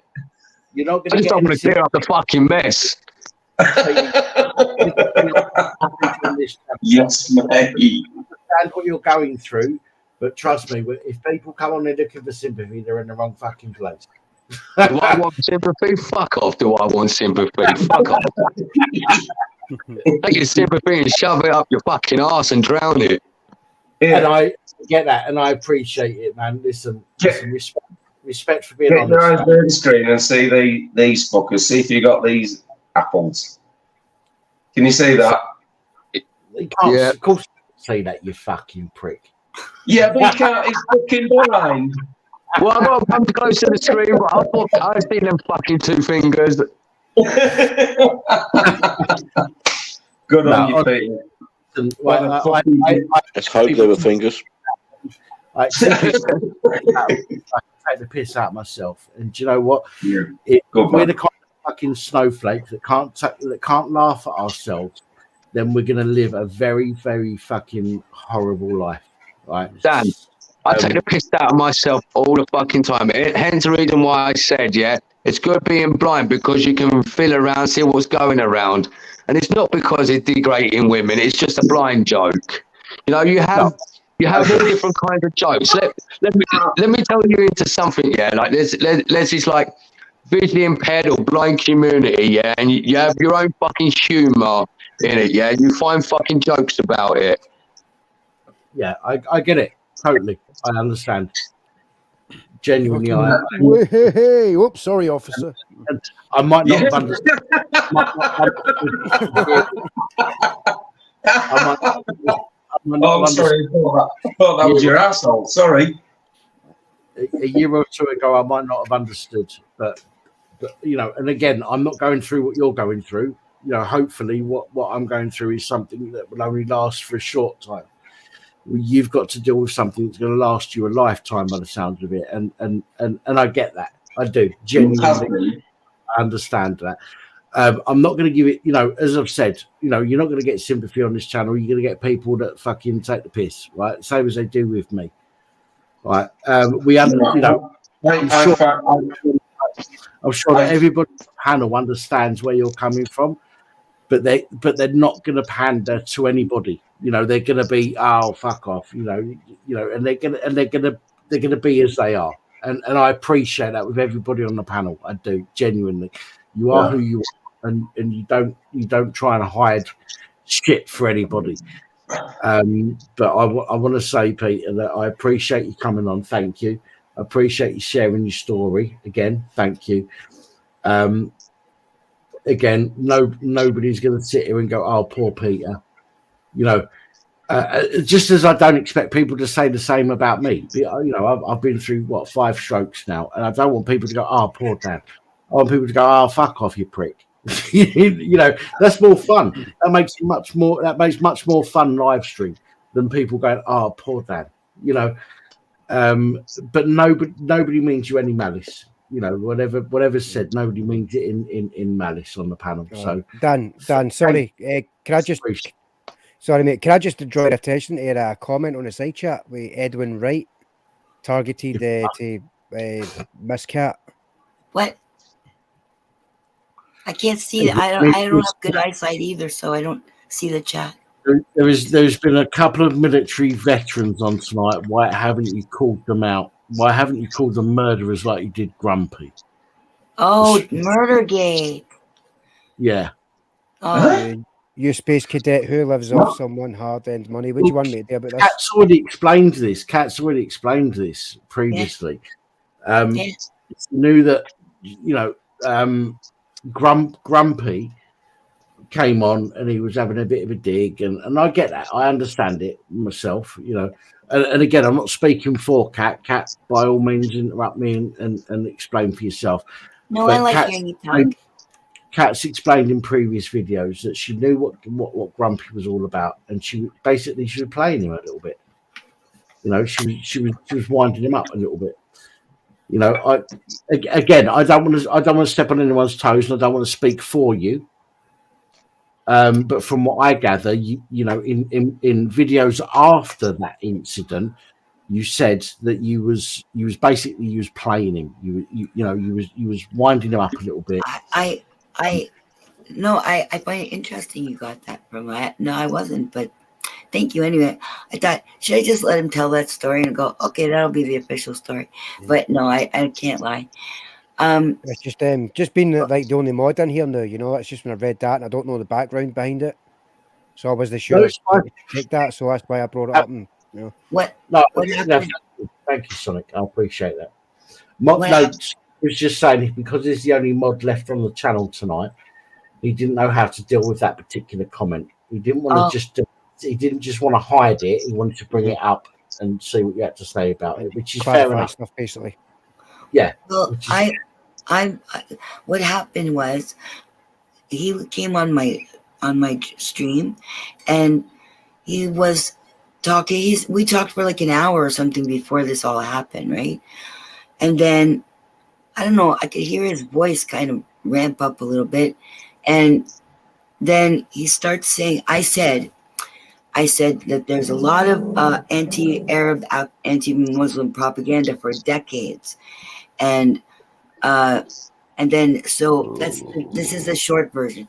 And then he said to me, you know, because I'm saying that we in the West badmouth and have really bad ideas, ignorant ideas about Arabs and Muslims because of the oligarchy programming everybody to.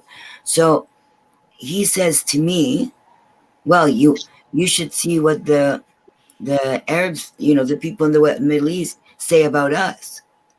And so I went, he doesn't know I'm Arabic. So I go, really? Tell me. So then he says something about being in Iraq. And I was like, oh, fuck. So then when we were talking about it, he wasn't sorry. See, there's a difference. Because after Grumpy came up, Smiler came up. And Smiler, he was sorry. He knew he would feel so bad when he realized what they did. He was feeling so bad. How can I be mad at that man, Smiler? Because he didn't understand when he first joined, and now he has this on his heart for the rest of his life. That I have compassion for him.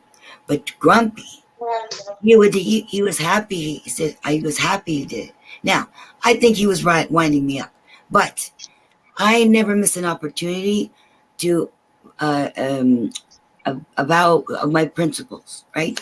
So I thought this is a perfect opportunity. I've never explained it like this, but this is the absolute unadulterated truth. I thought I'm going to use this opportunity to get my message out.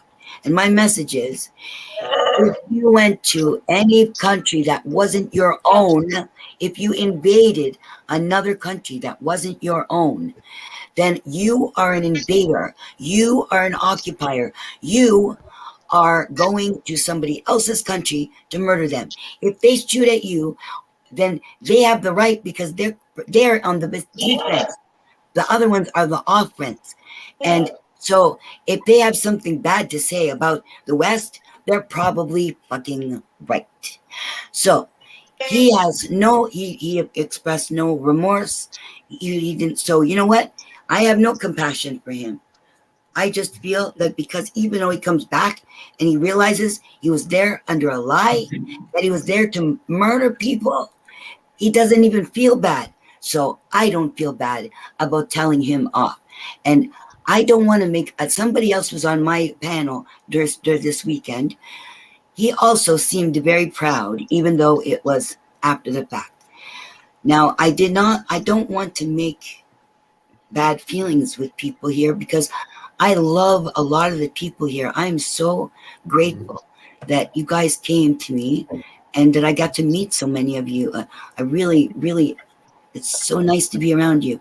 But I have principles, and I'm not going to break my principles, no matter how sweet anybody is. Thank you for letting me explain myself. No, you're welcome. I think everybody deserves a chance to explain how things are for them. And you know what, Edwin? No offense, Edwin. I've never had an issue with you, but you're part of another stream. You come on here rarely come onto this stream. So I don't recognise the name.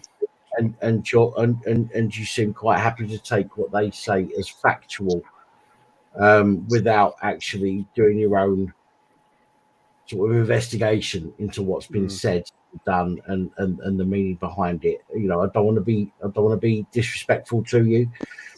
I uploaded it, right? I know you did. You're not. You know, on my videos. Yeah, and you've not hidden anything, and I get that, and I respect that.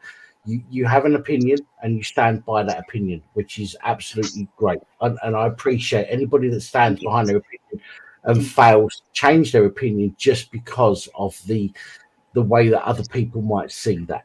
And I respect that, Kat. I do, genuinely. Edwin is part of another stream who like to blame us or blame my stream, and the people that follow me, they like to blame us for a lot of their shit that they go through. Is he in Nathan's crowd? I'll say sort of. All right. It's to do with a channel that Nathan used to go on all the time. I don't know if he's still. To be honest, I don't go on their channel anymore, so I don't know. But just accepting somebody's word for something, Edwin, I thought you was better than that, man. Come on. You know, there's always a reason behind why people say what they say, and rather than accusing people of something, I think that the least that we should do is listen to them and find out what their reason is. Dan, Hello. I mean, I don't want to get involved in this business really, because I kind of know what you're kind of talking about. You know, with different channels, maybe certain 1 or 2 different channels.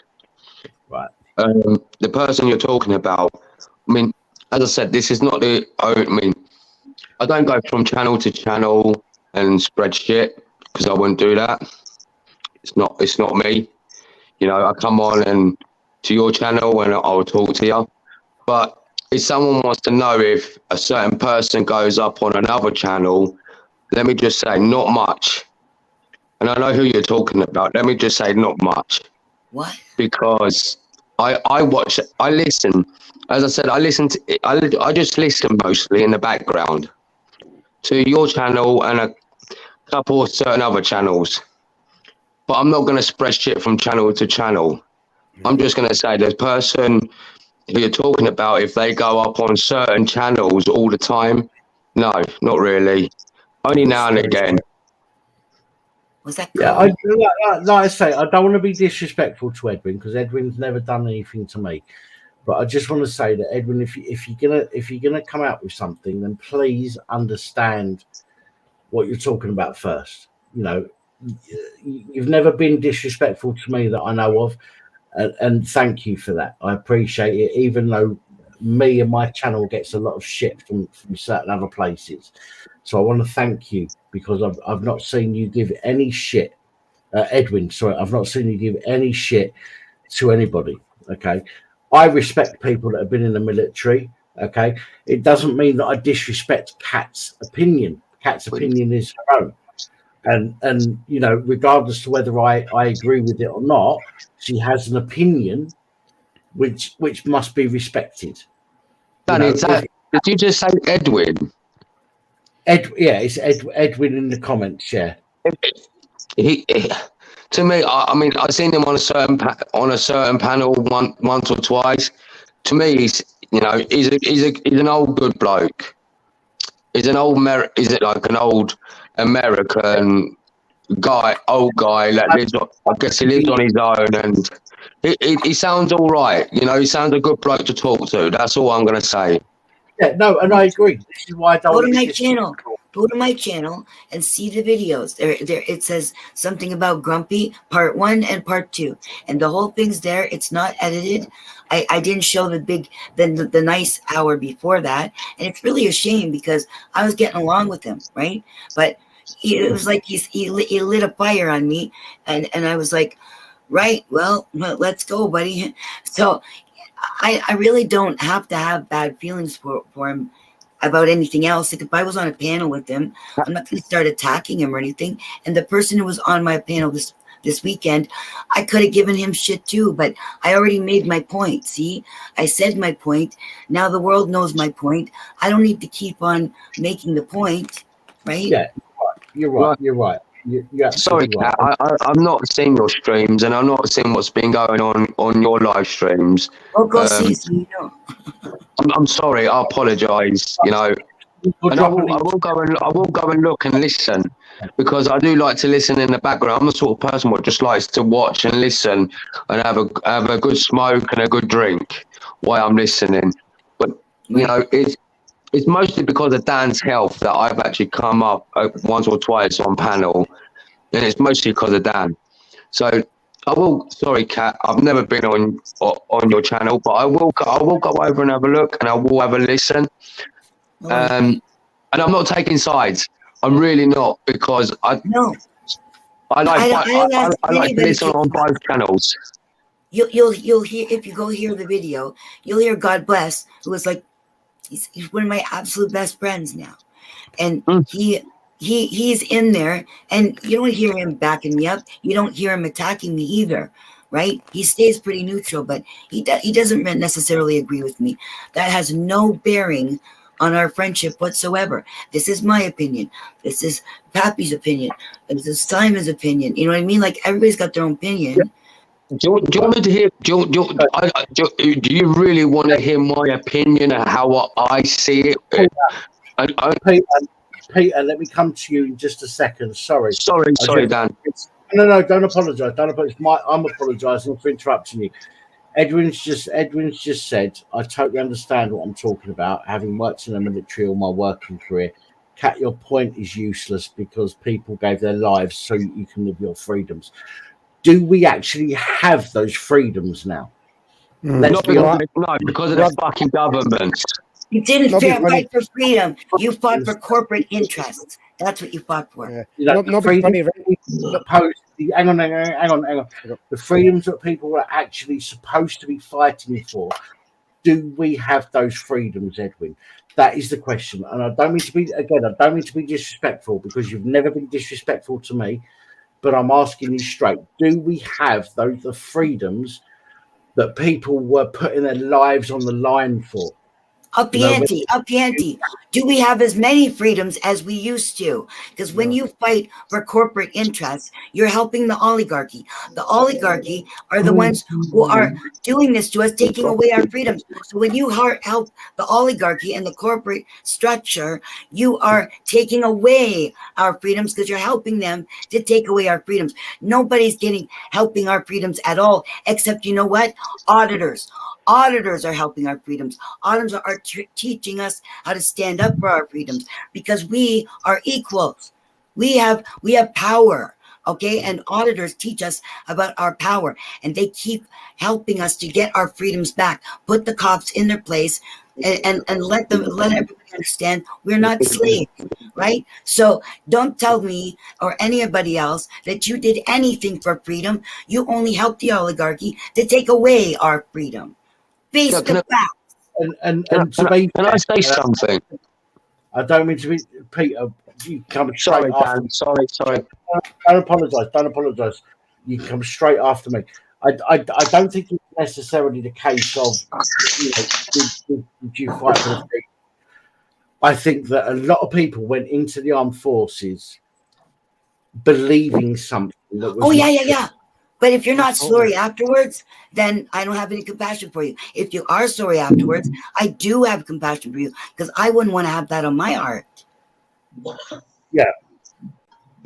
I know everybody got fooled. I know. But you know what? Anybody joining the army now, then you're stupid. And I'm not going to have, as time goes by, everybody should understand this now. So if you still join the army. So which armed force did you participate in? Pardon?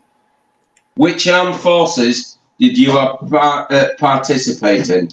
Which one? Navy, Army, Air Force, which one? You're asking Edwin? Sorry?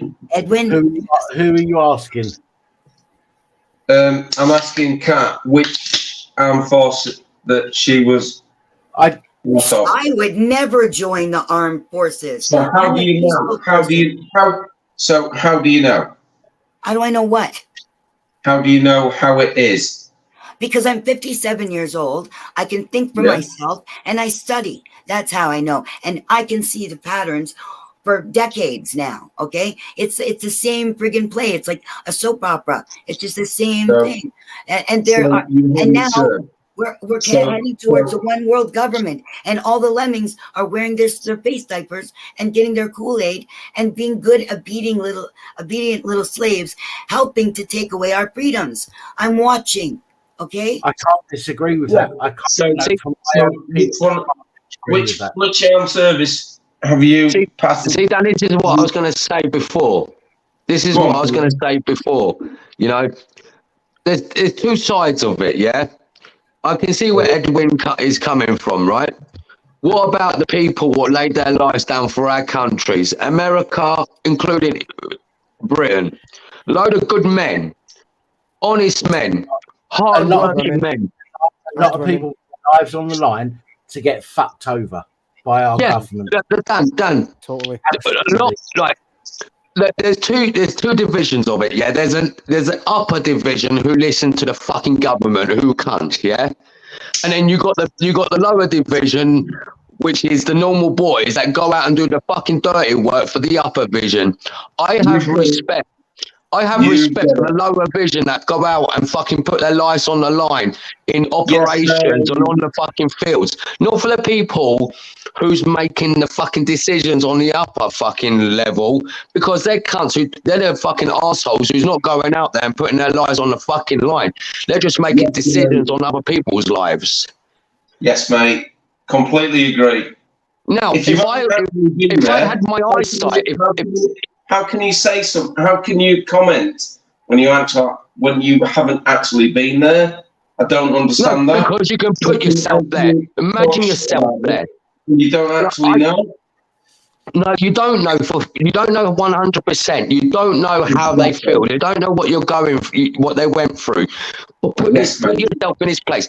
If I had my eyes, yeah, right, I would go into. I would have. No, let me get this precise. If I had my eyesight, I would have gone into the armed forces on what we used to have, not what we got fucking today. Right. Okay.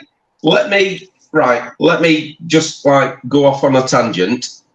Yeah, I'll do it again. Did you ever used to watch Bad Boys Army? Because that was fucking brilliant. That was fucking brilliant. When it took lads, delinquents, social delinquents, and they put them through 1950s army training, they couldn't hack it. But if you watch documentaries, yeah, every male had to do that. Had to do national service. They had to do it for like 2 years. I think back in them days you were called to do it. Back in them days, if you was a young boy like 18, you was called on to defend your country. Why not? Your country depended on the survival, so you went into survival because. At the end of the day, look at the living conditions. What was back in the 1940s, when Britain was battling, Germany, for the Battle of Britain. Look at the lads. Look what the people went through on a normal day-to-day basis. Look at the World War I, where people used to run up on beaches with one gun, and they used to go in twos because if one fell, the other one would pick up the gun and carry on running. They're the people that I have fucking respect for in this fucking country, not the fucking politicians and the upper class fucking cunts that just take the money and make the decisions. Back in the day, men were men who had a backbone and they fucking used it. Sorry. No, don't apologise. Edwin said you could be living under Hitler type rule if we hadn't fought the freedoms. Say that again. Edwin said you could be living under a Hitler type rule if we hadn't fought the freedom. That's fucking true. You can laugh, but that's true because we fight for our freedoms. Yeah, go back to history. Right, and I'll get to that, Peter. 1 second, sorry, man, and I will get to that. My grandfather fought for our rights and freedoms. Listen, what our grandfathers fought for was a lie, unfortunately, in my opinion. Of course. Okay? But they're still fighting, Danny.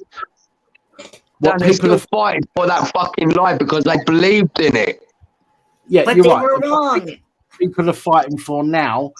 They join the army thinking that they're doing something, and unfortunately, the government will use them as fucking puppets. And that is the sick thing about it, because the government gives not a single shit about the people that join the armed forces. They go, fuck it, they'll die. It's fucking, it's cannon fodder. It's fucking, whatever, right?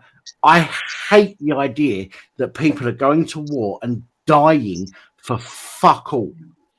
Because the government have a fucking issue with another fucking government. Not No, it's not. But this is the reason why, Dan, I said I have respect for the lower boys in the armed forces, the people that go risking their lives. I've got respect for them. The upper people who make the fucking rules and take the money when they don't fucking know shit apart from creating chaos, I don't have respect for them bastards.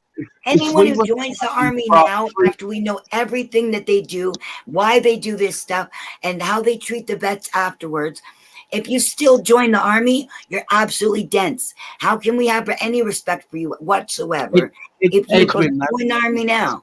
Because they don't get told. They don't get told what they're doing. They just get told to go and do it, and that's it.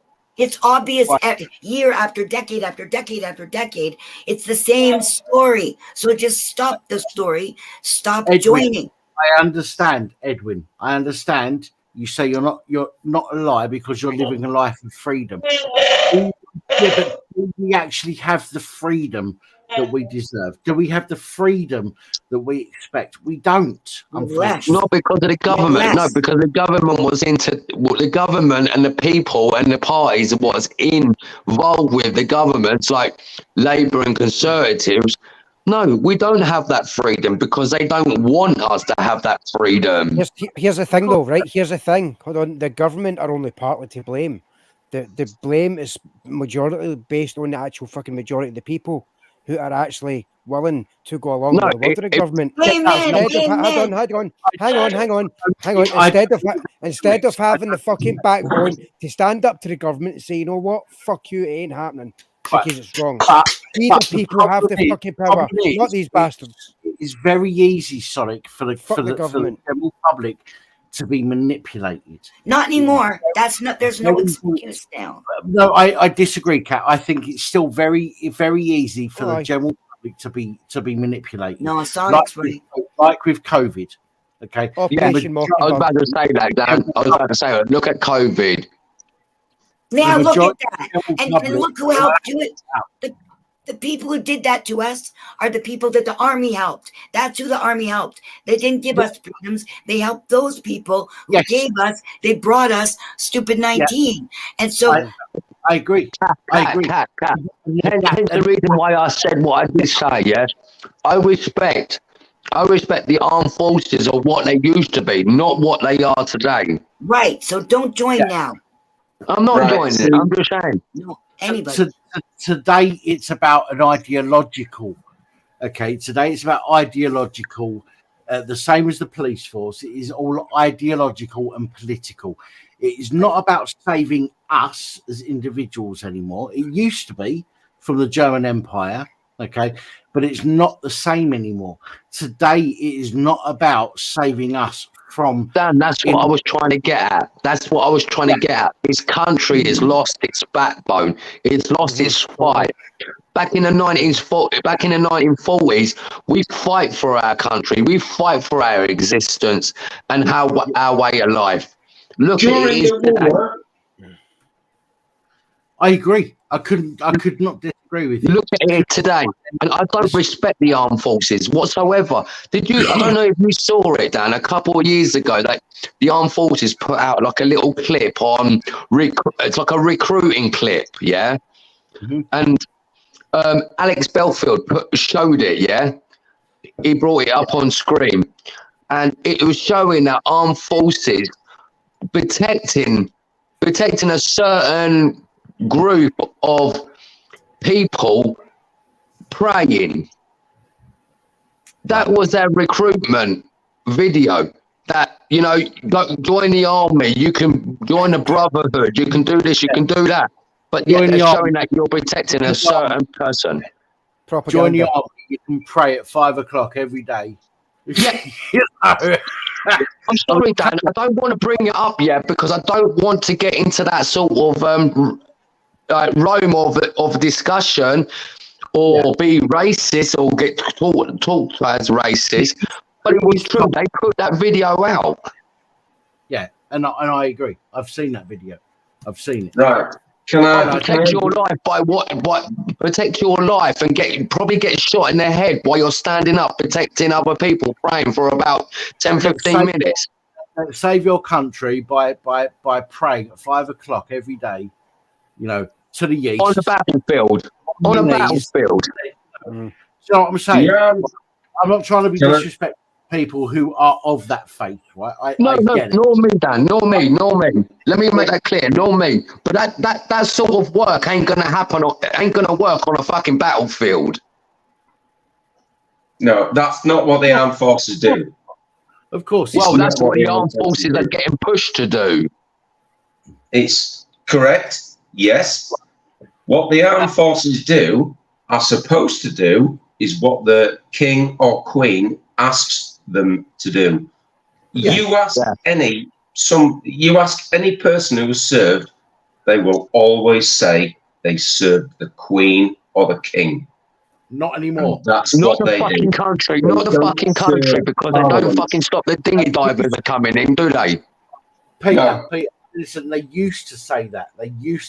Now they won't, because they do not serve the king, or they do Of not course they serve don't. And they never fucking did, really, Dan. They never did. They serve the political elite. Okay. Yeah, that's wrong. Edwin said, I don't care how you have twisted your explanation of your attack on Grumpy and Smiler. Now, I've watched those videos, and I believe you had a pretty good conversation with Smiler. Yeah, I didn't. There was no attack on Smiler. I love No, I Smiler. believe you had a pretty good conversation with Smiler. Smiler didn't fucking leave the conversation. He didn't get the ump with you, as far as I can remember. I think you had a pretty good conversation with him. It was just Grumpy, and this is not an attack on Grumpy. I just think it was Grumpy who disagreed with you and wanted to have words with you. But Smiler, as far as I can remember, your conversation with Smiler, watching your videos, was actually pretty good. It was. He was just on my panel this weekend. Cheers, Mickey. There's no problem between me and Smiler. Thank you. No, again, and I want to make that clear. I want to make it clear that as far as I can remember, Smiler and yourself had a reasonable conversation. Yes, very respectful. And you didn't kick him off the panel. I believe that Grumpy got put in the back room because he wouldn't stop talking while she was trying to talk him. Again, this is just my opinion. No, that's exactly what happened. And then he left before I could bring him back up. Right. And I didn't even ban him. Again, I get where you're coming from, Edwin. And again, you've never been disrespectful to my channel. Okay, so I'm going to let you, continue having your say. But you've got to allow Kat to have her say as well in response. Okay, because it is directed at Kat, and so I have to allow Kat to have her say. So with regards to Smiler, if you go back and look at the video, Smiler and Kat didn't seem to have a problem, as far as I could see. Maybe I'm wrong, but we didn't have a problem. But can I just say though, in regards, sorry, one second, because I will forget. You know me, Sonic. My brain's fucked, right? So I apologise, but my brain is fucked. So Edwin, I personally, whether I agree with Kat or not, is neither here or there. I believe that Kat has the right to have an opinion.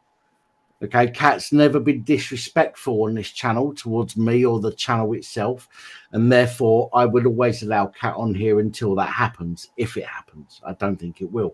The same as yourself. You've never been disrespectful towards me, and I appreciate that. Thank you. Regardless to what you may think about me and the channel, and I know what you might think about me and the channel because I've seen what you've told about me and the channel, but I will allow you on here because I respect the fact that you've never been disrespectful yourself.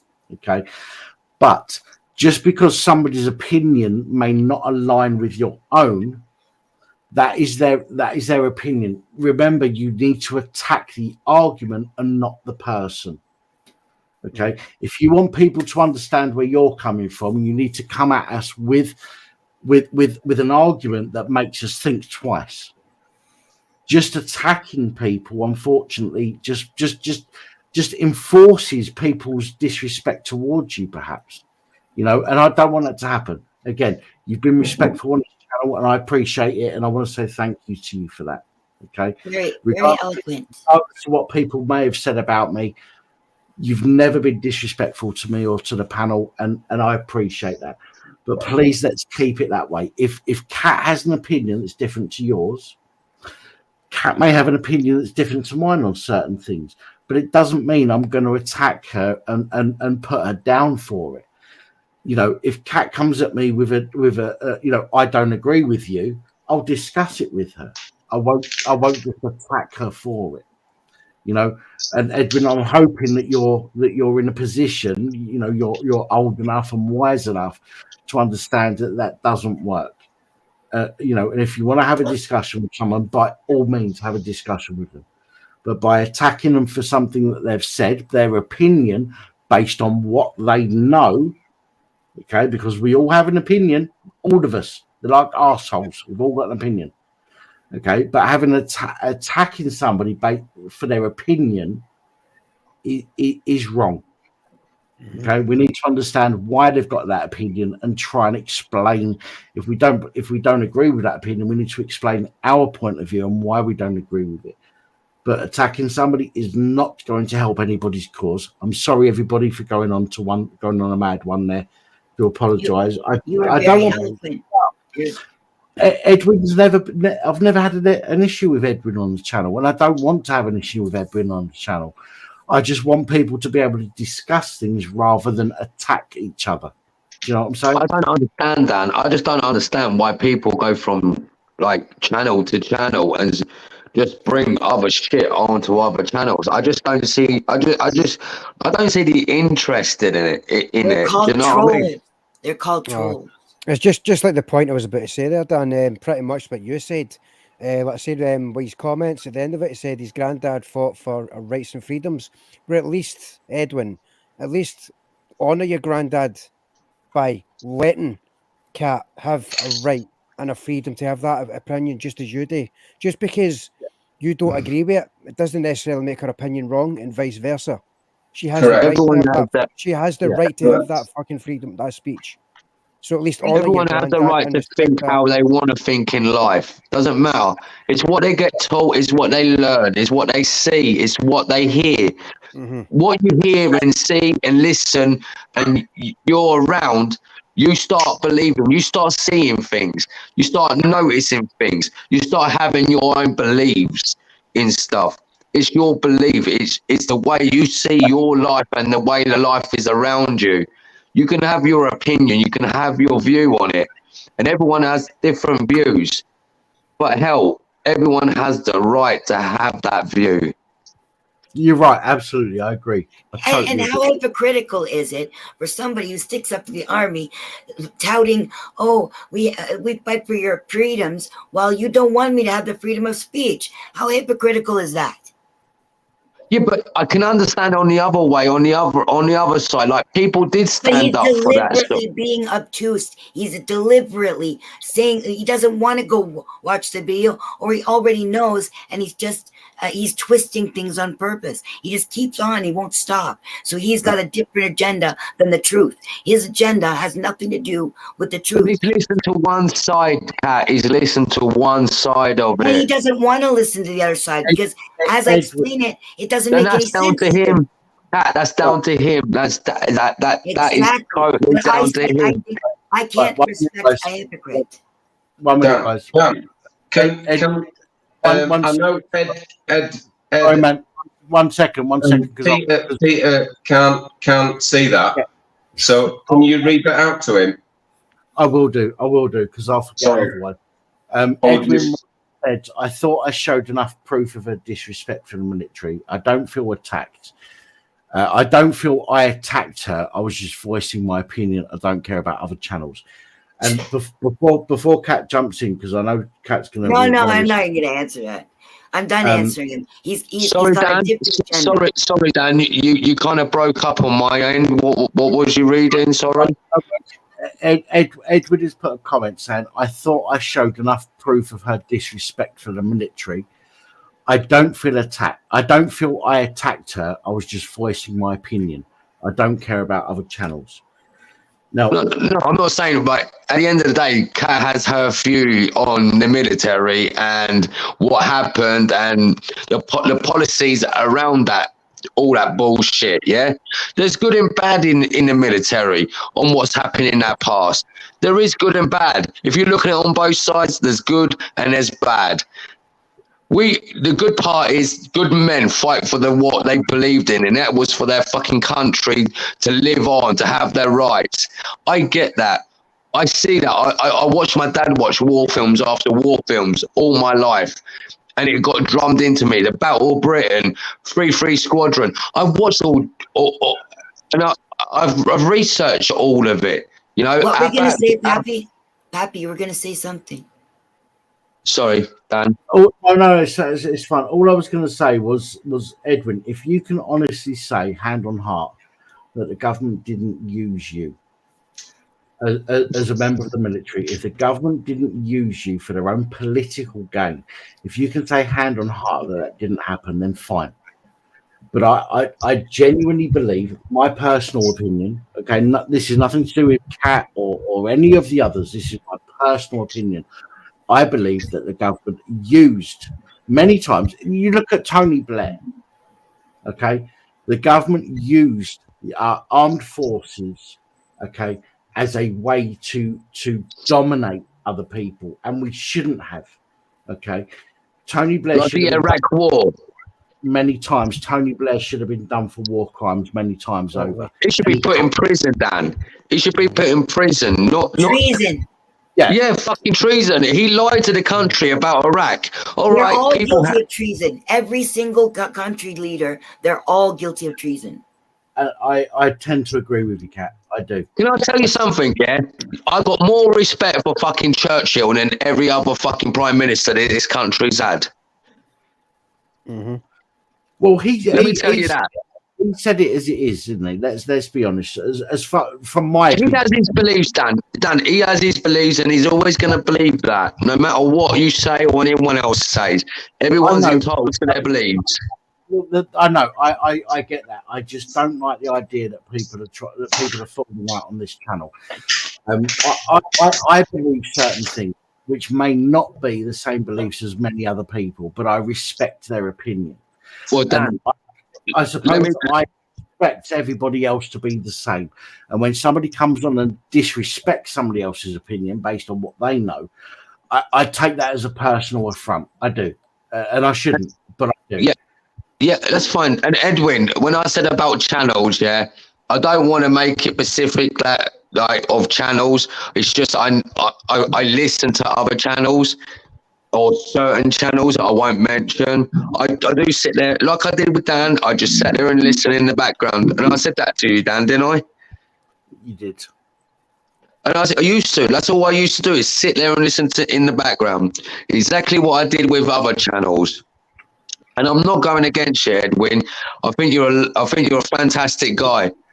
For what I've heard on a certain channel, you're a fantastic guy. Yeah. You have your beliefs, and everyone has their beliefs. But we all got to respect our own beliefs and other people's beliefs. That's all I'm saying, mate. You know, and if I go on to another certain channel or another certain one or two channels, and I go on there and and someone don't like what I said, or Edwin, you don't like what I said, and that's fair enough, mate. I'm not making enemies. I'm just saying everyone has their beliefs, and I do respect you, Edwin. You're a good old mate, old man. Yeah, you're a good old man. That's all I'm saying. Just everyone has their own views on things, and let them have their views, because that's what makes them as a person. Yeah, Edwin just said, I don't doubt that. I agree with the upper echelon, but I have the utmost respect for the war fighters. And you know, from my point of view, I respect people that feel that they are doing the right thing. But there are lots of people in the armed forces who have come out of the armed forces and said, you know what, I was fighting a fucking bollocks war. Because you know why, Dan? Because you know why? They get taught a load of things and get pushed to do a load of things, and it gets drummed in their head when they're in the military. But when they come out, the military don't give a fuck about them, and they're on the streets. They're struggling. They need help. They need someone to talk to listen to them. They need the therapy of not a therapy like a therapy. Like a professional therapy. They need a therapy from a fucking guy, from a mate, to take the shit off their mind and have a good fucking laugh and live their life and show them there is a life out of fucking the military. Yeah, no, and I don't disagree with that. I could be wrong, Dan. I could be wrong. Sorry, I could be wrong in my thinking. I could be naive because, you know, I've never been in the military. Hey, what do I know? I'm visually impaired. But it's just the way I would like to see our military. Yeah, and I agree. I do. And I'm not saying that because I think it's the right thing to say. I genuinely agree. I think that a lot of people that have been in the military now think to themselves, this was bollocks. Why the fuck should I? I've taken people's lives because of our government, not because you were fighting for your life and your freedoms. Exactly, Dan. But because of our government. Yeah, exactly, Dan. Now, Edwin, for what Dan just said, you got to remember the UK military and government is the opposite to the US government and military. But at the end of the day, the US have all the say. We're just a backup in everything, But everyone does their. What I'm trying to get at is everyone does their best. But the people who send good men to do things that maybe there's no belief in in the upper people of the military. Some of the things that they have to go through, how can I explain it? Like operations that they've got to go through. Some of them don't need to go through that. It's the government are telling them to do it, and they've got no opportunity. They have to. They're getting paid by the military, so they've got to go and do what they get told. Get a different job. To be honest, they do have an opportunity. They do have the opportunity to turn around and say no. Okay, I'll be completely honest. I think they do have probably get thrown out of the military, Dan, and probably get thrown out of the military for saying no. Why wouldn't they want to be thrown out of the? Why would they want to belong? How can you disagree with the upper echelon and still think that it's okay for people to help the upper echelon? That doesn't make any sense. The thing is, Kat, right? People have a job to do. Okay?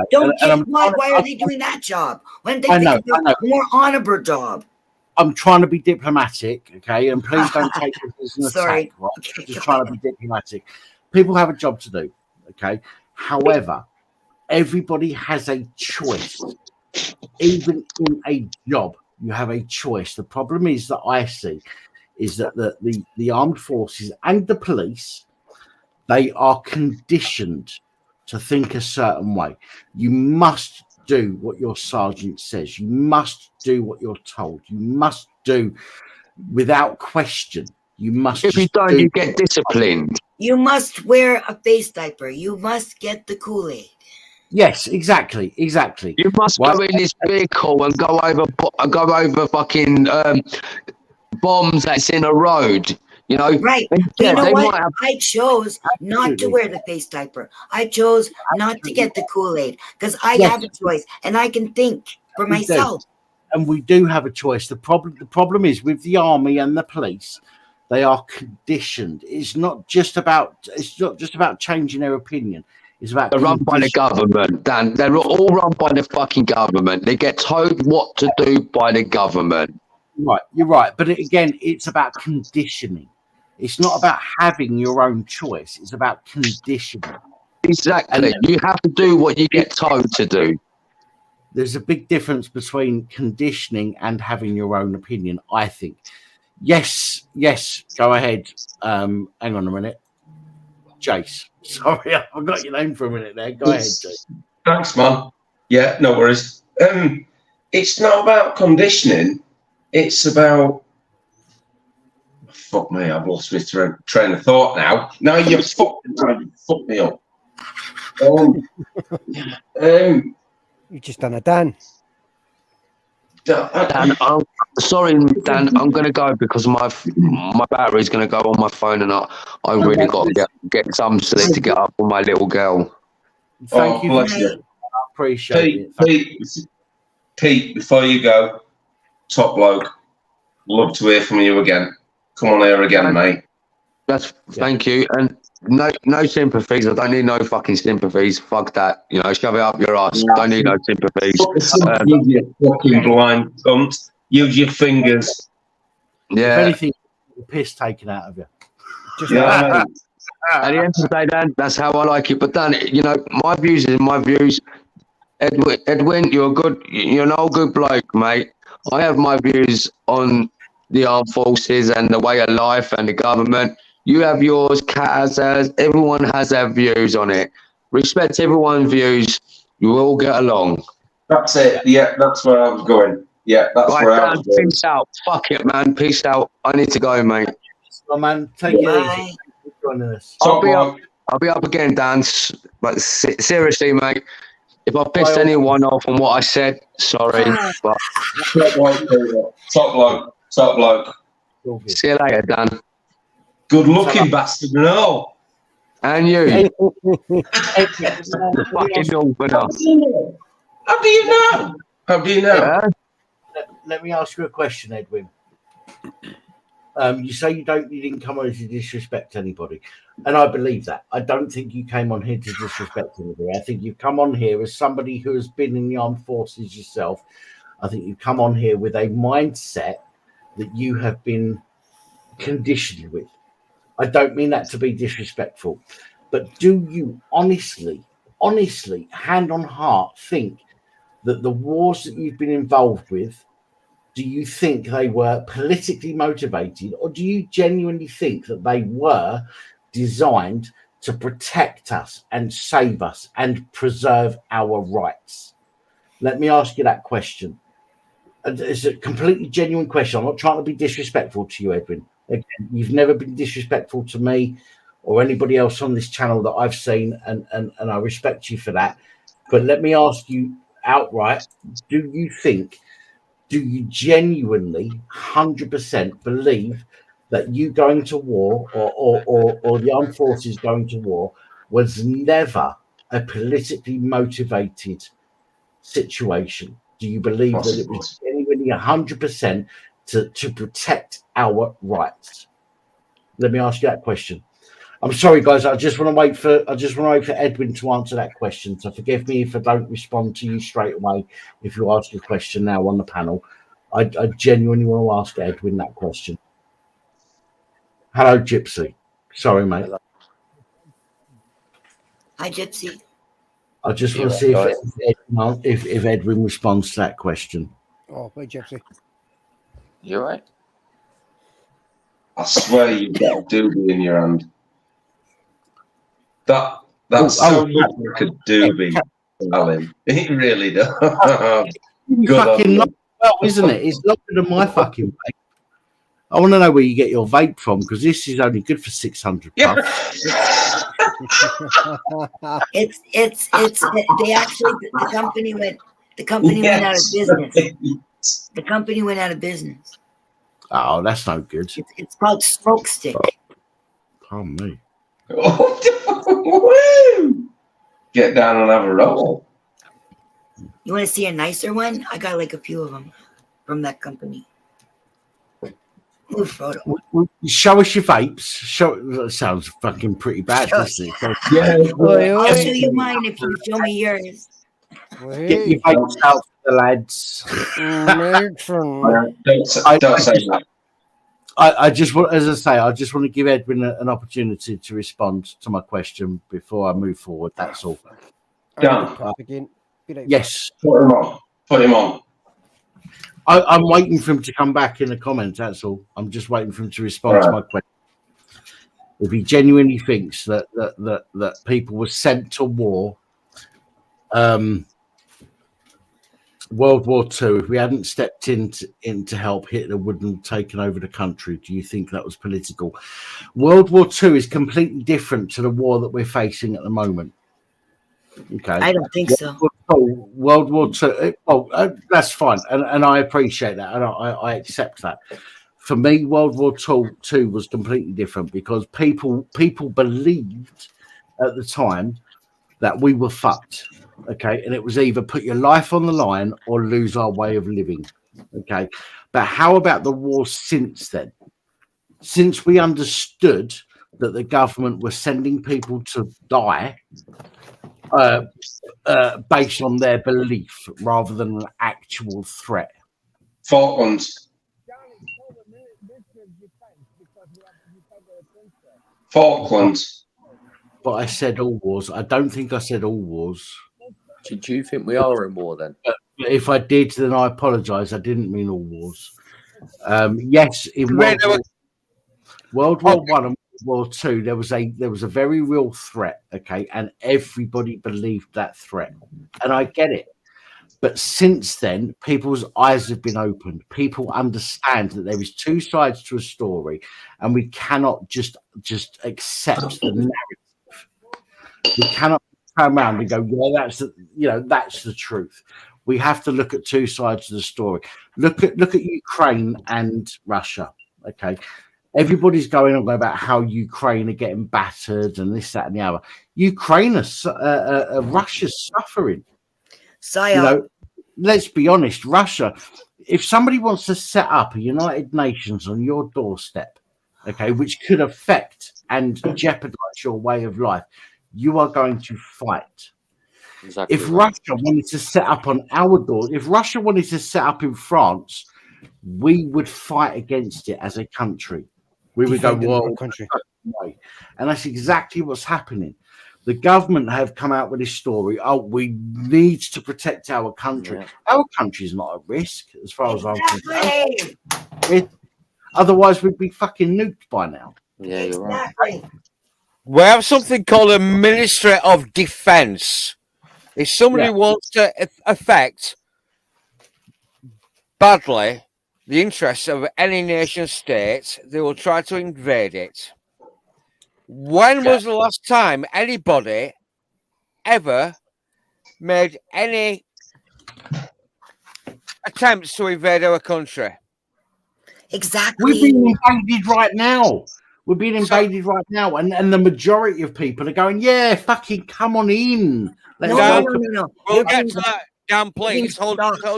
We'll get to that in a minute. It's called the Ministry of Defence because we have to defend our national interests, which is our national borders. When it comes to actually somebody like the mid-19th century Austrian painter, he had incredible claims at actually attempting to invade our country. There was the bombing raids, the Blitz. There was his attempt. He went eastwards towards Russia. He changed his mind. Ever since World War II, all military conflicts have been to defend the interests of corporate interests. Exactly. We didn't go into Iraq because they had weapons of mass destruction. Exactly. We went into Iraq because for a long time he was complicit in he was an aide to the deep state, the people that really run the fucking world. He was a useful stooge of the American deep state. And when he failed to be a stooge, they got rid of him. Just like they got rid of Gaddafi. Yeah. It's not the Ministry of Defense, it's the Ministry of Offense. It's only there to protect corporate rights, multinationalism, and globalism. Let me come back to you, Lothar. Let me come back to you. I agree. I have to agree with that. My personal opinion, I have to agree. I think that the majority of wars, regardless to how many people have died, and I feel bad for the amount of people that have died for our government because they have been used. They have not gone to war because there is a genuine threat to our way of life. They've gone to war because the government has said, we don't like that country. We don't like the fact that country is getting ahead of us. Let's go and fucking sort them out. Don't forget to feel bad for all the people, all the women and children and men who were killed in their own countries by the invading forces of our countries. Yeah. For no reason. Not a good reason, the oligarchy's reason, the elite's reason. And how about nobody pick up a gun unless somebody comes to your country? And yes, you guys have these immigrants coming, but don't forget, it's the government who's stalking the whole country with these criminals. These are not actual representatives of their countries. These must be criminals they're letting out of the jails and importing into your country. So who you need to be angry with? The government who's giving them money and putting them in hotels. This is who you should be angry with, not your fellow man. Be angry with the government for treason. And I tend to agree with that. And I'm sorry if people in the comments disagree with me. Again, I'm not here to be liked. Don't be sorry. Well, no, I'm not here to be liked. I'm here to give my opinion on things. Yeah. Like that's what I do. I give the facts and then I give my opinion. If I Correct. don't know the facts, I'll just give my opinion. If I'm wrong, I'll put my hands up later and I'll say, do you know what? I was wrong based on the facts. But I've realised now that I was wrong. And I would always do that, and I always have. I've said I've apologised only twice, I think it is. Out of 2,500 videos, I've never been wrong, apart from twice. And I think that's a pretty fucking good fucking average. Fantastic. Twice, 2,500 videos. That's like 0.02%. Do you know what I mean? So I think I've been pretty good so far. And again, don't I'm not forget that you have honor enough to admit when you're wrong and to want to be right, so you correct yourself so that you are on the right side. So that is integrity. That's integrity. We lose integrity if we don't do that. If I just double down and go, fuck you, I'm right, you're wrong, then your integrity goes out the window. That's right. And I think integrity is very, very important. Absolutely. You know, I think integrity is far more important than whether people like you. Absolutely. You know, and a lot of people don't like me because of what I say. I just say I love you. I think you're great. I think you're the bee's knees. Thank you. I just say what I say based on what I know. And if I'm wrong, if I'm proved wrong, then I will change that opinion. But we all have an opinion. We're allowed an opinion. That's the thing. That is why people died initially, is for us to have an opinion. But now it's not about dying for us to have our rights. It's about dying to save the government. To take away our rights. About it. The government don't give a fuck about our rights anymore. The Rights aren't rights if the government could just take them away. The privileges. That's all we've had in this country. If you let It's them. built If you let them. temporary privileges. The But we can't let them. The government will always scare you senseless by saying that there's some sort of legitimate threat or some real threat. I mean, obviously, Arab terrorism, jihadi terrorism, that's a problem. They'll take your rights away. Like that, because they pursue their own interests. If you think for one minute that the government are there to represent the rights of the individual, you're fucking solely fucking. We live in a global court. We live in a global. It's shit. Yeah, I'm going to mute myself. No, I'm with you on that.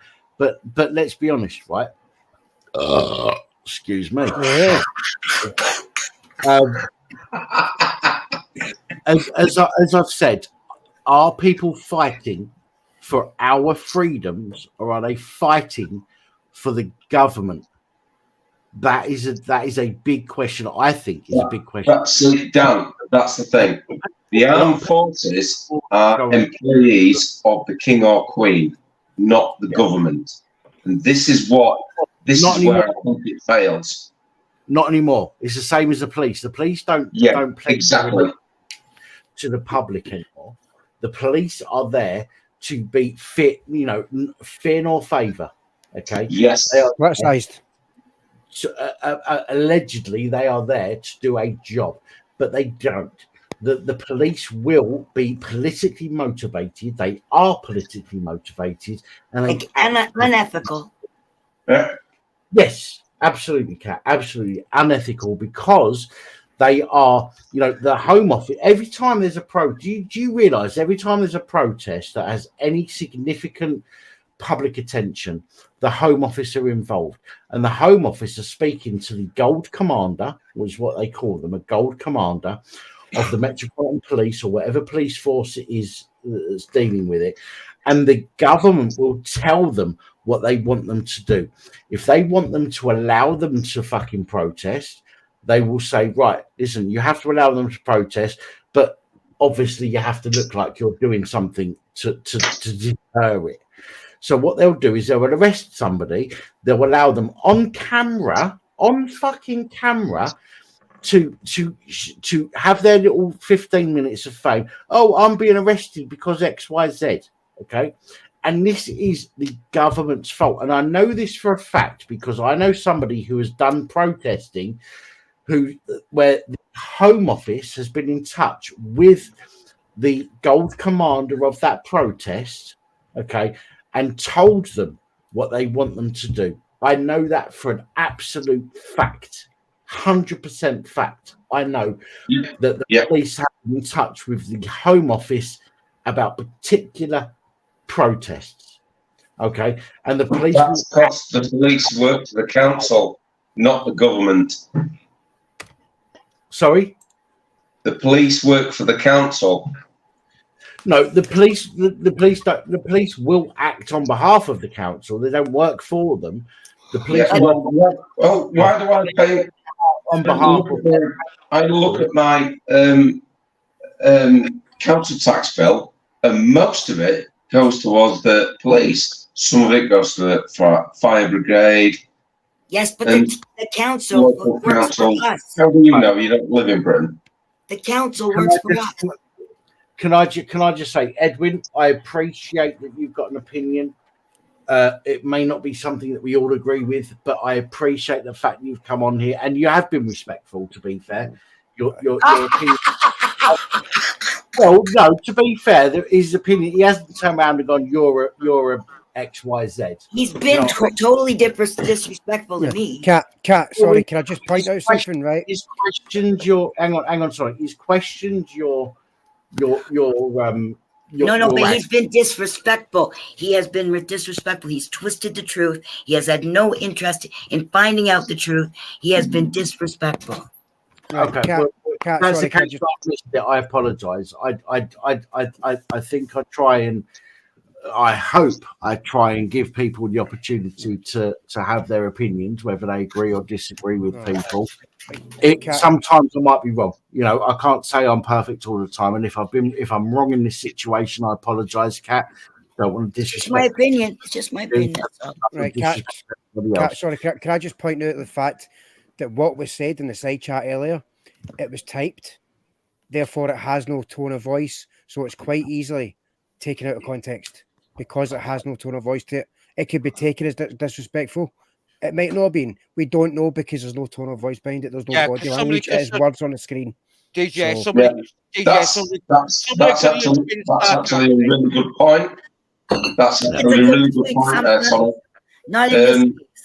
You can type something and you can read it in one or three of different ways, whether it's violent or calm. And yeah, absolutely, I agree with that. That's not the case this time.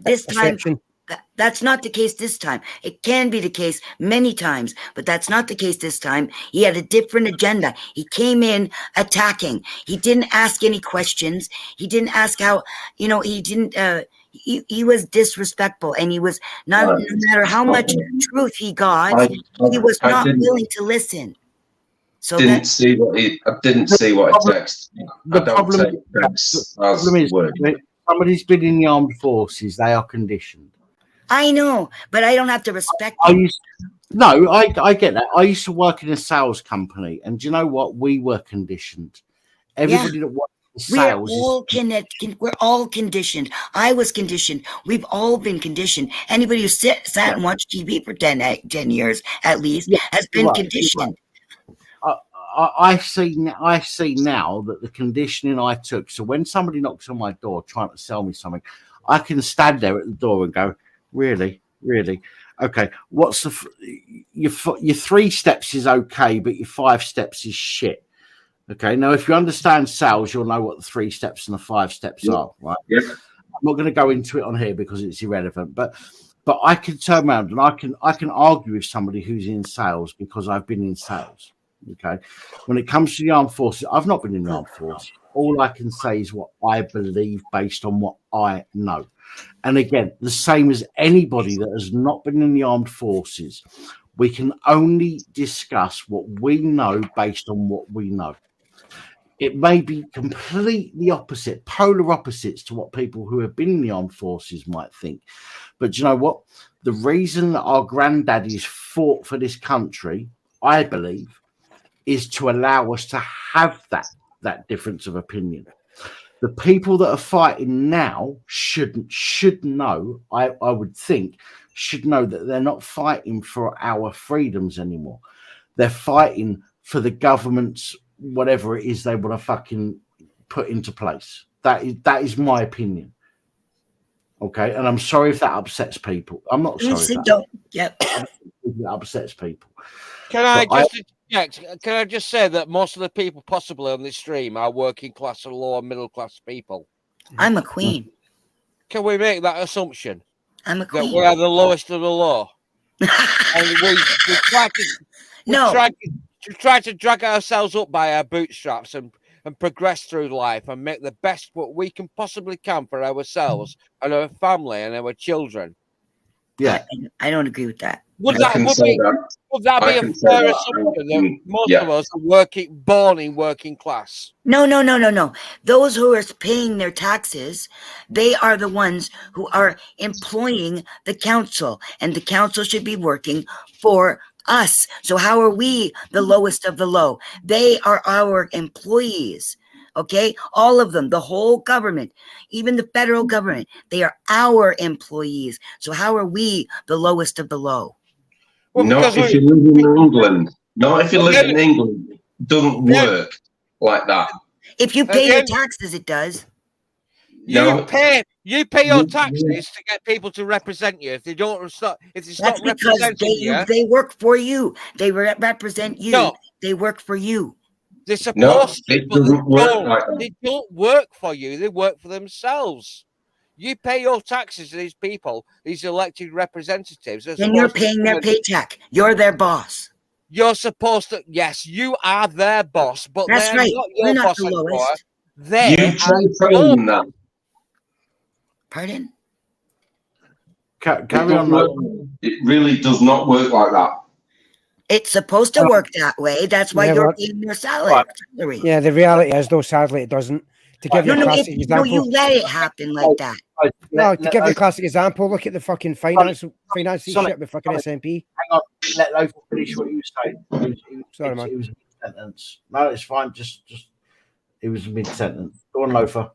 Well, the whole idea of the extension of democracy to every single person who is a member of the demos is to actually make their allegiances and their decisions and vote for people who truly represent their interests. Did you say the extension? The extension of the vote? Is that what you said? Who handed it? Who handed us our vote? It's our vote. The unfortunate thing about a vote, Kat. Right? I can't hear. Kat, please, you don't, please. The unfortunate thing. Yes, Lothar. Perhaps I might have not explained it very well because I have had a lot of beer and I'm very fractious.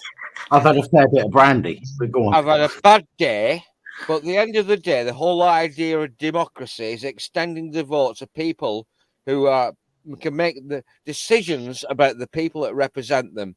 And at the end of the day, the people that you vote for may make exaggerated claims about what they're willing to do to extend rights to the entire populace, whether that extends from the landed gentry all the way down to a fucking raggedy-ass, toothless fucking plumber in Sheffield. It doesn't matter. Yeah. But at the end of the day, these people do not represent the interests of the lower and middle working classes. Off their heads. Off their heads. And eventually, they're bought and paid for by the people that fucking maintain their positions. They got their own self-interest, and they got that to maintain. Yeah. So they gravitate towards the centre. And at the end of the day, it doesn't matter whether you're black, whether you like reggae music, whether you're a metalhead like me, doesn't matter whether you're fucking gay, lesbian, transgender, or anything. All they wanted to do is to subdivide people into ever-increasing lower fractious groups that are all fighting amongst each other so that the people that really wield the tools of power can keep fucking manipulating us. I don't give a shit whether you're gay. I don't give a shit whether you're a devout Muslim. Certain exceptions apart, I don't No, give a shit whether you whatever. They're No, just so trying you're to divide people so that the fucking they can drift everything towards the left and the centre. These globalists know what the game they're playing, and what pisses me off is I'm a man of the left.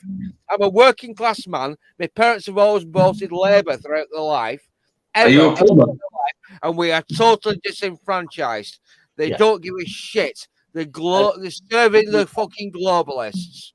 And No, they're fuck. dividing people and getting people like me shouting and screaming, muting me fucking mic for the last 2 hours so I can interject and get into the conversation and say, we are arguing amongst ourselves, wake up.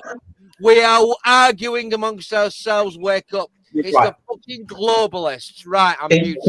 It's called divide and conquer. When are you going to understand this? Yep. Exactly. So let's stop letting it happen now. How about we just stop letting it happen now? Do not comply. Do not comply. Well, it's easy said than done. As I've said, I've worked in sales. Unfortunately, in sales, we are conditioned. Okay. Okay, but you're smart enough to know that, so stop it. If anybody in here has worked in sales, especially commission based, you'll understand that it is a frame of mind, right? That's what they teach you. It's a frame of mind.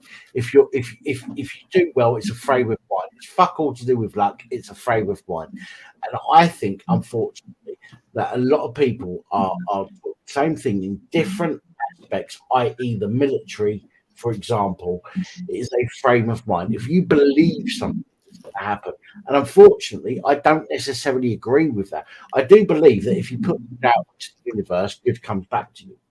Okay, but I don't believe that if you believe you're going to do well one day, you're going to do well.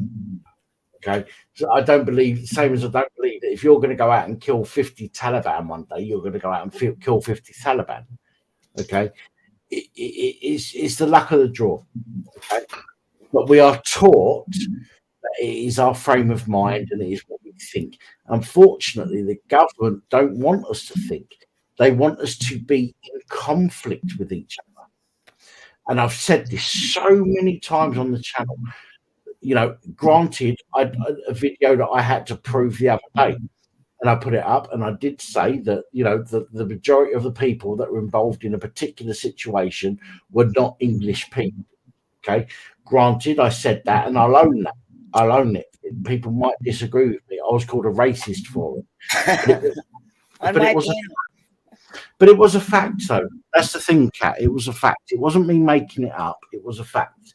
I think it probably was just a mistake to have opened with that. That's all. Because it sounded, when you open with the video and you say something, it's like this is the topic, right? When really that was just an aside.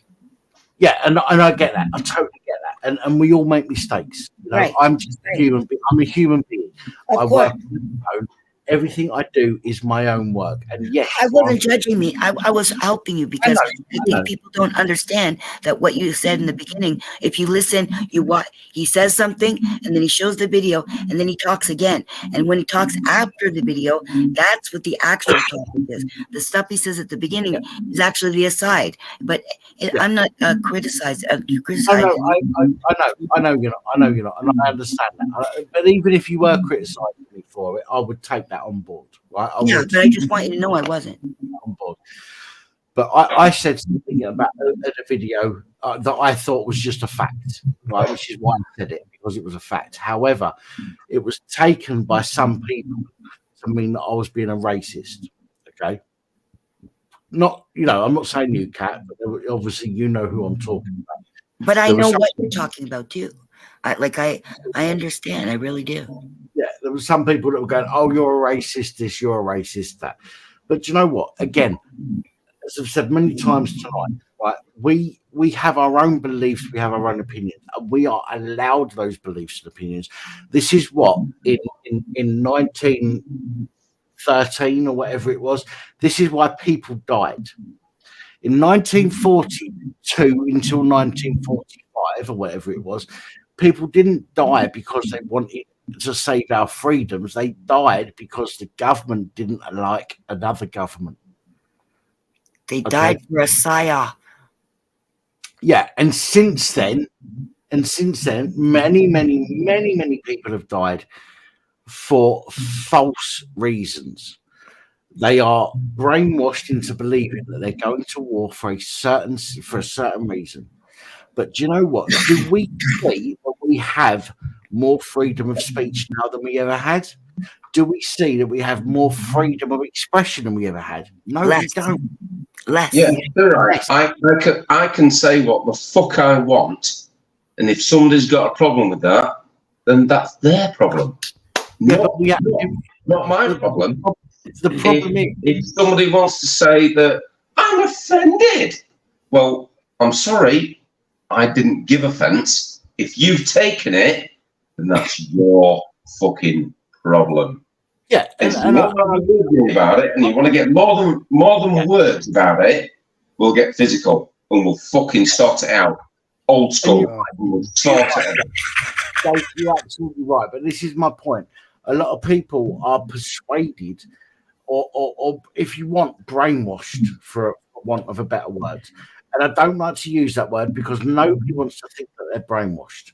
You know, I would argue that I'm not brainwashed, as I'm sure all of you can argue that you're not brainwashed. Your opinion, as far as you're concerned, is your opinion based on what you know, not based on what you've been told. And I would argue that everybody, the 5 people on this panel would argue that their opinion is based on what they know.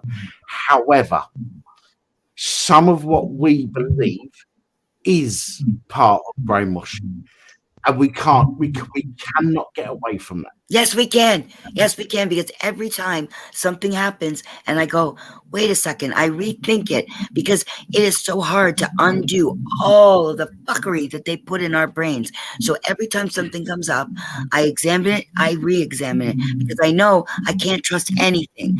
I am still brainwashed, even though I know that I'm undoing everything. It's like having a mouse full of sand, and having to constantly pick the sand out of your teeth. It's just always, Well, the best start to make with that shit is, for starters, stop watching fucking mainstream media. Stop buying fucking newspapers. Turn off your TV. Ignore that fucking bullshit. And stop listening to these fucking arseholes, and stop paying your fucking BBC fucking license.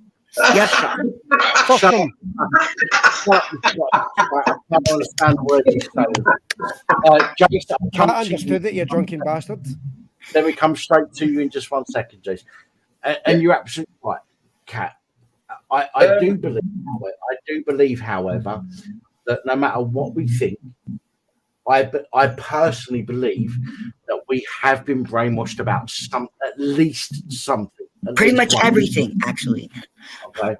We might be awake now. We might be questioning things, but I believe there's certain things that we would put our life to, that we believe because we've been told to believe at some point or another. Okay. I think that makes sense. I think it makes sense that we believe at least one thing that we've been told. Oh yeah. A lot of things we question, and I get that. A lot of things we question, and I think that's the right thing to do. But there are things in the world that we've been told or taught or led to believe that we do still believe. Yeah. We take them as givens. We take them as givens. Yeah, I think that's just part of life. I think that there is at least one thing that we just believe because we've been taught it, and it sounds right, and we just go, yeah, that sounds right. We'll believe that. But the majority of things now are being questioned, and that's a good thing. The fact that things are being questioned. I don't want to disrespect him. To Edwin, still watching Edwin. If you've been in the armed forces, some people in the comments are saying you weren't in the armed forces, you were just a civil servant. I don't know. We're sorry for your cognitive dissonance. I can't question that because I don't know. So it's not my place to question that. However, we all have an opinion. We all have our own opinion based on what we know and how we understand it. And I think it's important to respect everybody's opinion. Okay. And this is what people tried in 1913 or 1910 or whatever the fuck it was. I think this is why people were dying in the First World War. Second World War, not so sure about that. I think people were dying because of the government. I don't think people were dying because of they genuinely thought that we was going to get overtaken and fucked up. I believe that Second World War and since then, I think it is a military thing. I think it is a we have been conditioned. That's my own opinion. Again, I might be completely wrong, and I hope I am, but I don't think that I am. I think that people will look at the Second World War and say, well, hang on a minute, and not just the Second World War, but the Iraq War and things like that. I think people are looking at it now and going, do you know what? I fucking went to war. My dad went to war, for example, or my granddad went to war for bollocks. My granddad or my dad died because of bollocks. And I think that really needs to upset you. I think that needs to anger you. Rather than going, yeah, my dad went to war because he was saving my fucking future. Do we have extra freedoms now? Do we still have the freedoms that we had 20 years ago? No, we fucking don't. So there is something going on. And stop being willfully ignorant. Yeah, we need to understand that what we have now is nothing like we had 20 years ago, 30 years ago, 40 years ago. Okay, and that is because the government are sending people to war to fight for alleged fucking rights, which are being eroded from us. Eroded. What a good fucking word. What a fucking good word. Agree with me or anybody else on the panel, but this is an opinion. Okay, and just as I respect your opinion, I hope you respect mine and other people's on the panel. I genuinely believe that people are being sent to war for a not for freedoms, but for the what's the word I'm thinking of? But for the benefit of certain people, elites. Right. Let me come in on a tangent. I'm going to change the subject. Go on. How many presidents of the USA? But by the way, there's only one. How many presidents of the USA have no ties to slavery? How many? And surely, who is it? Surely that would be Trump, I would expect. I would say John F. Kennedy. I'd say Kennedy as well because he was Kennedy. Irish, of Irish descent. Is it how is it a recent president, like within the last 10 years, or is it older than that? How many presidents have ties to slavery with their ancestors? Most of them. Well, everybody, every one of them. There's only one who doesn't have ties to slavery. John F. Kennedy. Jimmy Carter. No. I don't believe that. I don't believe there's only one that's not had any ties to slavery. I believe everybody. I think everybody in this country, at some point or in this world, everybody has some kind of slavery. It's a well-known fact. If you look it up, Donald Trump. Well, I said Donald Trump a minute ago, but I don't believe that, and the reason I don't believe that is because everybody, has somebody in their family who has. They've taken his family tree back and back and back, and not one of them. But yet, most of the USA nation wants to indict him and thinks he's shit. I don't agree. I'm sorry. I mean, I agree with the indictment stuff, but I don't agree that he's been the only person who's got nothing to do with slavery. I genuinely don't. And the only reason I don't is because, as far as I'm concerned, slavery started by enslaving your own people. Not by going to other countries and enslaving other people. It We started are by all slaves. We're all enslaving slaves anyway. Slaves to the system. Okay, sorry. Yeah, I didn't make that specific. Sorry. The original people that made who weren't slave owners in America. Well, but even so, the people that started enslaving people, okay, were enslaving their own people initially for hundreds of years. Yeah, then that's right. Yeah, but then they started going up to other countries, slaving 10 loads. times the amount of slaves come out of East Africa than what that went out of West Africa, and went East Africa to the Middle East. But Yeah, they won't, okay, right. but Israel won't tell you about that. May I They just won't tell you interject? about that. The East African slave trade was formulated and extended down as far as Dar es Salaam, which is in modern-day Tanzania, and it predated the European slave trade by about 400 years. They had clove plantations.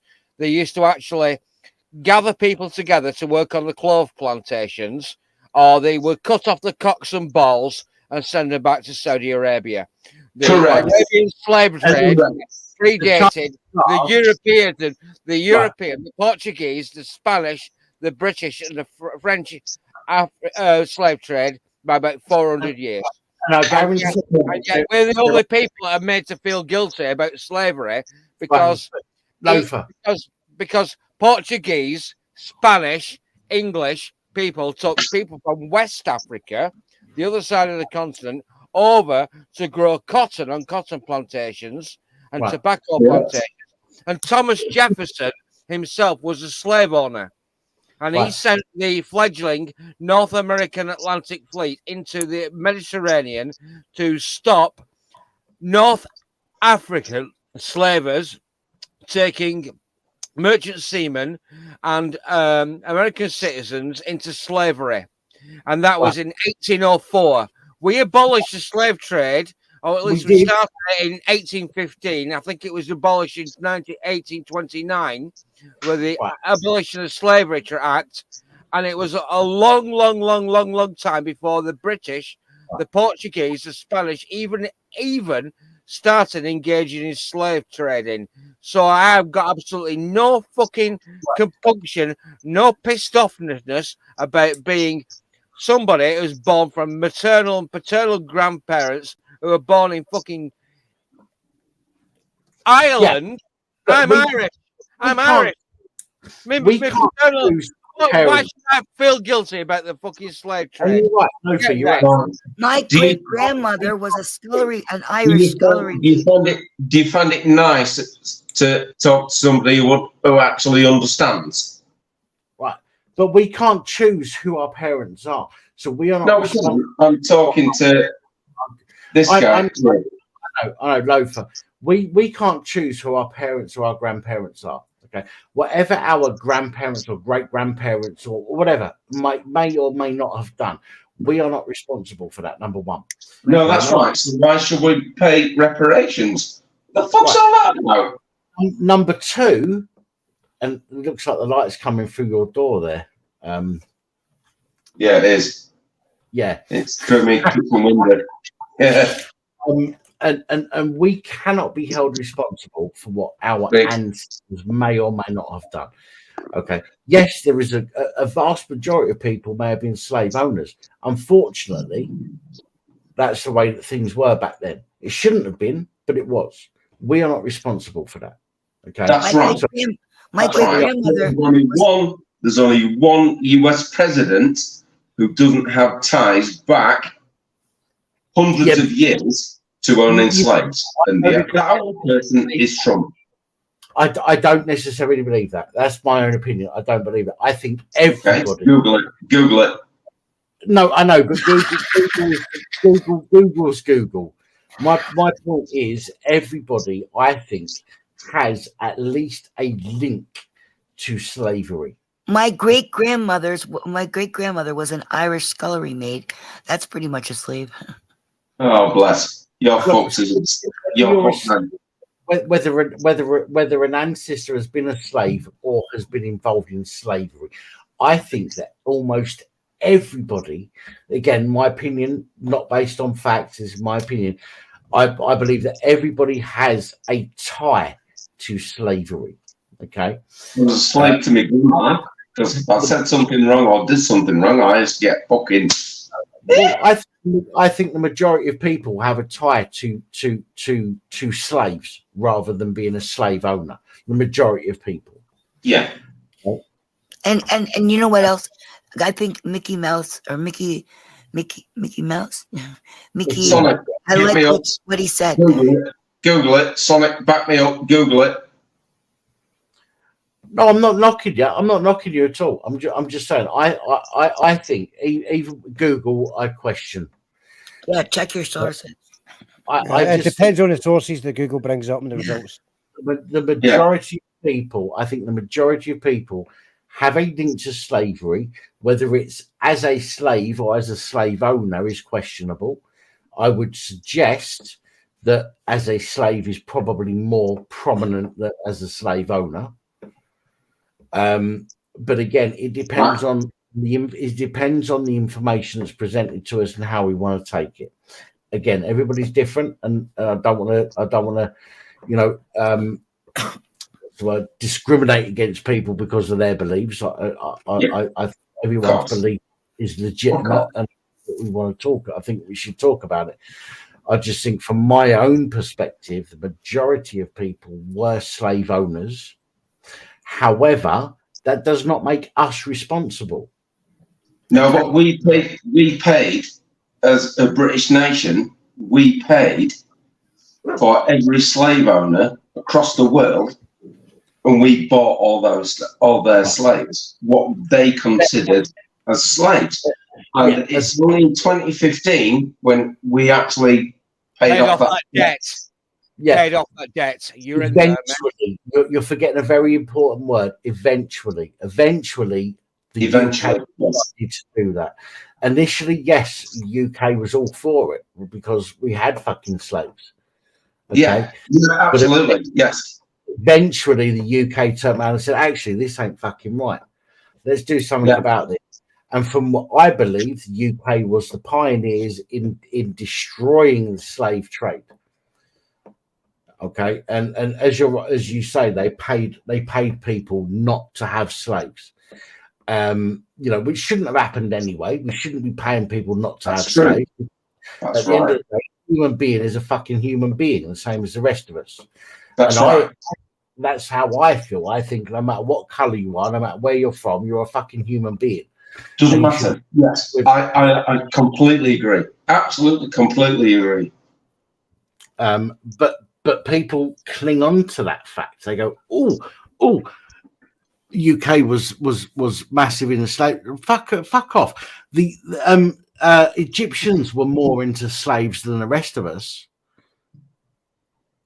You know, go to fuck over to Egypt and fucking protest over there.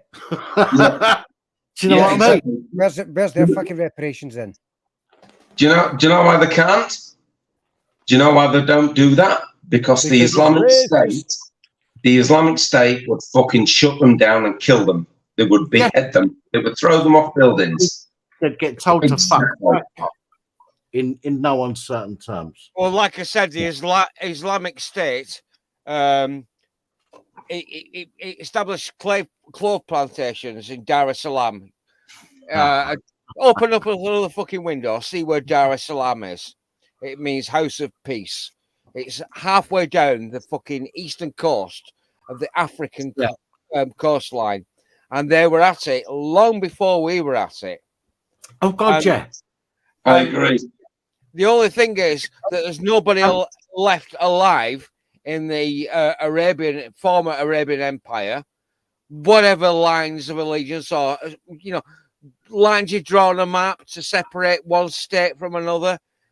The Arabians took more slaves and they routinely cut off the cocks and balls of the male slaves so they couldn't have any children. So there's no children left alive now to claim that they've got a grievance against whatever for reparations. Correct. It's a complete fucking joke. I read a book once. I'm stupid, me, because I read books. Just once. I read a book by a woman that got out of Somalia. Somalia is a failed state. What Donald Trump would call a shithouse, a shithole country, right? She got out of Somalia because she had lived in Somalia. She'd lived in Kenya, learnt English. She'd lived in Saudi Arabia, and she decided because she was being forced by her family in Somalia, which is it's basically a fucked up country because there's different power structures in there depending on what family you're born into politically. She decided that because she'd lived in Saudi Arabia, she'd lived in fucking Kenya and learnt English as a refugee, she had to get out of Somalia. Oh, I wonder why. And she decided because she was forced to marry her first cousin, she wanted to get the fuck out of there. And she flew to the Netherlands and claimed legitimate political asylum. She got to the Netherlands. She said, I don't believe in Allah as being one God anymore. I don't really like Islam. I want to move to the Netherlands. And she became an outreach worker for legitimate refugees because she learned 3 languages. She went to live in the Netherlands and she worked as an outreach worker for legitimate refugees, people who are fleeing countries because of oppression. And she worked her way up. She was a smart lass and she became a member of the centre-left, the centre-left government party. And because she didn't really like Islam very, very much, her best mate had his throat slit on an Amsterdam street. He had a note pinned to his fucking throat saying, Ayaan Hirsi Ali, you are next. This woman, Ayaan Hirsi Ali, is a legitimate person that advocates for women's rights, Muslim women's rights. Have a minute. She lives with a death threat above her. Stop. She's got 24-hour armed protection. 24 armed protection. And she basically said I've apostatized from Islam. She did all the right things. She basically. Wait, stop. Wait, stop. I'm in here. Can you see the video feed right now? No, because I've got out of YouTube. I'm only in StreamYards. Kat from America, she's fucked off. She's dozed off. She's actually fallen asleep or she's off her tits. I don't know. Well, no, she'll be falling asleep. I know the feeling. I'm struggling myself right now. I need to go. Right, do you want to end it? I've done a full and 2. I had 2 shots in that bottle. Well, it might have been that bottle. I had 2 shots in one bottle, and I've done another bottle since I've been on the stream. And I'm pretty fucked, I've got to be honest. But you know what? I don't mind being fucked around you guys because, I'll be honest. And if I'm a dickhead, you'll tell me I'm being a dickhead. You know what I mean? And I appreciate it. I respect it. As I've said before, many times, I would have an opinion. Whether I've had a drink or not, I'll have an opinion, and I'll stand by that opinion. I don't think I've been abusive to anybody. I don't think I've upset anybody directly. I hope I haven't. But if I have, fuck it, shit happens. But I'm literally gonna have to get off very, very shortly because I need to.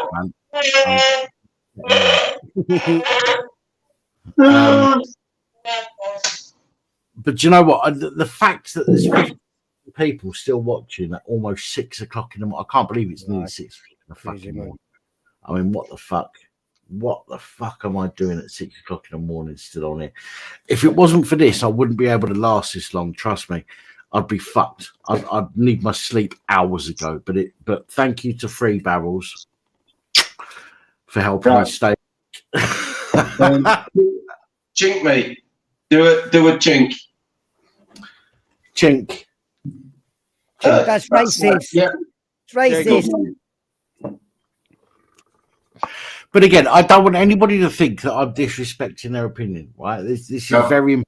This is very important for me, and I'll say this. I'll say this when I'm not had a drink, and I have said this. I don't drink every Sunday.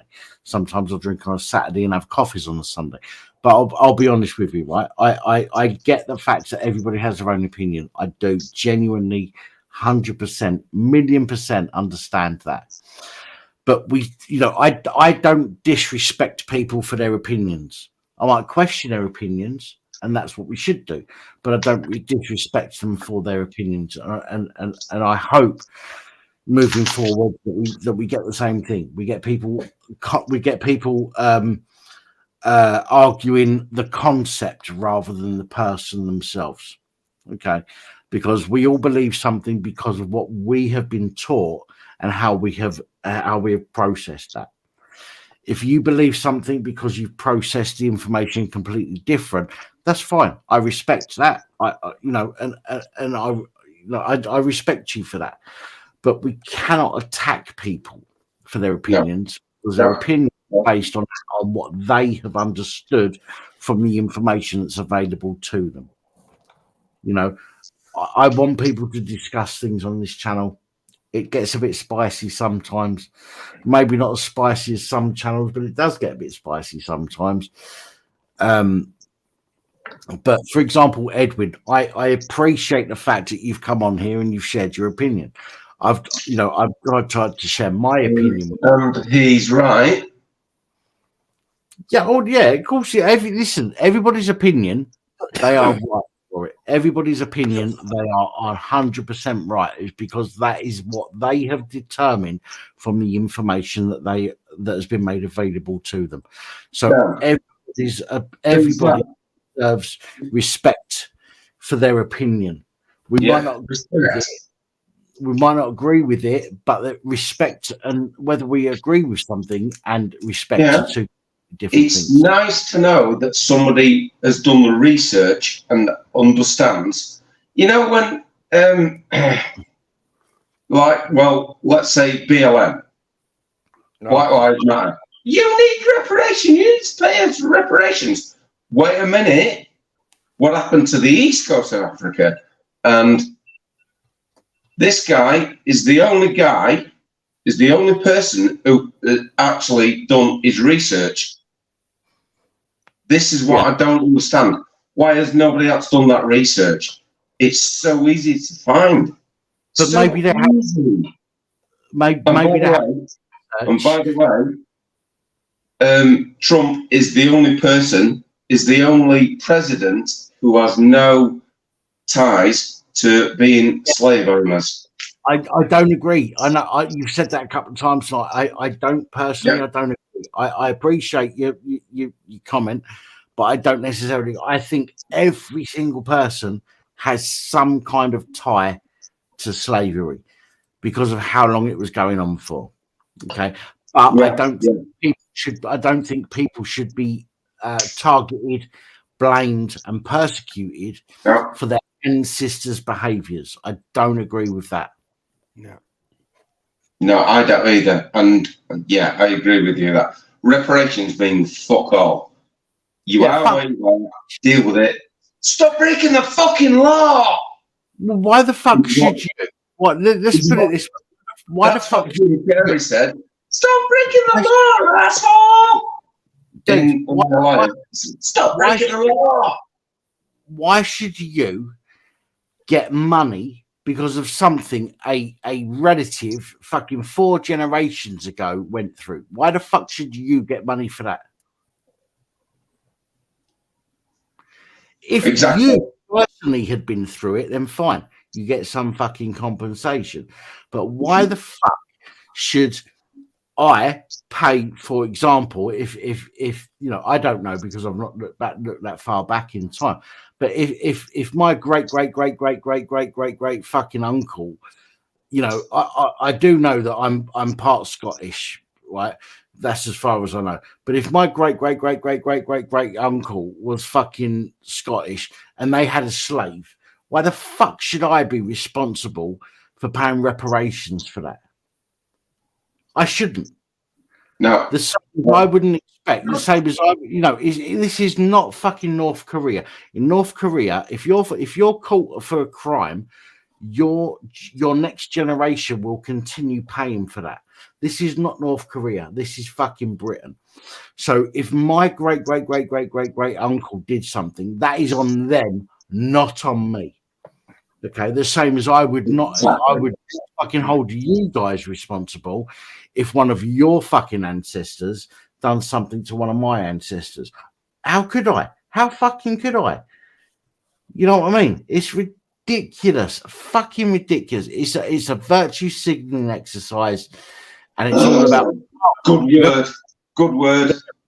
Look at me, my fucking my sixth generation fucking uncle or godfather or fucking friend of the family was a fucking slave, and I'm not being funny. That's as horrible as that may be. That's got fuck all to do with me. So what the fuck do you want from me? Yeah, come and get it is what I say. Come and try and get it. And with that said, it's now it is literally seconds away from 6 o'clock. And I can't believe I've been up this late and I need to get some fucking sleep. I feel bad for Kat. Kat's going to wake up shortly and go, where the fuck is everybody? What the fuck, dude?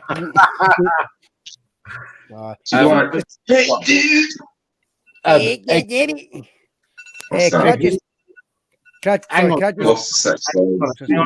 It's time to get up and go to work. I'll come to you in just a second. Edwin, if you're still in the panel, thank you for your opinion. Appreciate it. This guy here next to me, bless him. He's done his research and he knows what I'm talking about, and I love that. That's fucking brilliant. Thanks, man.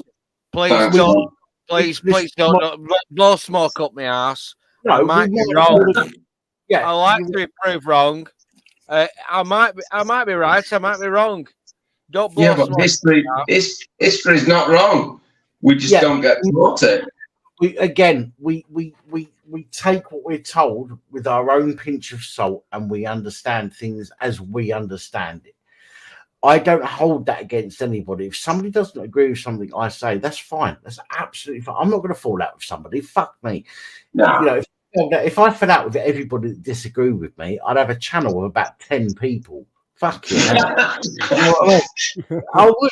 That's the God's honest truth. But I'd have a channel of about 10 people fucking following the channel because I'd fuck them all up. Just like Crinkles. I appreciate the fact that everybody's got their own opinion, and I hope that people understand that I don't discriminate against them for having their opinion. I might question their opinion, which is, and I think that's right. I think they should question my opinion if they don't agree with me. But I don't think that we should be falling out with people over a fucking opinion. No, after you don't fall out about. The only people who fall out with people for not having their opinion is Antifa. Oh, no. You don't have our opinion, so we're going to fucking protest. It's like, well, we're not protesting what you think about. No, anti-fascist. Anti-fascist. I enjoy having false teeth because I can do this. Fuck off. What's up, Zach? I see that fucking. There's a comment you had up on the screen a while back from Mickey Mouse. Basically, fuck's sake. It says, Gary, that mask. Fuck's sake.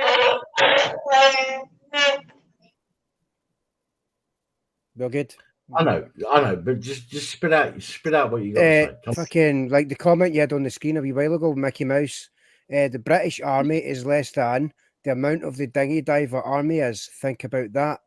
I just wanted to respond to that and say, well, you combine the numbers of these fucking dinghy divers and the British Army, right? Combine them, and that's fuck all compared to the amount of the population who we are still the majority of. We are much more. We are much more compared to they fuckers. So if we actually stood up together to fight these fuckers and said, put that shit to an end. Think about that. But they won't. This is what we were saying earlier. But it needs some serious shit to go down for that to happen, though. That have been brainwashed into believing one thing or another. But we have the site. We're questioning things. We're saying, well, hang on a minute.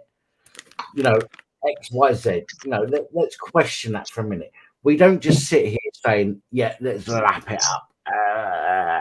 You know, we're questioning things. And that is what don't like. And unfortunately, there's a lot of people out there that don't like that as well. They think that we should just accept the narrative. And although I do accept some things, there is many other things like the jibby jabby, for example, that I think to myself, hang on a minute, every other fucking vaccine has taken 20 years to come out to fruition. All of a sudden, we've got a fucking vaccine after 6 months. Hang on a fucking minute. And I question that as an example. Oh, and 5 different separate companies all developed at the same time. And they fucking rushed it. The thing is, man, it's like earlier on, right, you said fucking like most of the people are supporting their agreement or some shit like that, with these fucking dinghy divers coming in. They're no. The biggest majority of people are actually against it. They're the silent majority, and that's the problem. The fact that they're silent about it. Because chances are they're all sitting there thinking, well, I'm only one person, what can I do? They're not just one person, but all yous have got the same fucking thoughts. No, you know what? Fuck this shit. We need to get together, stand up against them, say, you know what? Fuck the government, fuck these pricks, and get them to fuck themselves. Do you want a really big black pill? Go for it. Well, I was going to say something else for a minute there. I've never seen Dan's ears fucking pricked up. My nephew was diagnosed as autistic at 8 years old. He's my brother and my sister-in-law advocated and insisted that he got sent to a decent school. He went through latter stages of primary schools, then secondary school, then on to university. He's got a Bachelor of Science degree in chemistry. He's got a Master of Science degree, a Master's. So he's gone through 7 years plus A-levels. He's got a Master's of Science degree in biochemistry. His name is Thomas. I thought his name was fucking Henry for a minute then. The risk of doxing myself. It's quite a common name. His name is Thomas. He's 28 years old. He's got a master's degree in biochemistry. He still lives with his dad. He's not profligate. He doesn't drink or smoke like I do. He likes his books like I do. He's 28-year-old. He's like £70,000 worth in debt. Right. And he still can't afford to buy a house or start shagging. For a minute there, Loaf, I thought you was going to say his name was Henry. No, it's a midway. Hoover. I've lost both of them. Anyway, guys, with that said, we've got 51 people on. It's 6:05 in the morning. I'm fucked. Yes, I'm going. A drink has helped me to go on tonight, but I shouldn't rely on that. But it has. It's helped me to go through till this time. I'm fucking fucked right now, and I'm about to fucking yawn. Oh, fucking hell. But I want to say thank you to everybody who has stuck with the channel tonight. 51 people who have stuck by the channel. I don't know whether you've been watching all night or not, but you know, my heartfelt thanks to everybody, every single one of you. I appreciate you all. Guys on the channel, on the panel, thank you so much. Kat, love you, Kat. I feel bad that she's going to wake up and go, where the fuck has the panel gone? I feel bad, but I have to go. I'm genuinely struggling right now. But thank you, guys. Thank you all for joining us. Jace, Loafer, Sonic, Miss Cat. Oh, fuck. Wake up, Cat! Cat, wake up! Miss Catnap. Thank you for joining us this evening. Thank you to everybody in the panel, in the chat. Thank you for Edwin as well. My respects to you, Edwin. Thank you. As I've said, you've never been disrespectful on this channel that I know that I know of. You know, I've got to be honest. You know, that I know of, you've never been disrespectful, and I appreciate you for that. Yes, your opinions don't align with some people on the panel. Fine, that's absolutely fine. I'm not going to fall out with you over that. Do you know what I mean? And I hope you don't feel that I've attacked you in any way, shape, or form. I've questioned your, you know, your standing, and I think that's what people need to do. Don't attack the person, attack the idea. You know, Dan, shut the fuck up and go to bed. I'm just saying, don't attack the idea, don't attack the person, attack the idea. Okay. Right. If you've got an issue with something somebody says, then question how they got to that conclusion. Don't question yourselves, you know. So big thank you to everybody. Nude Guru, Tiffany, I genuinely appreciate Tiff sticking around so long. I know you fell asleep earlier, but thank you for sticking around and being part of the moderating team. Sonic, again, you know, my respect to you. You've been really, really good tonight. So thank you. Thank you. We don't often see Sonic, who backs you up every night, backs you up and does everything that you want him to do. Shout out, Sonic. Thank you. Often see Shirality on the channel. Occasionally we do. So Shirality, it was nice for you to jump on. Thank you very much. Moomahu, you know, we respect yourself because you come and visited me for my birthday. Nude Guru, I think I said hello. I think I said Nude Guru and Edwin. Let me see who else. Moo, Tiffany, Fire Sky Cam. I think I must have missed you coming in, Fire Sky Cam, but thank you for joining us this evening. Much appreciated. I hope you found it enjoyable. Mickey Mouse. Let's move. Mickey Mouse, you're always welcome. You know that. Hunter, thanks for joining us. Who else have we got? I don't. Eclectic Gamer, thank you for joining us this evening. I don't know how long you've been watching us for, but much appreciated. And I think that's it, really. I think everybody else has probably fucked off to bed, which is where I need to go. I know. Hang on. No, I can't do that. Soundo. If I put you there, though, for that might help. Right. Okay. I'll wake her up. I'll break wind. No, I'm gonna let her sleep. I'm gonna end the stream and I'm gonna let her sleep. But thank you everybody for joining us this evening. Stitch as well. Fucking hell, Stitch! I didn't realise you're still with us. I thought you'd gone to bed ages ago. Thank you again, everybody. No worries. Whether you've Dan, been on the always a pleasure. Always a pleasure. That's my friend. Thank you very much.